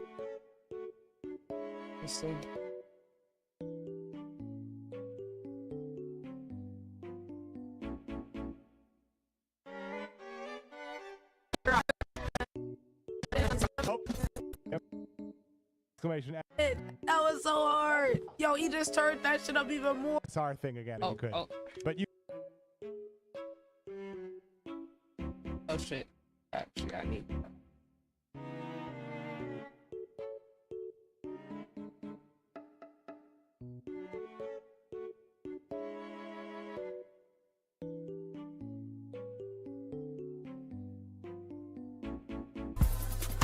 Damn, he got in the hi-hats.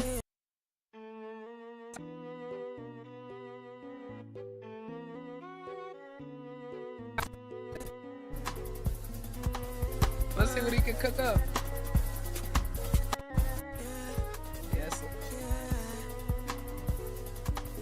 Let's see what he can cook up. Damn, he got in the hi-hats.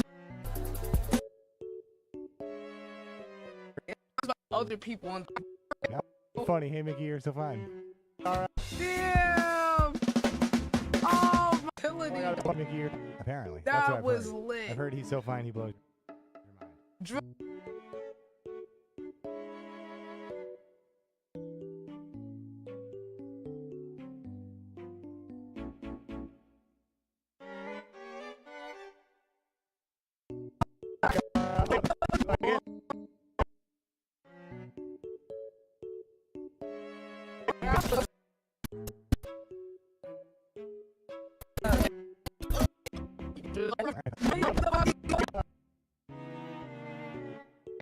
You know what's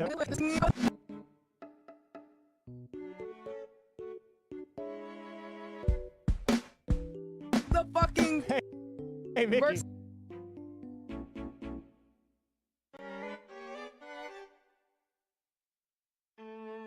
Oh my God, that's so funny. Hey, Mickey, you're so fine. You're so fine. You Okay, blow my mind. that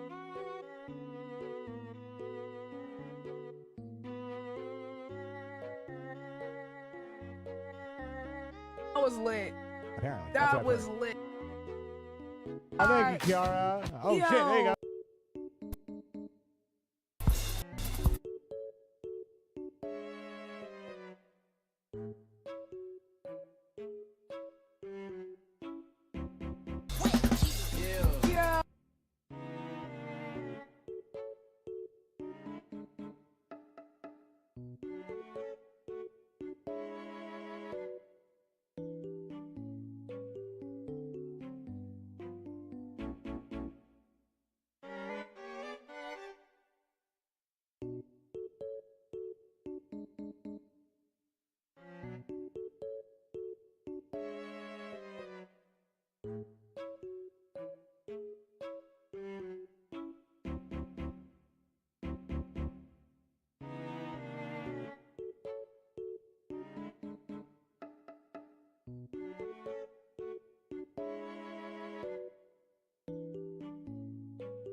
and Olu and Dot going solo, and then also Ari Lennox leaving, it puts that into context more, where some people tried to flip it like it was some negative shit, but it's really not. Only did J. Cole give them the leverage to do what they want before, then when he got paid out, he allowed them to be able to do whatever the fuck they wanted with their artistry and all go their own way and not have to do what make business sense. That's why we're seeing them independent right now. And that's another thing too, where they have this narrative of like, oh yeah, everybody around the industry hate Cole basically, and it's like I've seen it like a bunch of times. Where it's like whether it's like Twitter or when like certain like influencers or whatever talking about it, but it's like when you ask certain niggas, it's like Wale be saying, oh yeah, now we cool. Like G be like, oh yeah, now we cool. Even with the Ari Lennox situation, when like she split from Dreamville, she made it clear it's not J. Cole. J. Cole helped me out. Like some of the like the Dreamville team.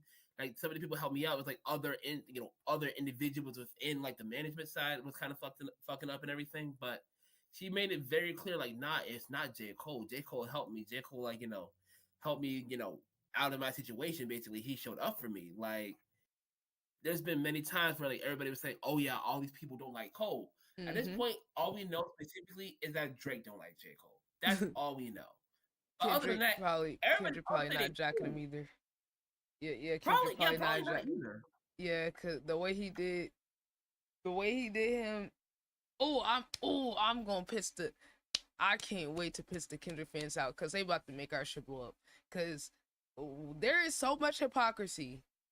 Cause you're making me think about how he got a problem with Cole because he worked with Drake, which is like okay, cause I heard that Kendrick was supposed to be on Cole last album. Did you hear about that? No, and then he kicked them off. Both of them were supposed to be in the album. Yeah, he that didn't work out. Again, J. Cole has always said, hey yo, I got mad respect for Dot, I got mad respect for Drake and everything. Like we all been chilling, cooling and everything. And even before this whole beef, Drake and J. Cole went on tour together after like first. And he was mad about that. I think Kendrick was mad about that. But here's my thing though. I'm trying to figure out why was Kendrick actually mad? Because at first I'm thinking off of the initial context, oh, because Drake's a predator, oh, because all the narrative that he put himself on. You feel me? With the whole layout of the so no, think about this. I'm authentically believing that buying in. I got my own hot take on that too. Because I'm buying it. Like I in a way, they say J. Cole betrayed niggas. Kendrick betrayed niggas because I believe the narrative that he was painting of his reasoning. Right. You feel what I'm saying? Right. For like, you know what I'm saying? Like, you see what he did, right? You see what he did. Stepping back from the beef, it's like we can agree. Even Drake has talked about how he likes younger women. Like on For All the Dogs, he's talking about girls that are like 25, 26 when he's like 38 and 36, 37, 38. Like Drake has some weird tendencies. However, with regards to the narrative that both rappers were placing, I'm telling you, maybe both guys may have been exaggerating to make the other look bad or look worse, basically. Like, again, Drake had some weird stuff, so it felt more believable. And a lot of narratives was like, oh, I mean, yeah, Chubbs and other nigga both have weird cases. That is real. But in the same breath, I'm like, Drake, Kendrick was probably aware of these narratives and definitely capitalized on them to like, make sure, okay, he's like, she's about to go down, bury him, shoot him in the backyard. And like, yes, Drake was lying like hell. Drake was definitely lying like hell. Talk about, oh yeah, I got niggas who smashed your baby moms and everything. Like you like trying to get the slaves free and everything. Like he was definitely lying out his ass. But Kendrick may not have been 100% truthful either. Or was conveniently, in hindsight, it's a few different things that make me feel a little weird looking at how it played out after. Because I keep seeing niggas dibble-dabble into the pro-black community. I feel like it's not that he's not genuine. I'm not saying that.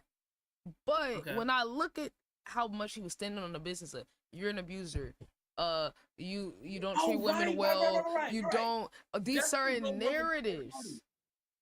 I was like thinking, okay, this the reason that maybe why he don't fuck with J. Cole fucking with Drake. Cause I'm thinking it's like morally like, oh, you fuck with it, I'm saying no business. We need to get rid of these niggas. You Like, oh, collabing yeah, with like, them and you da da da da. You know what I'm saying? Right. So I was going into that narrative and I was like, oh, maybe that's why like morally he not fucking with Cole, right? But then I started to think about it after the whole shit played out, looking at how he immediately goes to collab with Playboy Cardi, who's a woman abuser who abused his ex that was pregnant with a black child. I thought it was protect black women and children and da da da da. And you immediately go collab with this nigga, and this is my problem. I already had a problem with him collabing with Kodak Black. Artistically, that was weird as I hell. do not Like, give a fuck he about what did the artist big shit he R. was doing. Like, I do not like care. Kodak did the big R.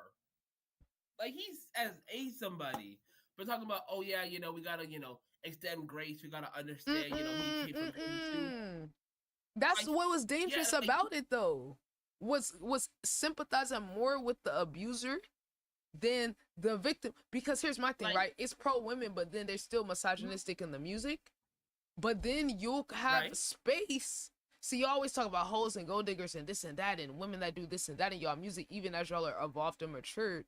But yet you'll hold space for the worst of the worst, right up there with PDFs, a rapist. Right. Like, so I'm like, how do you have more room and space in your heart and your artistry for that, but then you still hold these misogynistic and toxic beliefs to where you'll collab with a nigga that beat it's more evidence on Cardi than Drake with some of the shit.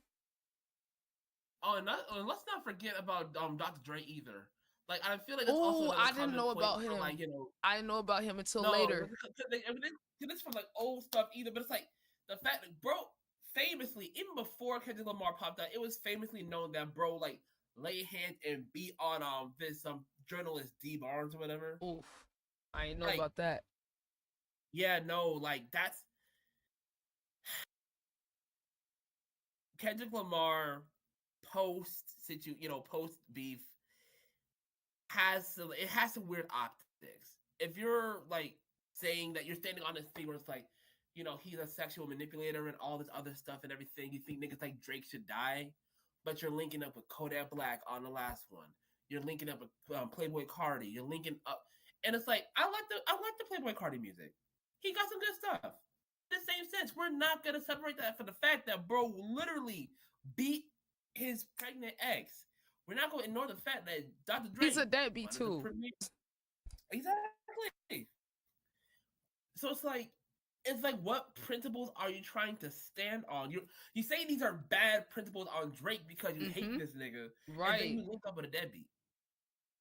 That's why I was like, I thought you were mad about him being a deadbeat. I was looking at it like, oh, you're a father. You want to take care of your kids, so you stand on that. I respected that from Kendrick. Where I was like, oh yeah, like that's an easy agree. But then I'm like, so wait, what is your line? Since you work with rapists, and then you work with woman beaters who is also abusing a black child that could be possibly killing a black child. You know what I'm saying? If your beef with Drake is petty, listen. If it's petty, look, go ahead. But by all means, be petty. Niggas can understand petty. You just like, I just don't like the nigga. He over here fucking up hip hop and everything. Yes, we are perfectly fine with that. But it's like, if you turn it into a moral stance, like, and this is not even fully Kendrick shying away from it, although in the same sense, him not speaking on it is another thing. But his fans saying, oh yeah, he said himself, he's not a perfect man, he's a hypocrite. He said, like, no, just because you call yourself a hypocrite does not give you the permission to be hypocritical. It's like, if you acknowledge that you have, fine, duality, yes or whatever, but don't say this nigga evil because of this stance and then go work with this other nigga who after.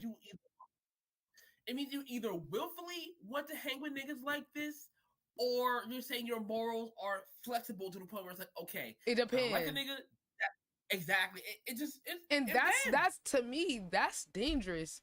The fact that you could give yourself this like plot armor of like, oh well, I already broke myself down and critiqued myself on my project, and I said I'm not your savior, so you can't say nothing about me. Like the way he's giving the fuel to the fans to make exceptions, I think is very dangerous, especially when you posture yourself as someone who is trying to be progressive. He doesn't have to do that. Mind you, hello, Kendrick doesn't have to make these stances. He chooses to, and he benefits from it socially, rap wise, and then financially. That's the part that's fucked up about it. It's like if I wanted to, like, if I was like linking up with a nigga, right? And that nigga's on a registry or whatever, but I'm like, hey yo, that's my dog though, you know, I'm not a role model. Like, don't look at me. That's my dog, you know.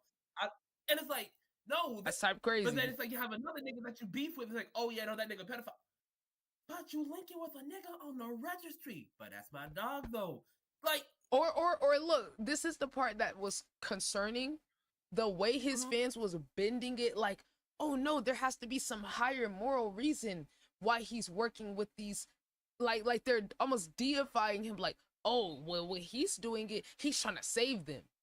But he's not a savior, but he's probably trying to change their life. And I'm like, hold on, didn't he tell y'all the exact opposite? Right. Like, y'all are doing the thing he said don't do to justify it, because y'all know it's wrong.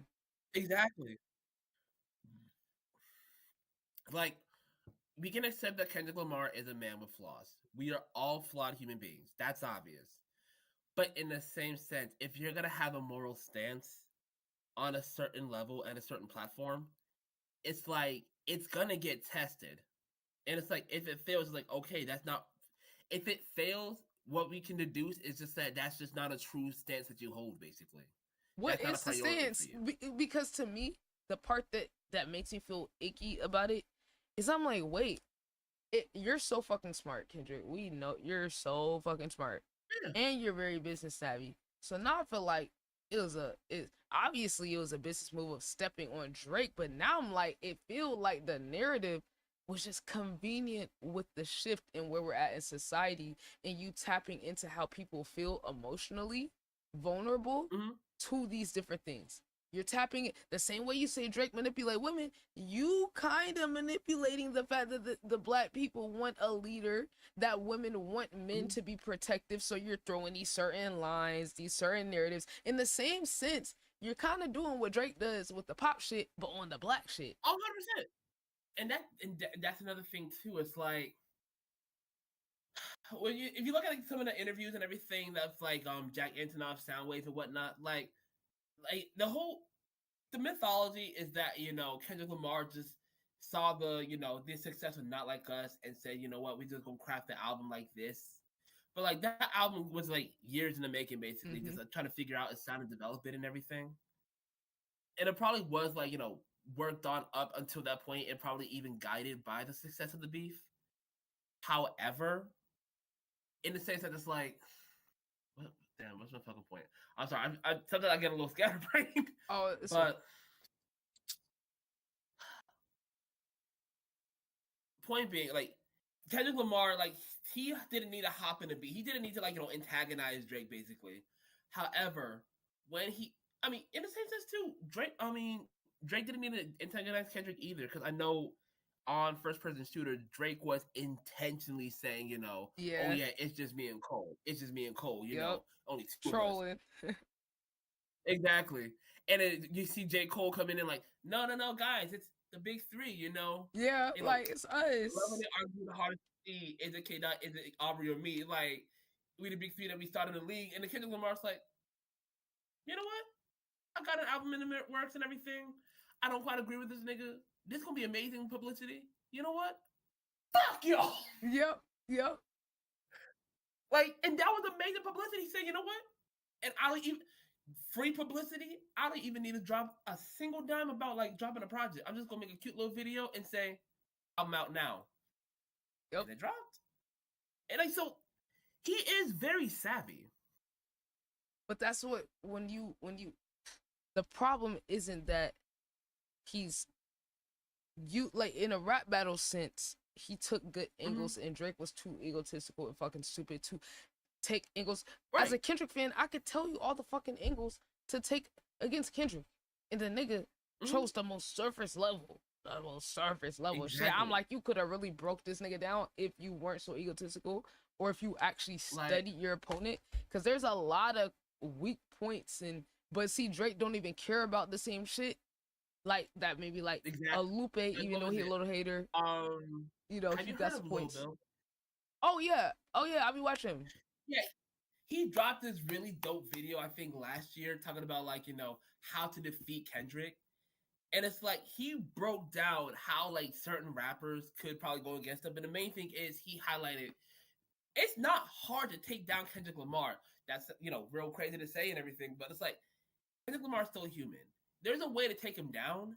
The issue is what Drake's value system is. As you just said, it does not align for him to be able to go against Kendrick the way he should be getting at. Like, talking about, you're trying to get the slaves free. Like, you're a Canadian talking about this to Black Canadian Jewish man. Exactly. But like again, if like Lupe, who was talking on Palestine, was trying to break down Kendrick Lamar, and I mean, if he got past the whole "you're not a lyricist" stuff, if he actually got towards the politics, Lupe has better politics than Kendrick Lamar. He's sacrificed his career for his But then that's my thing that make it feel weird with Kendrick, because it's like, oh, you so fucking smart, nigga. Like, you know exactly what things are safe, but then also push a little bit, but then you're presenting it in a way that's palatable to the white people and doesn't truly challenge the system, where you're like kind of on your Jay-Z shit with like how strategic you are. You know how Jay-Z, Beyonce, they kind of co-opted the aesthetics of the Black Panthers. Kendrick also kind of did that, Huey P. New and da-da-da-da. But then when we look at the politics of these, because I'm on some radical Black shit. So, when I'm evolving my knowledge of these things as I get older, I'm starting to look at Kendrick like, huh? And then I look at the aftermath of the beef and everything, and I'm like, wait, I thought Black people was protesting the NFL, and you and Jay-Z ass done ran up in there, and then now you're working with them. You're working with Chanel, very racist history. I'm like, overall, like the Drake shit, and then the business shit. You are co-opting a lot of narratives that are making you be perceived a certain way. You're getting the social and financial benefit. You're getting the social, the narrative, and the financial benefit, and then getting still pedestalized as a savior, even though you say you're not a savior, but you're still doing savior type things. And that's putting I'm yourself kind of there. like realizing too. And I like that you touched on this too, because it's like that actually ties into something that I've been thinking about recently because of Killer Mike's freestyle recently, and then like Jay-Z's Target freestyle. Like a lot of these people who believe, like, they in their mind, in their heart of hearts, they think that they're like radical because they're in the business. And I will partially chalk that up due to like their generation and how they were raised and everything. Just very much like Jack and Jill bootstrap idea, like ideas where it's like, okay, if you can build capital and like that's like its own form of revolution. But it's like, as I feel like I'm quoting a lot of videos, but it's like something that FD Signifier always says. It's like, you will never dismantle the master's house with the master's tools. So it's like he over here talking about, oh yeah, I'm here for like, Black radicalism. I'm over here like, Black Panthers, the movement, but it's like, you're not going to do anything that's going to put you out of position with your income. You're Black radical until the point where it's like, okay, it's touching your pockets. That's why Jay-Z is like, oh yeah, y'all over here, protesting Target or whatever because I put this in. But like, are you guys going to protest Amazon, Google? You guys over here just talking on your thumbs while I'm actually making real change. That's why you got Killer Mike over here saying you hating because we rich and famous and everything. Get off my dick. And that's why you got Lamar over here like, like, I know, Black, the Black Power movement and everything. And then it's like, oh, why were you guys, jumping on my dick about like, this? I was making moves in silence while y'all over here, asking me where I was, just for him to work with Chanel, just for him to be like Super Bowl, halftime show, basically. Like, it's very much okay, Black radical as an aesthetic, because that's a really good brand and that's a brand that you can throw dollars on. But then it's like, okay, the white man says, hey, yo, I like that Black Power movement. That's kind of cute, whatever. We're going to take away some of the radical movements. You can do whatever you want. Just if you're going to do symbolism, just make it cute and palatable. Because, you know, at the end of the day, we don't want to scare people. Like, Kendrick, you got white fans, you understand. Just do just enough to make people think you're doing something. But at the end of the day, you listen, we're not going to say, like, you know, water down your message. We're just saying, make sure it appeals to all of America, you know? Make sure don't, because that's my thing where it's like, now we got the economics of black radicalism, like being, and I'm just like, hold on now, wait a damn minute. Now I feel like you playing in my face as a student of the black radicals, as a avid you know, person that cares about community and all these other things. And I'm just like, hold on now, whose side are you on? Because now I feel like you playing niggas, you playing the women, you playing the people who's been abused, and then you tapping into the abusers and dipping into their audience too with Kodak, Cardi, other questionable people. And I'm like, wait, who made you the arbiter of the what is right and wrong here for you to be making these declarations in the music and then in your real life? Because now I feel like it's a character. I'm not saying he don't believe none of it, but he has a very selective. He has a selective, you know. Like, all these niggas believe in their heart of hearts that they're right. Like, these niggas are not over here just feeling like iffy about this. Like, these niggas believe that, you know, they're being radical. They believe that, you know, they're being like protectors of women and children and everything. They believe this. The issue is, it's like what you guys are saying and what you guys believe don't fully align with your actions. And that's where, like, the cognitive dissonance kind of like arises more so. Yep. And that's my thing where I'm like, when we look at this Drake Kendrick thing in hindsight, obviously it was a business move, but now I'm a little disturbed on how calculated it was, considering I'm seeing he doesn't even agree with his own narratives, you know? Because now I'm like, you just manipulated everybody. You called Drake a master manipulator. You just manipulated people that are vulnerable and really looking for a leader and all these different type of things. But then you don't want the responsibility. See, that's my thing. Niggas want the benefit of being a leader without the responsibility and the accountability that comes along with it. So they want all the credit, people to glaze them, to make money, to be able to capitalize on it, to be able to step on another nigga career. And then we see, oh, your reason for stepping on his career, it really is more about you just straight up hating him. You were honest about that, but then you didn't let that be the overarching narrative though. You made it seem like the moral things is more why. So then back to Cole, why don't you like Cole again? When you can also collab with other, like, now it make it seem like you just hating on Cole, just not that you're not better than him or have a better, not that he's envious, but I'm saying also hating on him, like on a more personal level than what he would give off, you know? Right. And that's another thing too about it. It's like, it feels like there is a small level of it where, like, Kendrick may have been a little jealous of the success Drake was getting on some real petty shit. Because the thing is, if you look at Kendrick's, like, and let me just make sure I'm not talking out the side of my neck, because I had looked it up before, because I have this belief where it's like, you know, a lot of rappers' biggest songs have like a lot of melody in it, basically. Yeah, no, like the two biggest songs of Kendrick's career, basically, are All the Stars, which is like a fully melodic song with SZA, and then the second one is Luther. True. So it's like, it's not even like Drake barring, it's not even like Kendrick Lamar barring out, you know, that's like, you know, propelling him. It's the fact that he switched to do, like, you know, the R&B collab basically with SZA, which ain't bad. Like, I mean, admittedly, Luther's not one of my favorite songs off the project, but I can understand why it got as big as it did, basically. Right. That's kind of the thing too, where I was saying, like, J. Cole needed a little bit more credit for a lot of his big songs being solo and it being just him rapping. You know, like, it's not him going out the box of like the rap shit. I feel like there is a little bit of something there.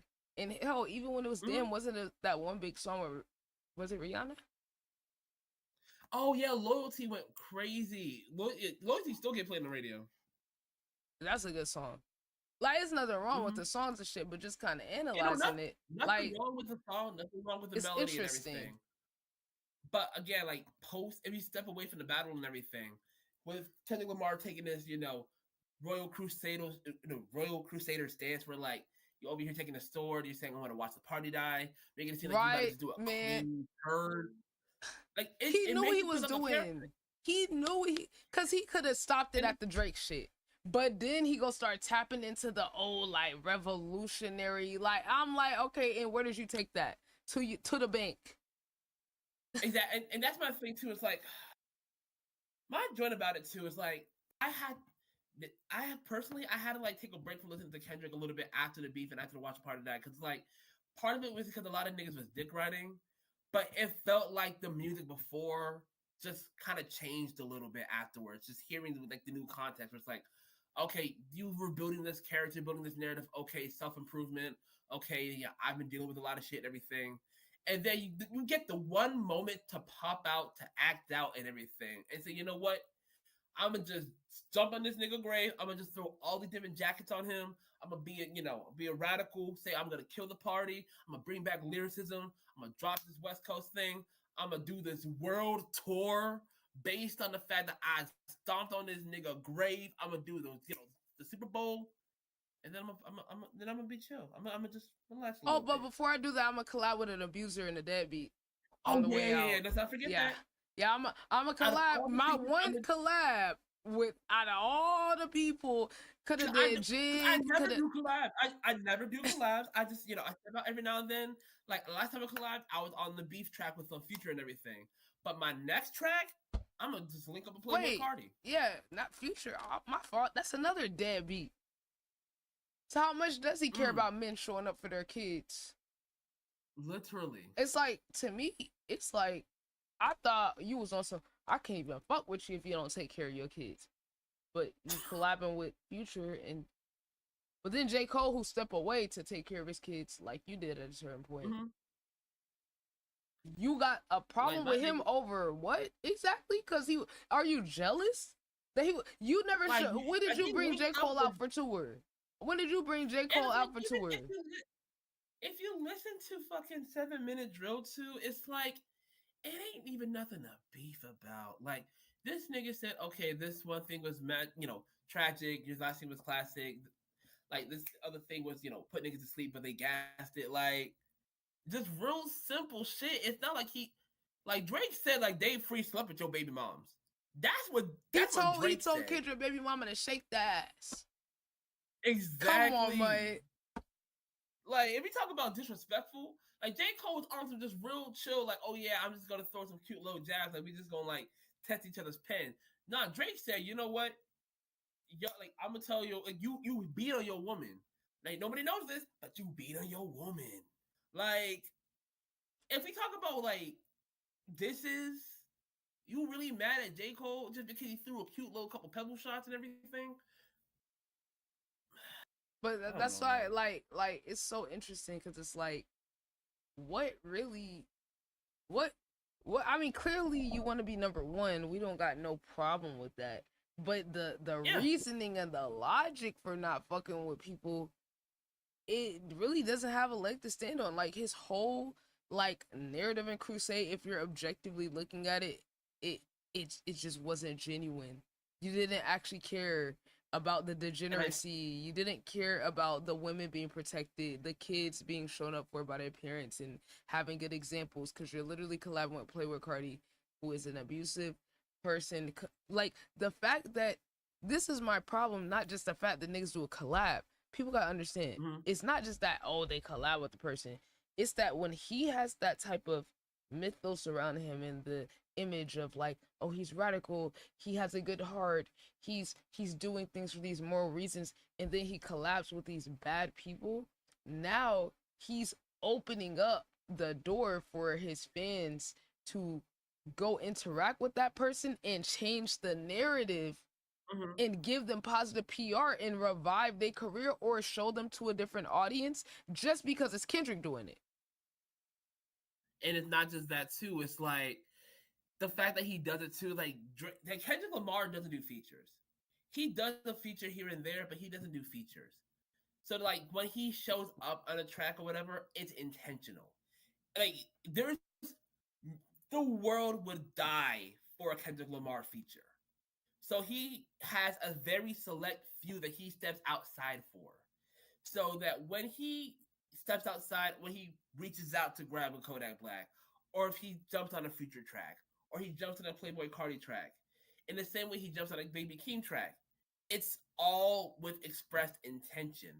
It's all a decision that's being made. It's not like, oh yeah, I'm just giving everybody a Kendrick Lamar. And then you're making them decision. you're using your image, your cachet, and the recent narrative to give your fans something to speculate as there's a deeper reason or some moral philosophical like savior type reason that you did it, which I think that's very dangerous to like have them pre-justify engaging with abuser people that are literally going against the things you just said you didn't like, where it's like now it's just showing how flimsy the audience and Kendrick is with the things that he's saying is important, because okay, so it only matters, if I don't like you.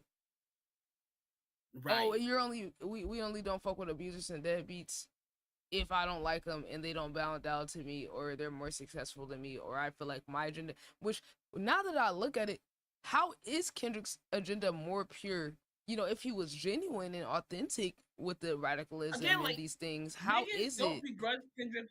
You're allowed to not like Drake. You're allowed to want to be number one. You are allowed to have your principles, however flimsy they may be. What the issue lies is where you're not emotionally or like just genuinely like just upfront about your intentions. Like if you're making it seem like, oh yeah, is this big moral thing? Okay, fine. But then stand on those morals. If you're like, oh, I just don't like the nigga, then we want to be looking as hard. It'd be like, okay, he linked up with Kodak Black and Playboy Cardi, but he just said. But then he wouldn't benefit. See, that's the thing. That's the problem. Because if he didn't lean into those things, he wouldn't benefit as much socially where he ranks, because the way he's perceived as a rapper is tied to these things. So he's intertwined with the narratives that he's putting out and the image of himself that he's creating, and then tries to detach from it for accountability, but then still benefits in terms of status or your all-time ranking, your perception of like people acting like you're Tupac. Right, you're not exactly. Tupac. Tupac was actually radical. You feel what I'm saying? He was actually trying to get shit in the community, put shit in his contract and all that. A lot of these people, again, like Jay-Z, Killer Mike, Kendrick Lamar, they admire the John Lewises. They admire the Martin Luther Kings, the Malcolm X's. Like, how many Malcolm X, gun by the window bars have you heard in hip hop and everything? But in the same sense, these niggas are not willing to make the same sacrifices that these civil rights leaders did, basically. Like, niggas risk their livelihoods, their lives, their income for the movement. These niggas ain't, they're not gonna step outside for anything longer than like, oh yeah, I'm like, they like the aesthetic and the idea, but they're not gonna make those same sacrifices.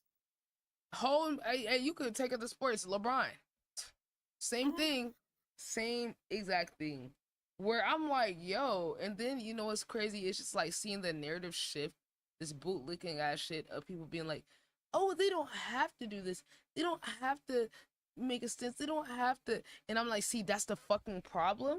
Is how we gotten away from community and collective action by everybody supporting this bullshit individualistic ass shit, as if the most powerful people in these entertainment fields weren't the people backing the civil rights movement because they had the cachet, they had the platform, they had the money.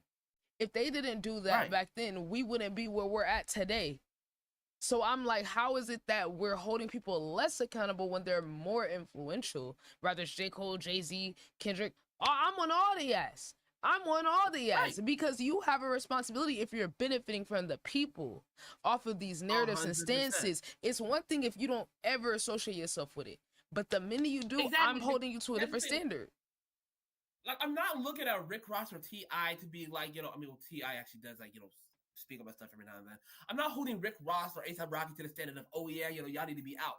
Yes, it is nice. They should be, they should use their platform to say, hey, I have all these resources. Let me help my community. But if they've never prioritized it, I'm not looking for them for that because they've clearly made their priorities known.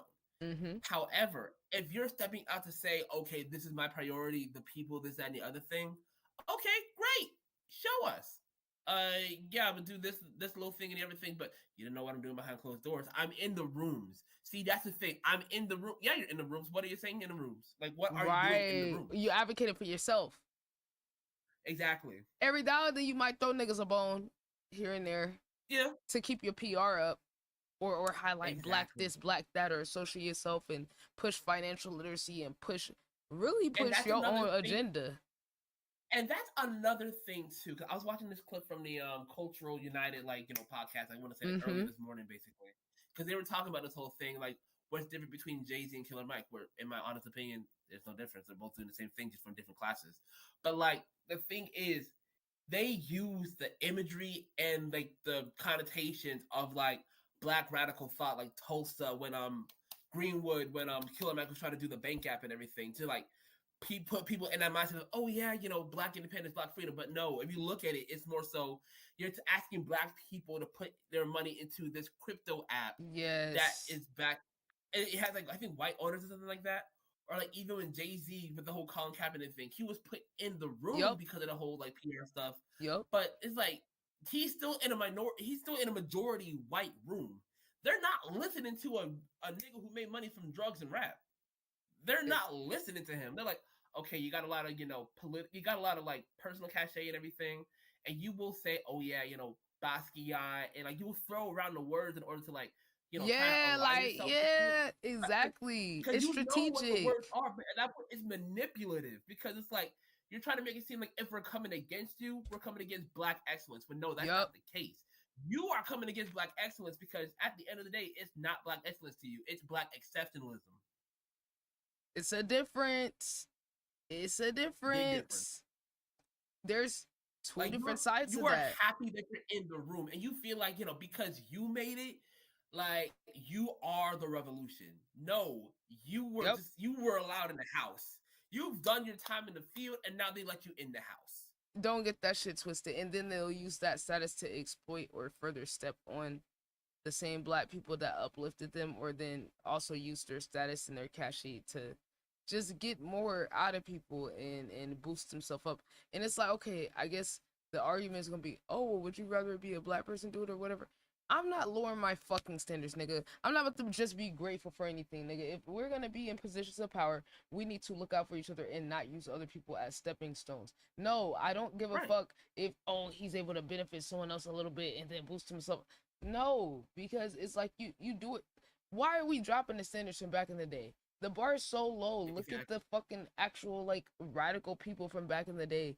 Look at how involved they were in the community. Now they show up what he said that one time. He said, my presence is the gift.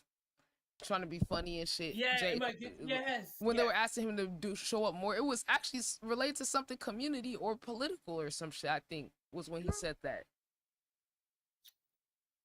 Where I'm that's so egotistical. How's that moving all of us forward? Literally, in the same sense too, we see what happens when we take our foot off the gas. What was it, 2022 when they took away Roe v. Wade?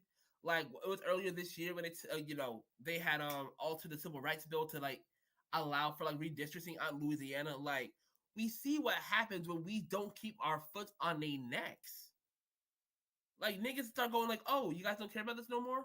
Okay, we're just going rein it in a little bit. Who's the people that control the fucking narrative? The people that's the celebrities and the artists. They know that. The powers that be know that shit. And that's why they always make sure certain artists do not get up or they end their career or get them out of there, or certain celebrities or people that have the power to change the narrative and get the public to focus on XYZ. That's why I feel the minute Kendrick ass got the Pulitzer Prize, that was the stamp right there that nigga is not as radical as niggas think. You're not getting invited to the Super Bowl or getting the Pulitzer Prize and accepted and rewarded by the system if you're actually doing something to challenge the system. The only thing I will give him is that he kind of low-key occupies in the same space as James Baldwin, where it's he's kind of a whisperer in between. That's the only thing I will give him, basically.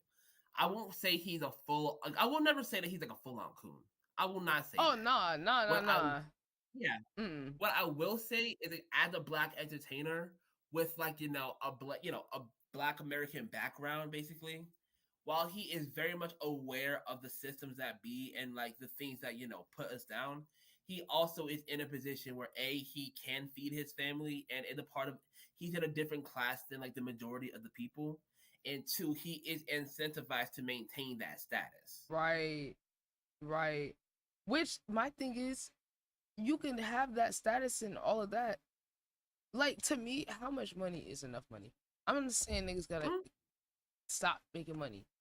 But once you get to a certain position in your career, you can move different. I can understand on the come up, you're trying to move strategic and till you get leverage and you get independent. You know what I'm saying? I'm not unrealistic. Right. But once you're at that point, what you do, I feel like says a lot. Once you're in that position where you're established, you have leverage, because like now you got the power to be able to truly express how you feel and truly move how you want. And that's another thing too. Just like maybe in the 2000s or the 2010s, it was harder to be independent. But like when you have like the cases like Russ or Larry June or like niggas or even Kanye, as controversial as he is, like he obviously jumped out the system, because he was saying some off the wall shit, like very just like just really awful shit. But in the same sense, he was still able to get out the industry and still come back and drop some music and still like be okay. I want to say for the most part, like he hasn't disappeared. And not even saying the music is great, but it's like he's been able to keep himself afloat. So it's like if Kanye West is able to stay afloat by saying anti-Semitic like Nazi ass shit, Kendrick Lamar can jump out the window on some black national shit and survive. But he don't even want to take the risk when he get the leverage, which I mean, I don't agree with a lot of shit Kanye say. But if you have nuance, there's certain parts that if you pay attention are valid. Like, that's my thing. People be like, oh, Kanye's crazy and he's this, so therefore we can't listen to anything. Well, last time I checked, there's a lot of people who are anti-black and who are racist who have voices and platforms, and it's not the same level playing field. So y'all also listen to them and take them serious on shit. Hell, even Joe Biden. I mean, the fact that nigga could be the president and wrote the fucking crime bill, y'all clearly can hold space for people that are racist or anti-whatever. So we're not going to sit here and validate everything Kanye says when there's certain points within it that are valid. You have to evaluate each individual argument. Like with certain stuff, it's like, and the thing is, Kanye West doesn't always have the nuance whenever he breaks down certain points. But when you look at old interviews, he hasn't been wrong. He's just been early. Like when he was on that whole Yeezus train, where he was talking about how like he was being blackballed out of fashion and everything. Like he was like, again, saying some off the wall shit. But within it, he was expressing the fact, okay, I'm trying to expand in fashion. I went to Europe, but there's like glass walls because they don't like me because like, Black American over here trying to like, disrupt the fashion world. I'm over here with like Virgil Abloh, but niggas they don't want us in here because we niggas basically. Like he was trying to break that down, but niggas wasn't listening because oh yeah, Kanye's crazy. He talk about like I am Warhol, but it's like no, you hear him. Like the point is no, it's not the fact that he's Warhol or that he's Walt Disney. He's saying I have an incredible like. If you look at my history, I have incredible shit and an incredible mind. And if you give me the opportunity, I can do it. But you're not letting me just because of the color of my skin.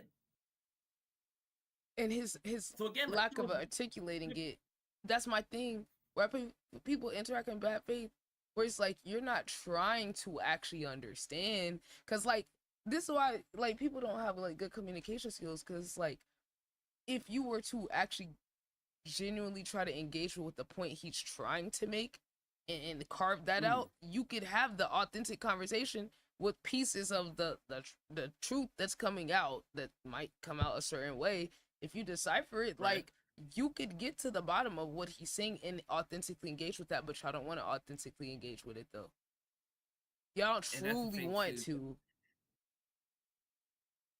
Like I want to say yesterday or the day before, I discovered what I found the name for one of my favorite things, objective correlatives, where it's basically the idea where it's like, instead of like saying the direct thing, you are using like, specific words and connotative phrases in order to like paint the emotion or like of like the principle that you're trying to get across. Like, you know, on TikTok they have that whole like the Bangladesh song, like "You will never take me to Bangladesh," like that whole song right there. Like, it's a list of like seemingly absurd lines and lyrics and everything, but when you parse the meaning of these absurd lyrics, there's genuine lines like, "Okay, you never take me to Bangladesh." It's basically saying you don't take me anywhere.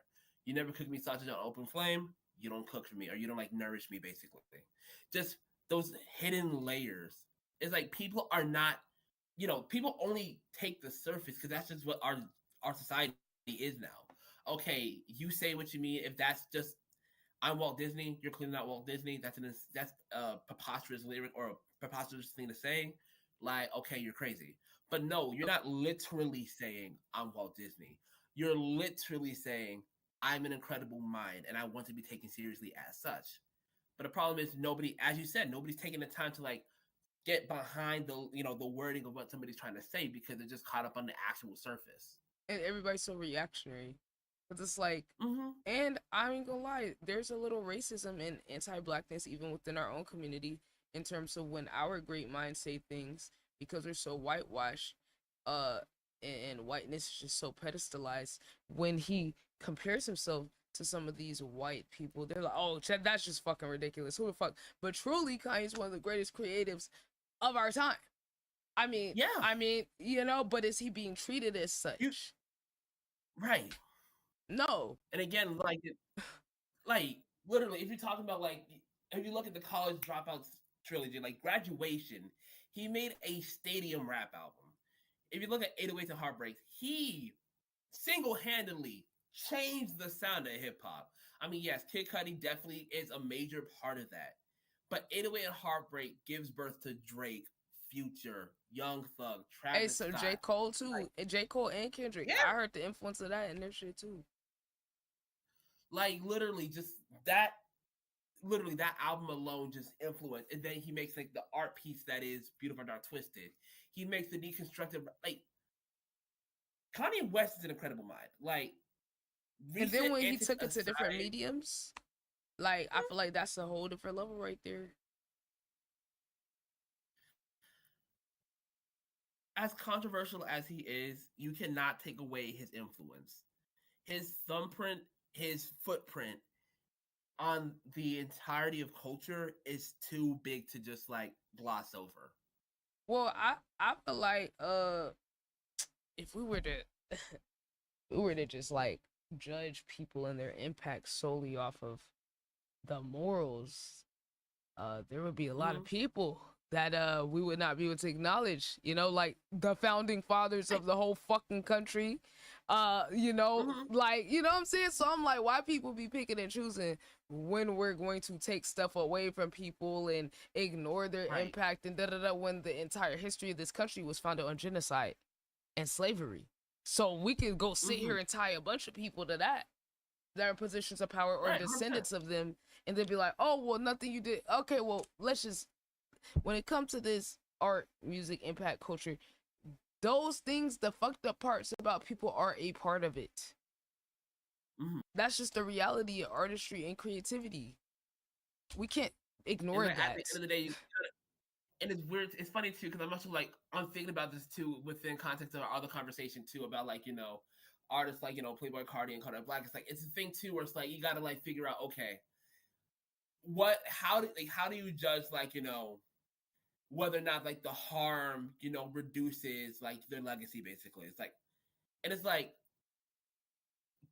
Playboy Cardi and Kodak Black, arguably speaking, haven't done, and it feels so weird to say, they haven't done enough for that to be glossed over. Yeah. And it's like, I guess even the seriousness of the crime is like Kanye West saying some anti-black, like anti-Semitic, Nazi level, like white supremacist shit versus sexual assault. Right. It's like, it's like and direct abuse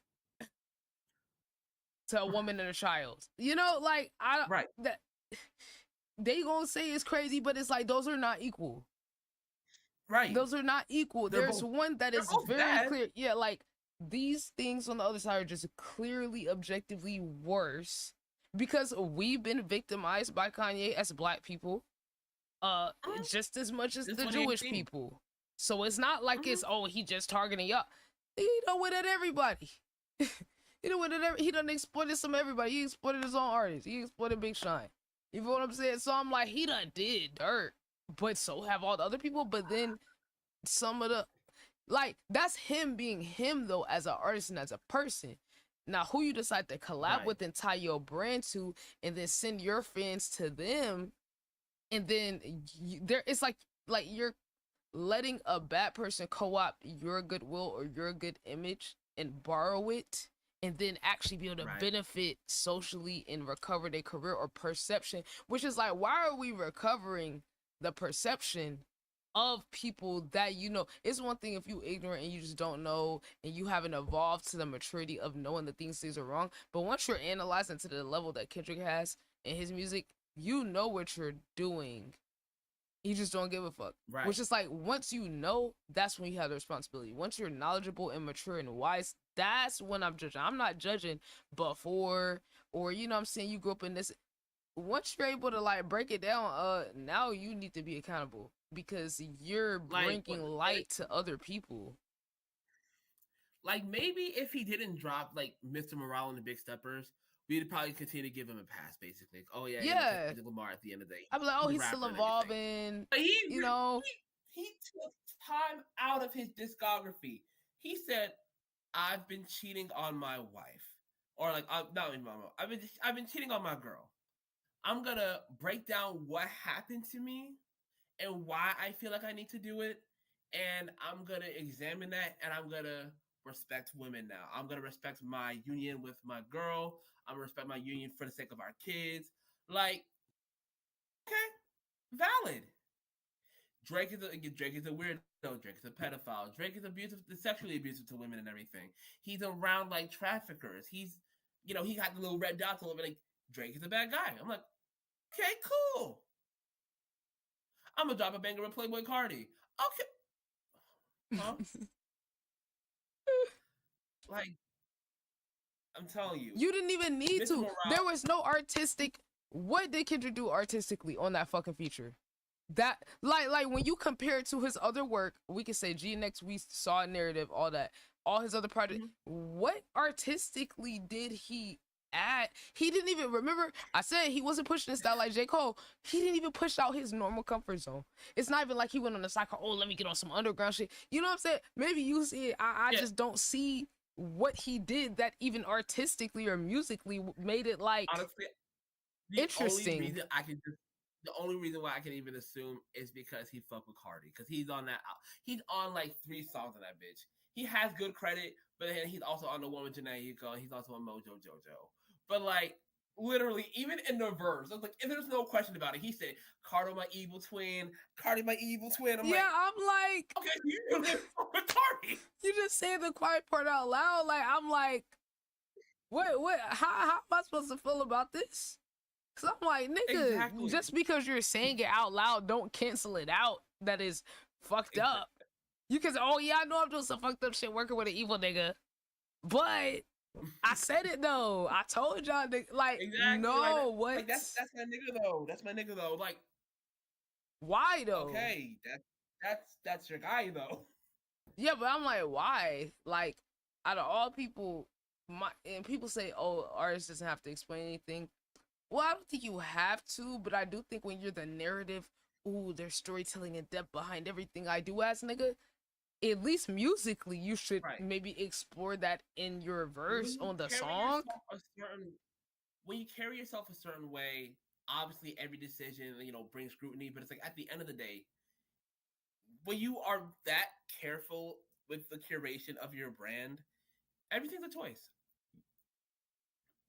Right, and then when you build up your cachet of, oh, every choice I do means something. Oh, every line, you know what I'm saying? Like, you built that intention into your brand. So now you're benefiting off of not being held accountable because people feel like it has to be some deeper reason. It has to be some moral. Oh, he has to be helping Cardi. What if he just doing it just because? Now all your fans, to justify it in their mind because they know it's fucked up, is putting all this shit, and I'm like, oh hell no, nigga, you got plot armor. And then that reminds me of the whole the No Name situation when she linked up with Jay Electronica. Like, at the very least, she was very much just open about it. Just like, oh yeah, like, listen, I didn't write that verse, but I fuck with Jay Electronica. Listen, like, I'm linking up with him because I fuck with him. You ain't gotta rock with it. If you don't like it, just find another artist or listen to another song. But I'm making that choice. Yeah, at the very least, she's upfront and honest about the fact that, okay, these are my politics. These are his politics. I think he's a dope rapper. I want to hit him on my album. Like, at the very least, she was open about the fact about the hypocrisy, basically. Yeah. Which I that's what all I'm saying is, like, if you gonna benefit off the narrative and your politics and all that, I think you do have an obligation, actually, when you're the type, because all artists ain't like that. A lot of artists just make music just because on some commercial shit. But that small subset of people that are tapping into the roots of hip-hop blackness, which is radicalism, counterculture, going against the system, talking about the oppression, things like that, if you're gonna tap into the roots, that's I think we should hold niggas to a higher standard, because now you playing on niggas' emotions, you're playing on trauma, you're trauma farming a little bit. And it's deeper than just, oh yeah, I'm just coming here to make a quick buck. Again, if Kendrick Lamar hopped over here to say, I'm just here to make a quick buck and dip, niggas wouldn't fault him. Because at the end of the day, that's what a lot of niggas do. But when you try to add gravitas to your, body of work and say, okay, my stuff is, derived from the lineage of, like, black struggle, tragedy and triumph and everything, that's going to be, how I push myself forward. You can't just put on that jacket because I feel comfortable and then take it off and then take it. Like, yes, like, what? You can't. This are all in or all out. Go look at and then you want to call the names of these people who was all in back in the day. Huey P. New niggas that died for this shit, niggas that was psychologically tortured over this. I feel like you playing a little bit. And then also aligning yourself with Tupac when Tupac probably was taken out because of how radical he was. The nigga was just trying to get single mother housing put into his record contract and different shit for the community and all type of shit, like really on the mutual aid, collective action, actually talking about radical things, even if people didn't pay attention to it at the time. We see all the interviews where he's talking about these radical topics where I'm like, how many times we done seen Kendrick talk about the actual radical shit outside? You know what I'm saying? Like, he don't even do it outside the music, for real. Tupac my favorite rapper, and Tupac my favorite rapper, basically. And it's like, okay, valid, but Tupac was loud and out about his politics and everything. He came up under the Black Panthers and everything. Like, he never shied away from his, like, his, like, radical beliefs and everything. Right, and it might have cost his life. Like, I know it looks like the Biggie or whatever. I really feel like it's because he was actually radical and had the voice and the power and the influence as one of the top rappers. Like, wait, hold on. So Biggie just talking about, Biggie wasn't talking about nothing radical for real. Like, honestly, he wasn't. But it's like, hold on, wait, Tupac was actually a superstar.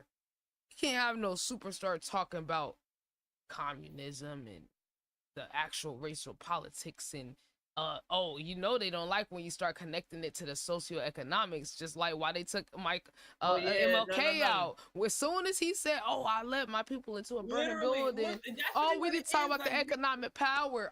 That's when they took niggas out. Yeah, exactly.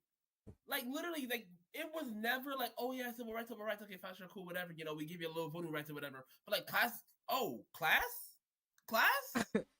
You talking about intersectional? Take them out today. Yeah. I'm like, it was cool when you talk about race because you could just get some people to ignore y'all black niggas. But wait, you trying to talk about collective action across racial, gender, ethnic, international lines? And economics? Hell no, we gotta get you out of here. And here's what tripped me out too, because again, that's how they got Fred Hampton. Like, that nigga was 21. Like, I think about that a lot of times too. Wow. Like, I'm 26 right now. I'm over here like just think about niggas' ages when they did shit. Like, Pac died at 25, Biggie died at like 25. Like, but like Fred Hampton, 21 on this, waving everything about collective activism just to be taken out by the feds. Yeah. I think about that. Again, that's kind of crazy. Niggas was putting their life on the line. Now niggas can't even say words when they got more leverage and power than back then. Or more so, it's like, you know, the leashes that they got right now are like comfy. That's what it is. Like, you ain't gotta threaten niggas with their life at this point. It's the livelihood. Cause again, with our like fathers and grandfathers and everything, when they was out there in the, you know, on the field trying to fight for rights and everything, they said, okay, you know, they're stopping us from getting the jobs, from getting shit paid anyway. Like, you know, we're gonna fight for our collective, like, you know, right to vote and, like, you know, make changes in this country. But now it's like, okay, if you say something, we're gonna have to take away some money. You don't want to take away your money, do you? Or are you not gonna look like you at the top? Niggas ain't. Like Kyrie got in trouble because of the whole, like, you know, anti-Semitic video or whatever. But they didn't say, oh yeah, you know, take it down or we're gonna kill you. They said, Kyrie, you put out that uncomfortable video, so we're gonna have to, you know, we're gonna have to just like sit you down for a few games and everything. Yep. Like they ain't gotta threaten you with your life. They threaten you with your money. Oh, now you can't be with Nike no more. Now you gotta go to a Chinese brand, which he's doing better and has more creative control. Which in a way, it frees you if you actually want the liberation. It frees you from the shackles of the system, because now Kyrie can be creative director of this Chinese brand and do all the shit that Nike, off of his influence, should have let him do, but wouldn't have let him do, because they keeping you at bay. Nike. Yeah, they keep you at bay, you're controlled, and then it's like they get in this, like, they get hypnotized by their own status, by their own reverence, and that's kind of my thing with all of these dudes. It's like they want to have the status, no matter what, how they slice it, how private or whatever they are. You still want to have that status. Otherwise, you will be willing to put it on the line, like Lupe Fiasco did, which is why I understand why he's a little bit of a hater. Like, even though I don't agree with it, because I feel like some of his points are weak, but he is valid, though. Some of it comes off as hating, but he literally, during the Obama administration, said that Obama was a liar. Literally, he went against black people, knowing niggas was gonna get mad at him. Again, in, like, you know, retrospect and everything, yes, even though Obama was the first black president, and, you know, that alone is an achievement, that doesn't deny the fact that he was still head of state of one of the most violent nations in the country. So, like, at the end of the day, he still did some grimy ass shit as president. Again, love Barry. He was very charismatic. He was a good president. I mean, well, good president, like, socially speaking. But, like, if we talk about the politics, like, he got some stuff done, but also he couldn't do too much. And also what he did do as president was still grimy, because he is still the head of this lion that is America. Wait, but you know what? That's the thing with him. He's such a good example of what niggas do when they get in power. Because do you remember that thing where they, like, asked him what he could do for black people? And he went PR. Oh, I'm the president of all of America, you know? I can't just do things. That is the equivalent of what these other celebrities do when they get to the top. Even though they might lean into the pro-black, but them not putting their career on the line or really standing on the politics that they like to co-op is basically them doing the same thing. To me, by you not going radical in, because I'm like, okay, look, imagine some shit like one of them get canceled. Like, say we seen it with Kanye. We ain't even gotta imagine it for real. You say one thing, look at how quick the domino effect happens with how they can pull the rug from under you. Right? This is what they're scared of. Was a billionaire. This nigga was a billionaire. But he back to a bill though. Oh, you talking about the Jew? And again, it didn't matter. Oh, you was talking about Trump and everything. You know, you had the red hat, your superhero cap and everything. Okay, fine, sure, cool. But talking about the Jews? You going DEFCON 3 on all Jews? Adidas said, yoink. Yep. They literally in the said, like, niggas cut them damn ties. Yep. But my thing is, he's still successful. So it made me question, how big are y'all really? Cause Kanye know he him. How big are y'all really if y'all don't even believe? See, y'all popping y'all shit in the music. Drake, Kendrick, Jay-Z, y'all all popping y'all shit in the music about I'm so this, I'm so that. But then y'all not moving like it. At least Kanye moved in alignment with who he say he is and showed that he can have the whole system not support him and still be relevant and sell out. I think like the biggest in-person show in that Turkey show or whatever with like over 100,000 people and be able to have his own brand and still sell shit. You know, like he did the thing that everyone say you can't do and survive, and he's actually survived it. So wait, like, are y'all really as like that as y'all are saying, or are y'all just stepping on other niggas? Like, cause for y'all, I don't agree with all his beliefs, but he stood on the shit and then took the hit. Yeah. What about y'all? Y'all won't even give a little bit. Exactly, cause I'm like, I feel like deep down, they know they're being propped up by the system. They know they're being propped up by the system and they're scared to risk it. Which my thing is, it's like, when you look at the legacy and you look at the progression from back in the day, the artists, the athletes, like I said, any other black people that were in power, they might have had their different philosophies on how to go about it, but they tried to use their platform or their influence to push their agenda to the fullest extent. Definitely. And I think we're losing that. But that's the power of hip hop, though. That's why I feel a way about it, because that is the power of hip hop, because it's music, because it's cultural and all these things. And I feel like you're not getting the full extent of what you could get out of hip hop when you shy away from that. And that's why I respect like rappers like Gais Guevara and like, you know, I really like what was it? I did appreciate what Run the Jewels were doing, like, you know, for an extent. I did appreciate what JPEG because the thing is too, like, they were speaking to power and everything, but like specifically in the case of like Killer Mike and JPEG Mafia, when they started reaping the benefits of the system, that's when they dialed back a little bit. That's when their bite kind of like started softening, basically. Gais Guevara is a communist. Like, straight, like, he will tell you himself that he's a communist, basically. But like, and he's also a really good rapper and everything. Like, the thing about it is like, there's so few, like, this maybe speaks to my silo and everything, but there's so few like political rappers now, basically, that are standing on shit for real. It's like, it's just kind of crazy. I looked because back in the 2010s, back in the, like, you know, 2000s, we had like a Most Def. We had a Talib Kweli, basically. We had like Lupe Fiasco. Yep. And it's like, to some degree, you can maybe say like, you know, a little bit of some of Meek Mill stuff with regards to like prison reform. You can speak to some of Kendrick Lamar and J. Cole stuff. But like, in the same sense too, it's like nobody was like truly political. Right. Because the last like, one that was our Lupe. generation. Yeah, and like, even with our generation now, it's like, I'm trying to think. Fine, Lil Baby had the bigger picture. And he said he didn't even want to do that song. He said he literally did that shit just for the marketing to leech off of the fucking narrative. I literally saw him say that bullshit. He didn't want to do that. That was a play.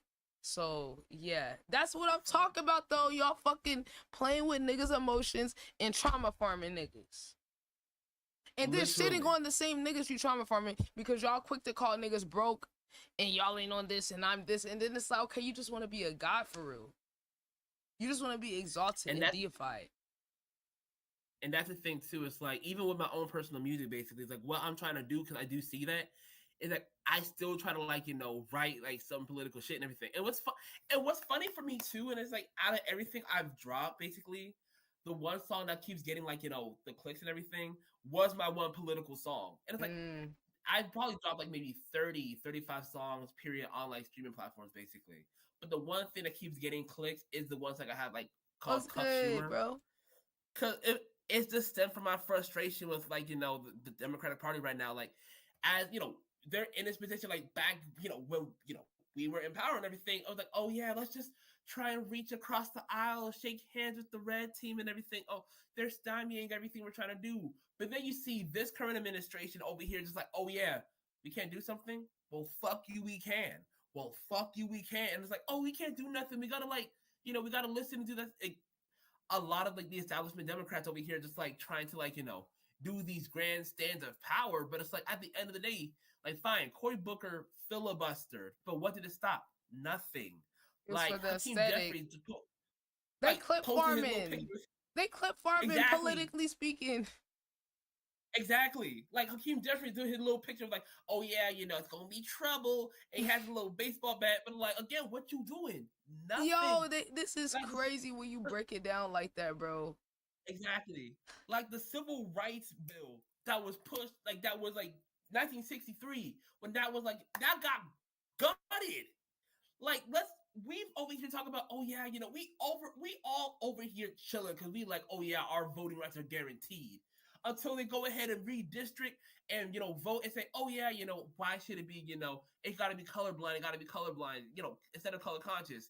And now we over here redistricting so that, you know, Louisiana can have 3 more like Republican chairs. Like the fact, like these things are happening without any consideration for the other side, which goes to show you what could have been done when Biden was in power or when Obama was in power. Yep. But oh yeah, we respect the institution too much. Meanwhile, Trump comes in, don't give a Just fuck. say I'm doing whatever the fuck I want to do.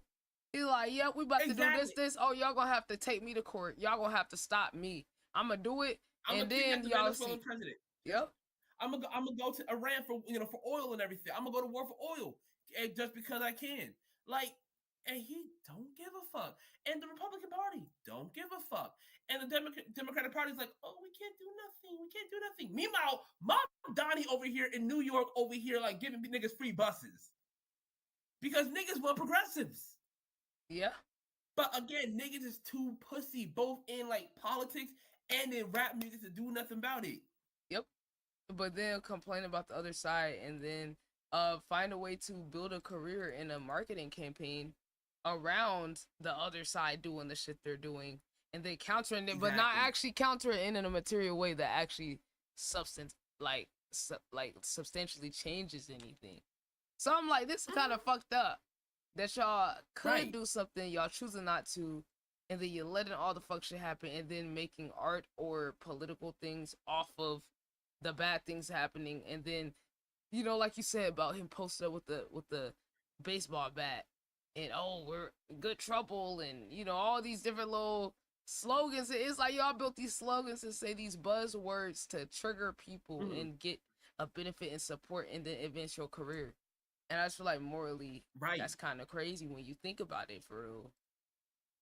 Exactly. And again, like the fact that Cory Booker, like I had the little line, you know, like Cory Booker wrote a filibuster like he ate that just to go and take this money straight from AIPAC. Like, again, like the fact he was literally like over here thinking like he's gonna like change the establishment just to take like American Israel money. Like, exactly. Like that's some real shit. And you're right about like kind of just thinking about like newer rappers. Like nobody's radical. Like, you know, like nobody's, and that's by design.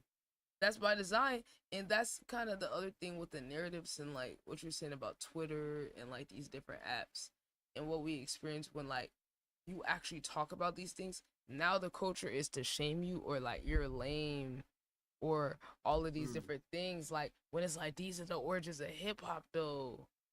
This is the power of art and communication. It's that you can open up people's eyes and say things with your influence that makes someone go look into blah, blah, blah, blah. You know, while we growing up, we hear certain lines and we're like, wait, what they mean by this? Who's that? You know, different words, different subjects that are referring to certain historical things is to make you go deep dive and learn for the rappers who would put that stuff in there. But now that's not like cool. And like the first big song of hip hop was you know, was Rapper's Delight, Sugar Hill Gang. But then like, you know, right there within the same like era and everything was The Message by Grandmaster Flash. Like it's always been part of the culture. Like, oh yeah, talk about like, you know, what's going on, like being conscious. And it's like you can look at trap music, drill music, talking about like, you know, like situations and scenarios and everything about like, oh, you're trying to come up and like, you know, try to like surpass these different like, you know, adversities that are made by the government and everything. Yeah. It's like, okay, but it's all told within like the context of, okay, I'm poor doing this, that, and other thing in order to like get up and everything. But my main goal is still aligned with capitalist thinking. It's not okay, this system is corrupt, let's break away. It's okay, I'm broke, now I'm up, and now niggas mad because I got money. I want to be, like from the oppressed to the oppressor. That's the pipeline of the extent of music and art and people's engagement with the system is I gotta make sure I can step on y'all niggas. Nah, I wanna bring nobody up. Nah, that's why I feel like what J. Cole did is radical with the Dreamville shit. Using his leverage to create an environment where artists can develop and do whatever they want and not have to deal with the pressure. And you know, they still gotta bend here and there in terms of their partnership with the bigger labels, but for the most part he tried to give niggas as much room as possible, and then breaking them off the money, like to all, hey, here's enough money to retirement. I just got over 100 mil and I'm breaking this off with my artist. J. Cole might not read. J. Cole could be a communist. I mean, if we're looking at the finances, out of all these niggas, whose actual actions line up more with the radicals? Not saying J. Cole's radical at all, but that's just going to show how crazy. Yeah, that just goes to show how there are true radicals out there who are putting in that work and everything. But out of his contemporaries, I'm like, well, I don't recall Kanye. I remember him exploiting artists. I remember Jay-Z exploiting artists. I remember them trying to turn them into something else they weren't. Jay-Z was very verbally abusive, you could say, artistically, to J. Cole on the come up. When you start hearing some of these stories about, oh, J. Cole's in the room with Drake, he humiliated him. Oh, you in here with Drake? Oh, you need to write him some so he could blow up. Oh yeah, you know, get my boy hit. Yeah. Get my boy hit. Yeah, like, you know, just like little things where. Which also is crazy if you think about the context. Because we're talking like in between 2008 and 2010 during that come up era. And the same time where he over here putting T-Pain into a depression because he said death of auto-tune. In that same era, he coming up to Drake in his infancy, who's all about the auto-tune, saying, hey, yo, give my boy a hit. Oh, I ain't even think about that. Like, I'm just thinking about that right now. It's not like I'm not like over here just thinking, but I'm thinking about like, damn, like that really happened. Like Jay-Z writes Death of Auto-Tune and puts it on Blueprint 3 on the on the same project where he has fucking Drake. See, niggas be picking and choosing. Niggas be picking and choosing. That's crazy. And then it's like, and do you ever heard that story about when J. Cole first met Jay-Z and tried to hand him the CD and how he did him crazy? Yeah, and bro played him.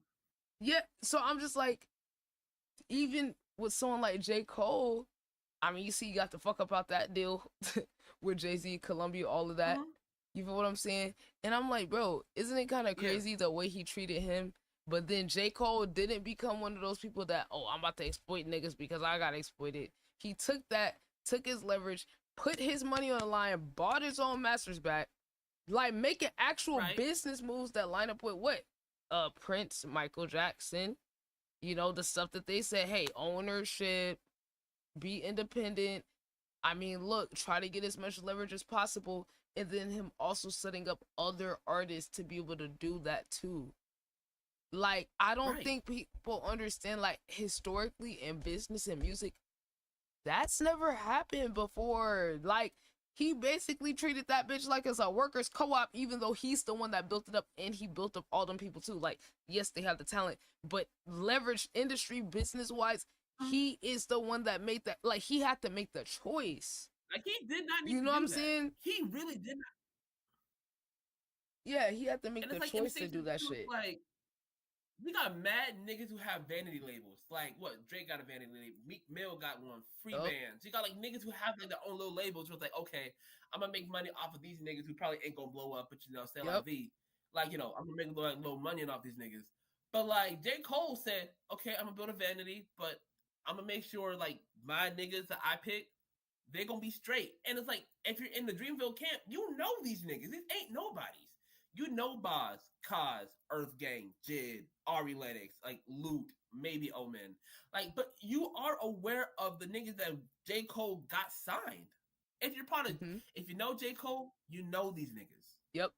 And he made sure that he wasn't on no selfish, like, oh, well, since I'm the one that got up, oh, I'm not about to collab with y'all. I'm not about to be, like, he did everything he could. Group projects, features here or there, coaching. Like that's the one thing I don't think people talk about is the artist development. See, because I be just listening to all the little interview clips and all that, the 7-minute drills, all these different things he did to push himself and then hence push the people around him. That's actually where I got like a lot of my inspo for like the way that I have my community and a collective and like challenges and different things like that, because I saw how J. Cole had his shit with Dreamville. Well, it's based off of the personality and the character and the talent, which that's why it's rare. It's a lot of talented niggas. Or I almost feel like J. Cole and Dreamville was kind of like the Warriors and how they had like a culture fit where they will reject people that are maybe not like that are really good, talented, but they're like, you don't fit in our system though.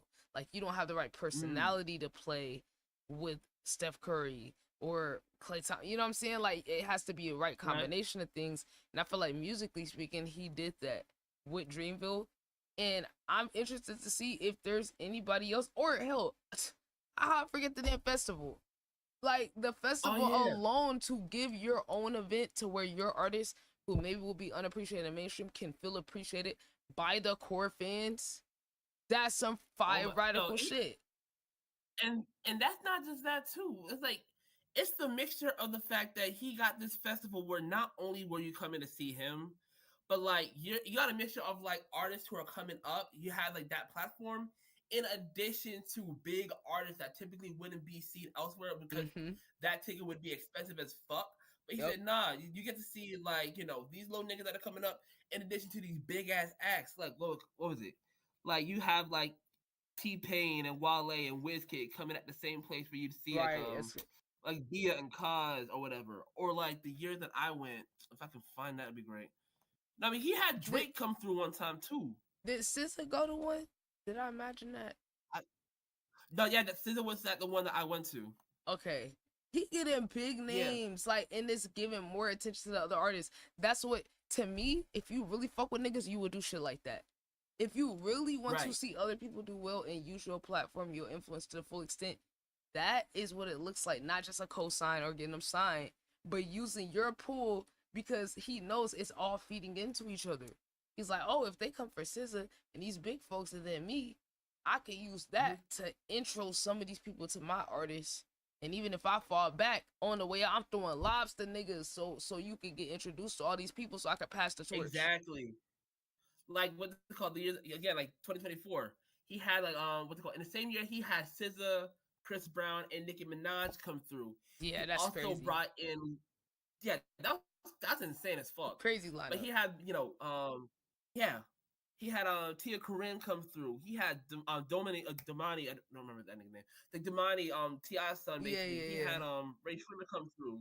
Like he made sure he got the big acts coming through, but it's like in the same time you go see these big niggas, you also go see some little niggas that I'm like, I've been peeping and saying they've been doing a thing and inviting them over so that they can like be in front of you guys, basically. Just cultivating that environment, basically. Yep. Like that's some crazy shit. Like, but like it's the taste and the curation of it all. Which I kind of feel like we're losing a little bit in hip hop, because now it's just like, oh, numbers. Oh, if you could go viral, then we could do some shit, right? And I'm just like, bro, like, I feel like J. Cole being methodical and specific with who we collab with, it just goes to show how powerful it is to have a certain taste and to be able to blend in like the different audiences, which I feel like that's like a little bit underrated, because now it's like everybody's trying to build a super team on the label. You know, maybe if they're trying to get artists, they're trying to just get the most talented or people that got the most clout or going viral or something. But that, like, he really was like an A&R with his shit, where it's like Kanye was good at that too. Like, I would say that's one of his superpowers. It's like seeing the talent and then working with them or getting in the collab and all of that. Well, that's underrated skill. Yeah, that's underrated skill. Because good music at its peak, Big Sean. Like, you know, like Dark Friday, like Dark Night. Damn, Dark Lane, Demote. I know. I don't know what it is. Yeah, no, you straight. I just remember like Dark Sky Paradise. Dark Sky Paradise. Yep. 2 Chainz. Fucking Travis Scott. Didn't he get Tiana Taylor at a certain point? Yeah, he did. And Pusha T. I really, yeah, Pusha T. Like I really hate how they did Tiana Taylor basically. But yeah, no, Big Sean, Kid Cudi, Pusha T, like designer when he was big, basically. John Legend, like damn, that's a he had crazy. a stacked ass roster. Yeah, it's crazy. I didn't even realize some of those other people was on there too. Damn, his ear for talent is crazy. Exactly, like I'm like, just think about that, and I think the future of like music is not gonna be like this big superstar group type thing. I think it's gonna be like collectives, you know, like Right. I mean, did you see Denzel Curry like start one with some of them other Oh yeah, artists? yeah, yeah. I'm talking about Ultra Ground of the Scythe. The Scythe. Yeah. Where I've seen there's that. I've such an seen that. interesting collection of people, you know, like, and then some of the collabs they did, like he's collabing with artists like Laserdisc and BK the Ruler, and you know, these are not people that his type of audience would usually listen to, but like Right. curating those sounds together, I feel like that's what the future of this shit is, like the collaboration and the community and people personal taste. Like now that these artists are getting leverage and all of that, the ones that's like being smart with it are creating their own little world and multiverse, and I feel like that's the sauce. And I don't even think it's just gonna be big mainstream artists, because I think a lot more people are gonna be independent in this new era. Like I don't think the label shit makes as much sense. We've heard so many like horror stories with the labels, and we've seen so many good things. Like if Russ wasn't out here doing what he does, if Larry June wasn't out here doing what he does, and we didn't have the Kanye example, like there's so many damn benefits with going independent right now that like niggas don't need a label system. Mick Jenkins with like the even biz and everything. Like niggas can get some benefits if they're with a label with regards to like being pushed if you're trying to be big. But if you're trying to secure wealth, you are better off being independent and owning everything and building other at the end of the businesses. day, That's gonna like make you more money. And you're more connected with your fan base and everything. That's like a tighter knit. Like for damn sure that the niggas who ride with you. Right. And then to me, I mean, you're gonna make more money from having your own personal connection with your fans. And that's kind of the thing where you realize a lot of people are doing this shit for the fame. You know? Yeah. Like literally not even just the money, because the labels ain't paying niggas. So it's like, it's not even like a lot of y'all is getting paid for real. Like y'all getting a little advance so they could let you waste your money on your aesthetic instead of taking care of your business and getting a team. But it's interesting because it's like, when you're independent, like look at Russ. Like I think, they be paying for hate campaigns against certain people, and Russ is probably one of them first people, because they're like, oh, look at what happened when you step outside of work with us. We gonna make you the butt of the joke. So you're gonna have to be able to deal with getting humiliated or underrated, because you're outside of their structure, but then still be laughing to the bank. You feel what I'm saying? Like Russ getting money. However the hell he wants to. Russ get and he show you the receipts. He shows you the statements. He facts. Like I'm telling you, seeing him operate how he does has just like it's him, Ka, Mick Jenkins, just like seeing how niggas move outside the label just made me go like, you know what? A nigga don't need really to like be signed and everything. At the end of the day, it's like if you're making the music that you love and everything, and the people who you're making it for enjoy that music, like you guys will mutually support each other. And at the end of the day, it's like if niggas respect it, if niggas see it. But it's like, what's your main goal artistically? Do you want to be famous? Do you want to be over here jet setting, like just being part of like this, fantasy that's been been pushed into the 90s? Or do you want to like create art that you love and connect with, and that other people connect with, basically? Yep.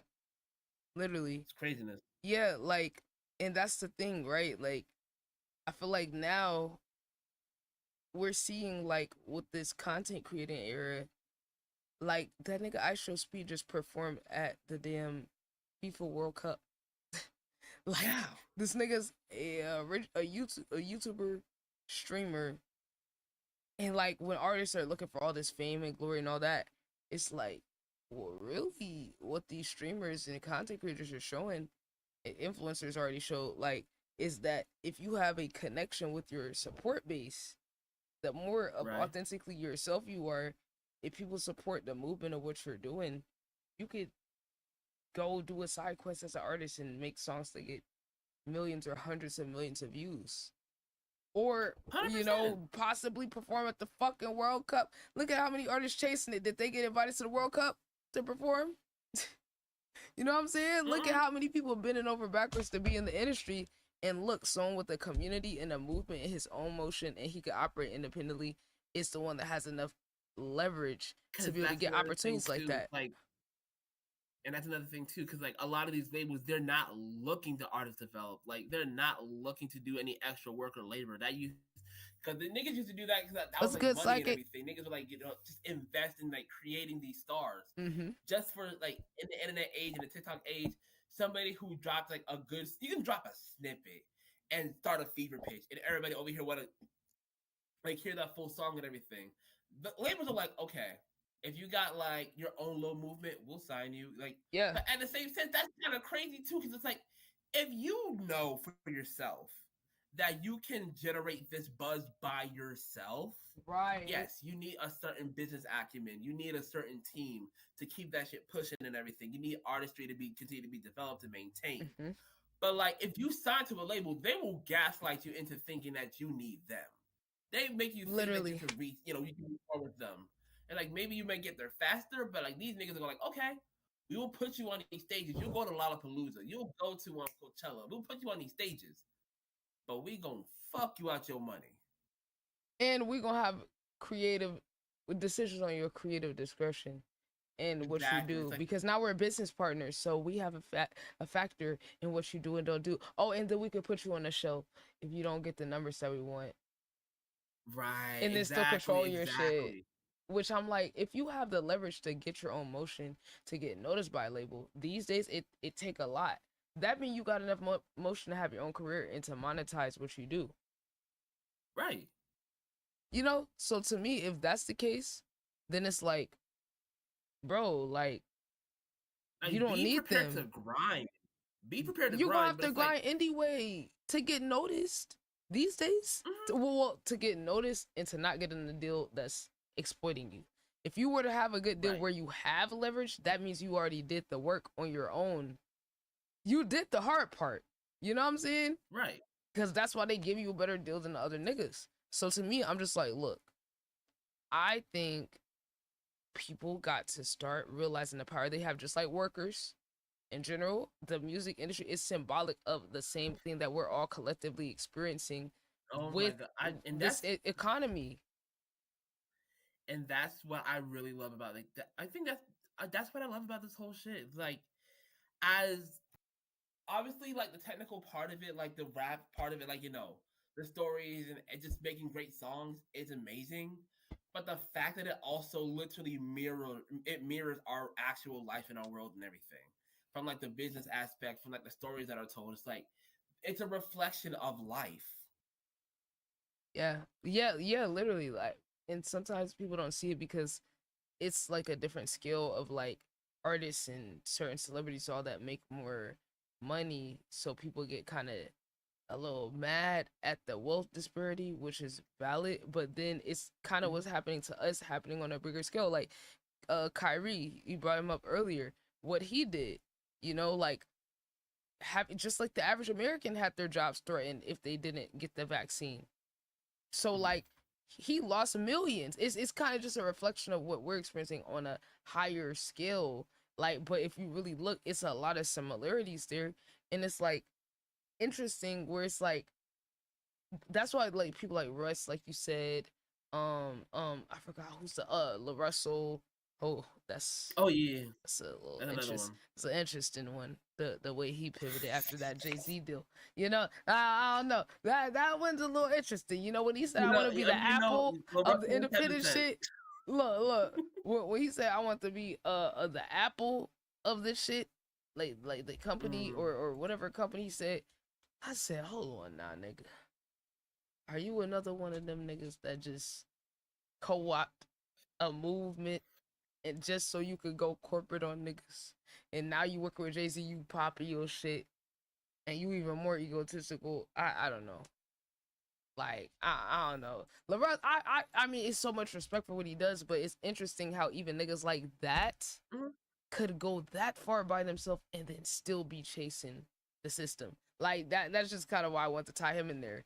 You know, because obviously you could expand what you do, like you could expand what you do and all that. But then I'm like, okay, but like you're basically about to give them the blueprint to do a inauthentic version of what you did in order to get where you're at. And then they're gonna come up with a systemic version, because you know the music industry is trying to figure out how to tap into the independent super fan community. Like that's what they're moving. That's why Even's there. And then when I saw Even enter the deal with UMG, and that's his business. And then guess what? They gonna have the data. They gonna have access to all the data. They're charging niggas to put their shit on there. You don't need them either. You feel what I'm saying? You could literally go direct there are so many to consumer. collectives. There's so many distributors. Like there's so many. Like, and that's another thing too. When we started, like I told you, like I was really impressed and everything with you. Like you were talking about the whole Bandcamp shit. Like you are very knowledgeable of like the possibilities and the routes that artists are able to go through independently to promote and push their own shit, basically.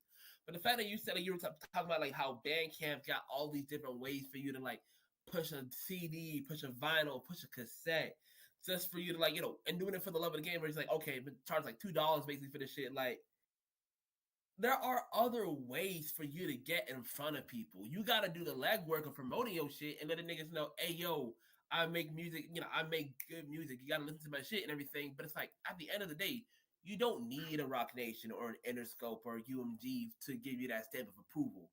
You just need a good, strong, dedicated fan base.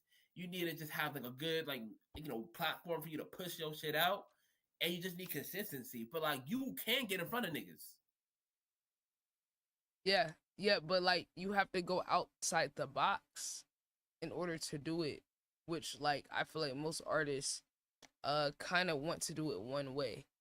They can only see one way, which is kind of my whole purpose of what I do, is to try to show, hey, like there's other ways to go about it that doesn't include a label or you having to partner with someone else. But it's gonna take a lot of fucking work though. It's gonna take a lot of work, and you're gonna have to be comfortable with trial and error.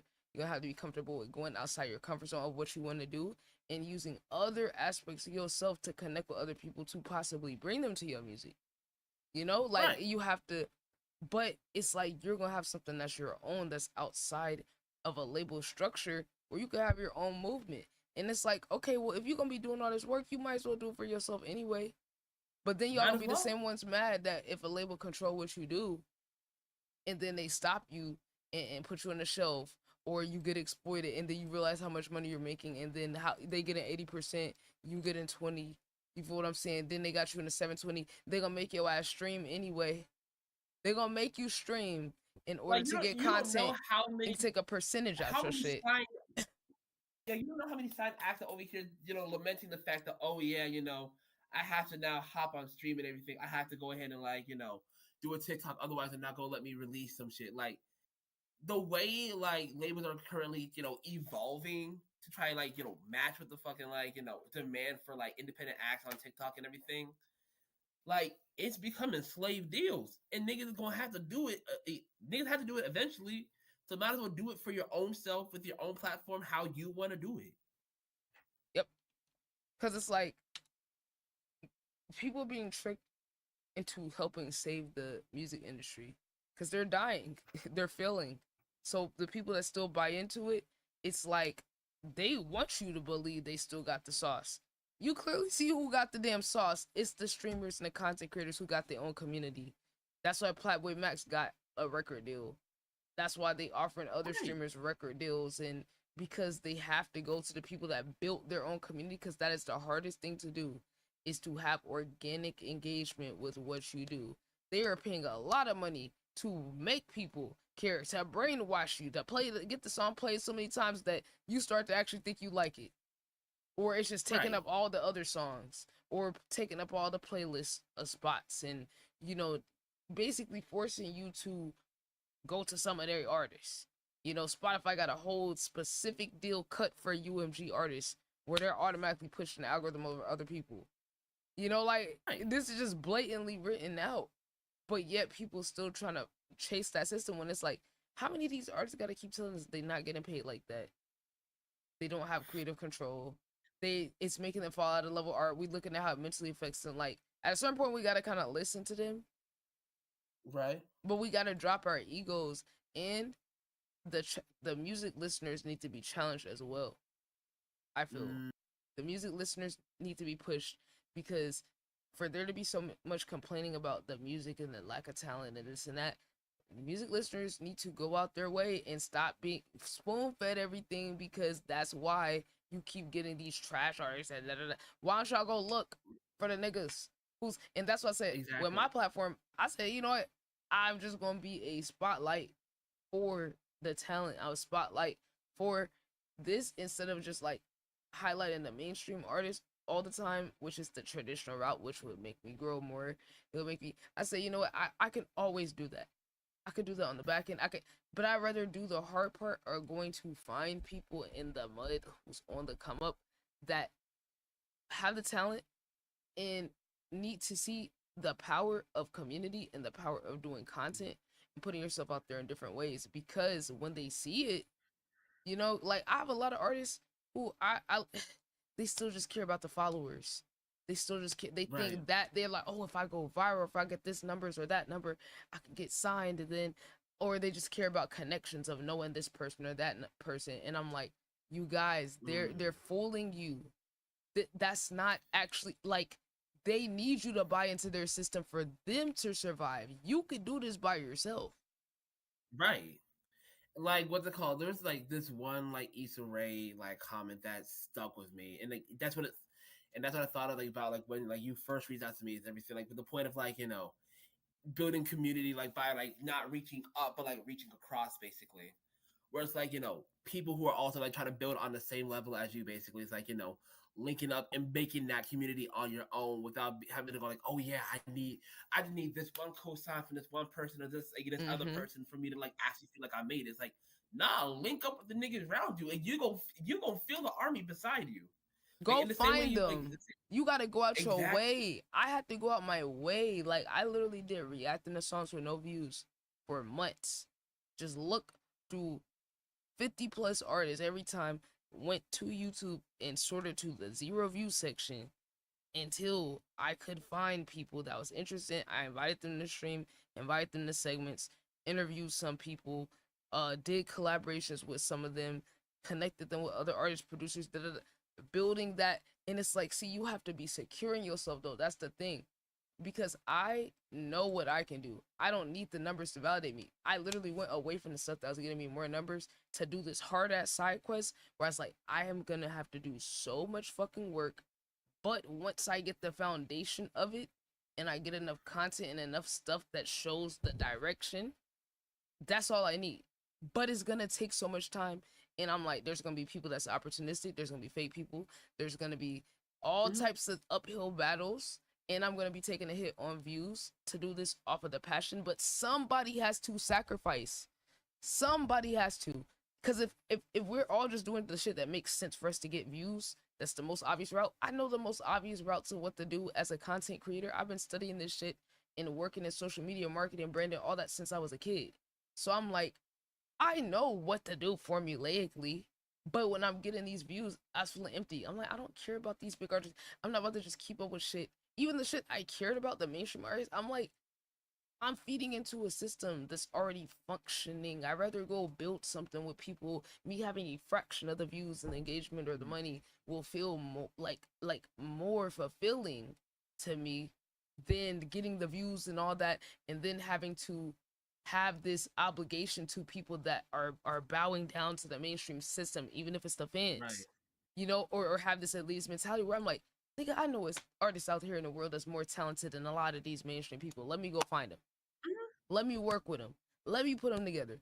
Let's build a culture of supporting each other and ourselves. Like, it doesn't have to be one or the other. In fact, us supporting each other is supporting ourselves. Like, I showed that off of the streaming community alone, us networking and then sending raids to each other. I mean, it's some real radical communist shit. We're over here doing mutual aid and shit. The people who's the bigger streamers giving money to the smaller streamers, helping them get affiliate, helping them get monetized, and then they're just keeping that culture going, like, to where anybody who's in our communities and in our discourse is all monetized. You know, if they locked in when we say, hey, let's get you monetized, lock in, boom, about a week, 2 weeks, we can get you to where you can start making money on Twitch. Like, it's radical. It's crazy too when you bring that up, because it's like I'm slowly thinking about it within the context of, like, you know, for example, like a streamer university and everything. Like, the thing is, like, let's go show my age, but it's like by the time like streaming started growing big and everything, I was just starting to like go like, oh yeah, like what's this little thing? So like I'm vaguely aware of a lot of stuff and everything, but with the second round of like, you know, streamer university, I started like, you know, seeing some more stuff about it, and it's like the way Kai is going about it. It feels kind of aligned to what you're talking about with regards to the whole mutual aid thing, where it's like Kai is trying He's to use benefited him. He's not even streaming most of the time. That decision alone, where he could be making money streaming that whole thing from his POV, him intentionally only streaming certain segments and then letting the views get distributed to everybody else. Like, something like that is radical as fuck. You feel what I'm saying? Or using the sponsors to that be my thing with niggas, where I'm like, if y'all really wanted to help niggas, y'all really could. When you're at that level, you could get sponsors to help other niggas. You wouldn't even gotta take it out your bank. You feel what I'm saying? Or I'm like, if you wanted to, you can. If you let go of the idea that there's not enough, and you just come from like an abundance mindset where it's like, okay, there's more than enough. Like, if you know that you're gonna get fed regardless, especially when you're as somebody as big as Kai, you're still gonna get fed, but you can also have that power to feed other people. And you see how he's doing it indirectly, where like he's putting money in people's pocket indirectly, boosting, like, it just shows the power of using your likeness, your image, your pool to pull other people into your orbit, and just how you could benefit them and put money in their pocket, get them in front of new viewers without even having to directly go buy him a house like the Clover Boys. You know, he directly bought them, but it's just showing the power of like using your platform to highlight other people. Like, that was always my thing when I grew up. I was like, see these successful YouTubers and then some of these black people like say DDG, you know, and then, you know, we're on this black excellence when we're growing up. Then, you know, I started getting more radical, and then I started looking at it like, wait a minute, you got all this money. Wait, you know that niggas is broke that watch you. You know, that's why we support you. Not everybody, but, you know, a lot of black people or people in low income areas, we proud to see niggas make it out. Y'all know that. And that's why you get support, donations, people buy your merch, watch you spam all these ads. This is why you have the unwavering support. But yet you can't, you're showing us the money you wasting. And I'm like, a fraction of that, imagine if you funded the next creator that's following you. You know, you brag about your influence and shit, right? But then you don't use your platform all the way to the extent where you ain't even got to give niggas money. You could use your community in your content and put other niggas on like that. He did it with his family, right? And this just reflects to all. I'm using DDG as an example, but this applies to everybody that has a platform, leverage, and all that. Where I'm like, y'all say y'all care about people, but I never seen no one growing up actually fully use their platform to support their own community or even create content with their community. Platboy Max, that's why he stood out, because he was actually making content with his community. Like, that's the thing. He was so interactive with his chat, even though he was up thousands of viewers and shit, and millions of views on YouTube. He was so directly intertwined with them, where he would make them in the content. And now there's lore, there's storylines, there's personalities, there's different characters, there are different arcs, there's different, you know what I'm saying? All these things stack up and add up, and the people on the outside don't really see it, because they're just thinking, oh, it's just a stream. You feel what I'm saying? Like, but he was able, well, his friends kind of fumble, I ain't gonna lie, except the one, the Dabo dude. That Dabo is the one who made it out, and he actually, I just saw him buy his own house at 18, so congrats to him. He's the one out of his whole comm that actually made it into something. But he tried. He did a content house. He was trying to get him to stream, like, you know what I'm saying? But we're getting more radical though.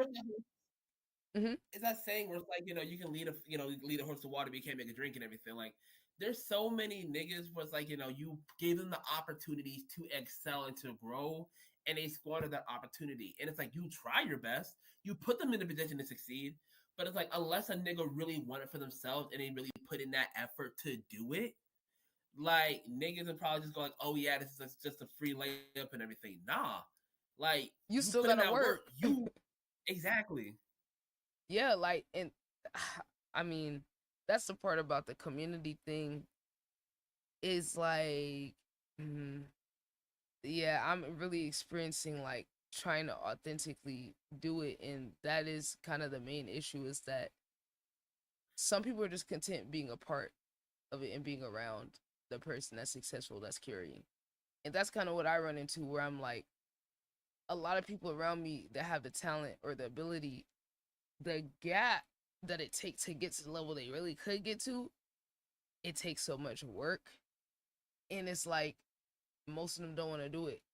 I'm not banking on everyone doing it. I just need at least somebody.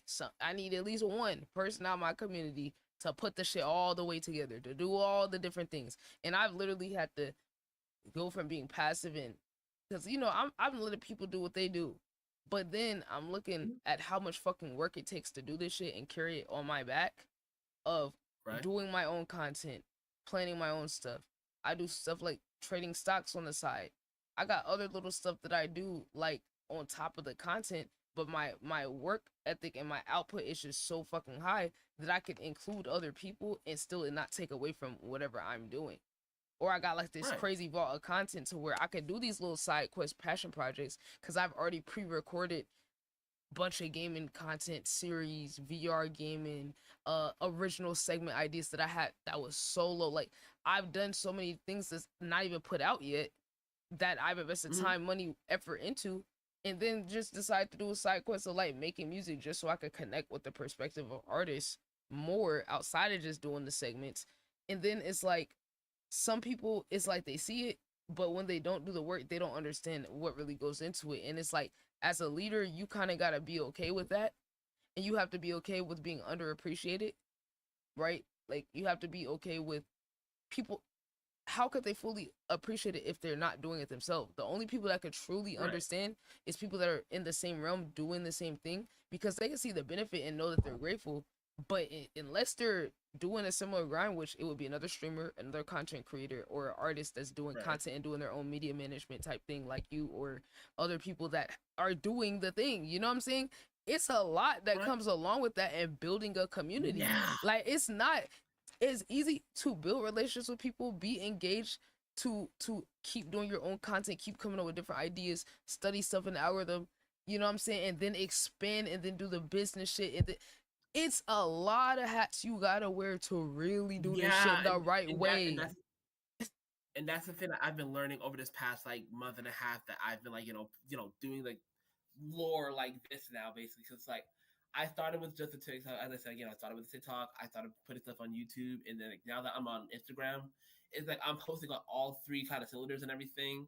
And it's like, people always are asking for different things too. And it's like, like, outside of this, I also have like a full-time job that I'm working, basically. So it's like, in addition to that, I'm trying to like, expand and grow this right here, because people are coming in and saying, hey, I like this, hey, I want this, I want that. Like, I had, put out the Mick Jenkins video. Like, that was like, since like the podcast stuff, the first like full-length video that I dropped, that was lore related.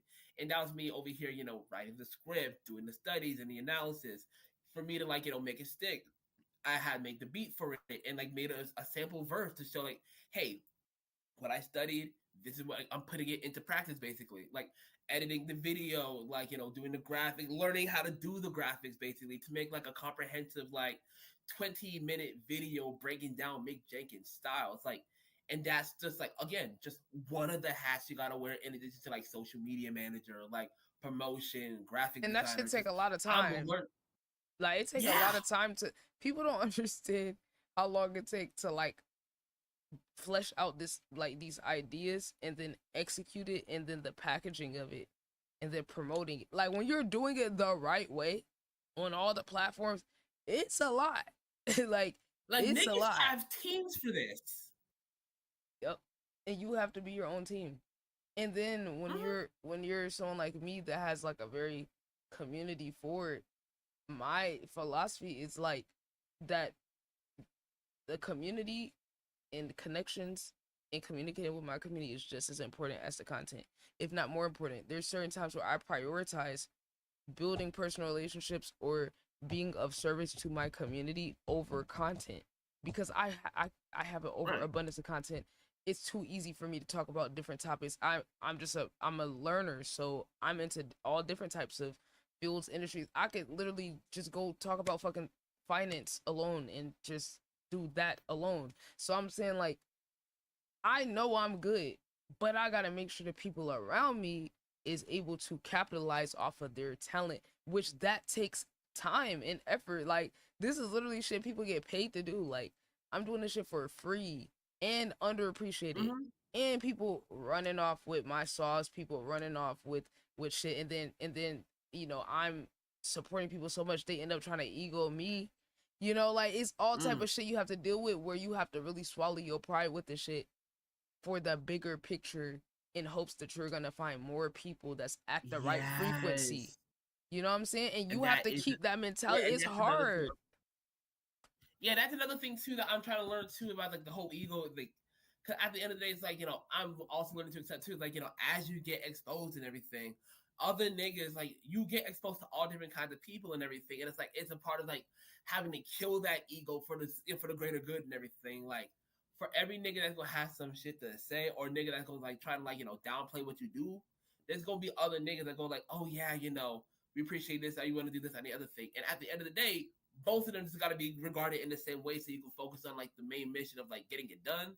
But it's also like, you know, just learning how to, okay, just like, this thing happened and everything, but if you act one way or another, it's gonna, like, it's not just gonna affect you personally. It's not just, oh yeah, you know, Sierra, you know, just like jumped out their skin, or like, you know, August jumped out of his skin. It's like, oh no, the CEO of this brand is becoming a reflection of that. And that's like something that I'm learning how to, like, you know, balance, basically, because, like, It's an interesting line. Right. Like, I don't know if you're like an astrology person by any means. Like, Oh yeah, yeah. Oh, we into that over here. Okay, good. Okay. Yeah, so, like, I'm a Scorpio and everything. So it's like, there's the part of me where it's like, I see a nigga, like, you know, try to, like, I do a little jab and everything. And my personal brain, like, I'm like, oh, he trying to. And, like, I want to go back because I'm kind of a little petty, but it's like, if I go back and say some shit, I'm like, it's a lot more stakes. It's more stakes for you than for them.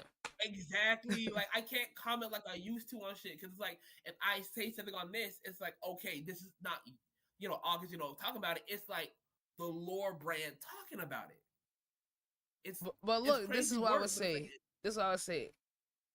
This is like my 4th year doing this, because when I first started social media stuff, I was like behind the scenes. I wasn't I was just like learning how to grow pages, doing marketing for brands, like learning how to do advertisements, helping companies get into like Google ads and the digital space. So that's when I was a teenager.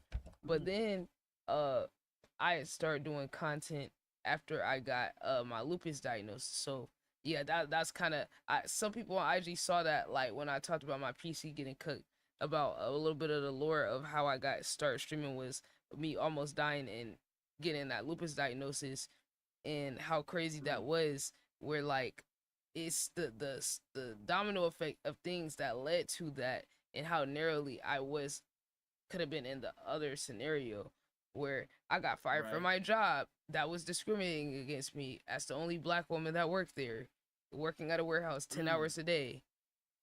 If I didn't get fired from that job, didn't allow me to take off. You know, you didn't get any type of days off, and then the minute you take a day off, because it was a local family owned business, that boss was such an asshole, he would fucking fire you if you take like 1 day off.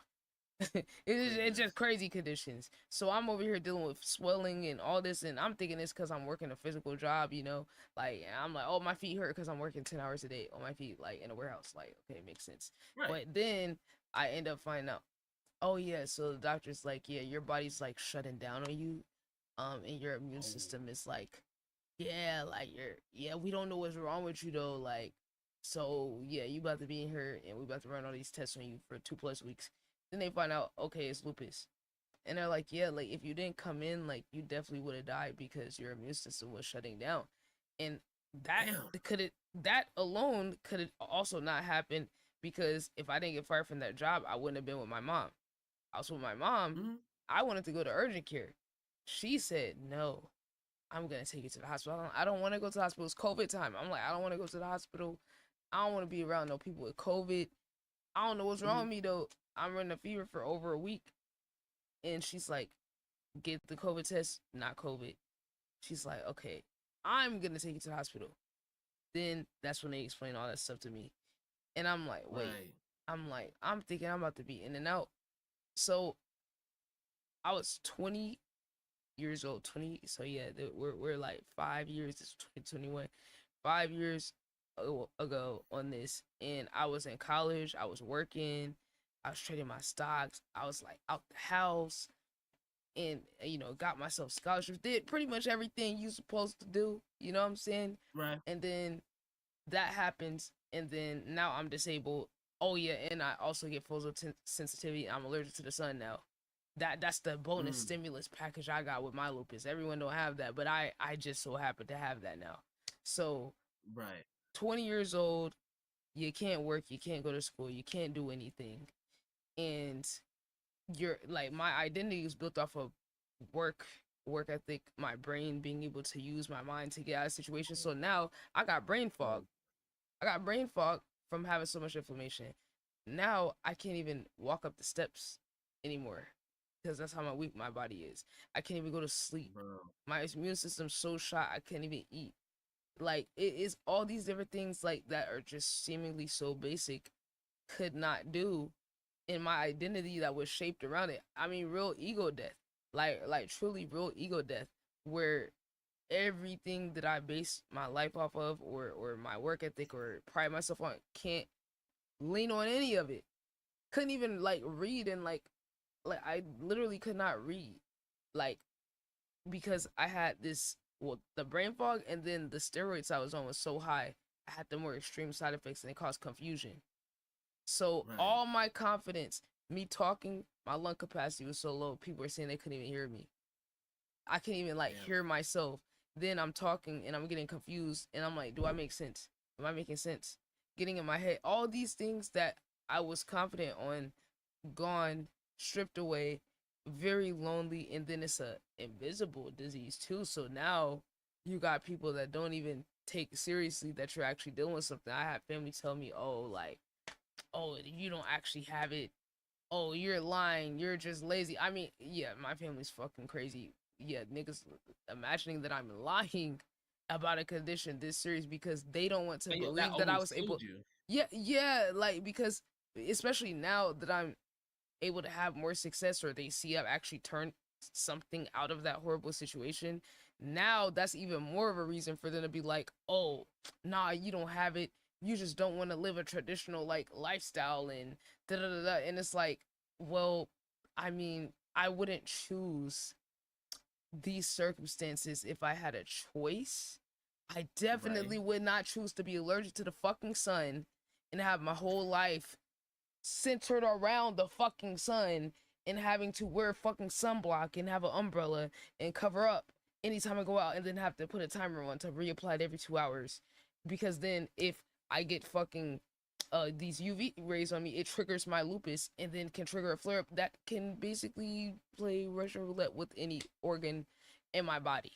So it's not like it's an isolated part, like oh, it's a heart condition. It's a everything.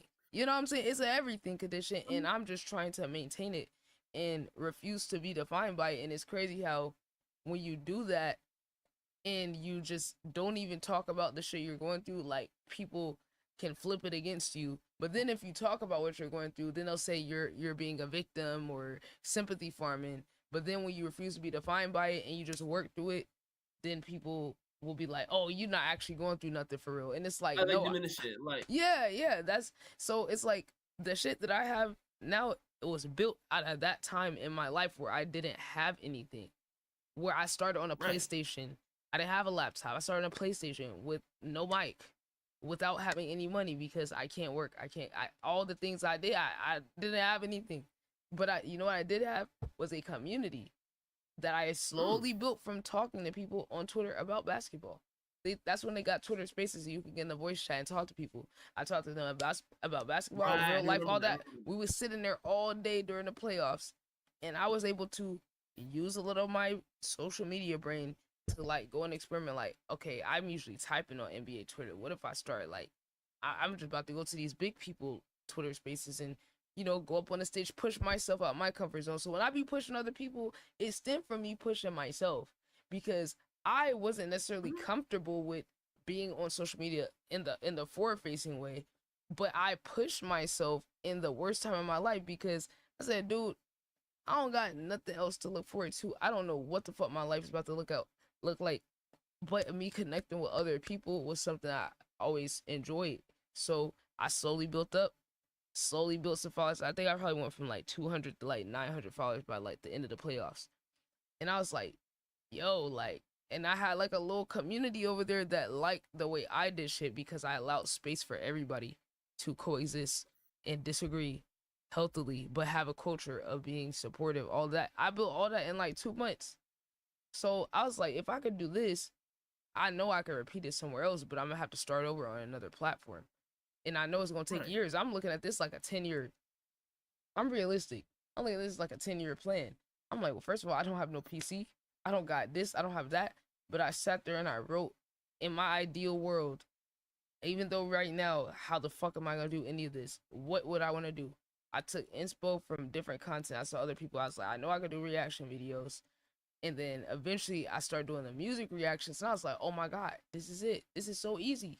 I'm like, I could talk about music all day, So I'm over here live streaming, nobody in the chat, and sitting on here on one viewer, and I psychologically be playing games with myself to like make things easier. So I was like, okay, if I just sit here and record all my YouTube videos on stream, I could get 5 or 10 videos recorded a day and upload them, record them, upload them on stream, make the thumbnail on stream, and then I could double it and show the process of what this is like to my community.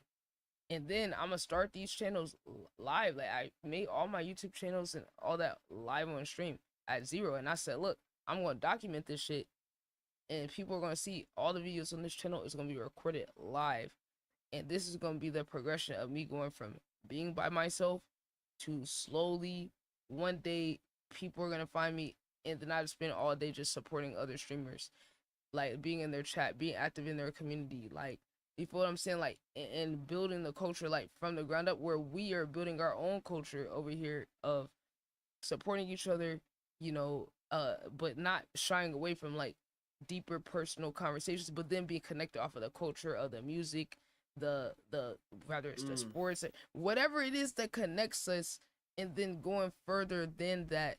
And I show people, like, it's funny when people try to like downplay my numbers, because I'm like, dude, like the things I've been able to accomplish with my community, like I've been able to do a content house last year in Atlanta. Did a content house, IRL streamed it on my bootleg I set up for like 4 days in a row. Met up with artists that I found from my reacting to songs with no view segment. Went to a studio, went to the gun range, went out to eat, did all these different things, podcasts, all that. And I'm like, y'all niggas will never understand what that's fucking like, because I started with nothing. I started with nothing. 0. My own family hating on me in the worst time of my life, to being able to build a community of people that support each other. Not just me, but we have a culture of people that want to support other people, that want to see other people win, want to see each other win. You know what I'm saying? And it's like, that's why it's like, my purpose is way bigger than what anybody in a comment section or whatever. You're seeing a piece of this whole shit. And that's why I tell people, you gotta find a deeper purpose to what you do to keep you going. Because if it's just about your perception and how you're perceived and like how people engage with you or being popular, you're not gonna last, or you're gonna be mentally tortured the whole time you're doing whatever you're doing.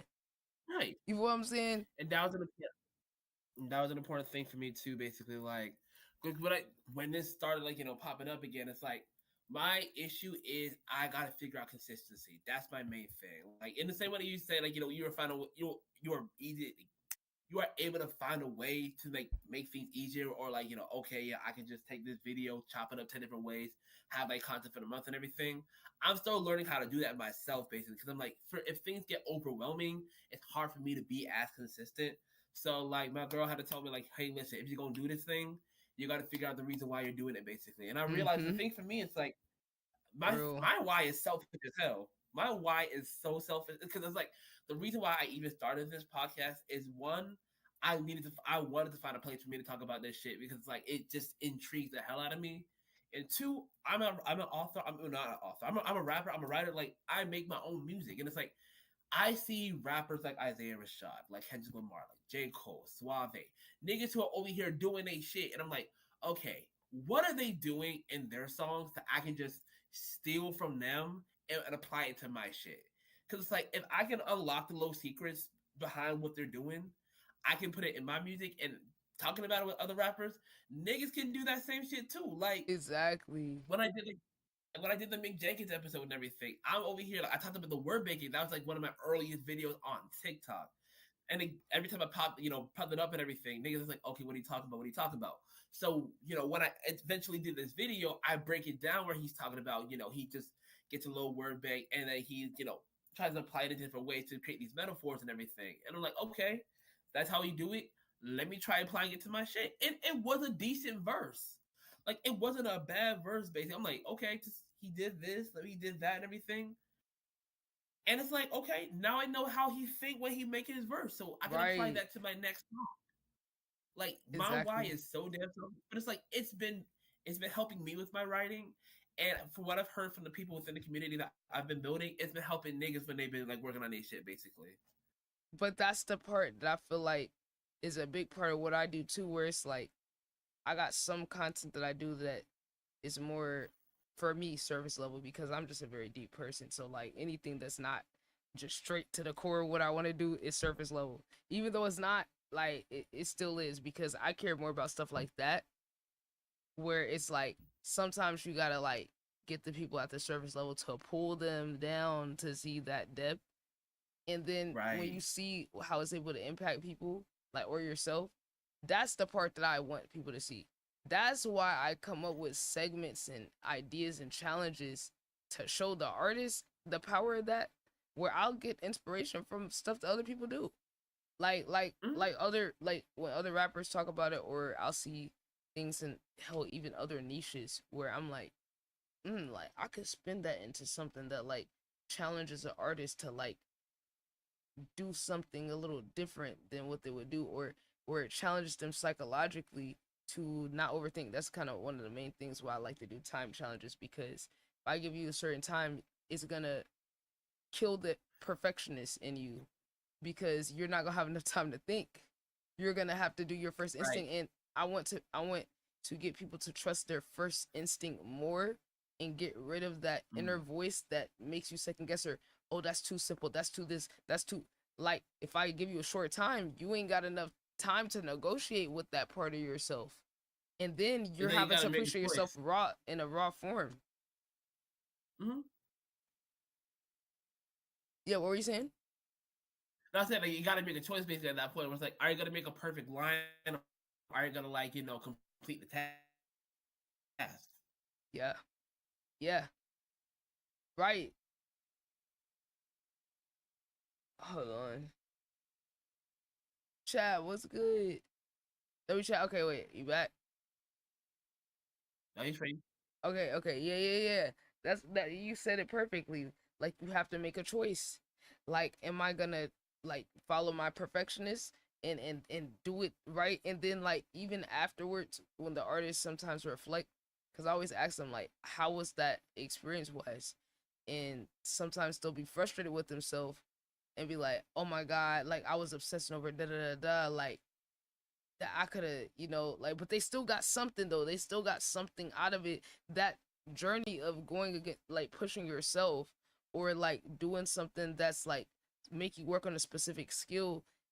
It's you're still overcoming yourself regardless, because you're not meant to finish the song. It's meant to push you out your comfort zone, and then you prove to yourself that you could do more than whatever the fuck you thought. Either way, you're confronting your most inner self, like your higher self, that sometimes we block the signal of because of all these worldly things and perceptions and expectations and goals and the way we want to be perceived and validation, like all these different things is like factor into when we create, whether it's videos, content, art. And I'm just like, well, what if, like, that's why I like doing challenges that are like based off of other artists, like artist impression, like some to some degree taking some elements of their style, like not just copying, but like listening to their music and then figuring out what are some signature things they do, and then how can you use that to challenge yourself, like, because it's like, okay, you can get on a type beat of the artist, or you could actually take elements of what they do and then do it your own way, and then practice something that they're good at. And that's why when you said that, it kind of reminded me of that, conceptually. That's kind of like why I do that every now and then too. Cause at the end of the day, it's like the goal isn't to like become the next like Kendrick Lamar or ESTG or Mick Jenkins. Like the goal is to like see how they think, like how they approach their music, and apply it to your style so that you can more accurately convey your story in a way that feels accurate to how you want to portray, basically. It's like you doing someone else's like workout, like if they were an athlete and like they had like a warm-up routine or some type of training regimen. It's like you doing their training regimen, you know what I'm saying? Or like, because it's like it's like working out your brain in a similar, like, make you look at someone else's perspective in their artistry, and then it's gonna push you in your artistry. Like it's literally just it. You could do nothing but grow from that, because if you only stay in your box of what you do, you can still grow, obviously. But then imagine if you do your thing and then you add into other people's techniques into it. Like I remember that clip about the word bank. It was really fascinating because that's one thing I always love to ask artists is like, how did they come up with their songs? Because like everyone has such a unique process. In the word bank, when I first started writing, I was like a little like apprehensive about the word bank because I was like, I feel like that's cheating. Like I feel like it's cheating a little bit. But then I also was like, I was like, wait, but am I kind of like giving myself an inauthentic expression of how I feel by like looking at words I pre-picked? Like I was in my head about it, but when I heard him talk about it, it was an interesting perspective. Like I was like, okay, like I like how he did that with the coming up with the wordplay, and you know what I'm saying? Like it just gave me a different perspective on it. It's like it's funny because when I hear about certain, the thing about it is like when I think about the idea of writing through references and like word banking and everything, I'm telling you, I'm the exact same way where it's like, damn, did that just make it sound a little cheap and everything? But then I think about every single time when I have heard like Anderson .Paak's what's that one song he had with Snoop Dogg, basically when he did that song where he was just referencing like 90s R&B groups. I'm like, oh, that's clever, that's smart. What's it called? I think I got it right here. Anywhere. When he did Anywhere, and like literally his verses just like Escape, H-Town, just like all these little references, and I'm like, oh, that's fucking clever. Or like when I heard Rihanna's SOS, that's basically 80s songs. And I'm like, oh, that's incredible. It's like it makes you rethink about these like songs and everything. That's why you're not thinking about it. That's if why you're not people that share it. Yeah, I was saying that's why people like artists using their voice outside their music is so important, because he was able to challenge our perspective on something by him doing that interview, because it was the Curtis King interview, right? That you saw that on? Yeah. That's where I saw it. Yeah. So that's what I'm saying. Yeah. Like Curtis King being an artist and a creator, and then building his platform up to where he could get connected with a Mick Jenkins, and then Mick Jenkins being open enough to be like, hey, I'll let you into my process. Now, like for both of us over here writing, we get in a different perspective on something where it's like, oh, okay, the way you did it, okay, like that I could look at it from a different perspective. So it's so crazy that you brought that up, because that was like one of the first like times I saw a modern, like outside of J. Cole or one of them, like talk about their process. And I was like, oh my God, like this is so cool. Oh yeah, Jit too, doing 3 songs a day. I heard him talk about that in an Right. interview. And then I also heard like on like I think Bruiser World. I don't know who he sat down with. I want to say it was Curtis King too. He was talking about how he comes up with the punchline, that he just be like, just like just jotting down lines all day basically, and like he be having some of the flyest fucking lines, just getting them off. Like, hey, niggas I have, start like- to do. Look, I start to like kind of like in a way, like certain little random lines will just come to me. And like I haven't done it all the way. Like I should really start to like jot the ideas down, like some of these people, because I remember back to this Eminem interview where he like put out this box of all his rhyme books and notebooks, and he got these random ideas and lines and all that. And I'm like, like whatever way the ideas come to you is valid, because at the end of the day, it's still us, and it's just really our perfectionists that be trying to like control shit.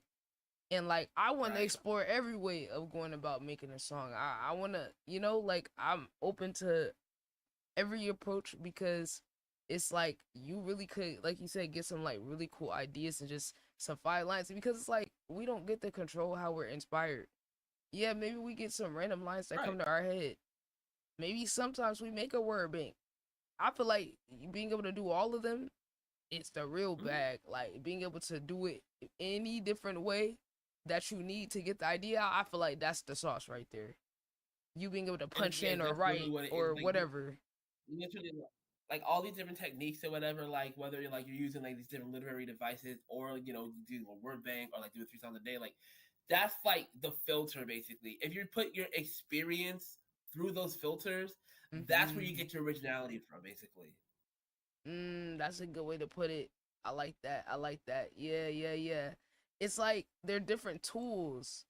It's like really, like literally when people say, oh, so got a bag, like that really is a bag for real, because now you could choose what would be the best way for me to get out this thing I want to express. And if you are limited and you got like one way of going about it, it's like, okay, you got one way of going about it, but then what if you mix all these things where you just open and you learning from the greats, you learning from other artists that's around? Like I would definitely be learning and getting inspo from like the artists that I work with too, because just seeing all the different ways they go about it and the way they can keep pushing themselves, or the ones that's open to me pushing them out their comfort zone. Where like one artist, Senna, he would take like days to write his song and shit. And I was like, yo, you think you can make a song in 30 minutes? He's like, what? Nah, no way. Like I take days to write my stuff. I'm like, I don't know. I think you might surprise yourself. Like, are you willing to try it at least? He's like, you know what? I'll try. And he did it. I gave him a random beat, and I gave him, me and Chat came over like 6 random words. We gave some crazy shit like recidivism, orangutan. You know what I'm saying? Like we giving them some shit like to really work with. Just give them some words, like okay, like make something. Yeah, and I'm like, you can't just use the words. You gotta use them in context too. So you can't just check the words off. You're gonna have to actually make it make sense in the bar. Right. So 30 minutes. He did that shit though. Like, was it like Chopped basically? Where it's like that premise where it's like, you get a basket. Yeah. Oh my God. That's my show. Literally, I actually did that myself. That's one of my original segments that's not posted, where I found a way to be here by myself and still get a random basket of ingredients. I had to sit there and think about this. I said, logistically, how the fuck would I do that?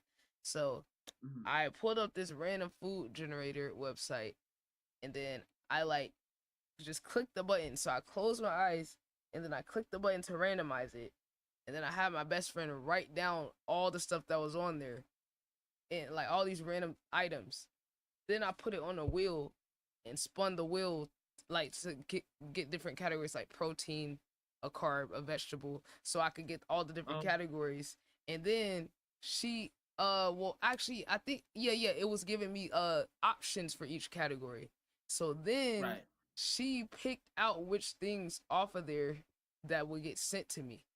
So that's kind of how we did it. So I didn't know what I was gonna be getting as my ingredients, and she had an Instacart delivered to my house. And then from when I brought it in, I set the timer, and I had to like come up with like different dishes I could make off of the same ingredients.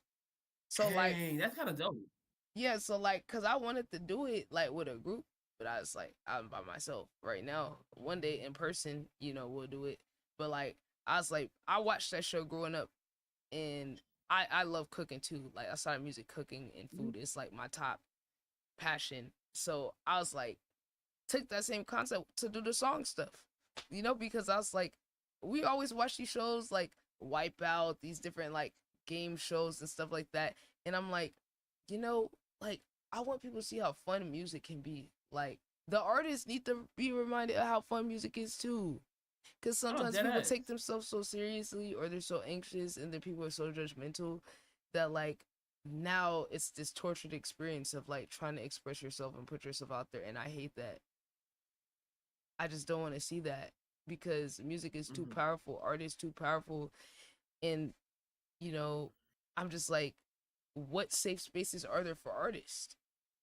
Right. Like, everybody's trying to be exploited to get something, or they don't want to validate you until you blow up, and I'm just like, where we go from there?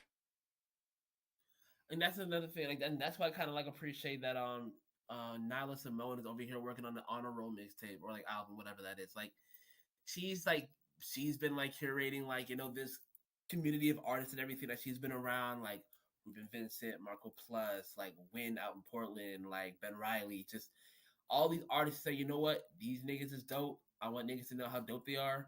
I'm gonna just bring them all to Atlanta for a couple days and everything, and we're just gonna make hits. Basically, that's the goal. It's gonna be like hits, basically. Like, and it's like that's what I like about it too, because it's like at the end of the day, it's removing the whole like grind, the whole race of okay, I'm trying to blow up, I'm trying to get big. It's like, no, we're just gonna let's just do it now.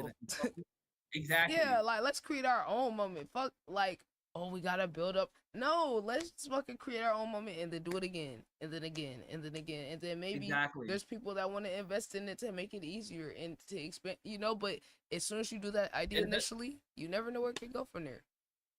And the thing about it too is like, I mean, what's it called?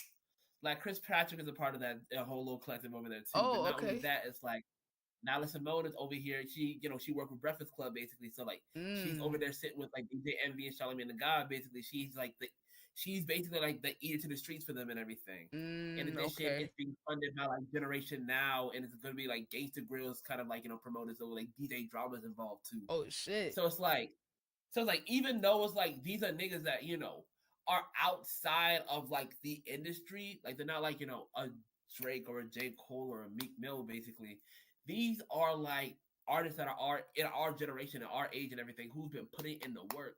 Probably had a one-off feature or one-off moment with like these different artists that are in the industry getting together to make their own magic happen, and they have the opportunity to be heard by outside ears. And but even outside of that, it's just a matter of like they're doing this shit just to make good music. Yeah, and it's like, see, like, it really is a perspective thing, because like, I always tell people, like, yeah, it's gonna be a lot of people that don't pay attention, but it's like, just focus on the people that do, and then double down, and then double down, and just keep doubling down on that group, and it's gonna slowly grow. And it's like, do you even want to appeal to the mainstream? Like, let's keep it a buck. Look at what the mainstream likes. Like, like, the power is in us, in our pocket, and then connecting the communities. Look at, that's why all these streamers are big. They intertwine their communities so much in the algorithm. They literally just get together and they are the content. Like, think about that. These people can get together, and then talking to each other is the spectacle and content, let alone if they do an event, or you know what I'm saying. So artists, imagine y'all are creating something together. That's a lot different than what these other people are doing. Y'all creating a moment of feeling.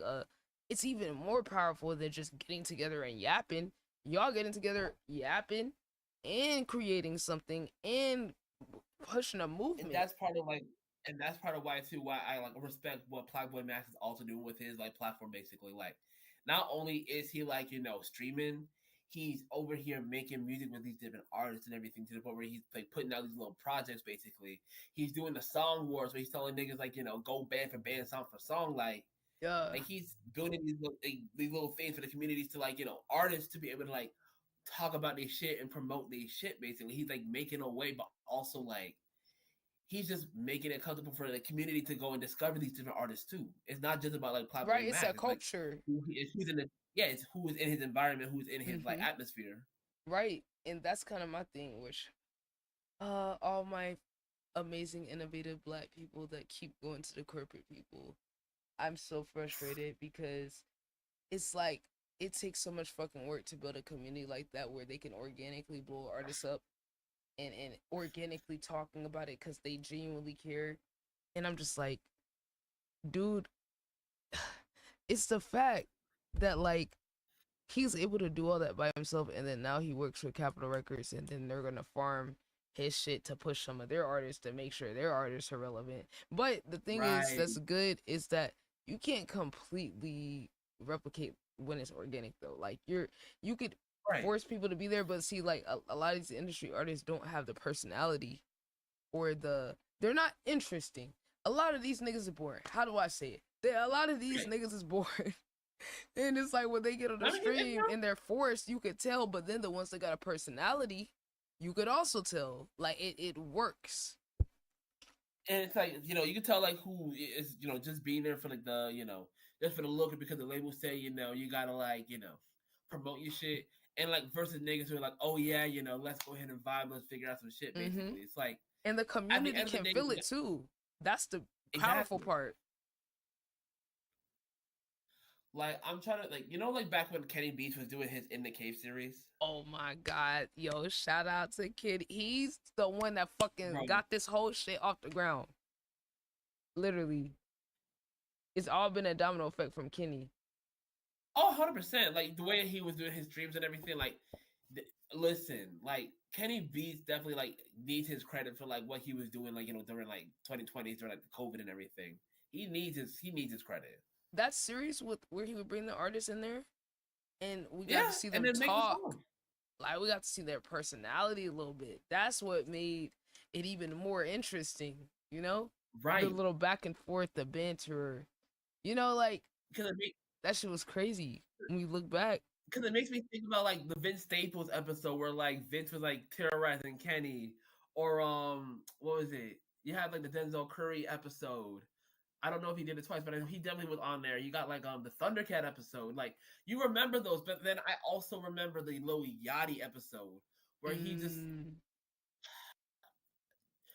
One of these days we will have a conversation about Lil Yachty, because like he's probably the most like frustrating act, I want to say, because on one hand he does do some, he is connected with like artistry, and he does push certain things and whatnot, but then he also dismisses hip-hop and like its tenets and everything, and then he also is not a bad rapper when he wants to get in that bag, but then it's also like he's very frustrating as an artist, honestly, because it's like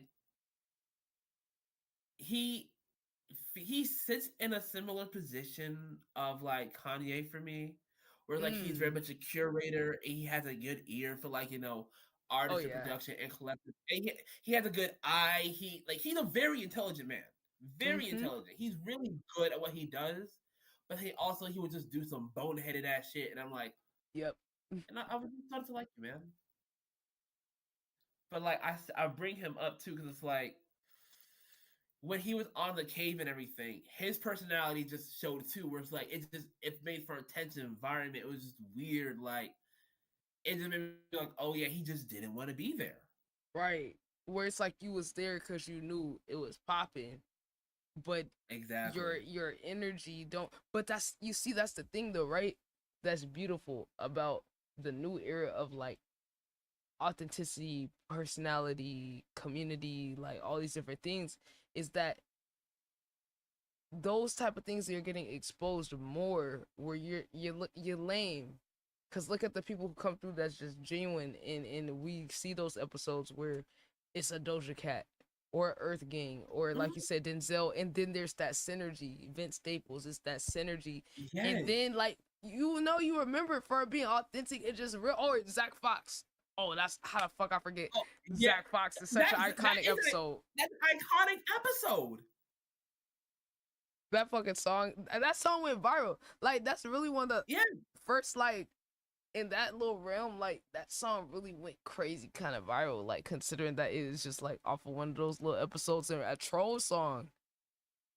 Right, like out of all the songs that like none of those, I don't think any of those songs dropped outside of maybe like I think JPEG Mafia did like a remade version of his joint, but like outside of like Zach Fox's song is like it got so big it got a release and a Genius interview. Yes, and that shit had millions of views. The Genius had millions of views, let alone the video. The song was crazy. Cause that viral. nigga was fucking bullshitting. But I feel like when I saw that, I'm telling you, all these little things shaped my perception on future content. Cause when I saw that, I was like, oh my god. And we could throw Doja Cat in there too, since she was a part of it and blew up off of the Move song. Those songs are both kind of in the similar realm of like unserious, but then for whatever reason, kind of catchy. And then you're like, wait a minute, you're creative as fuck, you're funny, you're entertaining. We started to see that there's value in things outside of just the polished artistry that we were used to. Right. And like you don't need to be. I mean, hell, the way X and the whole Florida movement like popped in 2017, 2018, like they did not need to have like the well pop. But fucking look at me. That shit is like clipped to hell. Oh yeah. You hear that bass. But like niggas felt that shit. But it felt real though.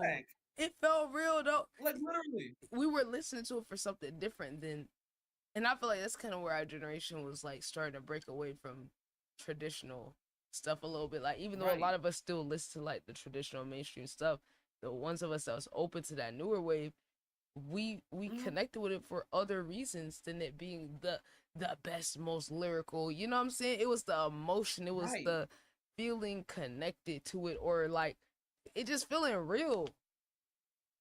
That shit just felt real. He wasn't doing that for no concept. That was really him for real. Like that was genuinely for better or for worse. Just like with Kanye, that was really him. But I think people appreciated that. Exactly, like literally, like from literally like that song, Riot, Jocelyn Flores, like the question marks, like album, like no matter what, like X was like emotional as hell, and he put it in the music, and niggas the full range, all sides of it. That's why when niggas talk about like tragic deaths, like they bring up Mac Miller, they bring up Juice WRLD, they bring up X, because niggas felt X. In the short 2-3 years that he was dropping music, niggas felt his shit. Yep, sure did. And my other little theory, like I said, as soon as niggas start getting radical, he started talking about the energy and shit, and the Matrix and all of that. And I feel like that's part of why they took him out, because once he started trying to use his influence to get people to do good things, it was that helping hand challenge. That was one of the first signs where he vlogged the helping hand challenge of, hey, go record yourself doing something positive for someone today. He went and used his money, gave money to his community, giving out PlayStation, anything he could do, and he made it hashtag helping hand challenge, right? And he was trying to get on his spiritual shit and trying to talk to people about more deep shit and go introspective and actually analyze himself, why he was the way he was. And I feel like within, like you said, that short period of time, he's already having like more character development in like 3 years than some adults in these niggas' whole life. Like he was able to actually evolve and be like, yo, spiritually, like this shit is way deeper than just what it is. And you could feel that in the music. You could feel how connected he was to the shit. And it's like, it's crazy. If X was big now, they would call him corny.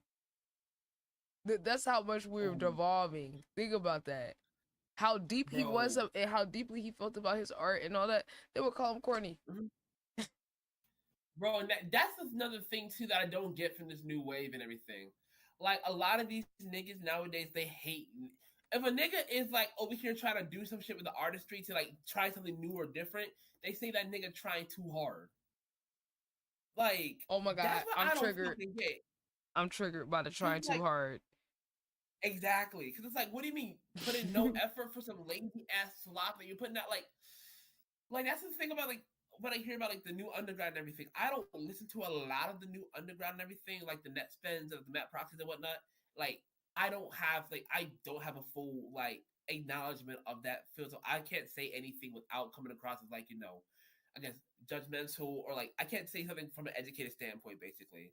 But what I will say, for what I've understood about the scene, is that a lot of it does stem from like a too cool for school kind of approach when it comes to music, where it's like, if you're doing anything more, like I know like there was like jumping on Slayer basically. Oh yeah, and again, for trying. Exactly, I don't listen to Slayer, but from what I've understood and everything, like he's put out some music that is like kind of, he produces his own shit, and he raps and produces his own shit.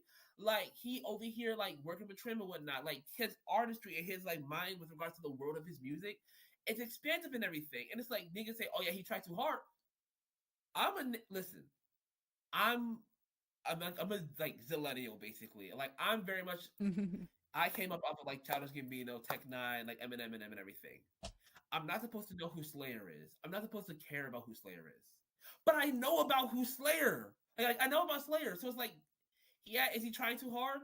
I don't know. I heard about him. So he made it to my he's radar. doing So something. what does it say about trying? That's what I'm saying though. That's what I'm saying. He's on Double XL. Yo, he was coming up in Discords and stuff, doing Diss Wars and Song Wars, and being on IG Live, building with his community. Like I didn't know that about him till recently. That was his origin story. Was the community, the networker, the content. You feel me? And then I be seeing him get on live stream and break down his songs and the productions and all of that. Just on some side quest shit. And I'm like, that is testament to this shit is what's popping. Like the community, showing your process, checking in with the people that support you, get them in a group chat. You feel what I'm saying? Like, I feel like the artists that do that is gonna be the ones that succeed. Which is, like I said, it's a lot of work, but I feel like this shit is worth it. It's so worth it, man. Cause it's like, even if like you just do a week worth of work, you look back and be like, yeah, I grew. Like as like skill sets and in terms of the numbers, right? Because what you were saying about all the different stuff you got to learn how to do to, bro. I be telling folks it's a lot. It's a lot to it. Like, and I told you about the restream too, where you could like multi-stream. I gotta see you the link, but yeah, you could multi-stream 2 platforms at once. So if you want to swap in your Twitch, your TikTok, your YouTube, whichever one you want to rotate, you could do that. And that's something I gotta like figure out and learn how to do too. Basically, I mean, like I've done a couple lives before, like last year, I want to say on TikTok, and it's like I don't know, it's something that I've got to like adapt to too. Like, cause it's like a different evolver back situation. Yeah, but So it's but like- this is how I look at it. It's like if you could do content already, just turn your live stream into your live recording of your content, or at least some of it.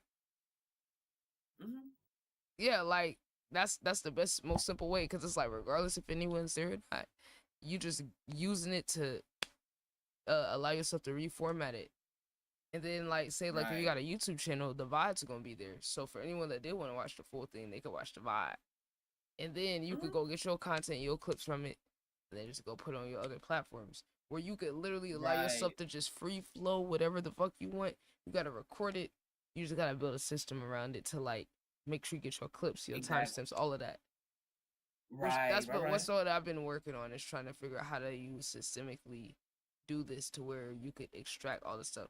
So like me, I was just like, I started just clipping it while I'm live and just clicking the button, saving it. And like I got a whole system that I've been developing of like trying to figure out how to organize this, where like I added a section in my Discord for clips. That's different categories of clips. I see. So like, like this the different categories, different people might come to.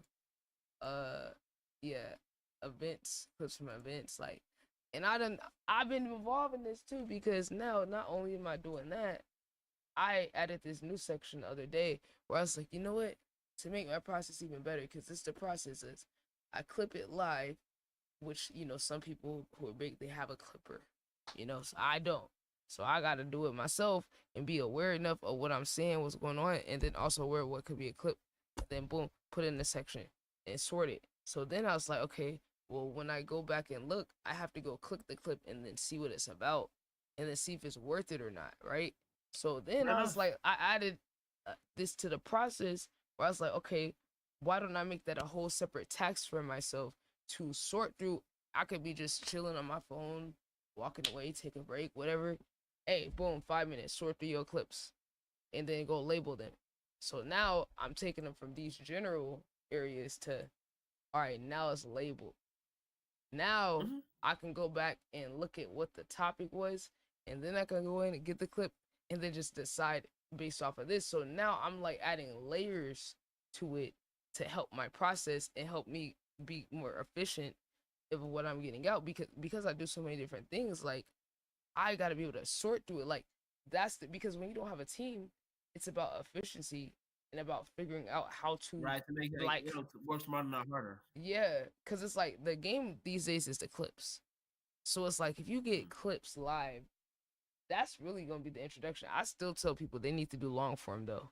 Just because you're doing clips don't mean you don't do long form content. You definitely still need to do it and pick what fits your personality though. Because like for me these days, I'd rather do album reactions. Like if I do mainstream stuff, it'll be an album that I care about so I can analyze the project or the cultural impact or layers to it. You feel what I'm saying? Or like some of these new underground people that I might have missed.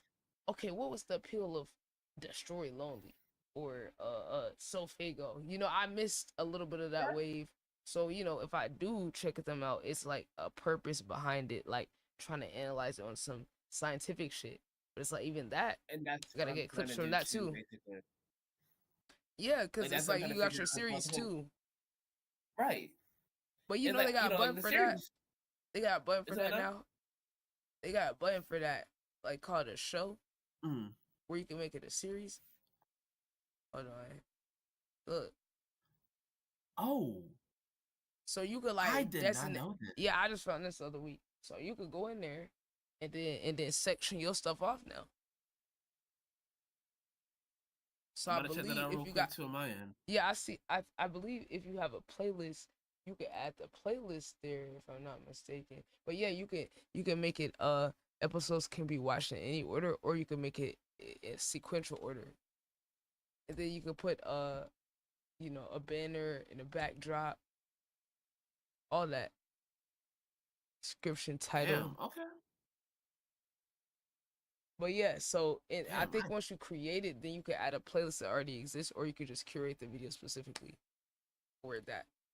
Yo, I appreciate you putting me on the game. Oh yeah. Look, that's what I do. That's literally what I do all day, is try to like people and stuff. I be recording some of it, like for this ITB University series I'm doing. But like, I really want everybody to understand the apps because they're always evolving, and it's like they do not be making announcements on this shit. You would think they would tell us when they do updates. They don't even be telling us what they doing. So I'm always tapped in. Yeah, like, I mean, they added this other thing. I mean, because they had podcasts back in the day. So, like, there is a podcast button, too. Right. But, like, shows, and then the shorts, like, that's the whole game, too, like, But YouTube is the best platform still overall because they let us link our clips to the video. Like, do you see that feature? You can do that? Yeah. Like, you can link the short to the longer video. Oh, yeah. Oh, yeah. They just added this, like, last year, the year before. That was a big problem. So, now you could go from the short and then link the longer video to the short. So, then when you do it like these, you can see, boom. That Live links to from a your certain. state, it's Lemon. That links to another video. So you could use that strategically. Type beat. Okay. So when they added that feature, it made me excited. So I was like, oh shit, wait, this is solving a big problem I had with the shorts. is that y'all are taking away from the long videos. So it's like there's still gonna be a lot of people that Right. watch the shorts, but even if 1% or 5% of those viewers go watch the long video, that's gonna build your momentum in the algorithm to get traction for more people to watch the long video. You know what I'm saying? Right. So it's like, you know, because imagine we just, you know, got only the views that the algorithm naturally gives us, but then we can get a little boost. You could post a bunch of clips of it, and all you need is some of the clips to pop off, and then someone go click that shit, engage with it, and then keep your long video in the algorithm. So that's why I said like YouTube is OP, because Instagram does not have nowhere for us to put long form content. If they did, they could be popping too. Right. But it's like some of these apps, they're just so stupid. Like they take forever to do shit. Like Instagram is adding a series playlist option soon, so stay tuned for that. They're having a update where they're gonna let us make playlists of our videos and link it to a Similar to playlist how on the like, real. similar to like TikTok, basically, right? Yeah, but you know TikTok got a gate kept under like behind a certain amount of followers or Yeah. some dumb shit, which is really stupid. Like, because why would you want to prevent people from keeping people on the app longer? Like, but they always end up copying each other. So since Instagram's doing this, you already know That's what I noticed too. Yeah. YouTube's probably gonna do it. TikTok's probably gonna do it. You know, like because they're realizing that, especially like they're pushing the algorithm to where you can do variety content. So it's like if you're gonna do that, then you need to allow people that do multiple things for us to be able to send people directly where they want to go, like something similar. So if they found us on a breakdown or a reaction, we want to be able to send them to a reaction playlist. You know, if they, you know, like imagine you had a series of breaking down like multiple artists, and then that series alone, you post a clip from it, boom, now they could get linked to the whole playlist instead of just a video or just seeing that one. You know what I'm saying? So it's going in a good direction. And the other method I got is to post like multi-stream to YouTube and then post the shorts like before you go live, during your live, because like on the phone, like when you're scrolling, if someone's live, it shows like a ring around their name that says live. It's like highlighted. So imagine you post a long video and a short video, someone scrolling on YouTube, they see it, boom, they see you live. It's an advertisement for your, you feel what I'm saying? Right, for the live. You see what I'm saying? Because then you get the traction off of the shorts, but now you can convert people from the shorts to into the live session. Exactly. So instead of it being, oh, they whether or not they follow or sub, now they can have an interaction or watch your stream or whatever you're doing, and then decide, hey, do I want to interact with this person? And if you have an interaction that came from your video or your short, instantly higher value like viewer and follower or sub from that than if they follow you and then never had a combo. You get what I'm saying? Does that make sense? Right. Yeah. So that's kind of, I don't think anybody's doing that method. I don't like, I've never seen anyone do it, but I kind of just big brained that shit off of like just overly studying and obsessing over this shit, because I was like, wait, because these are new features. You know what I'm saying? So like, it's not like there's anyone implementing it, but I was like, well, if you were to combine these things, like a live stream mixed with doing a segment, a planned segment, and then releasing your long video at the same time, and then the short link it to the long video, and then boom, the short's also gonna be promoting the live, because it also shows that you're live in that little same corner up by your name, so they can see your short and then click into your stream, or see your long video, click into the stream. You know, like I feel like that is a whole different like possibility opening up, and that's what I tell people on TikTok. I feel like the method is TikTok live, because then you can meet your audience and they're willing to go to your other socials too. They're very willing to like engage and like go follow you on IG or YouTube and all you gotta do is tell them how to link your bio. And Tell them. And that's what I noticed too, because like I had done one, I think I did one live that was like really successful and everything. Oh, well, relatively speaking, I had like what 3 or 4 people that hopped on. You know, we had a nice little conversation, And I was like, okay, this was a nice little situation. We were just talking about like, music with regards to, like, a couple artists went into like, talk about these stuff and everything. I listened, I let them know, hey, yo, this is kind of dope. I really like this part of it. I had a couple artists, people that I was talking to about like the whole J. Cole situation, because I think I don't know what had dropped around that time. It was that when he had rapped over the Lonnie piece, like let me actually look it up. Yeah, was it post Kendrick? But like post Kendrick beef? Yeah, the post Kendrick beef. Was it Port Antonio? Wasn't that one? Was That it? was definitely Port Antonio. Okay, it was. Okay, it was. Yeah, that Port was exactly the Antonio. one. Like we were Okay. talking about that one. Yeah, but we were talking about that one too. But like that was like, okay, I got to like get to know a couple of people who I was like, fucking with, basically. Like, okay, like we had a nice little community conversation. Right, like, and were those people already following you, or did they find you off of the stream? Yeah. So these are Well, some kind of people both from your actually. Like, audience. Okay, see, that's even better. That's even better right there. Because now those people gonna remember that shit. That's why I feel like TikTok is just like tapping in with your followers, and then the new people gonna come too. Like that's the method, but you just need to get them people off of TikTok to your YouTube and your Twitch. I would say low key for you, like probably mostly streaming to YouTube, and TikTok will probably that be might the be best the method. method. Yeah, I think that's the best method. Get them to follow your IG. Get them. Just try to get all the people to follow the other platform that they're not on. Because like you could build up the Twitch, which I think, well, I mean, it's gonna pay you more. The Twitch is gonna pay you, and then certain content you need to do on Twitch too. Like if you're like reacting live to something, because YouTube gets weird with certain copyright shit. And that's the thing. I need to learn how to do the trick, because I got one of my boys, one of my friends, like they stream basically, like that's their thing more so.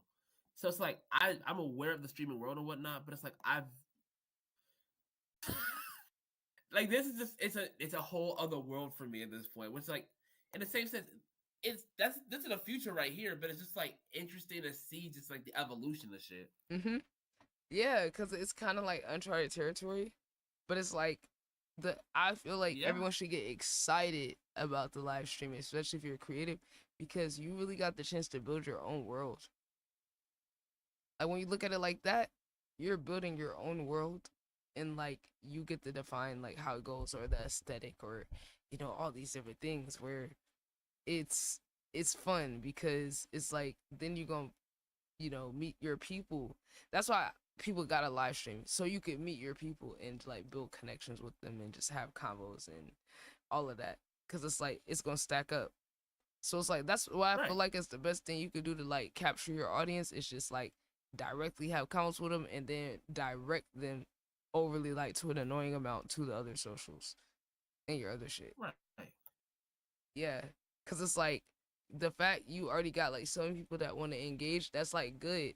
So and then you being like early, if you capture that audience and get them into a Discord, or have convos with them on the live, and get them tapped in with your other socials, and get them used to like your YouTube drops, like the longer content, like you gonna be good, because you get to implement all these things from early, like so now you could kind of go into it and just already have a good strategy and not waste any time, and just be able to keep your momentum going, which is like that's really what my whole goal is.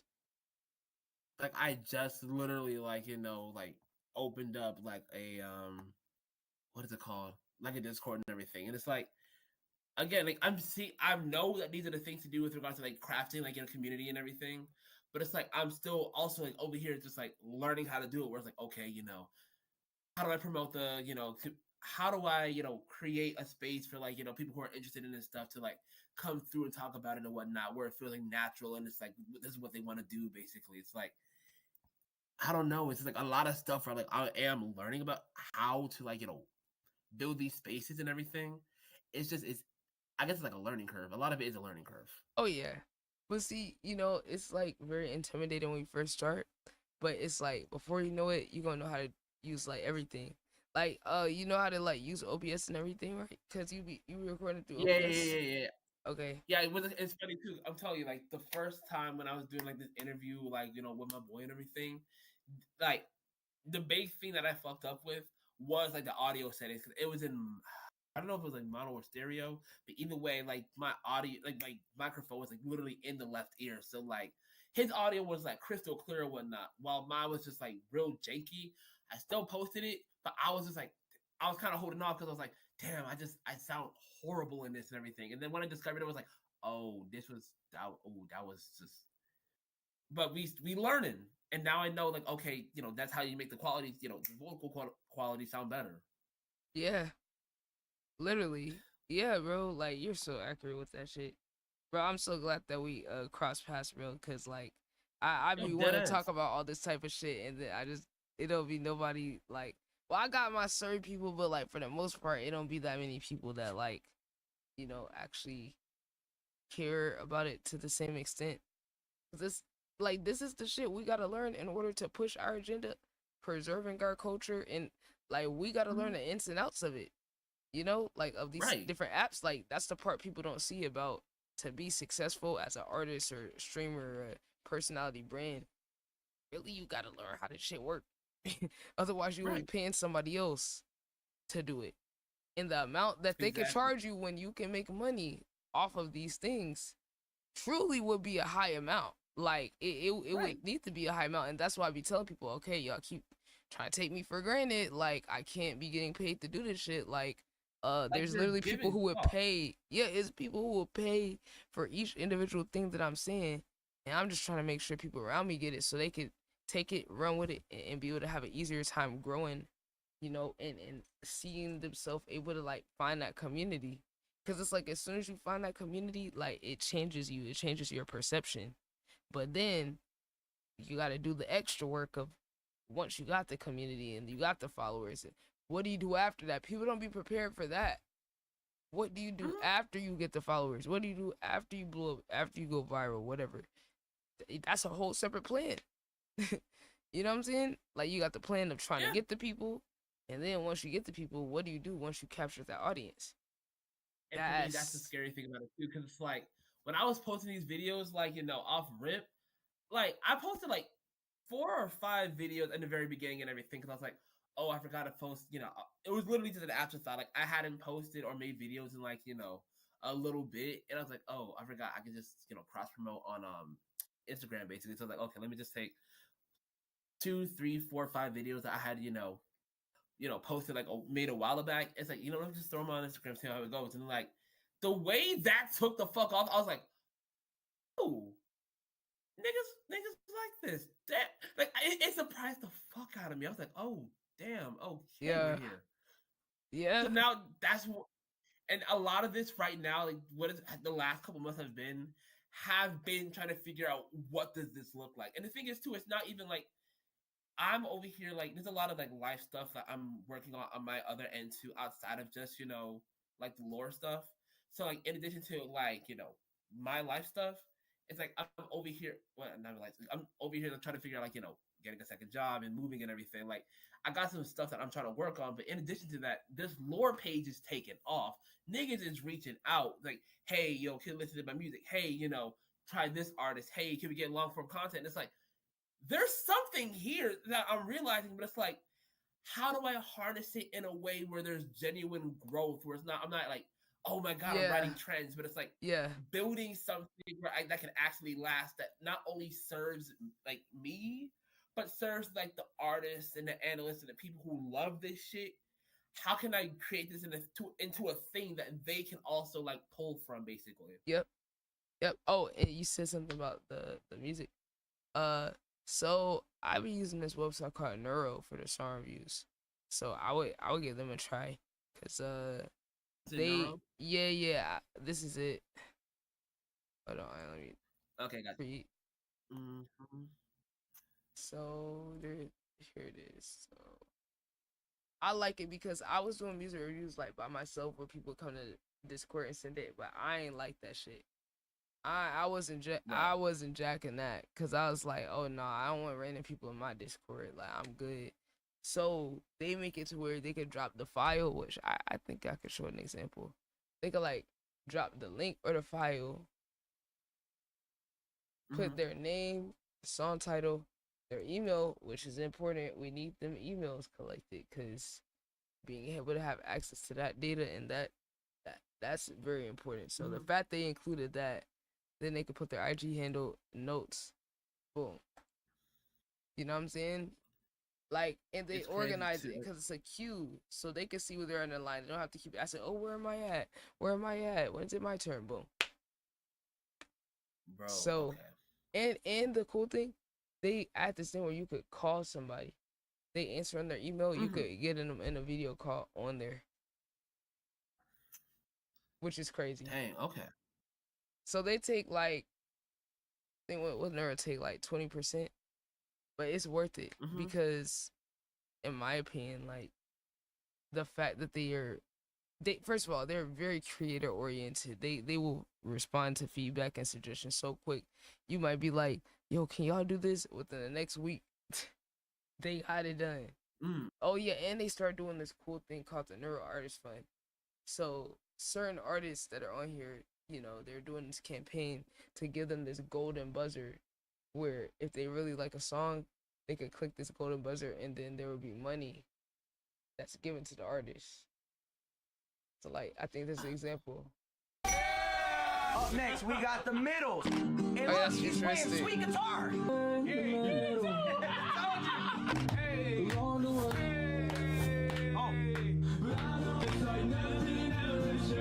Oh, my white side's going.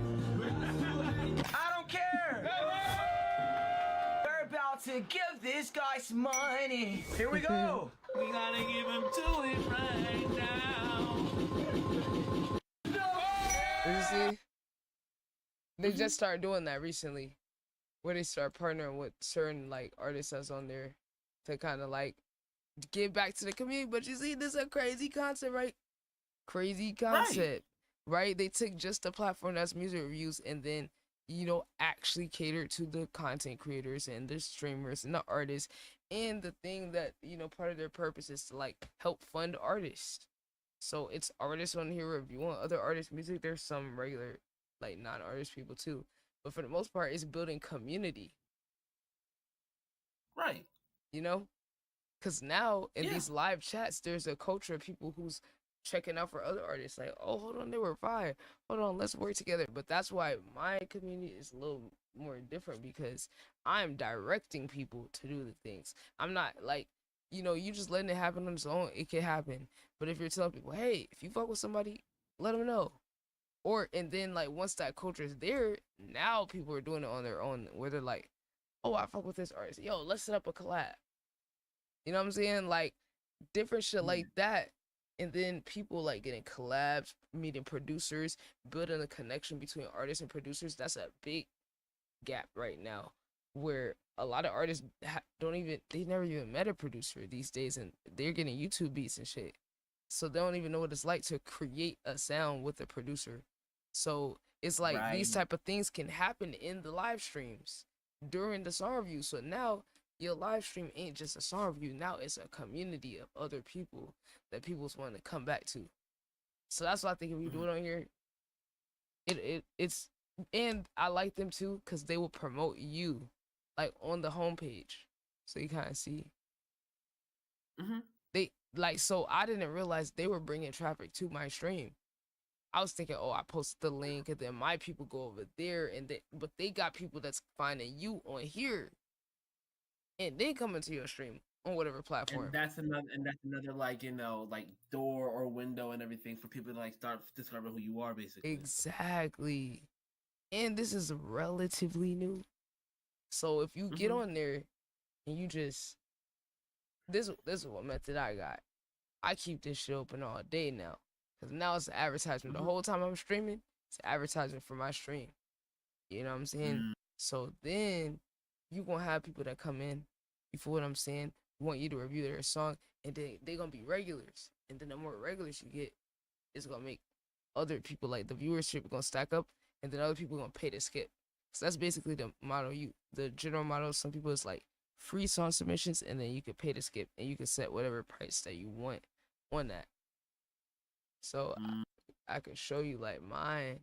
So like edit session. So pricing, you can go in there and change the pricing. a skip, you know, now this is paid reviews only that I got up here, so I charge more for the skip because when I have it like this, it's open, but it's paid only because I'm recording other content. So it's like if people want to get their chance, they're gonna get in the queue. If they're not there, I'm gonna record the video and send it to them, unlisted on YouTube. So like I've kind of figured out how to do this because like okay, they over here promoting your stream the whole time you're streaming. You know what I'm saying? And then you gonna get people that want to come in. I ain't gonna hold you. I'm gonna ask you this question, right? I guess how much do you charge for like your services, basically? For what? Like for consultation and stuff? Yeah, because I think for the like what I music would want stuff. to. Well, I guess consultation because I'm thinking like this is a lot of stuff.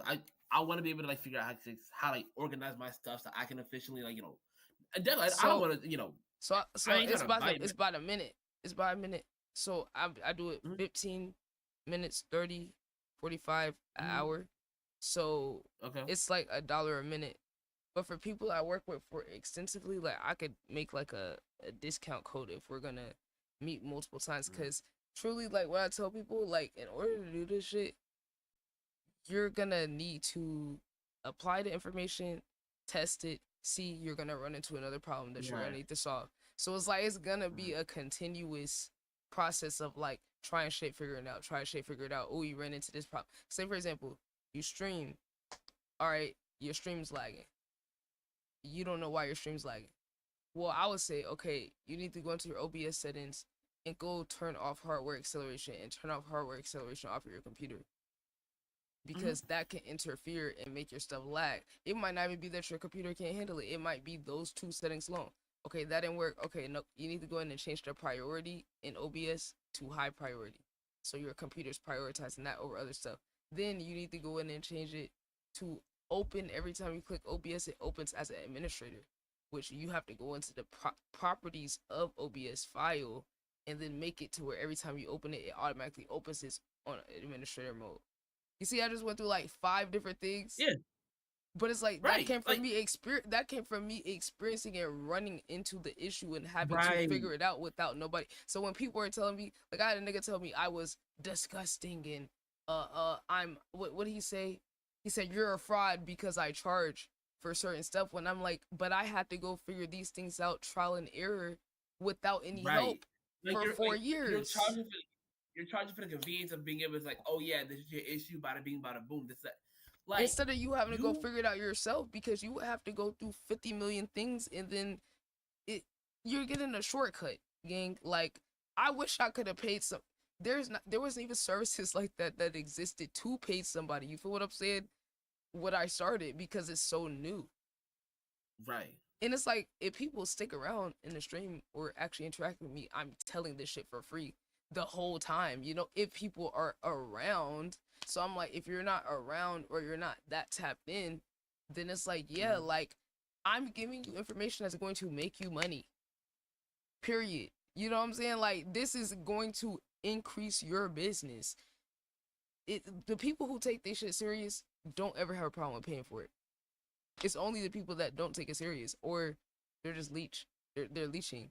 Cause like I had to pay to learn how to do certain shit. Like with my trading shit, I had to pay to get in a Discord with expert traders to learn and just watch them and to be able to ask them questions. Not to get rich overnight, but to be around people with experience, and they taught me certain shit, had classes in there, all that type of shit for $100 a month. See, that would scare a lot of niggas. But I wanted to learn the fucking skill. So I was like, hey, shit, I'm tired of these YouTube videos. I feel like I'm missing stuff. I need an edge. So I have to pay to get the edge. So now I could teach other niggas and not gatekeep it, right? And it's like, man, if only you could see how many people I done tried to like teach how to trade for free and nobody take me up on the offer. But then when I start charging, now I'm wrong. You know, it's like, come on, bro, I'm doing this shit, loving the game, bro. Niggas charge tens of thousands of dollars for this shit. Niggas don't appreciate this shit when it's like you're giving it out for free, but once you put that paywall behind it and everything, that's when niggas are like, oh yeah, why are we doing it for free? Like, oh yeah, niggas tried to tell me yesterday, oh, I thought you loved the culture. I thought you did this for the love of the culture and the love of the game, and I see you're just like everyone else. I'm like, nigga, I got I got hundreds of hours of content that I ain't got paid off of that I just did for the love of the game. Nigga, I got a 4-hour fucking Kendrick Lamar reaction to Section 80 that I can't get paid off of. You can't tell me I'm not doing this for the love of the game, nigga. It's 4 hours. And it's like, if anything, too, you're probably undervaluing yourself too. Oh yeah, I'm not even charging nowhere. I'm trying to charge an amount where I could pay my bills, because the more you grow, the more it costs. I'm trying to put on a show, do a showcase for artists in my community, like networking, and that costs money, you know, when you're operating outside the system and not waiting on no sponsor, and you know this shit's gonna cost thousands of dollars. So I'm like, bro, I can't keep like doing everything for free because y'all are getting value. I'm building a nigga's career. Like, dude, if I could tell you how many people I built their career and helped them make money and get their own brand, community, all that, just off of the love of the game, and I'm not taxing nobody on shit, just off of I want to see you do well, you know? And it's like, it's in the same way that, you know, these niggas who are trying to hit you up are living in a capitalist system. You are also living in a capitalist system. We're all just trying to exist within it.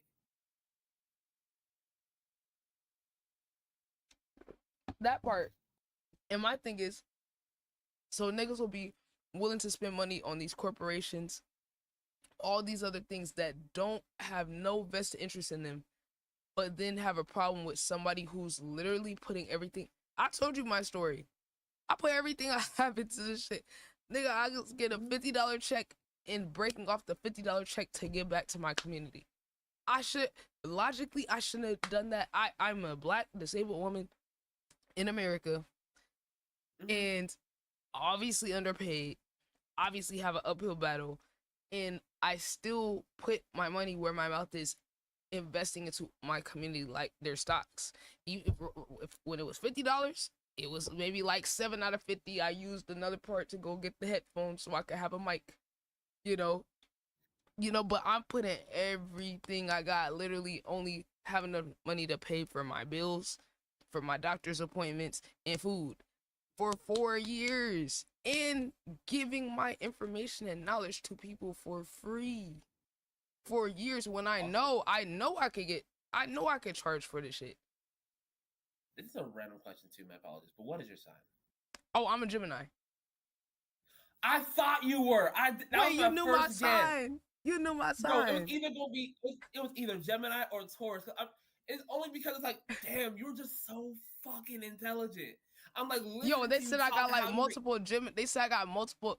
My guy Cartier, I gotta introduce you. Yeah. What's the thing where you got like 3 or 4 like in the same? Oh, stellium. We got a stellium. Yeah. He said I got that. He said I got like quadruple Gemini. I'm over here just like listening to you and watching you. I'm like, nah, you gotta be Gemini. You gotta be Gemini. Like, it's big. I'm telling you, the way you speaking about everything right now is just so fucking intelligent and just so in tune and just like so natural. I'm just like, wow. Just I'm dead ass impressed. Bro, I'm impressed by you, bro.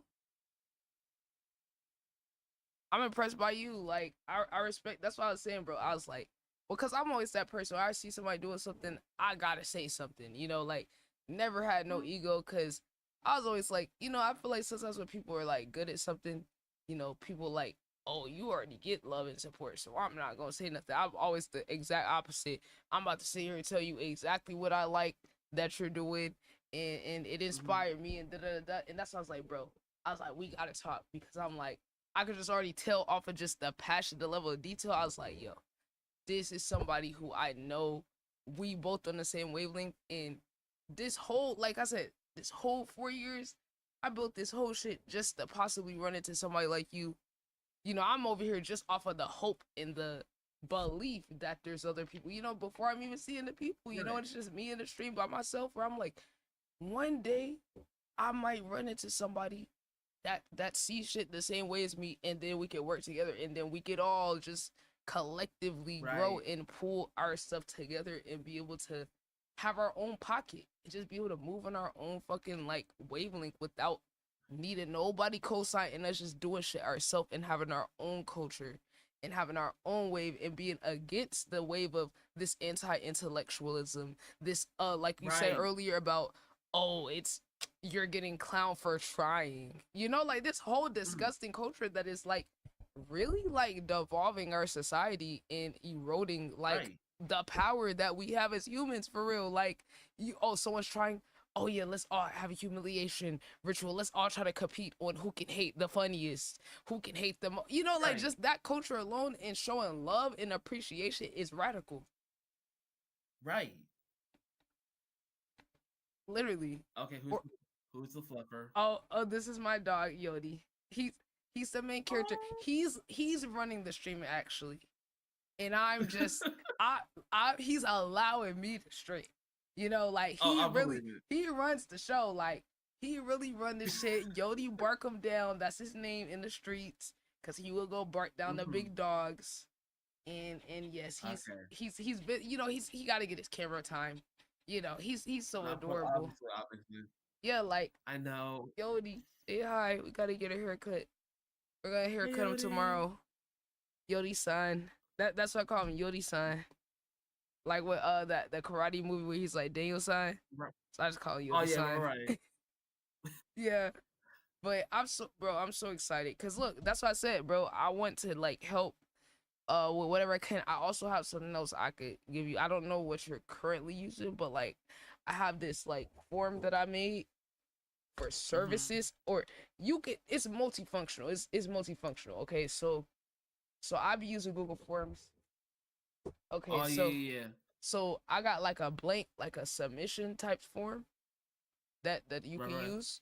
Hold on, okay, so this is a sign up. Okay, hold on. I think I got the other one on the other. Okay.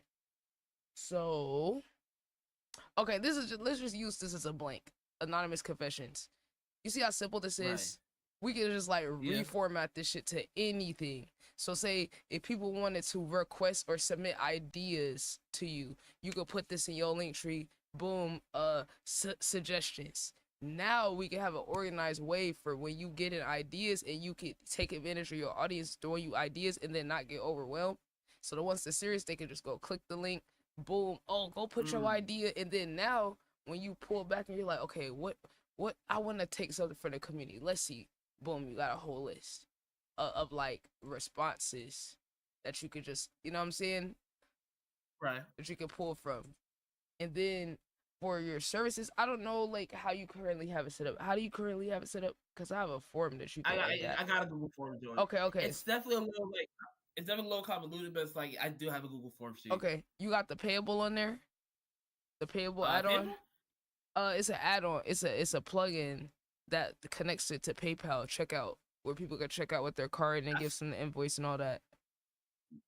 Okay, now I'm gonna show you what I got. Hold a second.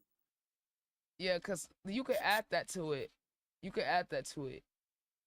just a few steps, but you could Let's see here.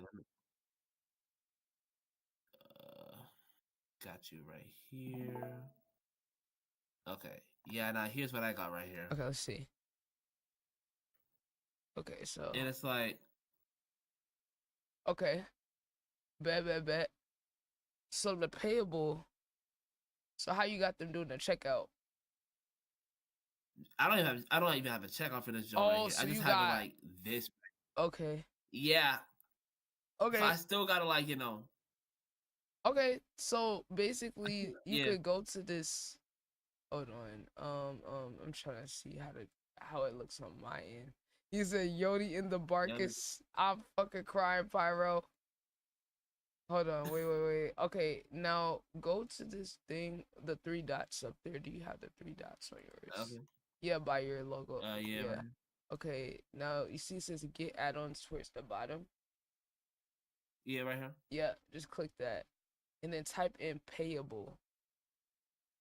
And it should pop up, and then you can add it, right? And then the way you have those, I don't know if you have to like reformat it. I don't know.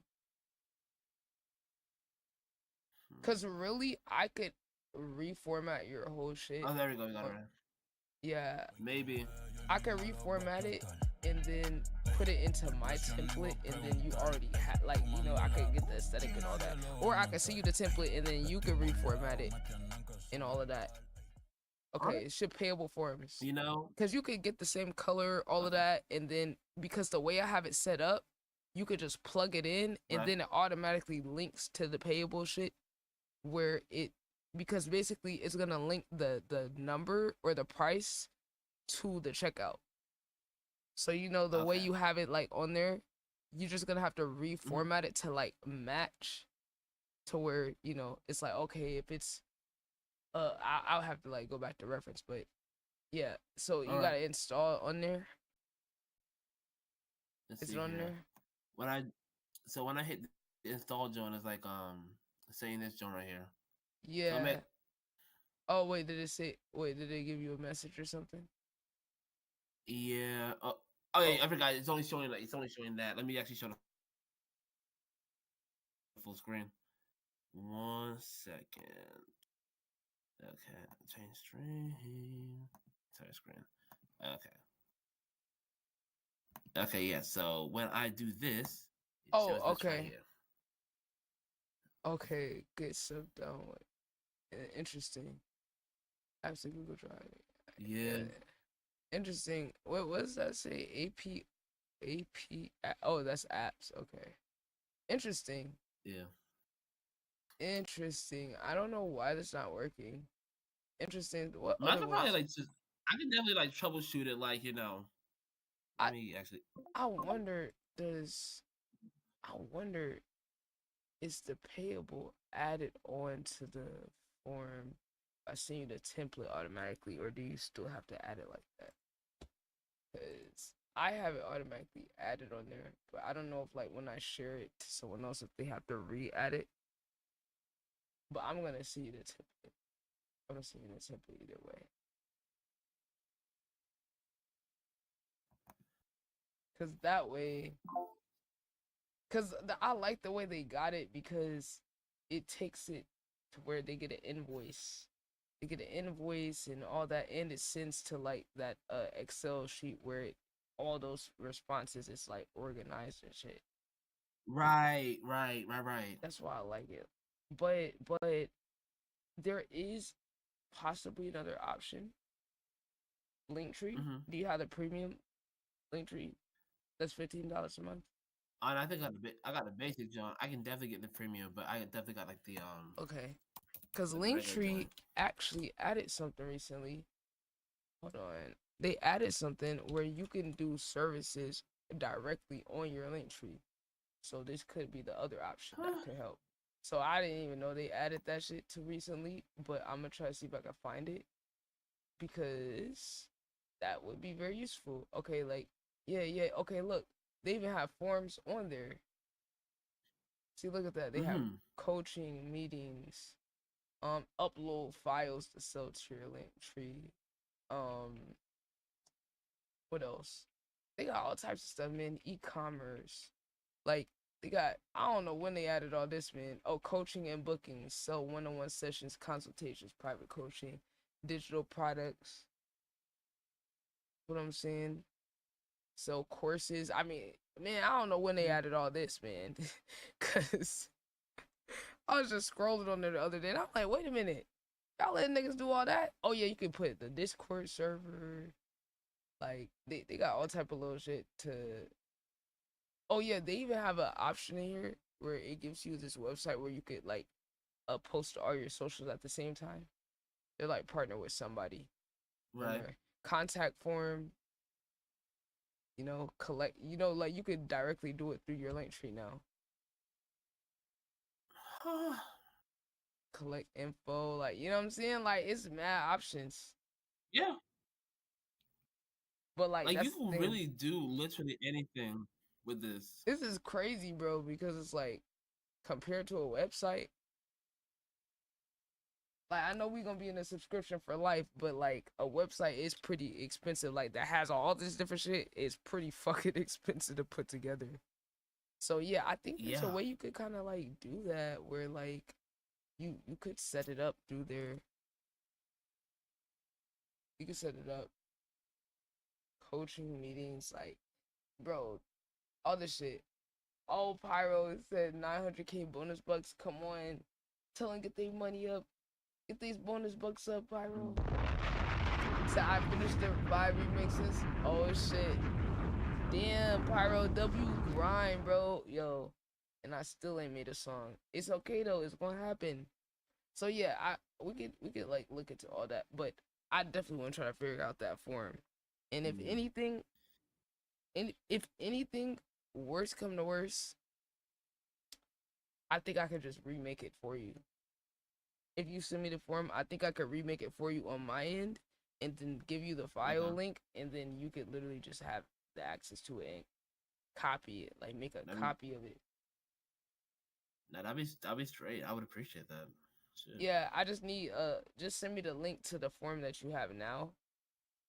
I got you. And then I could like try to format it, and then you could go in on your end, make a copy of it, and then customize it to like your aesthetic and all of that. Okay. But I could just try to like format all this stuff, cause like for my link tree, hold on, this is how my is set up with the, and I'm not even fully using the link tree to the extent I could for real. But the consultation, this is my form. It's like real basic. You know, just got email, username for Discord, you know, all that. Name, yeah, this name or username from another platform, Discord username after they make the account, and then whatever consultation interests, they can go select it, so I can know going into the meeting, okay, what are we talking about? And then I have a space for other, in case it's like some custom thing, and they could put what they want to talk about, or their link, you know, depending if they're artists or whatever, to the music. And then this is kind of the payable part I was trying to show you. It's like, you see how it's coded to where that number is attached to the dollar, and then when they click it goes. That's it. Yeah, so that's why I had it. I was like, dang, I gotta try to see if I could just do it on my end for you, so I could like organize it like this, so it could be like a drop down, and then so that way when they click it, it could just check them out with that total, and then you like, you know what I'm saying? Cause worst come to worst, what we could do is I format it and then send it to you. You do the aesthetic, make sure you get it aesthetically looking how you want, and then you send it back. And then I add the payable to it, and then I give you the rights to use the file as an editor, and then you just use that link, and then you have access to it. You know, so like even if I have to do it on my end to make sure the payable's attached, I think. No, I mean, I appreciate you getting me right too. I'm telling you, like, you clearly have this down to a science. Oh yeah, bro. I tell people I'm a mad scientist with this shit. Like, it's very few people in the world that looked at this shit with this level of detail, because I mean, I've been studying this shit since I was a kid, but like, I'm a problem solver, so I'm gonna figure this shit out. I'm gonna figure it out, and that's what I was saying. Like, I want to figure it out so that as a collective we can have it figured out too, so that everybody's on the same page with the same information. You know, so that we could, you know, like do it efficiently, or like even the merch, Teespring, put you onto that too, free. You know, all you need is your design.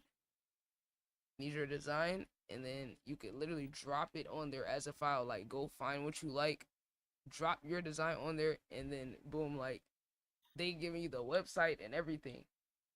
You know what I'm saying? You can link your socials. I don't even got my shit all the way set up because I could have some aesthetic shit. But like, these are all my designs and shit. And over time, oh, we scrolled past the ops. They got put in the shirt. Oh yeah. Yeah. I be trolling. Wait, what's the story behind that? Now, what's the story behind that then? Oh man, it was some people that I helped, and they end up being snakes and doing some borderline racist shit. You know, they basically was trying to tell me streaming was lame and shit. There were some artists, and then eventually when I met them in person, they were like, oh, I was wrong, you know, I just didn't want to accept if you were right, but yeah, we should, because they were on some ore farming shit, like, oh, we're artists, we can't stream, you know. Then he ended up start streaming, but then he started doing humiliation content on himself to blow up. I'm like, okay, whatever. Then he started copying me, trying to do the song worse, and that went left. And then he was letting me get attacked as the only black woman in the event and not say nothing. I'm like, we're supposed to be cool. Like, interestingly, when you finally get your own platform, you know, I protect people in my community. I don't allow no toxic shit. We don't farm off of toxic shit because it's too much time to be doing that. You feel me? So I was Right. like, cool. Yeah, 100%. But then I saw he was like trolling about some Black History Month, like he used it as like a hook, like supporting Black people as the Oh. hook to promote his music. And like, cause he was always trolling doing humiliation content. So I'm like, wait a minute. The Song Wars was on the first day of Black History Month. You're gonna use that to promote your music. And then you let me get attacked during your event as the only Black woman. That is And so then you weird. let a white man win that was saying nigga in his music. And when we brought it up, trying to make us feel like the weirdos. So, you know, it was like and mind you, I was gonna not say nothing, but then I realized he set us up to get dissed for the plot by one person in his cool. Which I'm like, cool, don't know why he had to lie about that. But then when you start adding it all together, I was like, oh nah, you playing in my face, because I saw the video of him saying, oh, I love Black people the next day. I was like, oh fuck no. I can't, on my ancestors, I can't go for this shit. So all I did was quoted his post. I said, oh, it's crazy you're saying like you care about Black people and you let the only Black woman in your event get attacked by a white man that was saying nigga, and you as a Mexican man give a white man a pass to say nigga and make Black people uncomfortable on top of all the other shit. It's not even your pass to give.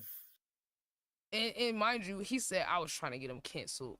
Did a whole flyer. Oh, guys, I'm getting canceled. Stream at 6. I'm like, bro, I'm trying to talk to you. It's a real life shit, and you over here clout chasing. And it's also like, at a certain level too, it's not like you can get canceled. Cause at least you need to have a certain amount of cachet for you to get canceled.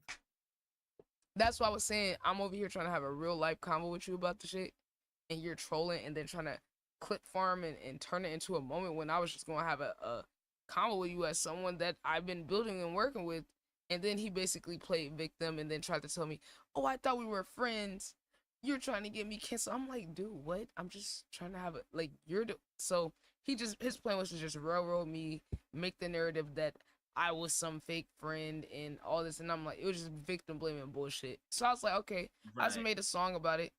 And then I put him on a shirt. Like, you know, just for fun. I just be trolling niggas like, cause I'm like, bro, like I got too much shit to do to like even drag this shit out. But I am gonna turn it into a song.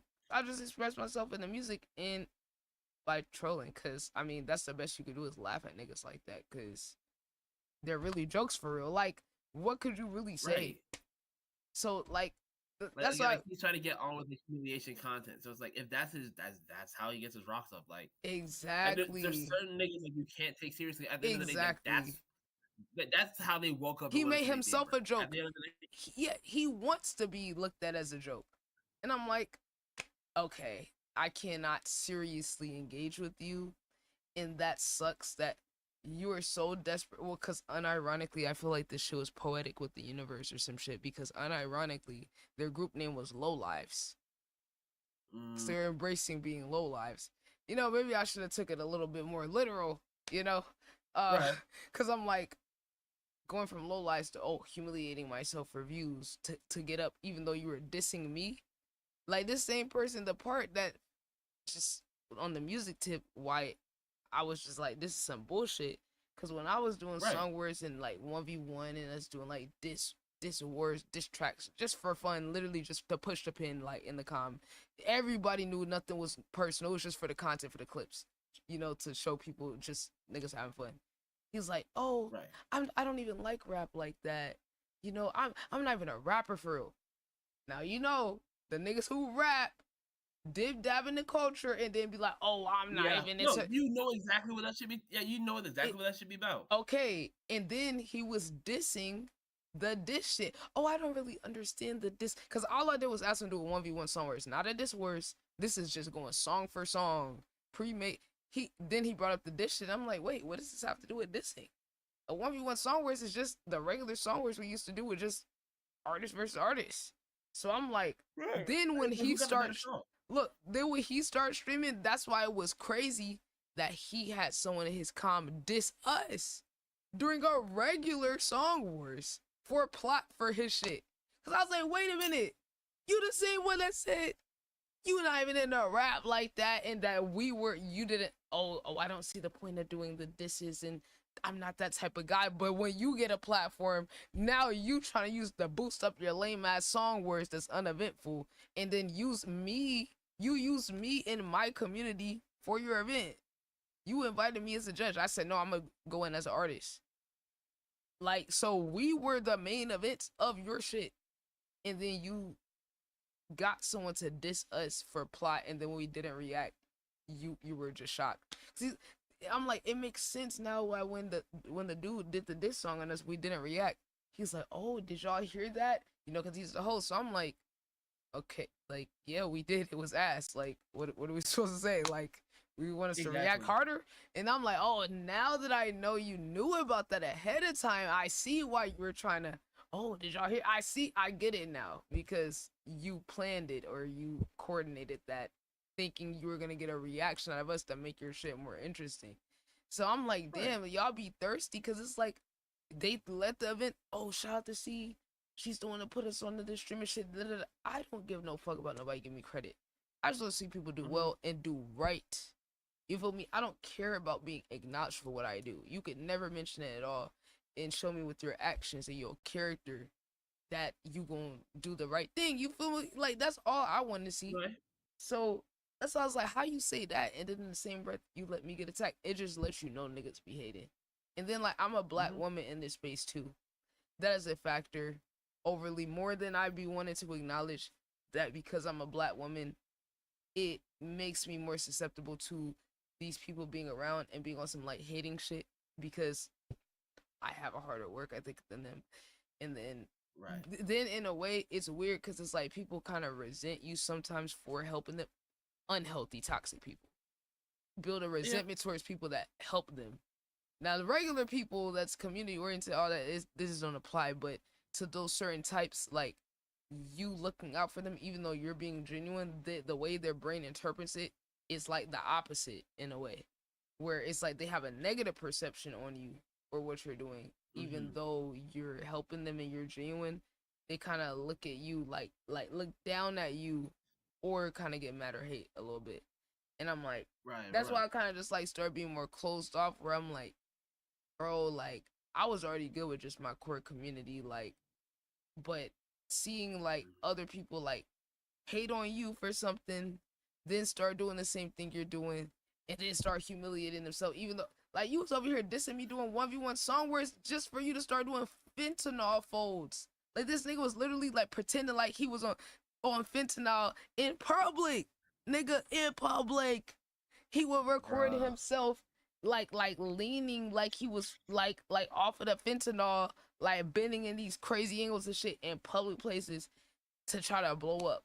But you was dissing me just doing honest work of just doing song words and events and diss tracks for fun and shit.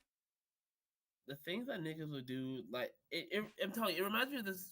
Like, this song came to mind a couple times during the conversations and everything.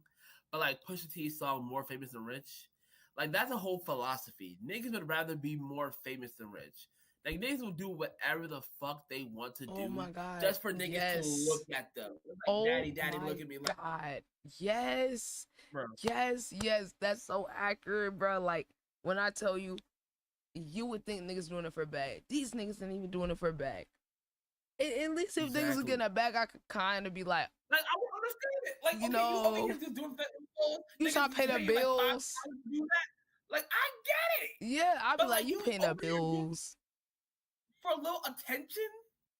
Yeah, for nothing. Because that's kind of my thing, where I'm like, all y'all that's doing this shit, like, y'all not even making like no money off of it. You know, my goal is to help people make money off of what they do too, right? Without exploiting themselves or whatever, but like show people, hey, you can monetize your skill sets. You can build a platform that you can monetize, different things like that. So then when I see people who's chasing the views and the clout, and then they not even trying to get a bag, I'm like, okay, I can't fuck with that. Like, because we trying to build our own economy and be able to sustain our own careers and sustain each other's careers. So it's like, if you're just overly chasing it, it's like you're not really fitting into the collective vision. Because I mean, imagine how powerful it would be if everybody has their own economy and their own platforms going at the same time. Right. In their own communities, and the communities intertwined. That's powerful as fuck. You know what I'm saying? Like, the way I see this shit so far, I feel like we could do live events, do live segments, in person, concert, open mics, all in the same event, and have it live stream, and be able to, man, I feel like this shit could be on some like Drewski type shit, like how he does like the could have been records, and then like, you know, random people coming in, like, and then like we go to certain cities and be able to like have people already know who we are before we get there, where it could be like a panel of us, and we just like letting niggas get their chance and like having it live stream, and then be in person. Like I see this shit so crazy where I like want to have shit where the beats are made live, like at the concert, and then the artist record the song live and then come do it. Cause like I went to a studio where they got a stage in the back, and then they got all the studios, like almost like on some warehouse shit. And I was like, bro, imagine if I get a producer and an artist in the studio and have a studio POV casted to the stage, where we take the song challenges I do here, do 30-minute song challenge, producer gotta make the beat, then you see the artist in the booth, and I'm recording that, and then the crowd can watch it, and then the artist can come out and perform. That'd be crazy, right? So many ways to get this done. Yeah, no, dead ass. Like, I'm telling, like, another thing, like, because I'm hearing you talk about this, like, in my head, it's like I would want to do, like, you know, I would want to make like a community mixtape, basically, where it's like, you know, either I produce the beats or like there's somebody in the community just making the beats, and like all these different rappers that are in the community, they throw a verse or a hook in there, just like, you know, just like I'm telling you, like, digital mix. bro, I've been able to do that. I have multiple projects like that. That's pretty much my goal when I make content. Yeah, I think I got the first 2v2 Song Wars EP on all platforms. Where like, that's why I be telling people the content of all this shit ain't even out. Like I'll put certain pieces, like this was a song challenge idea I came up with. It's an EP speed run. So it was an artist and a producer versus another artist and producer, and I give them a stopwatch and I said, look, y'all gonna curate a sound together, work together. I had one in one Discord channel and the other in another Discord channel, but I said this, y'all gotta make 6 songs. No timer, stopwatch. We gonna just track your time, and then you are gonna have to swap your first 3 songs with one pride, and then y'all gonna have to swap prides for the next 3 songs. So now you're gonna have like a 2-side EP, and then we're gonna hear both artists work with both prides. So we're gonna have hear 4 different combinations of shit, and then like these are artists that like this is one of the artists I actually got to meet him in person a few months ago in Atlanta. He's one of the artists I found from reacting to songs with no views. The other artists I did it with also artists I found from reacting to songs with no views. The prides, the 2 most loyal, consistent prides from when I first started trying to do this like last year, and I was waiting to get people that had like the talent and believe in it enough to do this. So like this project like means so much because it was recorded live on stream. I came up with this idea, and I wanted to have these people display their talents, like the producers and the artists, and just see what the fuck happened. And like I have like a vinyl for this. And I'm gonna get it like on the CD and all of that. So like all the projects that I make are gonna have like a vinyl, a CD, you know what I'm saying, and then a actual visual of it.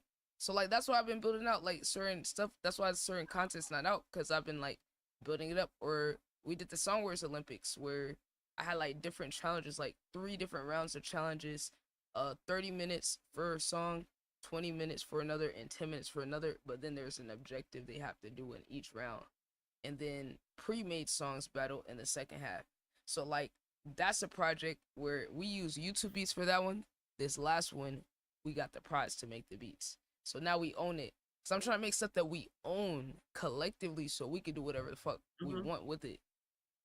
So like that's kind of my thing where I'm like trying to make collective like projects, and I've done it with some small artists, but now I'm working on a project of like within the community. Like I'm doing like an Afro beats one, I'm gonna do like a rock one, and then like we just move as a unit, and it's like completely produced by people in the comm though. So I've been building relationships with people, because I'm not about to just ask people when I meet them because they're talented, okay, maybe I don't do that. I'm not about to ask nobody to do shit. If people want to do it, it's going to be shown over time that they want to be a part of it and that they're fully invested, because I don't go ask people to do shit because I'll pay you. Right. But if people believe enough in it to like want to be a part of it, then it's like over time, once I get to know a person, then we'll see. You know what I'm saying? So then it's more meaningful and authentic, you know, that way. Because I don't want to, like, I have an overabundance of fucking talent in this community. Like, this community is international, versatile producers, self-pride, rappers, singers. I mean, nigga, I got everybody. But I'm not gonna work with everybody, though, because it's an energy thing. You know, I'm not about to just feature anybody on the shit, like, you know, on these are my babies. These are my ideas. That I sit here and just come up with a bunch of ideas. And I found this YouTuber named IOY Tragic. You gotta check out for him. I don't know if you seen him, but he the next, like, Platboy Max for real. This nigga he, like, did, like, making a song, but in CapCut. Like, some crazy shit. Like, he doing crazy shit. Yo, he's killing it. I found his channel. He has such good ideas. I say, God damn it, my ideas aren't good enough.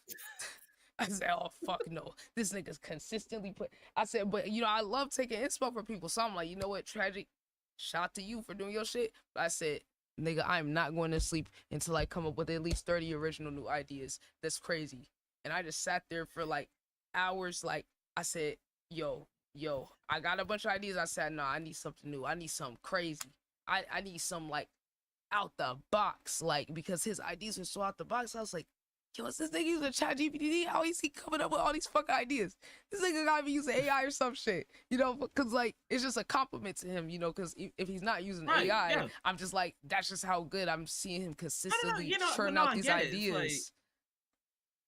It's like yeah, no, I fully get that too, and here's the thing too. From my vantage point, someone who's like being introduced to, like, you know, you and everything that you're doing with your stuff, I'm just like, damn, you have like a lot of amazing ideas. It's like, I'm telling you, like, for me, I just came with the idea of like, okay, I want to do like a little, like, you know, a little like lore mixtape. And you over here talking about, oh yeah, I do all these song challenges. I mean, like, not only do I make like these projects, I have these people, you know, coming in to make these projects under a time limit and everything. They have these objectives. I turn it into like.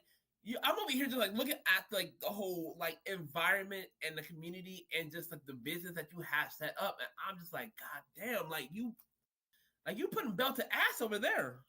Yeah, they don't know it yet, but it's like I kind of like it, like, kind of being under wraps, because it's like that's how you know there's like the people who are around are more genuine, because it's not super big and everybody know about it yet, because I'm like, it attract the real people that like see the vision. Like, the people that see the vision, they're like, oh shit, like, yo, we about to work, we about to go crazy, like, you know, that's that's the only people that I want, because it's like everybody else is just noise.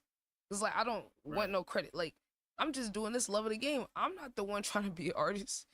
They are. You know, they're the ones who's trying to make a career out of this shit. I'm doing this shit because I'm like, well, shit, like, y'all don't be knowing how to get content. You know, y'all don't. Artists are creative, but they have to be shown how they can push their creativity in other ways than what they're used to. So I'm like, all right, I build relationships with these people. If they trust me, they trust my vision, then they will go along with some of these crazy little ideas. Like, I had a nigga make a song while playing 2K. That's a crazy idea I came up with, because I saw a nigga play COD. He was playing Call of Duty, and he was like rapping and singing with the auto-tune, freestyling while he was playing COD. And I was like, oh my God, that is nuts. Like, I was like, damn, nigga, like, that's so fucking smart, but like only a certain type of skill set person could do that though. Right. And I was like, okay, how could I come up with something like that? So it was 2K. That was based off of the person's like personality though. So I'll come up with stuff for people's personality too. Like, I don't just get anybody in any segment, because certain people, like, say there might be someone that's good at producing. That don't mean they could make a beat in 30 minutes or 10 minutes. Or 15. Right. That doesn't mean they're any less of a pride, but it's just kind of like, it's levels to how alien you gotta be to do some of these concepts. Or you gotta be radical enough to push yourself to be like, what, you're telling me to do a 10-minute song? Huh? What am I supposed to do? Okay, well, you could be confused and ask what you're supposed to do and still do it. That's a certain archetype of person versus, oh, no, I can't do that. And it's like you learn how to do it too, where it's like, okay, you know, oh, that's just kind of crazy. know what to call, because it's like you over here just like you're learning how to like do it. It's like, okay, you ask a question, but you're doing the important thing of like asking questions about it and just like, okay, how am I supposed to do it? But you still do it. You force yourself to get uncomfortable. Exactly. But then the beautiful part is seeing the artist surprise themselves. Like that is literally why I do it.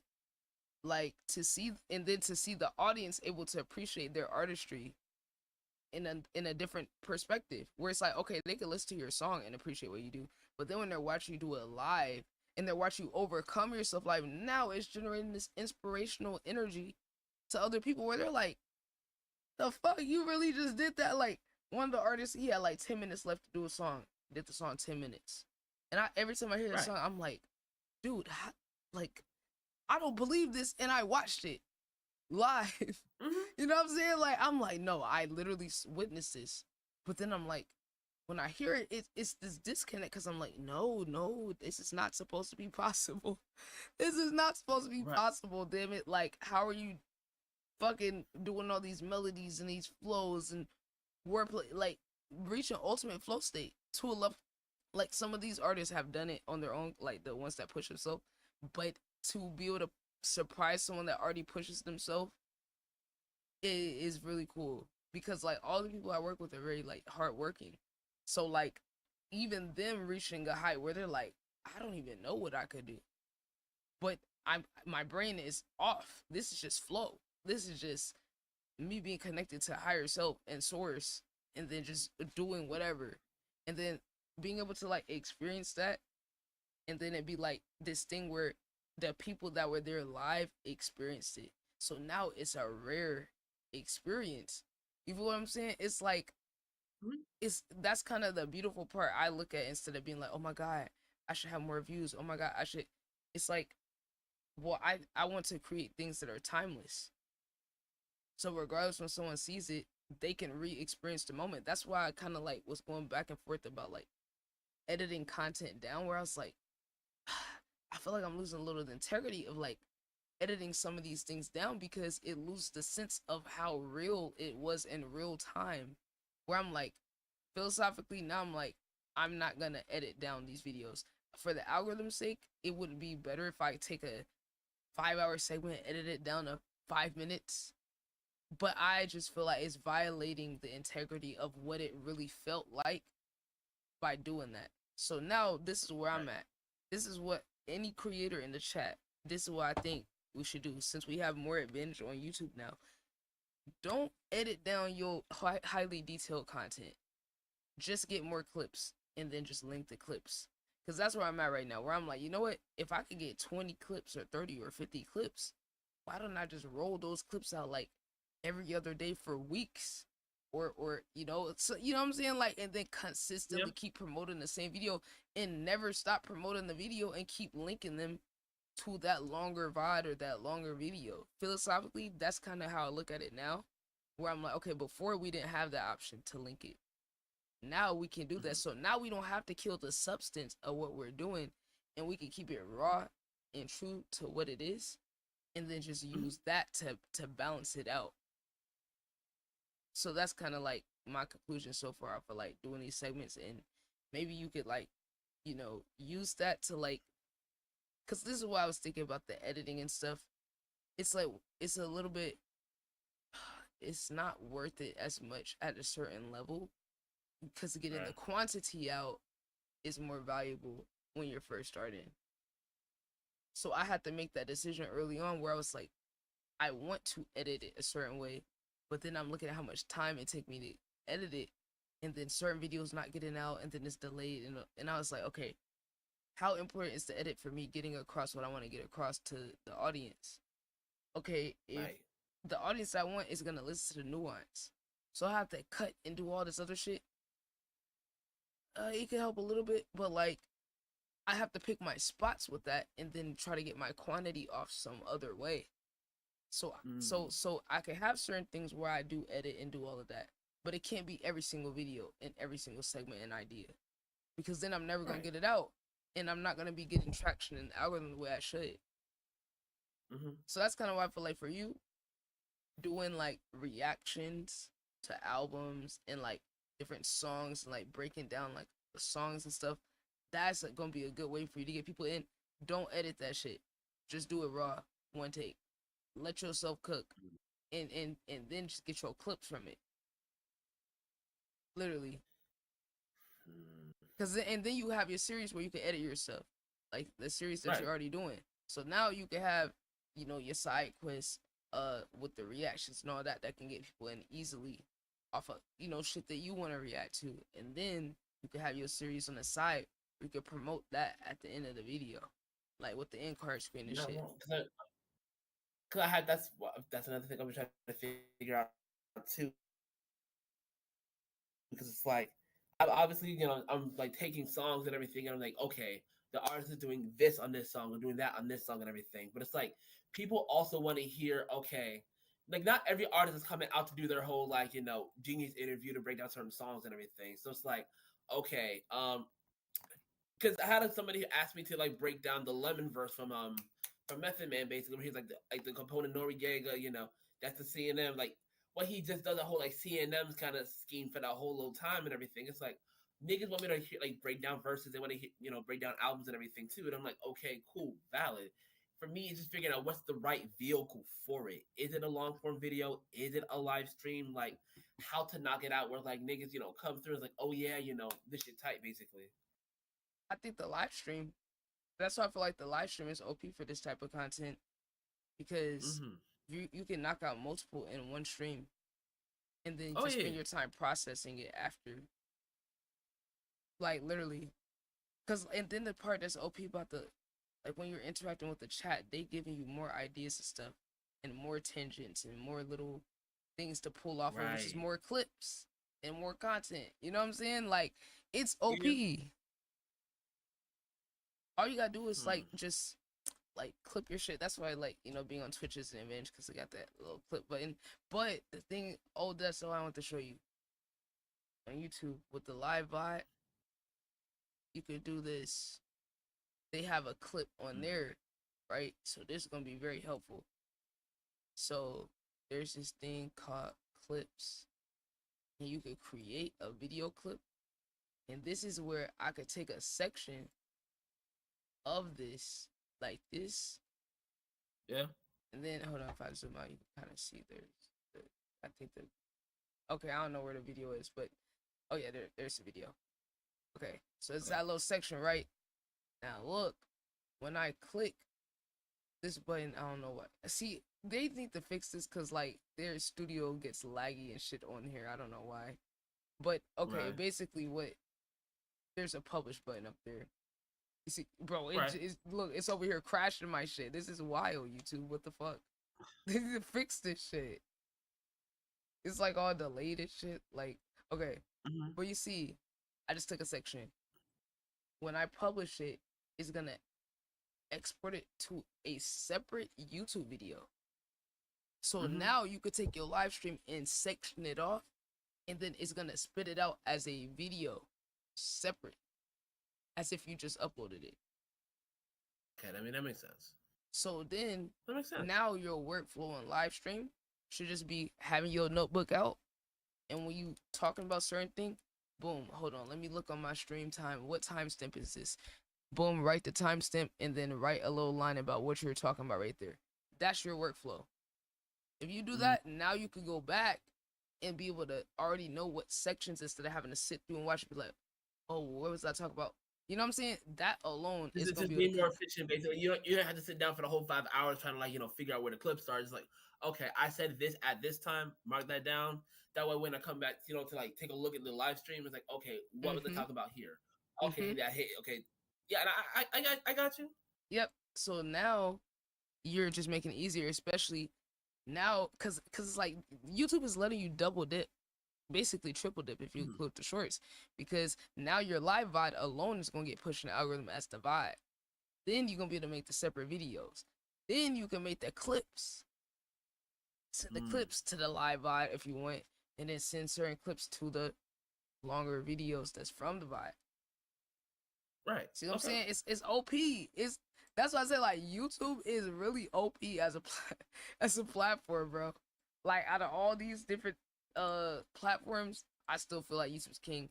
And they actually let us promote our links to the other socials without bitching and crying about it. Like we could put in the description, we could put it in our bio. You know, they're not trying to. Oh, and once you get partner, you get a lot of people don't know this, and I had to find this out late. But when you get partner, you can actually put a link at the end of your video. Hold on. So on the end screen cards, a lot of people see, like, it's so many little things you just gotta know to know. But you see this right here is my link tree.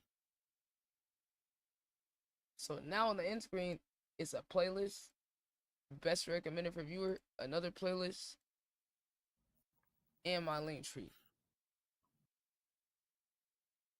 Okay. Shit. But you see, that's so important for conversions and shit. Yeah. Because it's like, first of all, I had my Twitch there first. I sat here and went to all my top videos and I changed from my Twitch to my link tree. Like, it's little things like that you gotta do. You know what I'm saying? Went back to old videos to still get traction, changed the end screen to whatever I'm pushing now. Because then when you gotta, like, hold on. I need to clip that. I'm trying to, like, you see what I'm saying? Like, I'm over here thinking about the clip, still trying to talk, then trying to clip the other shit. But when you got a YouTube, this is what I be telling people. Like, it's like you got a digital real estate, basically. And the part that I love about YouTube is that they will let you push your other videos at the end of the video. That's really how you grow, chat. Like, a lot of people don't know that, but you could have a video and then you have no end screens. Now, you just lost a potential person going to find another video and clicking something else and then going down a rabbit hole, seeing what else you have. But you could really use the tools that's on the app to push it to people. Because now, and that's what I do, why every video I have on my channel is sorted into a playlist, because I do variety. Because I need to make sure, what if they find me off of music reactions? I'm going to link the music reaction playlist at the end. What if they find me off of album review? Boom, I'm putting the album review playlist.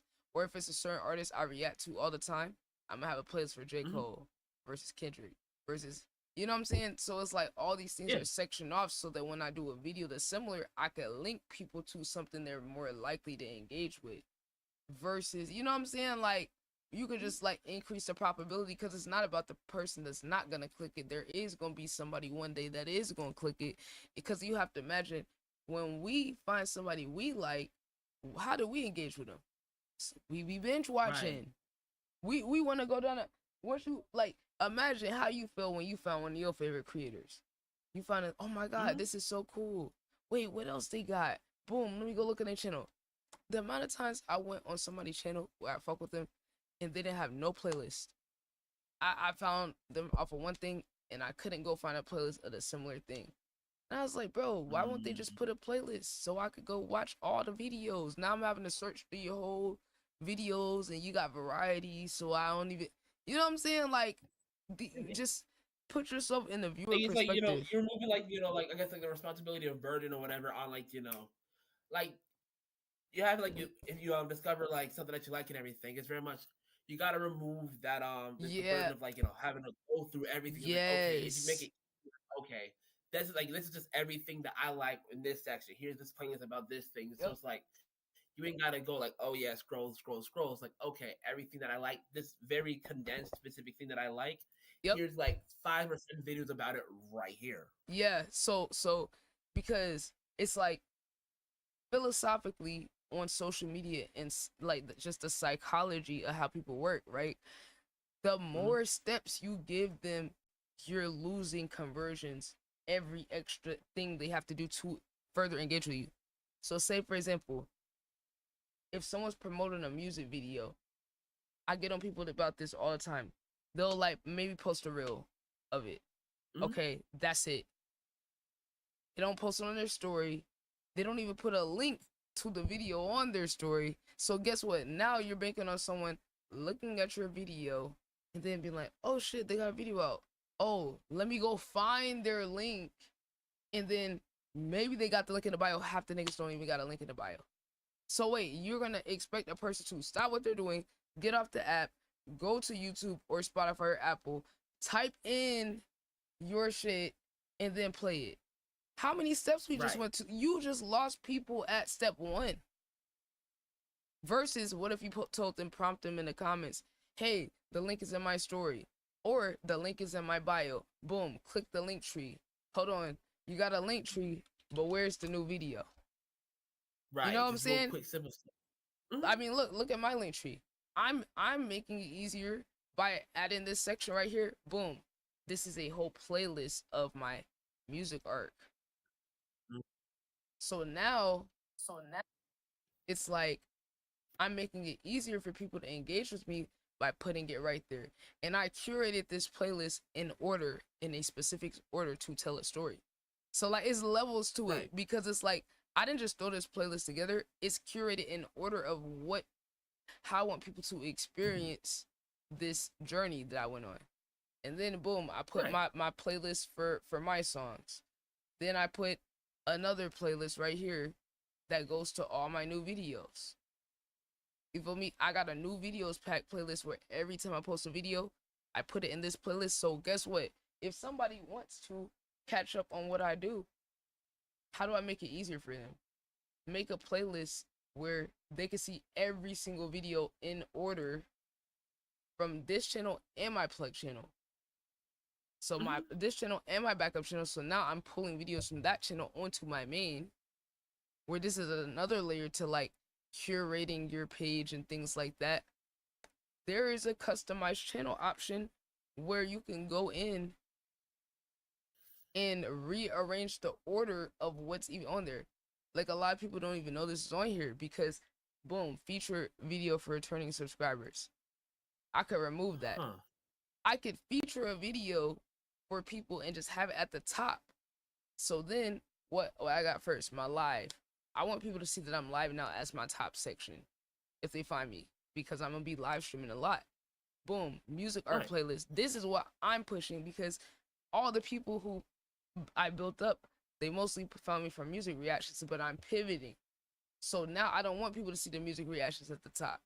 I want people to see my music art and what I'm personally working on, my passion project, and so they can follow the storyline at the top.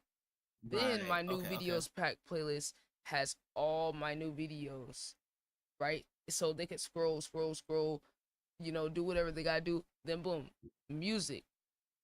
So this is the beauty of having playlists. Because now look, I got variety content. This is a section of playlist. So then when you look on there, right, visually, boom, music art playlist. Like, you know, it's telling a story. New videos pack.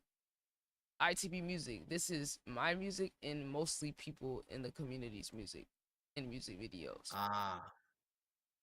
So I went in, curated that, curated the order, rotated it every few songs. Another person get rotated back into it, like variety content. Now they can see it organized, all these different playlists of these different categories of stuff that I do. ITB University, gaming, music art, music reaction, album reaction. So now I'm helping people direct, okay, what are you interested in? Album reactions, music, hip hop, reaction, stream, like I'm helping cut down the friction of engaging with me. You know what I'm saying? Okay. So I got a music review section specifically. So Young Boy, where I have multiple videos of a person, they'll get their own playlist because their fans are going to want to see me react to more of their shit. Right. So, and then at the end of the video, I could put the playlist of Kendrick reactions at the end to further drive them, and it's just gonna build momentum on all the videos. Cause like what people gotta understand about YouTube, that I just love the way that they give your video a chance forever. If you could bring momentum back to it, they'll put it back in the algorithm. If it stops, but then someone watches it, they'll put it back in the algorithm just off of one person. Off of one it's like view. so long as there's interest, like if it feels like evergreen or like if it feels like there's interest in it, they will push it. Yep, exactly. You always have a chance, and that's why I said we gotta get radical with how we promote videos where we don't promote them one time and we keep promoting them over and over and over and over. Like almost like a movie. When it comes out, it gets promoted forever. An album, when it comes out, they're promoting it before, during, after. And I think for those of us that have these bigger ideas for our videos, we gotta approach our promotion kind of like that, where we're looking at as a rollout and a post rollout, because we put so much detail in our shit that we can make a bunch of content, just use the clip culture to our advantage for real. So like maybe you might start a separate page like for your live streams, or you know, you could break and section off what you do, like, you know, or you could use your main page. I mean, it's really up to you. Like, you have options though, like if you wanted to do things different way. So No, oh yeah, they I got hear the you. collab sections now too. Yeah, I like they added that. So if you collab with other people, that's Oh yeah, its I own forgot that was a section. thing now too. Mm-hmm. So yeah, that's kind of just some of the little things that you could do to kind of like optimize the work, you know. And then of course, like, I got extra things blended in here. I got the music blended in with all the other stuff, and I actually went and updated this recently to be more. But you see, like, I have people in my community. I have a whole section of like my channels and then their channels. You know, so like, so I'm using my digital real estate to try to, and then I have other people's link tree on my link tree. I ain't gonna lie, I gotta be one of the few people to ever do this. I gotta be But one it's of the like people that's to like ever do this. that's developing the community and showing people, like, you know, who are, like, you know, as you said, characters within, like, your show, metaphorically speaking. You know, because I've seen, like, you know, all throughout your stuff, like, you know, you have Senna that's always like showing up. You have the Cartier. You have Yana Creates and everything. Just people who constantly show up within your streams and everything. So it's like, it makes sense that, you know, as community minded as you are, it's like you have that little part of the link tree. It's like, okay, check out these other people who I also work with often. So it makes sense. Yeah, cause like, and I tested it because I just want to see, because they give you the analytics on the premium. That's the other reason you need to just get the premium link tree, the pro, because those analytics are pretty valuable. And oh, this kind of crazy that I don't know how the fuck they do this, right? But on the analytics, when you connect your socials to it, your specific socials, they can tell you what socials your views came from. So like, say for example, or your followers or whatever, like what post specifically is getting analytics to your other pages. Like, it's kind of interesting, but like, I don't know, they just made it more detailed than what it was before. Let me see if I can like pull it up, because hold on, let's see. Okay, look at that. Okay, so insights, traffic, look at that. Okay, boom, that's what I was talking about. It's kind of crazy. So this is my neuro, right?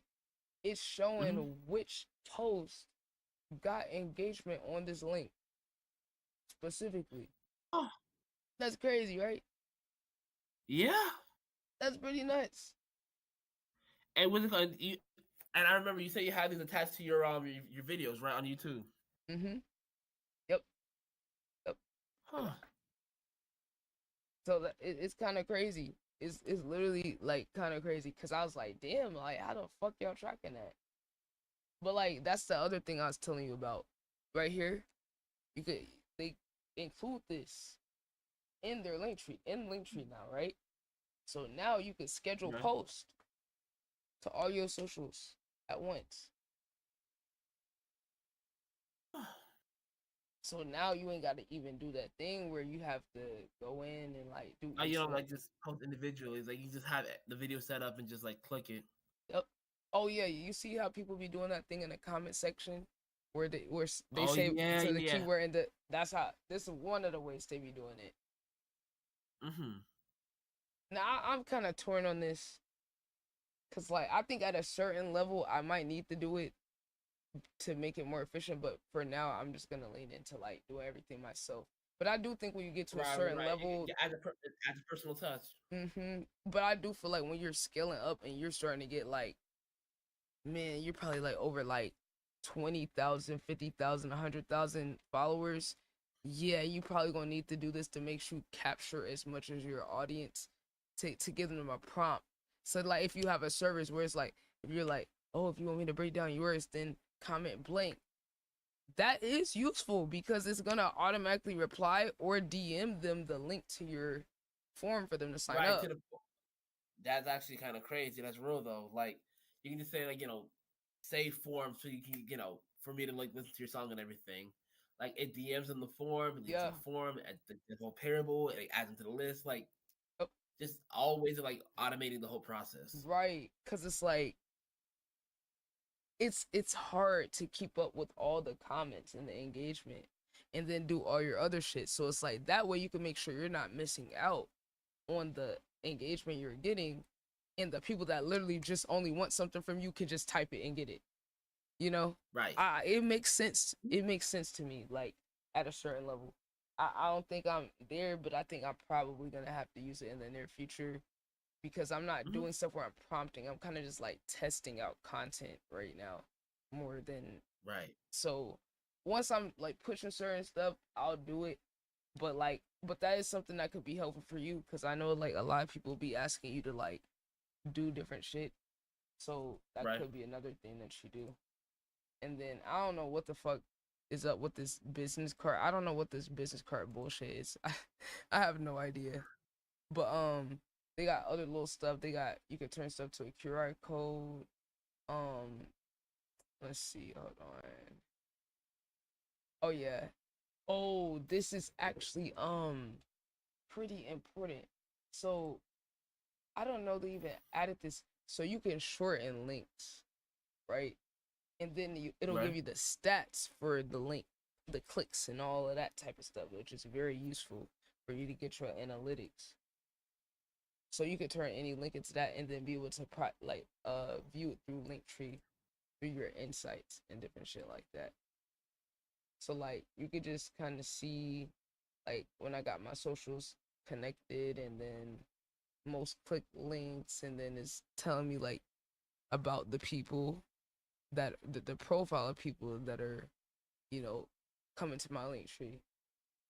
And then so it's very helpful. But they could also give you like I said, that contact form could be useful for you collecting emails. If people want to buy stuff from you digitally, paid bookings. Like I think what you should also add to your stuff is maybe like some type of like coaching or mentorship, or like I think that would be a good thing too, that there would be people that want to like work with you where you directly work with them, like on some advising them type shit, like on the music, or coaching them to get better, because there's a lot of people who would like to get better, and they'd be like, okay, boom, let's say they submit a song to you, you review the song, and then you start giving them advice on what you could do. Well, what if that person wants to work with you extensively, or what if that person wants a feature? How much you charge? That's the thing too. It's like that's another thing I've been trying to consider too. Like that's part of like why I was trying to do like the forums and everything. Where it's like, because the thing is too, like, so my degree is in like cybersecurity, right? So like I got it like for a little bit of my story, because you definitely gave me yours and everything. So it's only right that I share some of mine. But so my original degree was like cybersecurity. I had started in 2018. I had some delays and everything, but I ended up getting that degree in 2024 more so. And like I've been having, a little bit of an issue, I guess, like trying to like enter the field basically. But one element that like one part of it is like deliverables, specifically like writing like risk assessments, so like just executive summaries that describe like scenarios with regards to like how I guess like certain cyber attacks occur, ways to like prevent them from happening, and like measures in order to like prevent them from happening, whether it's like on like the technical side or on the human side. But when I've been like doing like the studies on that end, I was like, okay, I can technically apply this as well to like music more so. Yeah. Because niggas always niggas want to figure out, okay, what's up with my song, and is there anything that you think I could do to help? So I'm over here going like, okay, what is strong about this song right here? Because again, like you and I, like we listen to music on a very deep level. So it's like, okay, what are these people doing right? What are they doing wrong? What can they improve upon? And another thing I wanted to add too is like, what exercises can they do to like build it up more? So it's like, if you're storytelling, okay, how can they get better with storytelling? Like describing, like trying to describe the room, like Real trying to artist go for like some development. details. Exactly. And it's like I would love to like do some stuff too, where it's like I either like produce on a record, like kind of like Alchemist, or dropping features, or even I would love to executive produce a project. Like if an artist said, "Hey yo, like I want to like make this project, like how can I make it? How can I craft it in a way where it's like a full body of work?" And it's like whether I'm like providing beats or like giving input. Okay, you have a song for this, you have a song for that, and it's like this song serves this purpose and that purpose. Like what's the story you're trying to tell? Basically, it's like just Oh I yeah, would that's love that to like coaching development right there. See, that's what I'm saying. That need to be a whole separate service, but you gonna be able to start and advertise for your service when you're doing the song reviews. That's why the song reviews is good, because even if you're not getting paid, you're getting content and clips. That's why you just live stream the song reviews is OP, because then you could take your favorite reviews or breakdowns or analysis, and then now boom, that's a whole video that's promoting you reviewing other people's shit. And then it's just gonna snowball, because now they gonna see, oh shit, wait, I want to review my shit like that. Like, hold on, how I get that? Right. So I'm about to send you the link to the Neuro. I'm sending you the link so you can sign up. Appreciate you. And then the thing too, if you know other people and then get them to sign up, then you can get a percentage. Yeah. I got you. Okay. Cause like basically the way they do it is they charge 20%, but out of that 20% is what they use to pay us more. Right. Like so say for example, they're not taking it out the person you get to sign up, but they're making sure you can get like, I don't know, like 5% for like 2 years on anyone that signs up with your link. So knowing other artists and other people, if you get them on your link, you see what I'm saying? We all get each other. I see that. So like we all can be compounding that because like say for example, I'm already knowing you got other artists or other people that follow you or they're gonna follow you, and then you could put them onto the song reviews, and then they could get their community on there, start helping people and doing the same thing, and then now we can all get paid from each other being on there, because I mean they would have to make money for you to make anything, so it's like it's a plus, because it's like 5%. I was like, hold on, Neuro actually understand supporting creators, because they know if we get paid, we gonna be able to help each other get paid, and the platform's gonna get paid. And then it's like now it's this culture, and that's why them doing that thing where they're giving the money away with the golden buzzer, it's so cool, because it's like now that they're getting all this money from our fees, they actually doing something with it. They're actually redistributing the money that we're giving to other people, and then it's boosting up the overall platform, which is bringing business to all of us, or just bringing community to us, because now this is a platform that's known for community, where it's like, oh, I could go into a stream and then find someone that love music or can analyze my music on a deep level, or you know what I'm saying, like people remember that. So I'm telling you, when everyone do the song reviews, we could just do a collab song review.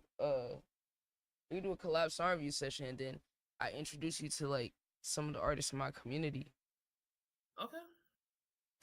And they actually just added that where we can do collab sessions now. Like that's new. So now we can do a collab session, and then they get split. All the reviews that we do get split revenue automatically. Okay. So they added that shit. That's lit. I mean, all you gotta do is set up your Stripe.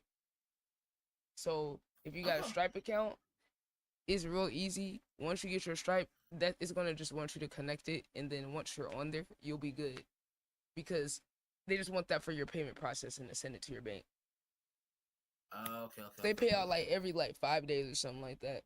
It's like 3 to 5, but they pay you consistently. So as you get your reviews and all that, and I'm already knowing, like the first couple times you're doing reviews, all you need to focus on is getting your clips of your reviews so that you can slowly roll those out in between your review sessions so that you could be getting people, you know what I'm saying, coming in like, oh Right. shit, hold on, I'm trying to get my review when the next time you doing it.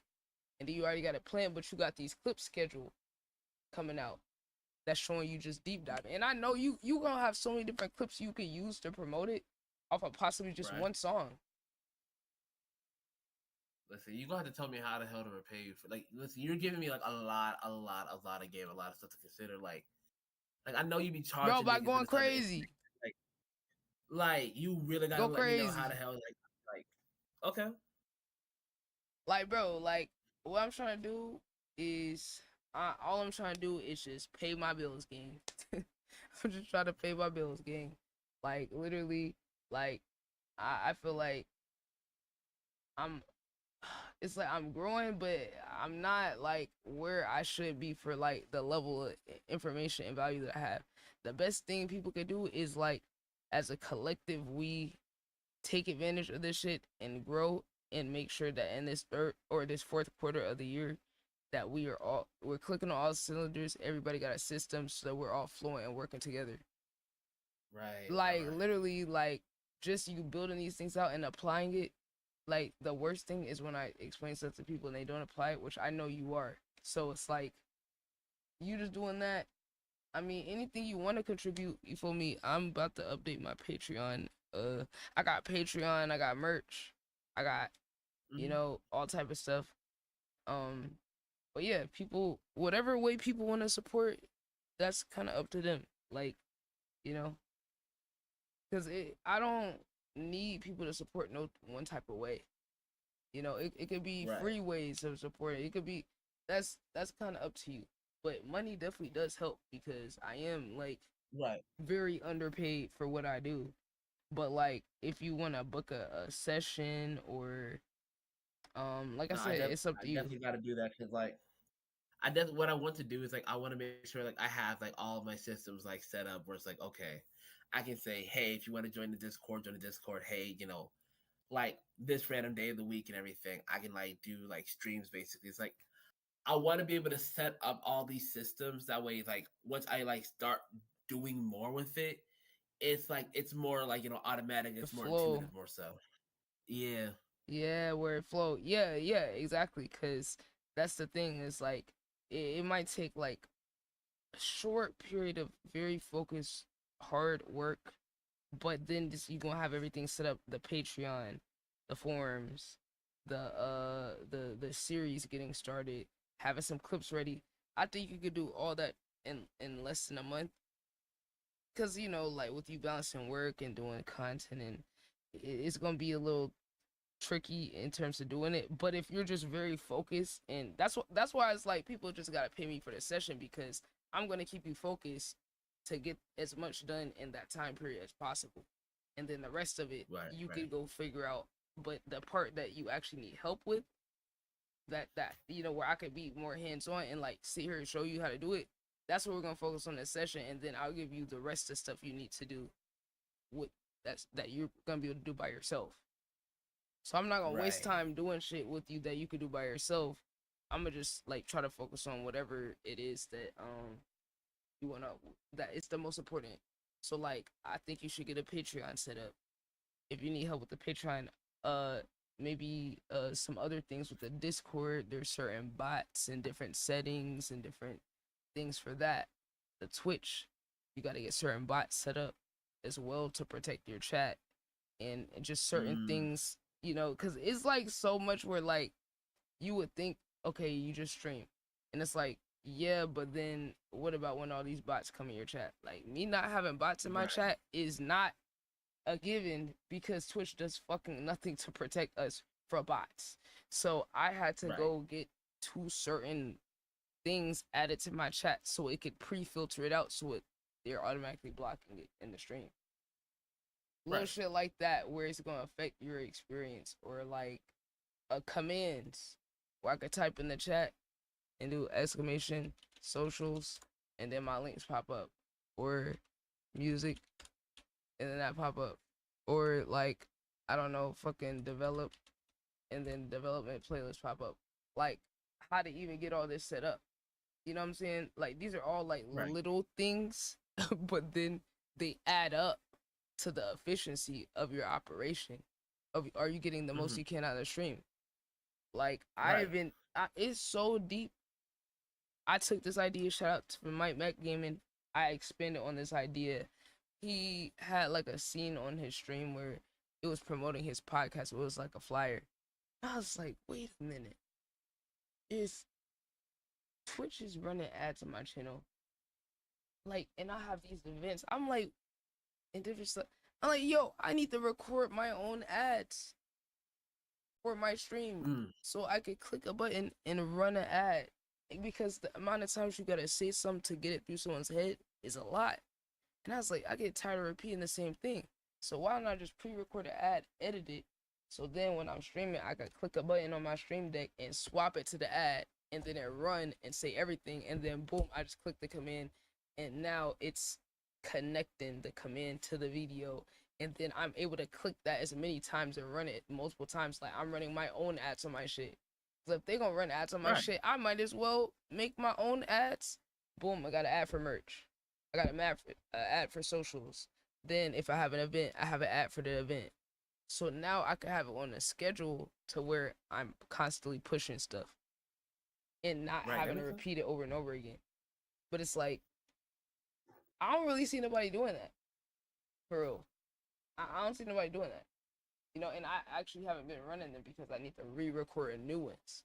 So I have my old ones, but I'm like, I updated my merch, I updated my link tree, so I need to make fresh ones and then edit them. So that's like a little project that I got. But it's like, these are the little things that really add up to make your shit more effective, which is gonna make you more money and then grow you further. So it's like, that's why I said we can break it up into different meetings. And whenever you need help with something, because like once you get certain shit done, it's gonna be a whole new set of things that you have to focus on. But once you clear all those out, you're gonna be good and not have to worry about nothing else. You know what I'm saying? Patreon, merch, forums, clips. You know, what series you want to focus on. That's it. You know, song reviews. Those are like the main things that you should probably focus on. And then once you get all the systems around each one of those, you're gonna be good, because now you're gonna be able to draw people from one thing to the other. Okay, you found me from this. Okay, well, if you want to be in my mentorship group, or if you want to be in my group chat or my Discord, in order to get in the Discord, you can get in there for free if I invite you personally, or you could pay to get in by subscribing to my Patreon for $2 a month. You know, like, you know what I'm saying? But it's like, you gotta have a Patreon set up to get niggas over.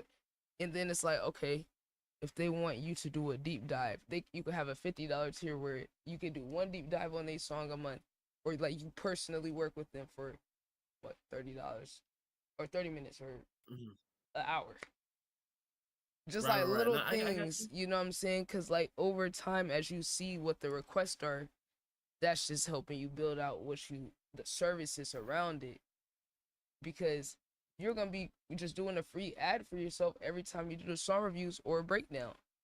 So it's like, now, as long as you get that set up, you're gonna be good, because now you can capture the audience and capitalize off of, like, you know, the views you're getting, right? Because like I be telling people, it's like, when you don't have these things set up, you're not fully seeing the full effect of your growth on your socials. You know? You're not fully capturing the momentum that you're getting when you don't have these things and these like different funnels and conversions set up. Where it's like, okay, say you going viral on TikTok. Well, if you don't have the funnel set up from, okay, when someone finds me on TikTok, how do I get them to this? And then where do I want them to go after that? And then where do I want them to, you know what I'm saying? Like, that is the system that you gotta build out, but you can do it because you gotta meet. Humbly speaking, like, I'm gonna make sure everybody around me knows what they're doing. Talking shit. You know what I'm saying? Like, I'm gonna make sure everybody around me is good. Thank you for the biz, Ty. TGM, here we go again. W Ty. But that's what I'm saying. Like, I'm gonna make sure everybody's around me has the information. So it's not like you're gonna have to like figure it out or be lost or nothing like that. You know, I'm gonna make sure you actually can do everything and have it all set up. But just in terms of explaining it for people, that is the level of detail you gotta be thinking when you build it. Cause like, say when I first started, I built a Patreon before I had any content. You know, people would say, "Oh, you can't do that." Okay, well, I had people contributing $100 a month to my Patreon before I had content because I built personal connections. So like when you go personal connections and people believe in you or you have an actual bond, it kind of breaks the reality of what's supposed to happen or what you can't, you know, oh, you can't do this. Oh, you can't do a content house till you're did. Okay, well, guess what I did? I did the damn content house, put all the fucking money I made into it, and my community sponsored it, and I made logos for my community. I took their picture, made a logo. You know, niggas want to put a sponsor and a Nike logo and a Red Bull. I made logos for my niggas myself, animated it, turned it 3D, and had that bitch rotating on the screen when I did the segment that they sponsored. Damn. You know what I'm saying? Like, we ain't gotta wait for nobody else, but those relationships didn't just happen overnight. And that's what some of these new people gotta understand. Like the ones who just want a shortcut to whatever they want is like, I invested time into these people because I wasn't trying to get nothing out of it. And then they sat there and watched me work all day, doing all these different things and building it out.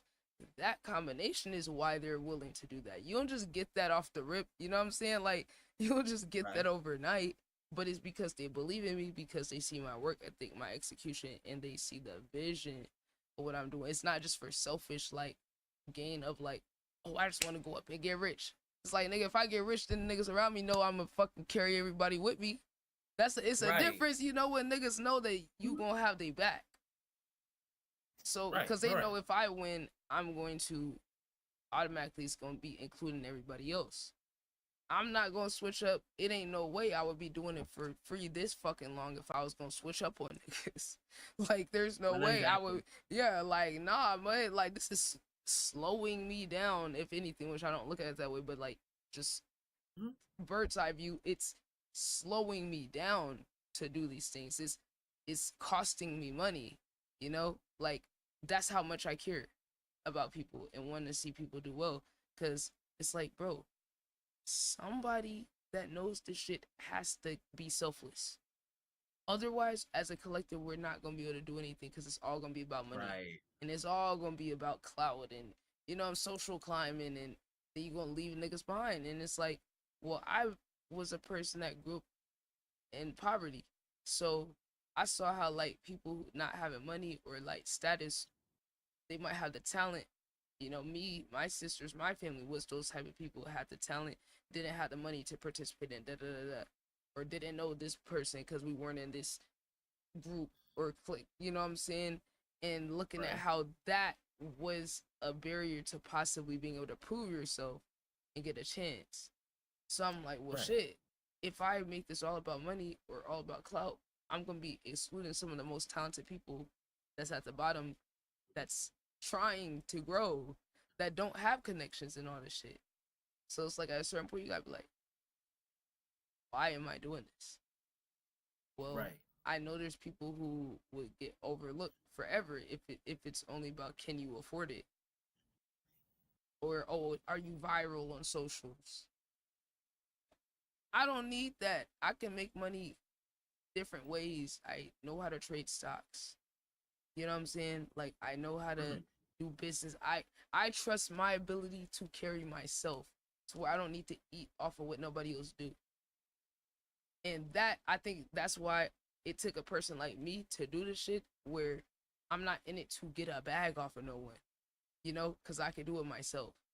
I can afford to help other people get a bag, because I know when I lock in on my solo shit, I can go into multiple different areas and be able to scale up what I do. Like, I could literally just go do social media and marketing and shit for businesses like I started when I was a teenager. Those people are already ready to pay money. That's not gonna pay me shit compared to working with artists. You know what I'm saying? Most artists don't have Yeah. that much money to invest in their career. I'm like, bro, that's peanuts. The people that's eating off of artists and shit are lame as fuck because niggas is barely getting bread like that. So I'm like, Right, the alright. real money, you invest, you trade, you do a business, work with bigger clientele, you're gonna get way more from them than fucking creative. To fuck everybody starving artists out here. You feel me? Like, Dead imagine ass. eating off an artist's plate and they barely got a plate. Exactly. I can't. But that's the thing where it's like, I leave it open to where people want to pay, they can't. Mhm. And this is my first time even doing something like this because it wasn't even nothing set up for people to pay me for shit for the whole time I've been doing this. I just added this like a month ago. Like, literally. Because the reviews is free. And you already breaking it down. I'm telling you, like. But it's people who be paying me though. Like I owe 2 of these people a review probably. Yeah. I think I'm actually record it. So if they not here, what I do is I record it, upload it to YouTube unlisted, and then I'll send it to them. So that way I can still move with my time, but I'm not gonna like compromise the integrity of me like having attention to detail to just rush and do it. Because I tell people, Right, no, of course. I like to have a personal experience with the music. So if I'm doing something, I don't want to stop just to get it out the way. And then, because it's like now I'm not engaging with it like authentically, in my opinion, anymore. I'm just doing it to check it off, and I don't do that. So I tell people like, Right. you gotta accept me for who I am.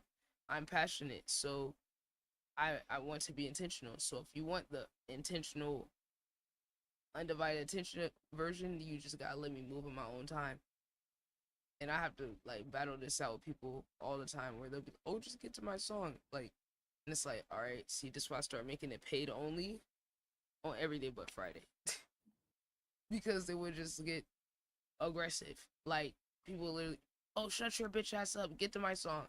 Yes, that actually did happen. That's the actual quote. Yes. And I'm like, wait, did you actually think after you said that I was still gonna get to your song? Are you stupid? I'm like, Right. wait, you really thought you was gonna say it like that? I was gonna carry up? Niggas feel so damn entitled to like your like attention and your like social whatever currency. Like they feel so damn entitled, and it's like no, like it's like not to even like talk yourself up, but it's like it's a privilege for you to be able to like, get the platform for you to like get your song put in front of other people. and Other everything. people. So you're not gonna like Yes. disrespect me on the type shit just because you want your shit played. Like no, You could pay to skip. And I'm like, other people pay to skip. I'm like, it's only $5. It's only $5. And I'm like, dude, I don't even make that much money, and I give more than that back to my community every month. This album was $15 plus shipping. It was like $20. I paid $20. This is just to support someone in my community. I bought 3 albums from artists this past week when I went to an IRL event. Dude, it's a matter of if you respect the people or not, for real.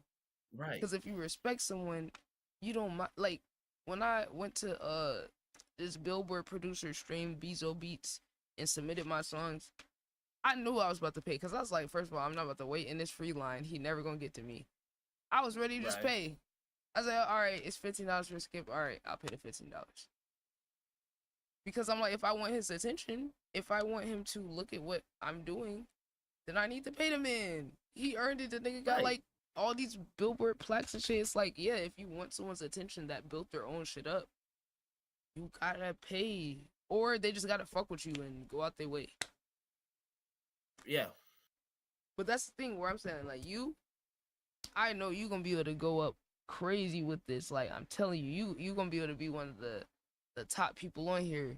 And then what's good is like, you could easily get these people from Neuro to go engage with your other socials too. Like they're very willing to go. And the way they got set up, it actually has your other socials on there. You see, like it got all that. See, you got all my socials. I see like little icons. Yeah, I see that. Yeah, so that they really do try to help support your other socials too. Like they're not trying to block people from finding you. So when they come in your stream, you got your command and your links pinned. Boom. Be like, oh yeah, go follow my IG. Go.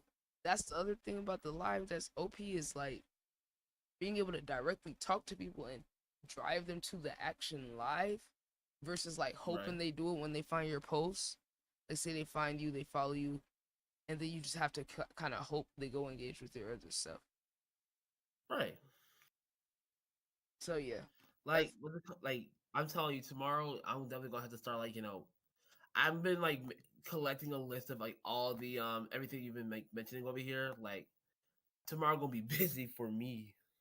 Hey, look, I got a list. I got a list too. I gotta check off because I'm trying to make sure by the end of this month I got all my ducks in a row. I got my system efficient.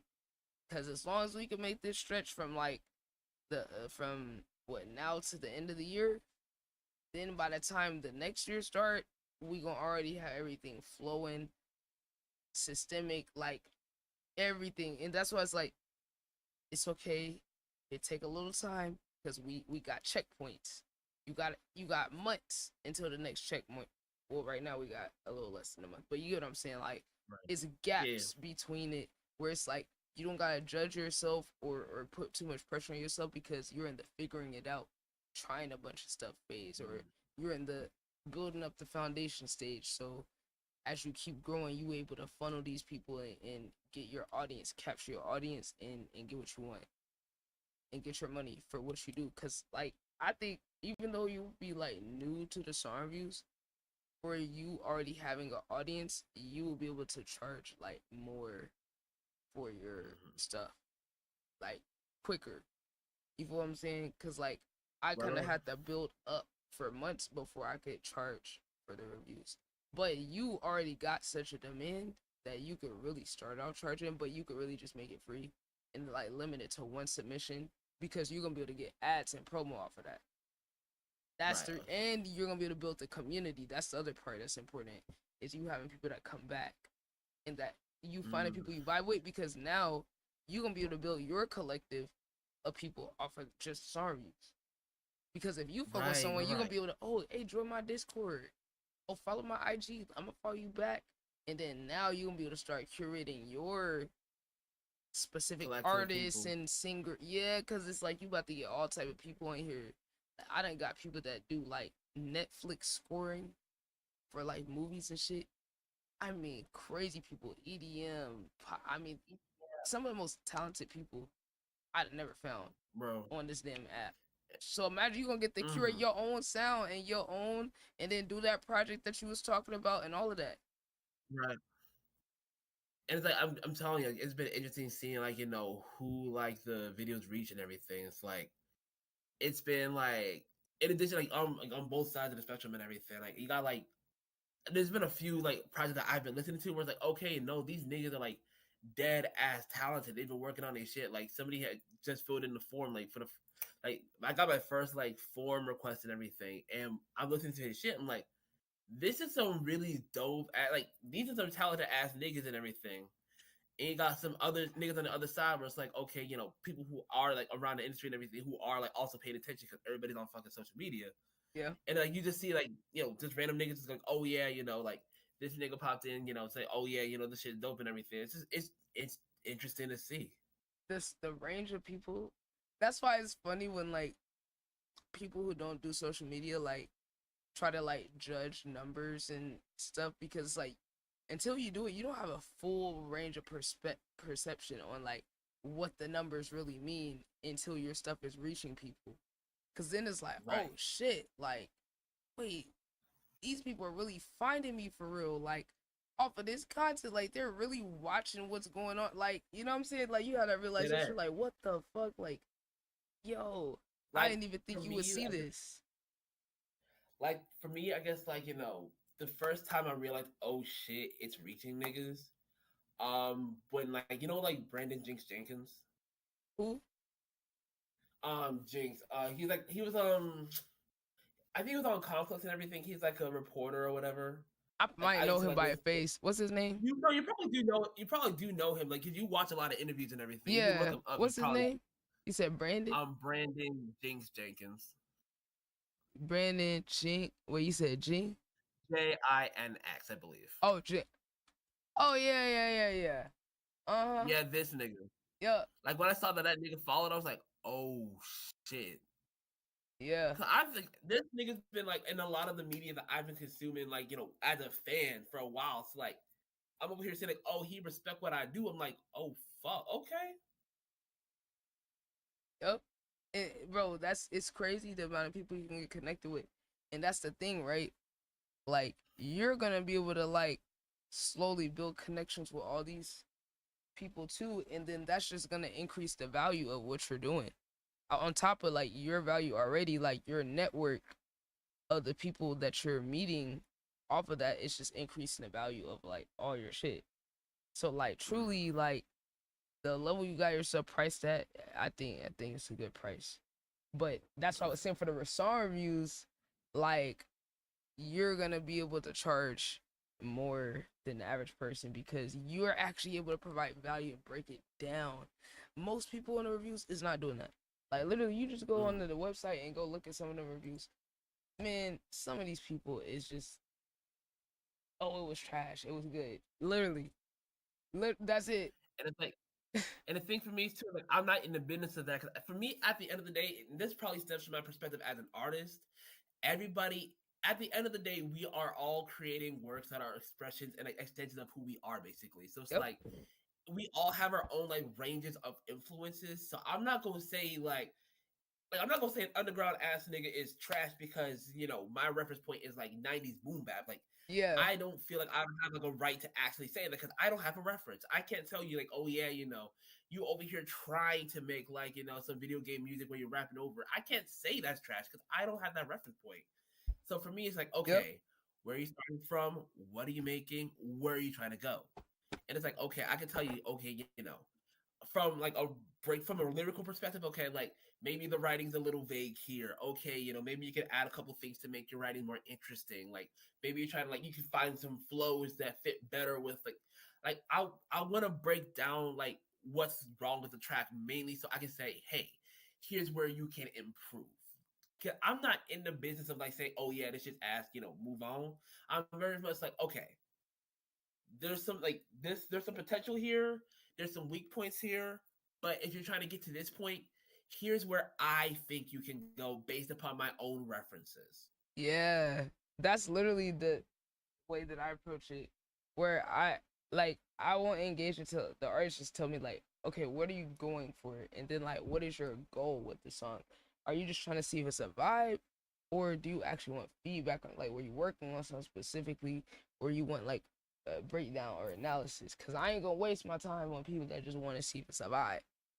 But if you want the analysis, I'm just gonna document what I'm experiencing and what I'm seeing, right? Right. And then I'm basing my feedback based off of what the artist is going for. Cause it's like if you're going for some experimental shit, I'm not gonna try to control your experiment. Right. I'm gonna just witness it and document and tell you what I'm hearing. And then if there is anything where I'm like, okay, what are you going for? If you're going for expression, like raw emotion, if I feel like you could do a little thing to make it more raw, then I'll try to like point that out. You know what I'm saying? Like, try to get you aligned with yourself, not with what I want, but like I'm using my perspective to try to get you more what you want as the artist, based off of what I think you're trying to go for, like if I hear it and I'm like one person was kind of like monotone but they were trying to do like some vibey like underground shit, and I'm like, okay, well, you're saying these lines but I don't believe you. It don't feel right. I'm not convinced off of your delivery. Where you don't have no emotion. You trying to stay in one comfortable little pocket. But in this type of music, you have the ability to express that range. You can't be hesitant and hold yourself back, but then still trying to do that style. Maybe go find something that matches where you're naturally at, or you're going to have to push yourself. You decide. But if you're going to go for it, then you got to go for it all the way, which means you're going to have to be vulnerable. You know what I'm saying?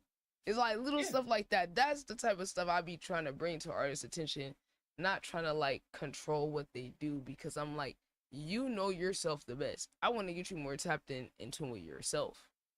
Exactly. It's because it's like at the end of the day, if you don't love what you do, why does it matter? And that's why sometimes I tell the artist, my opinion don't even fucking matter. I'm just doing this to give you my experience of going into your world. What does it make me feel? What does it make me think?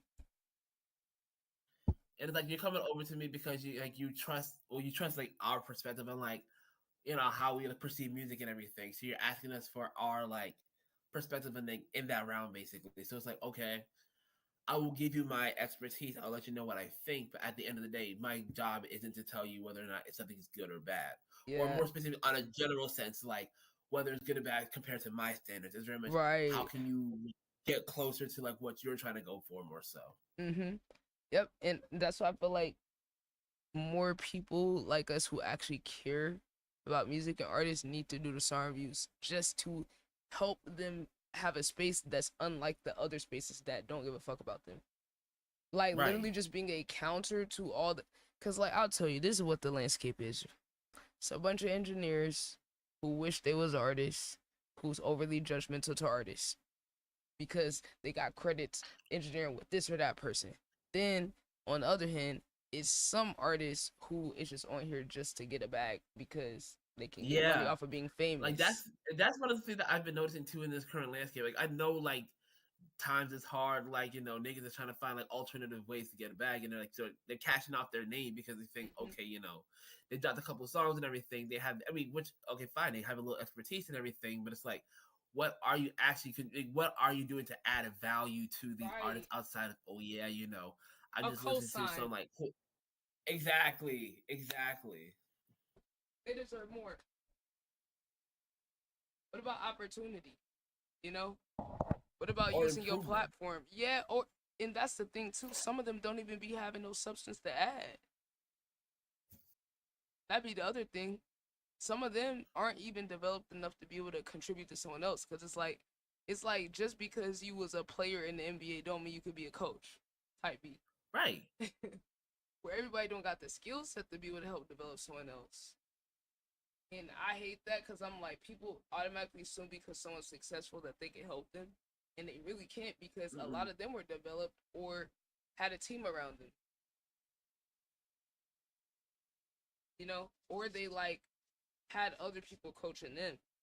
So they don't necessarily know the sauce to teach someone else. But they just got the name. That's the thing where like, I feel like all of us in the community can be the top like non-industry people doing the reviews and stuff.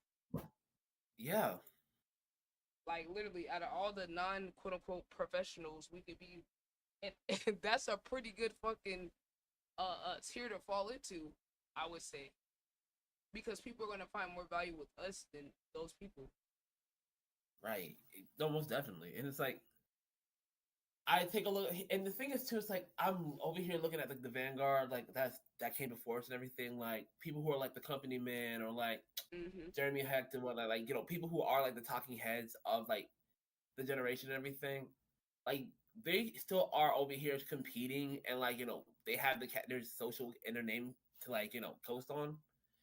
But it's like you're not seeing a lot of people that are like our generation, our range, and everything that are talking about like the artistry of it, or like going deep into like that have like not only like one foot in the past of like understanding and respecting it, attempting to preserve like the quality of hip hop and everything, but also having a foot in the new generation, so we have an understanding of okay, in the same way we listen to a Tyler, like maybe we listen to an NBA YoungBoy, or we listen to like a Osama Sun or something like that, like having that understanding of the different ranges to go like, oh yeah, we can still be the cultural like auteurs, basically just saying okay, like this is still within the genre of hip hop and everything, but like trying to improve like the quality of it, basically.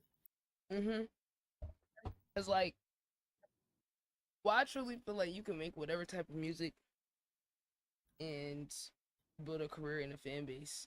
That's why, like, really with artists, like, I try to focus more on like their social media, their branding, their marketing, because it's like you could pretty much do anything, have the most raw like bin lab. If I'm seeing people like this, I'm like, girl, if this could go up, we can do anything. I mean, no shade, bitch, but I just saying like, No, but that's dead ass though. It's like if you look at the things that blow up, if you look at the things that get attention and everything, it's like there's literally a bag in anything. You just gotta like find the audience that connects with it. Exactly.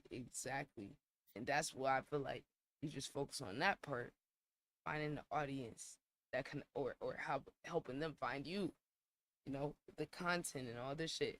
So I'm like, bro, we could do anything. We could have the most imperfect art, and that shit can still go up. Like Laser Dim, this nigga, it's so interesting how if you psychologically train your audience on something, they could love something that other people find flaws in. So say for example with Laser Dim, he would rap off of his headphones on the phone on BandLab.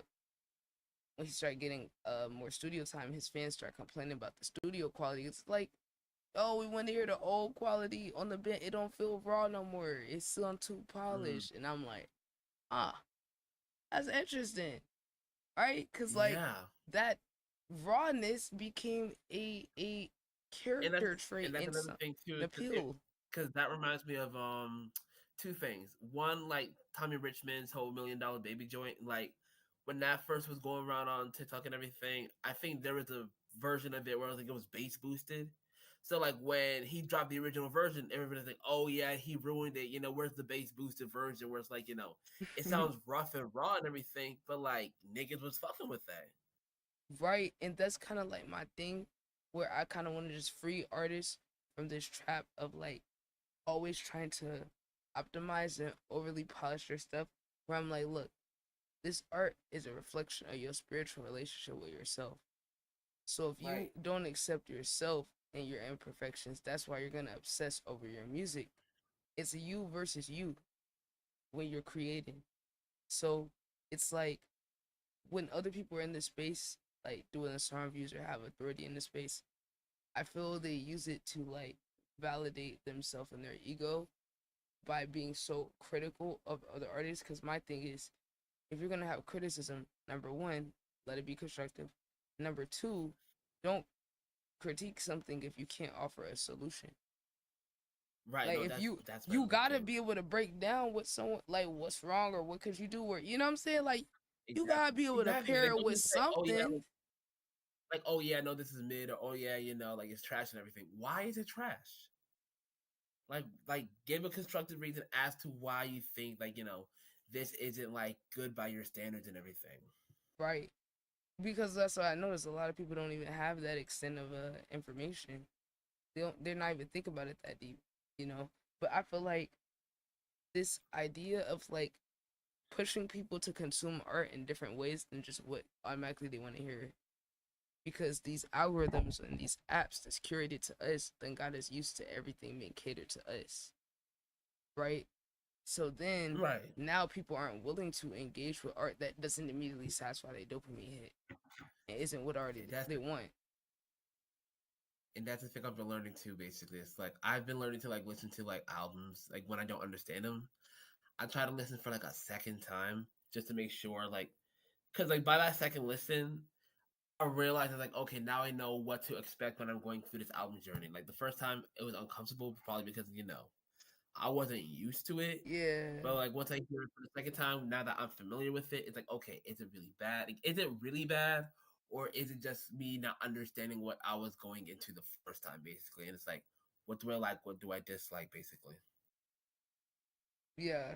Look, I feel like we about to do some radical shit with this music and the art Oh yeah, stuff. no, I mean, we already are, like, in our own ways, like, we already are, but I know when we're just gonna be able to push this culture, this counterculture so much. Someone in the chat said thoughts to the underground artists and underground culture. We kind of touched on that a little bit, actually. That's the underground artists and culture. Like for me, again, I have a very limited understanding of the underground with regards to like, the artists and the culture and everything. I know like every now and then I hear names like, you know, that happen to pop up like in the, you know, within the culture. Like I know, I think Rich and Mary was a part of it at one time before he blew up. I know Osama Sun's part of it. I know Slayer was a part of it. Net Spanish from my neck in the woods and everything. Cause I'm out in Virginia basically, so that's another artist that I was aware of. But like I hear of the acts and everything, and I don't know a lot of the music. And when I've heard a couple of them, I realize it's not fully my taste and everything. I still am willing to like, you know, give him a shot basically, because I'm not into like one to like just write off a whole genre because of a couple artists. in the same sense too is also like what also turns me off too is the idea that there is an ethos that is against trying, basically, where it's like, oh yeah, you got to be just too cool. You're just over here just like like just so like Or socially cool, raps. and just like So I call it. remove exactly, just like you don't want to like put in no effort and everything, which I'm like, a lot of the best work in history has come from people trying. Yep. Like My Beautiful Dark Twisted Fantasy didn't come from Kanye saying, you know what, we're just gonna put some things in the wall and just see what sticks. Like that was Kanye West over here like sweating and bleeding to make sure he made like one of the best albums and everything. Like Yep. Like nothing. Sorry, go ahead. No. I was just agreeing. Yeah, I was just saying. Yeah, like. Oh yeah. Mm-hmm. And so it's like yeah, sure, we have some good things where it's like that come from effortlessness and everything, but it's also like people can tell that the quality diminishes when people stop trying. I was trying to do a study on Lil Baby actually because I want to do a video on him and why, this whole thing switched where it's like he was one of the biggest artists out, and then niggas say, he lost his hunger. I was trying to figure out like, where did that come from, and why is Dead Fresh seen as this hard reset in between, his work on like Who Harder Than Me and Wham? Oh no, God damn, It's Only Me and Wham, and how that differs from Dead Fresh, as well as like his early shit basically. And it's like, it was because Baby stopped trying. That's what it was. Because like he sounded hungry because his flow would like kind of reflected that and everything. He just sounded like he just wanted it more and more so. But then once he started getting everything that he wanted, it's like he just didn't care about the music basically. So he just pulled back, and you heard it, and he was falling off. And just something about like Dead Fresh that just sounds like, okay, he's trying to come back more so. Yeah. Niggas can like the quality dies when you stop trying. Oh yeah. And I think that hunger thing is a real thing too. Us hearing niggas hungry at the beginning, of their career. And then when they start getting comfortable, food, they got the lifestyle, they wanted the whole dreams. That's what shows the difference. And I think J. Cole talked about that too in that one song. Can't remember it. 100 million. 100 mil. Oh yeah, 100. Yeah, I know what you're talking about. Yeah. And then like that whole kind of topic, he's worried of like, you get what you want. How do you push yourself more? Where you already accomplished everything you initially thought of. And I think with that Lil Baby idea, I think that's a good idea. Oh, I don't know if you ever saw that clip of him on Playboy Mac stream. Did you ever see that? I think I did. No, I think I did see a couple of them. Basically, was it like the few of them where like he was just like chilling in the background and everything. He was just like not really engaged. Really, you could tell he was just there for the sake of like trying to boost his presence or something like that. Yeah, like so he did. So it's kind of funny because he got exposed as like being a trash artist, with ghostwriters because they're supposed to be in the booth, and then Lil Baby didn't even want the camera on in the booth. So then Max snuck and turned it on. So he's over here. He's struggling. He's struggling to get a melody, to get a flow, to get it. Imagine that's his whole bag, right? Now you got him on his beat. Right. He's over here. Oh my God, he was struggling to get the few lines he did, and I was like, oof, this is bad PR game, and he was being an asshole to Max. Yeah, nah. Yo, and that really be it too. It's like that's kind of crazy. Ain't gonna hold you.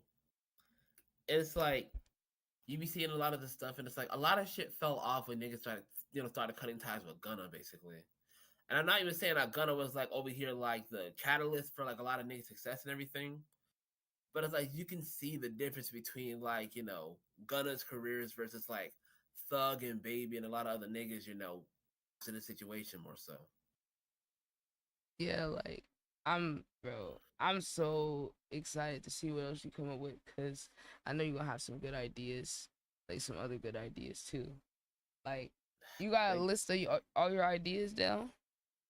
Oh, listen, I got an Excel sheet. Like, cause my thing is too like there's a lot of fucking backs I need to tap into, because it's like you have like, the main faves and everything, but then you have your underrateds. Like niggas don't talk about how like niggas like always like to downplay Big Sean, Wale, Meek Mill. Niggas don't talk about Currency often.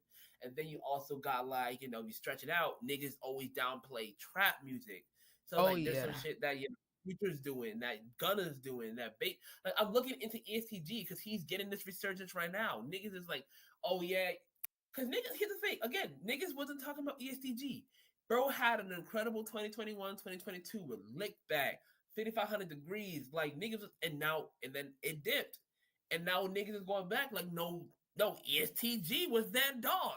Like why is he now connecting? Why are niggas always like dropping these videos of, oh yeah, me listening to the most gangster shit ever while I'm like doing non-gangster shit? Like, what is it about ESTG's music that's connected with niggas who aren't in the lifestyle, but still over? Because like again, like a lot of this is like words. It's not like ESTG may not be a lyricist by standard tradition, but like he's still communicating messages in his words, and it's something about the way he rap about his stuff that allow people to correlate it with their own lives. Like, oh yeah, I'm over here just a dog, and I'm a dog in the spreadsheets and everything. And it's like that's another thing I want to talk about.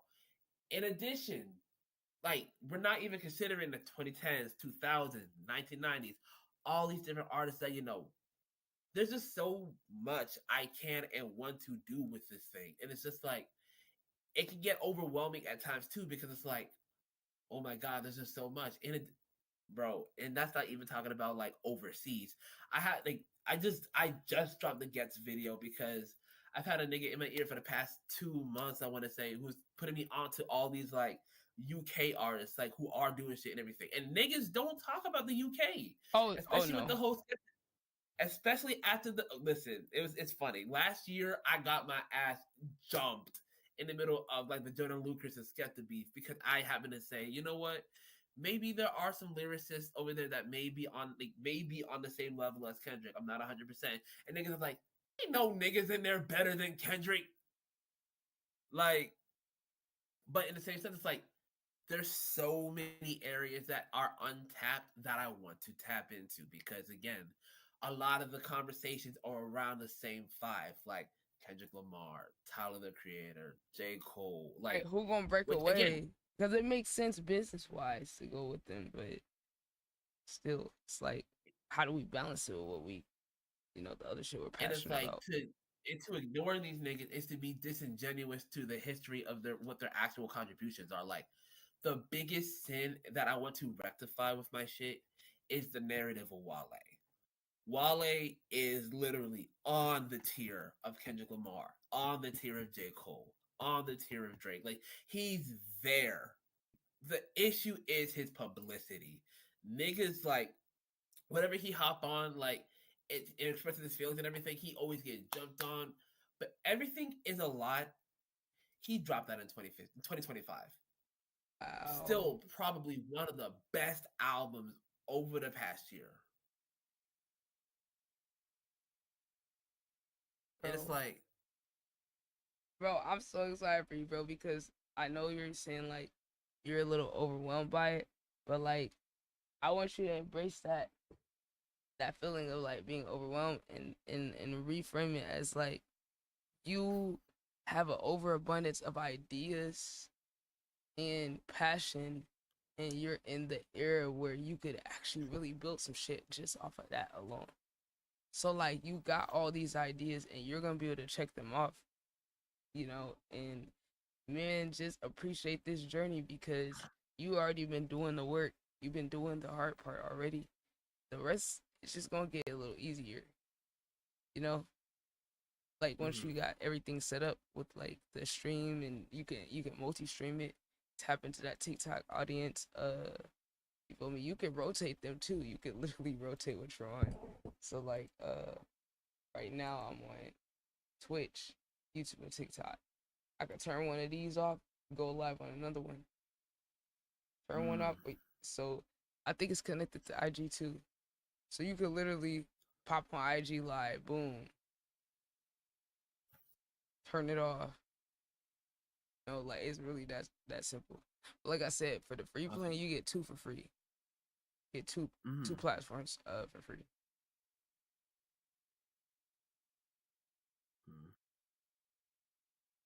Okay. Oh yeah, I am gonna put you onto the underground. That's gonna be funny. I'll put you onto the underground music too. Now listen. I'm here for the journey and everything. Because again, for me, one thing that I've always admired about Pharrell is like, I mean, that nigga like 50 something, like 54, 55. But one thing that he's always done is that he has kept his ears to like the streets. Basically, he has like tried to evolve his listening habits and like understand who's coming out. And it's like I try to like, I follow the double XL like freshman list every year.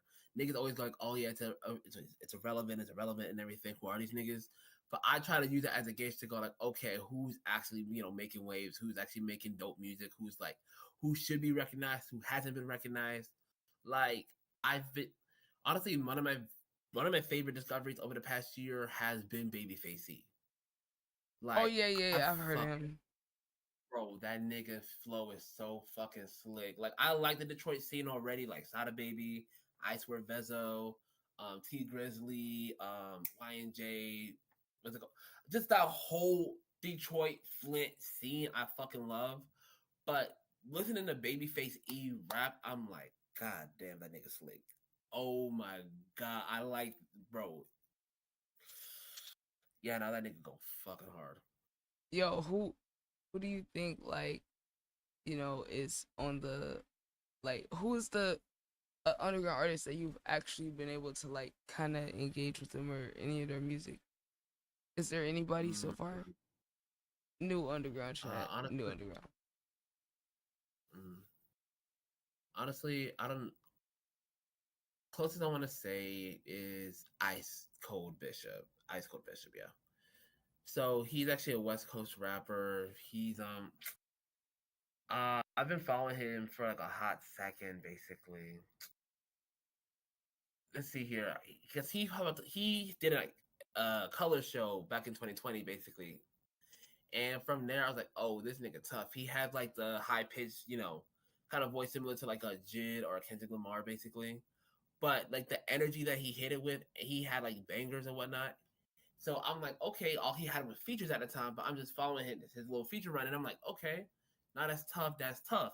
Then he dropped his debut, which was Generational Curses in 2023, and I'm like, oh, this is like a kind of a classic, basically. But so I had to make a video on him, and when I did, he kind of reached out. And then earlier, I think this year, he had slid in my DMs. Basically, we had a conversation about his music. I'm like, nah, like bro stuff is like hella tough, basically. And that was like the first time I ever had like a like interaction of that kind of where it's like as a content creator, like talking to an artist who I'm covering. It was just like, dang, like not only is it reaching, but it's also like there's kind of it makes me understand like the relationship where it's like, oh yeah, he's over here working on stuff and whatnot, and like he recognizes what I'm doing over here, trying to like bring light to like music that I'm just over here just discovering and appreciating. I just thinking of like how many different underground artists I'm about to put you onto. I just can't wait to see your reaction to some of these. I'm over here like Laser Dim, Xavier Soul Based, fucking. Oh my, wait, you've had to heard Mouse, right? You've heard him, right? Oh yeah, See, we I go know viral. Mouse. Okay. Cause I'm like, he's Yeah, so yeah, I viral did that hear. like I know you had to hear him. But like, I got Yeah. like a whole bunch of people where like, I'm gonna show you some of my favorites that I know when other people hear him, they'll be like, yo, what the fuck is this? But I love artists like that. I love artists that do some shit where I'm like, it made me uncomfortable. Like I'm doing a double take. I'm like, wait, hold on. Right. What? And then wait, I've but heard, this like- works though. I heard Laser Dim on a couple songs. Basically, I heard him on a couple songs he had with Denzel, and there's a song that has like what him, Ian, and then Nino paid, Rich and Roll Yeah. that I've heard. Yep, I remember that one. Yeah, so Laser Dim, when I first heard him, honestly, I have to do like a 2K bill breakdown on him because, dude, this guy gotta be one of the most interesting rappers I ever heard with his style when he's just in his natural element. Because those features, he was kind of like, Yeah, on the one with Ian and shit, he was still being himself, but the other one is a little different. But like, Fair what enough. number one thing he did that was like crazy? I was like, so, like people usually have like a rhyme scheme, and then they keep rhyming it. He has like commitment issues to the rhyme scheme and cadence. I say, because he got a beef with it. He's always changing what rhyme scheme he's doing so frequently, like way more than the average person. It's because he punching in. He really going line for line, and not thinking about it. But like, it's so interesting because it sounds very jumpy, like from going from one cadence to the. It could sound very like chaotic to someone that doesn't listen to that shit.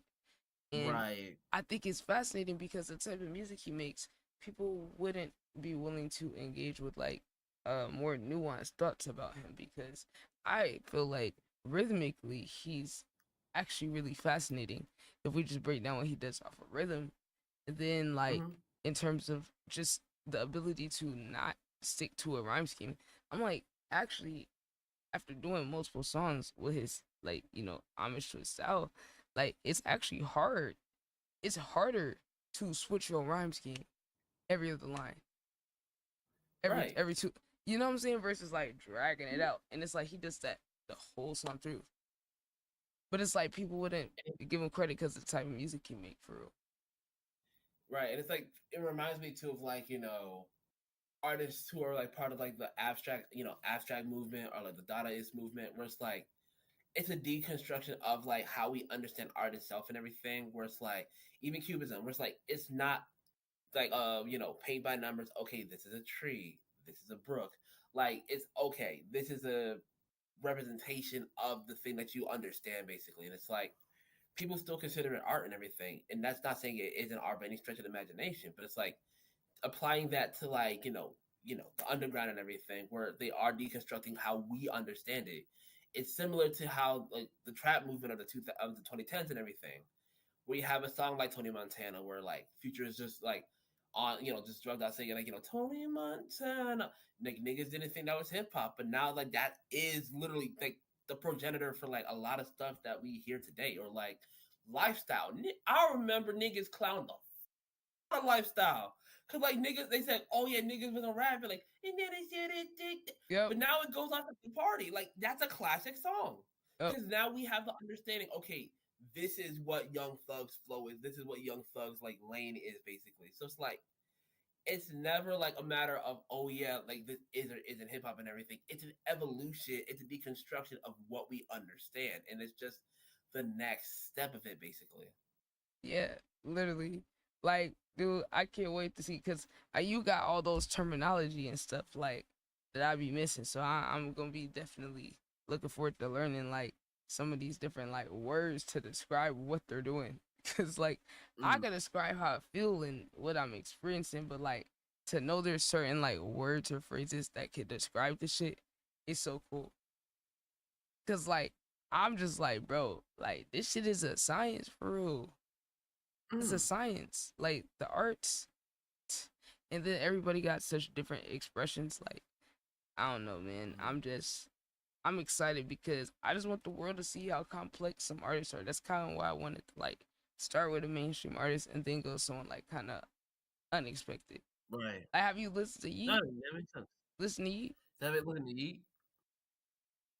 I want to say like the first one I heard from him was like Poppin', basically. Like no, Poppin' goes off honestly. Like he has some songs and everything, and his work with Benny X is also like really dope too. It's like I don't listen to him religiously, but whenever like I hear certain songs that he has dropped, I'm like, okay, that's tough. Look, man, I feel like we could be like a super team. I believe it. Listen, I'm telling you, like I'm forever grateful that you like just slid in the DMs and like letting me know like, hey yo, like you fucking my shit. Like I appreciate this, and I felt like we're definitely gonna be able to like do some shit together. Like, bro, I'm saying we could just make this a series on top of all the other stuff we doing, and then do our the collab song reviews. I feel like we just do that. Boom, series that. Oh my god, I think I think business about to be booming. Cause niggas is gonna want us to do that for them, on top of all the other Right. shit they might come to us like for individually. So like this shit, I'm telling you, this is gonna be interesting. And then for you too, like in terms of like engagement with your community, like you can be DMing people and get them into your Discord. Cause then when you go live or post or whatever, you could post a link of your social post or whatever in the Discord, and then people that's tapped in can go engage. You feel me? Like, you know, you can just use it to drive your people over there. Cause like my philosophy is like get these people off these apps as much as possible. Like if you are gonna send them to an app, send them to Discord, cause then you can get in a voice chat, share files, you know, send notifications. You know, with the app, everyone come in like. That's why I said if you need any help with the Discord, like I can look and see what you got on there, and then there's like a couple little settings we can go in and tweak, and then like make sure it's locked down and protected. You know what I'm saying? Where random people can get in and all that. I do greatly appreciate that though, so thank you. Yeah, cause like I mean I had to learn the hard way with not knowing there was moderation settings, and then niggas coming in and spamming like porn and shit like. It was just crazy. Right. Yeah, cause like imagine I got the Discord on the screen. They see that this back when it was public. They see that join drop so they could try to get me banned. People be crazy on this shit. Yeah, no, I really like niggas like find joy and just try to like make other niggas miserable and just ruin other niggas shit. Like they get off on that shit. Yeah, it's kind of psycho, but that's fucking America. America is literally a psycho's playground.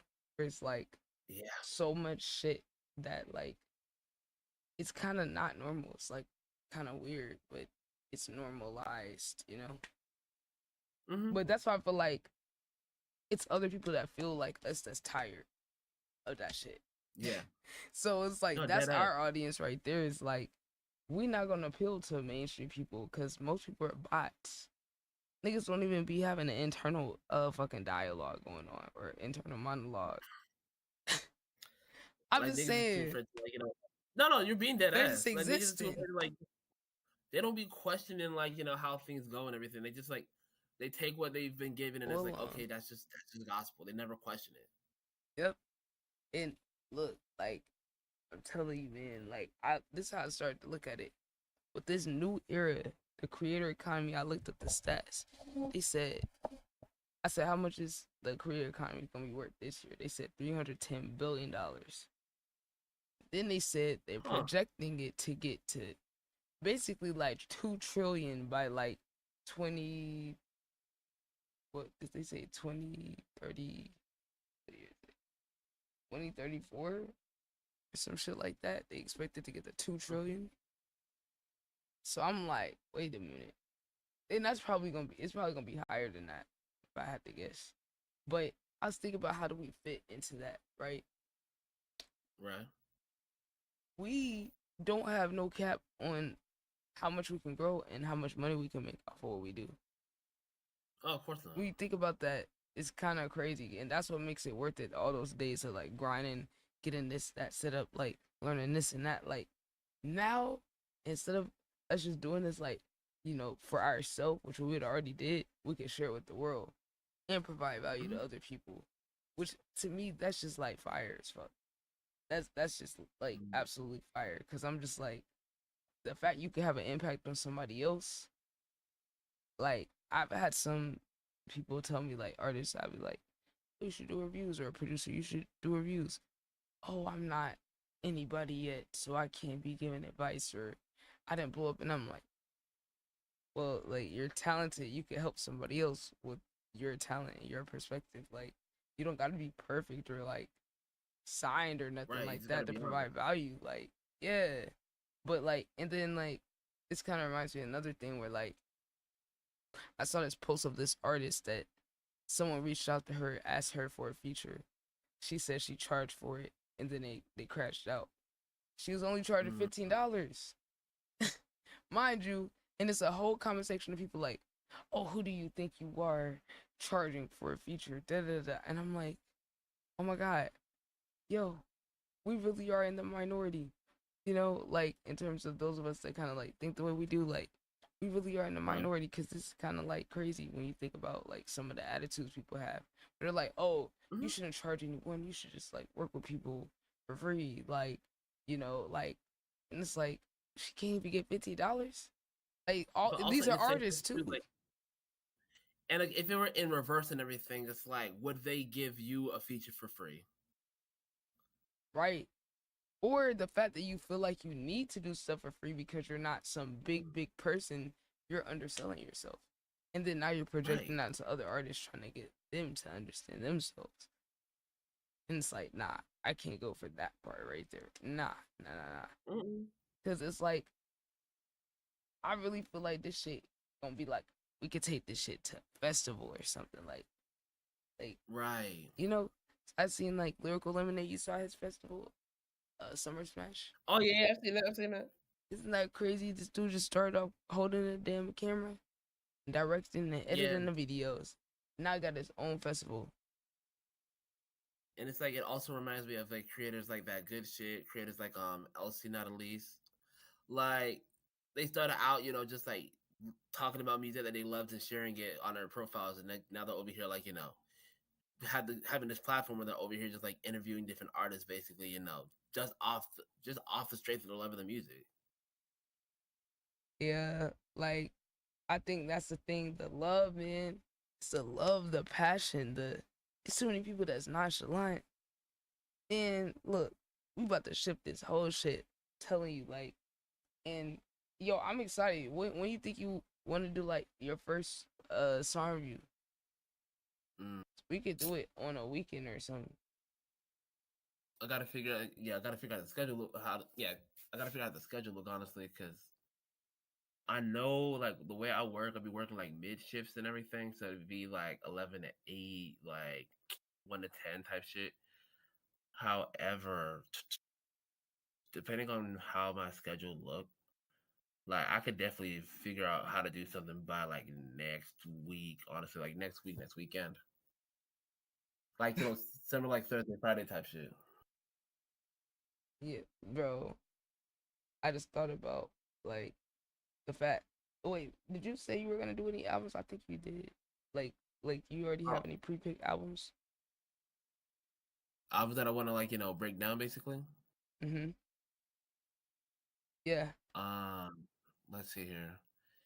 I mean, there's definitely like a bunch of them like that I've been, you know, figuring out. I don't know what to do with, but I do know I definitely want to talk about Everything Is a Lot.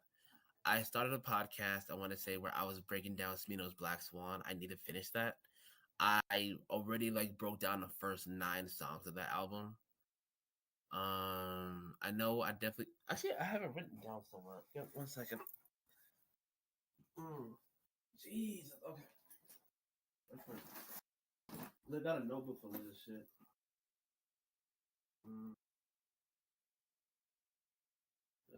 Okay. Where are we talking?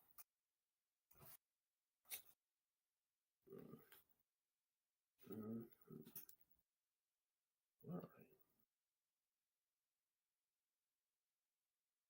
You got a list? Yeah, I got a list. Yeah, that's my bad. Yeah, I got a list too. I wrote down like 50 different albums that I want to check out one day. Where it's like old ones, new ones. Okay, yeah, I think it's on another. I got like 11 different notebooks. I know I definitely want to cover Open Mike Eagle too, because he also got some really good shit and everything. And he's like hella underrated as an artist, basically. Oh yeah. I just got tapped in with him recently. Yeah.